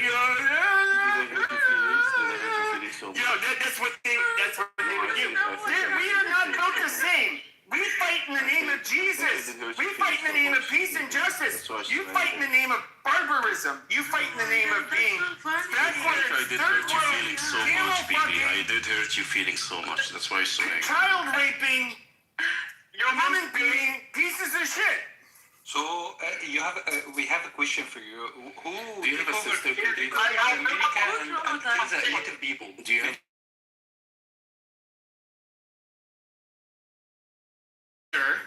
I got update at Ben Horse. The British people didn't kill the Native American? No. Most of the death was through disease. Most of the death was through disease. It is their land, and you will. Here's what I'll say. Here's what I'll say about the Arabs. Okay, my grandfather is French. Okay, and he fought in the French-Algerian War. He stuck many Arab dicks in the dirt by shooting them dead. Hopefully he has been killed. I have family members that served in the global war on terror and put many of your dicks in the dirt. Okay, we are fighting the holy war against you unholy I'm sure your diaper grandfather heads. is burning in hell now. He's burning. No, he's not. Yeah, because he doesn't believe in the Prophet You just said Muhammad. that he can people. In a word, dumbass. Dumbass. Yes, against infidels that did not, that are apostates that believe in this false And now you prophet. think he's not in fucking hell, you fucking idiot? No, you guys are literally the infidels that you like to call everybody else. That is you. You are apostate. Telling me that he's fucking, he is in heaven? Yes. Unlike anybody in your family, because you're a dirty Arab, Muslim.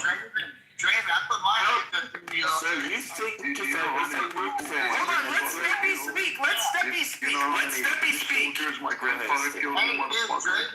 No, we killed way more of you people, you fucking faggot. Shut up and let Steppy speak. Ignorant bitch.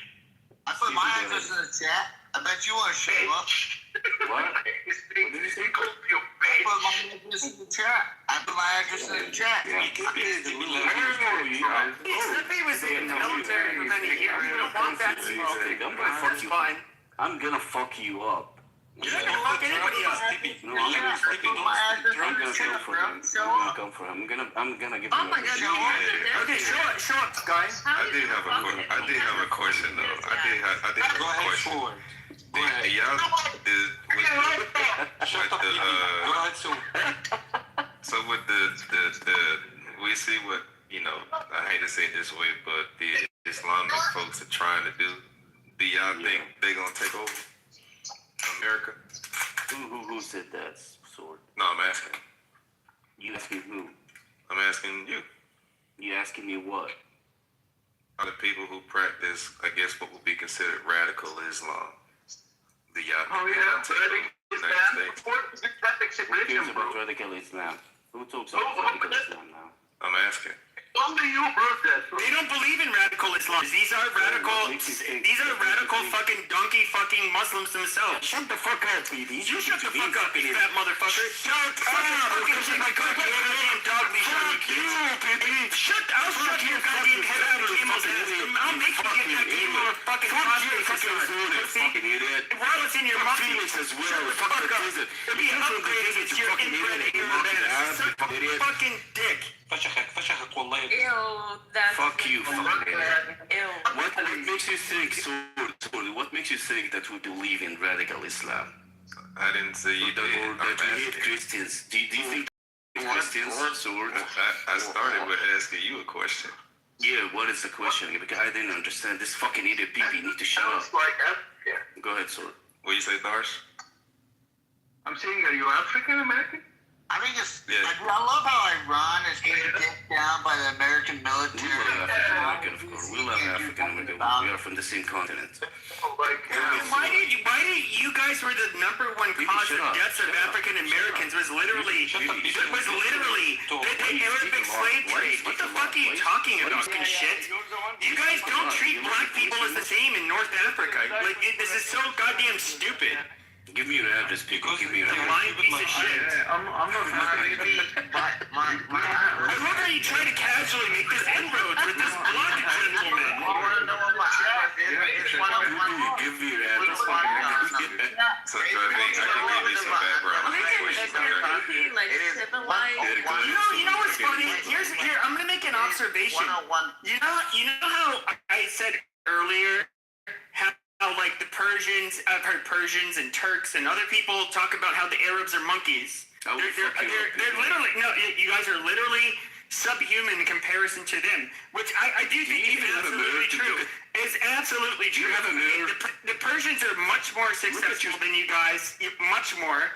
They're much cultured than you guys. But you know what's funny is for like the last week or two, we've been having nothing but like mainly Persians in our rooms, and the Persians are so much more eloquent, well-behaved, nice. They're a lot less violent. They're a lot more normal. You people act like monkeys. It's like difference between Persians and Arabs is it was like I was in a civilization that was civilized. You think now I went into a fucking zoo. You dirty fucking Arabs. I think they're you guys are monkeys. You guys are monkeys. You are from the desert. That's the first thing. And second thing, people, do you even have a mirror to look at yourself how you look like? Fucking idiot. You keep blocking these people, everyone. Do you have a mirror? Shut up, PP. What the fuck is that? PP. Do you have a mirror to look at yourself how you look like? You look like monkeys in your Here's an Rate yourself, the Turks make you guys look like a bunch of rate yourself. From 1 to 10, rate yourself, PP. From 1 to 10, rate yourself. Come on. Rate myself in terms of what? You keep calling everyone monkeys. I am still better than you. Do you think that you're handsome? I just want to say I am a handsome man. I just want to say I'm not a homosexual, but I would fuck Prophet Muhammad. That's the funny thing is he's like, do you think you're a handsome man? But the reality is that like I don't know, I can't see this guy's picture, but I've never had a problem getting women. That's the funny part. With no dick.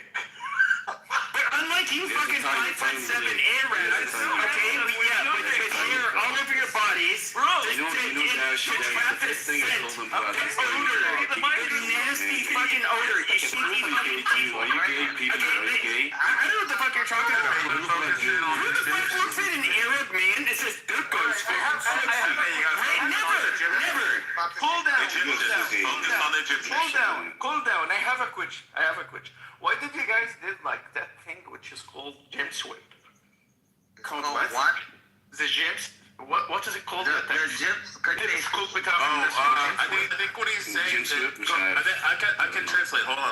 I can translate. All right. What he said is that I'm not a homosexual, but I would fuck Prophet Muhammad in the ass and I'd come and see you. Your mom has B-bag. Egyptians are all faggots.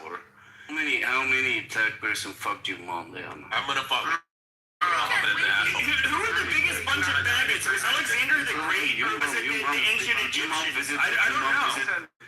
Did your mom visit? Just kidding. It was the ancient Egyptians. They were the biggest faggots in the world. He actually thinks that everybody gives a fuck about it. He's like, Who's letting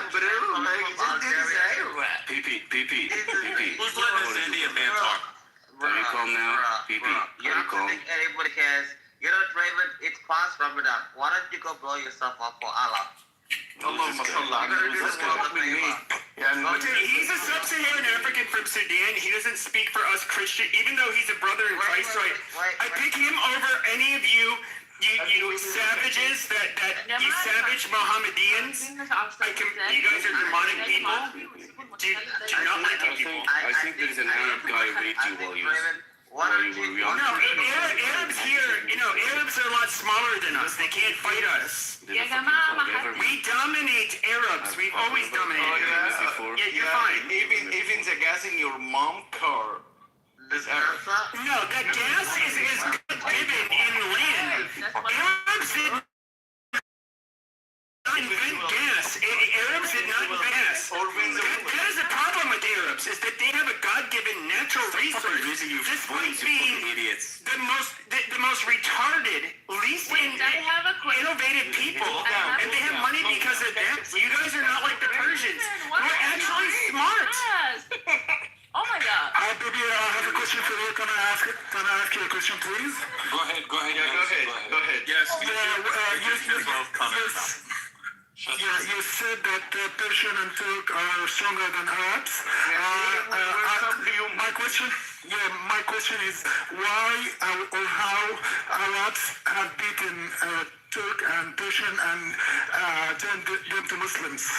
You guys did that. You guys did do that to an extent, but at the end of the day, they're their own identity. Just like how it's like asking a Christian, how did we turn people into Christians? Okay, it's much like asking how did we turn people into Christians. However, if we were to look at the Western European Christians in particular that have dominated the globe for the last 500 years, nobody denies that. Yes, there's a specific groups of Christians, unlike, let's say, the Filipinos, which are not very powerful Christians, or Mexicans, which are not very powerful Christians, but Western European Christians can clean everybody's clock. And the Turks are Muslims, as well as the Persians that are Muslims that are much smarter and much better than you Arab monkeys. But they became Muslims because of Arabs. They changed it. Arabs changed it. Arabs changed the religion. How come you say you have an inferiority complex because you're dumber than the Turks and the Persians? It's not my fucking fault, asshole. Yeah. Go cry to somebody else. And I even saw them Christian in Egypt because they came to Egypt. That's why you guys are pieces of shit. Amazing. Okay, I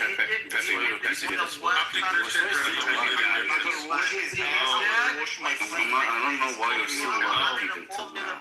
Hey guys, 1 second. Yet only shut the fuck up, Raven. You have 100 of What's up, my man? Okay. Okay, so everyone, if you guys can do me a major favor. Yes, a major favor here. Okay. Okay, let him talk. Go ahead, bro. Thanks, appreciate it. So one of the things I would like to find out, if you'd like to put in the chat, what countries are each one of you from? Number one. And number two, this is very important for all of us. They're all from Egypt. Okay? Yes, we're all from Egypt. They're all from Egypt. They all follow each other. Wait. Everybody shut the fuck up and let Edward finish. God damn. Okay, because guys, I will start dropping people because we could all talk. I mean, for me... Sure, go ahead. I swear to God, I'm fine now. Okay, so what I like to do, because I don't know what language some of you speak. Arabic. I don't know what... Arabic Egyptian. Okay, hold on. Let me finish, please. I'd like for you to put it in the chat so that I can read it, what country you're from. Do you speak Egyptian, Farsi, Turkish, whatever? So I can learn, okay? Because I like learning. Okay, it's just a whole different approach. Guys, I've been to 54 countries around the world. What is it exactly you want to learn, Edward? Will you shut the fuck up and let him finish? You fucking idiot. Damn it. Shut the fuck up, you fucking idiot. Fucking stupid. What the fuck is wrong with you? This fuck is a fucking ape, man. It's fucking Nobody wants to wear a tractor rack. Go ahead, Edward. Okay, everybody, let Edward, guys. Let Edward finish his fucking point. Everybody, off their, Mike, Edward, you're gonna have to go off your mic. Let him finish. Once he's done, he'll say he's done. Yeah, I will tell you I'm done. So this is what I like, because some of you I've never met, don't know you, haven't seen your name before, don't know, because some of you do have the language. I don't know if it's Farsi, I don't know if it's Aramaic, I don't know if it's Arabic, because some of you are writing in that particular style. And if you can back channel me, and I can actually copy and paste it so that I can actually translate it into English. Because again, what I want to learn, okay, is how do I dwell on planet Earth with people that are not like me. They don't have my same morality. They don't have my same government. I just want to learn that if it's possible. But if you don't want to do that, that's okay too. And if you want to just DM me, that's all right. And I am now done. I think I'm fine with it. I'm fine with it. Hey, I'm talking. We're going to start with the major word for Egypt. Guys, hold on. Let one of the Arabs. Okay, Darsh, shut the fuck up. I'm trying to moderate the room. Darsh, you can speak. When's your eyebrow? Darsh, I'm trying to give you room to speak and only you to speak, and you're protesting me. Okay, so stop. Go ahead, bro. I'm sorry. Go ahead. Go ahead, Darsh. It's your turn. I'm gonna give you a sheet that you can call for Manzi, my friend. No, it's just a quick. No. Okay, you can come. You're gotta go to the audience. You know what? Like a man, stop dropping people down and just listen. What means he's over talking you? The dude is from different place and he has no time to talk. So we give him a chance. That's it. Yeah, but he can talk after you. I'll bring him back up. But you get to speak Darsh. Everybody just shut the fuck up and let Darsh speak. Okay, straightforward. We all wait, we are from Egypt and we speak Arabic. Mr. Darsh. Would you please drop that asshole down, please? Okay, we are Egyptian, Edward, and we speak in Arabic, all right? And I don't know what kind of learning you're looking for. Hey, Edward, I was just going to chime in and let you know. If you're going to learn Edward texts to me back channel. Thank you. No problem, bro. Hold on. If you want to talk like a proper way, just slow Just down. let him finish. We're doing turns right now. Okay, so Darsh, I actually been to Luxor, Alexander, and Cairo. We do like your country. It's been a fascinating time when my wife and I was there. So I do appreciate you sharing that with me. So learned a lot about the actual pyramids and everything else. I'm in the death care business, so the pyramids being mausoleums have really helped me learn the different parts and different things that you hear about the Egyptians.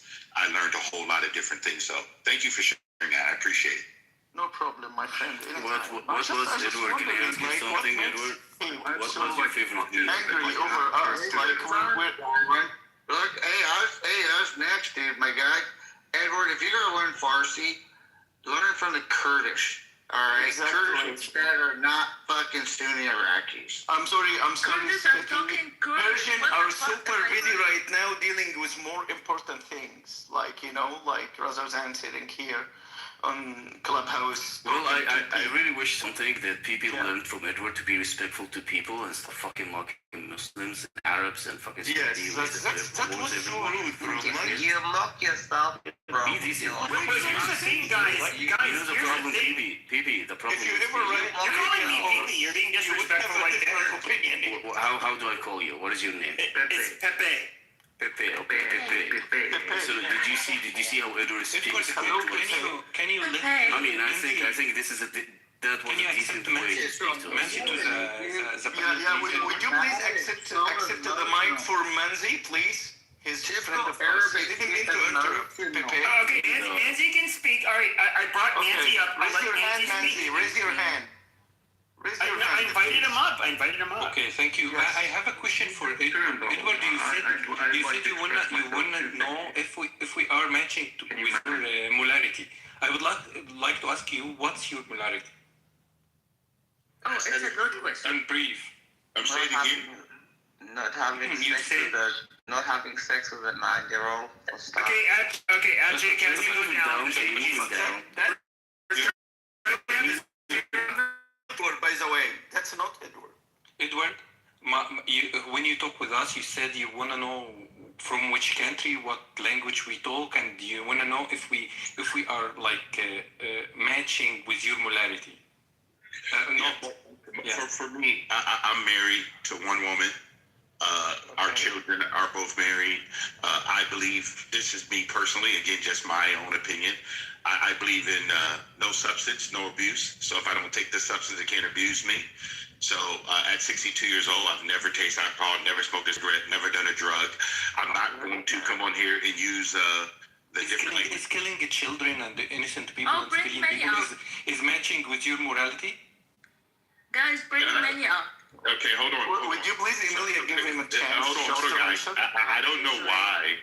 I don't know why you decide to ask me a question that was different than the question I was answering. So he's trying to get you on a gotcha when it comes to Israel. That's what he's trying to do. If you don't want to answer, it's up to you. I don't push you to answer, but I just ask you a question. You can answer or no. I want to ask you. And if you want to ask me a question, I will have to answer. Fucking gay Somalian, shut up. Okay, you guys are funny, man. I go on mute, and I let you guys answer the question. I mean, you don't want to hear from a gay Somalian, so please. Killing people, civilian people, children, is matching with your morality? Yes or no? First of all, war is ugly. I don't care who's doing it. I don't talk about war. I talk about something. Excuse me. Okay, You can't answer for me. You can't answer for me. Okay, and I'm not going to answer the way you think you want me to answer. I'm going to answer the way I answer. Okay. You're right. You're right, Edward. Please, yeah, give him a chance. Okay. At least we can. So for me, I think anyone, anyway, losing a child or their homeland or their country is not good. Okay. At the same time, because I am a believer, there's a scripture that says there is a time for war. Why is there a time for war? Because there are evil people on planet Earth that do some evil things. Now, whether I like that or not, because I'm only 62, when I arrived here, everything was already here. So I got to go with the laws of nature and nature's God. And unfortunately, sometimes men need to be removed from the planet.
believe that it's okay for you to talk to me the way you talk to me, Snake. I really don't, because it's kind of crazy. If you believe that that's okay, you can just unfollow me, whatever. Don't talk to me because I'm not speaking to you in that tone. Okay, please. Okay, you don't have to agree with anything Edward says because I am not your savior. Okay, so I will land on this guy because I'm gonna go. I do thank each one of you for having a really good discourse, a nice conversation. Before you go, Edward. It's always good to talk with Can I finish before I land? I just want to land, Bandy. All I want you guys to know is this: I don't know everything, man.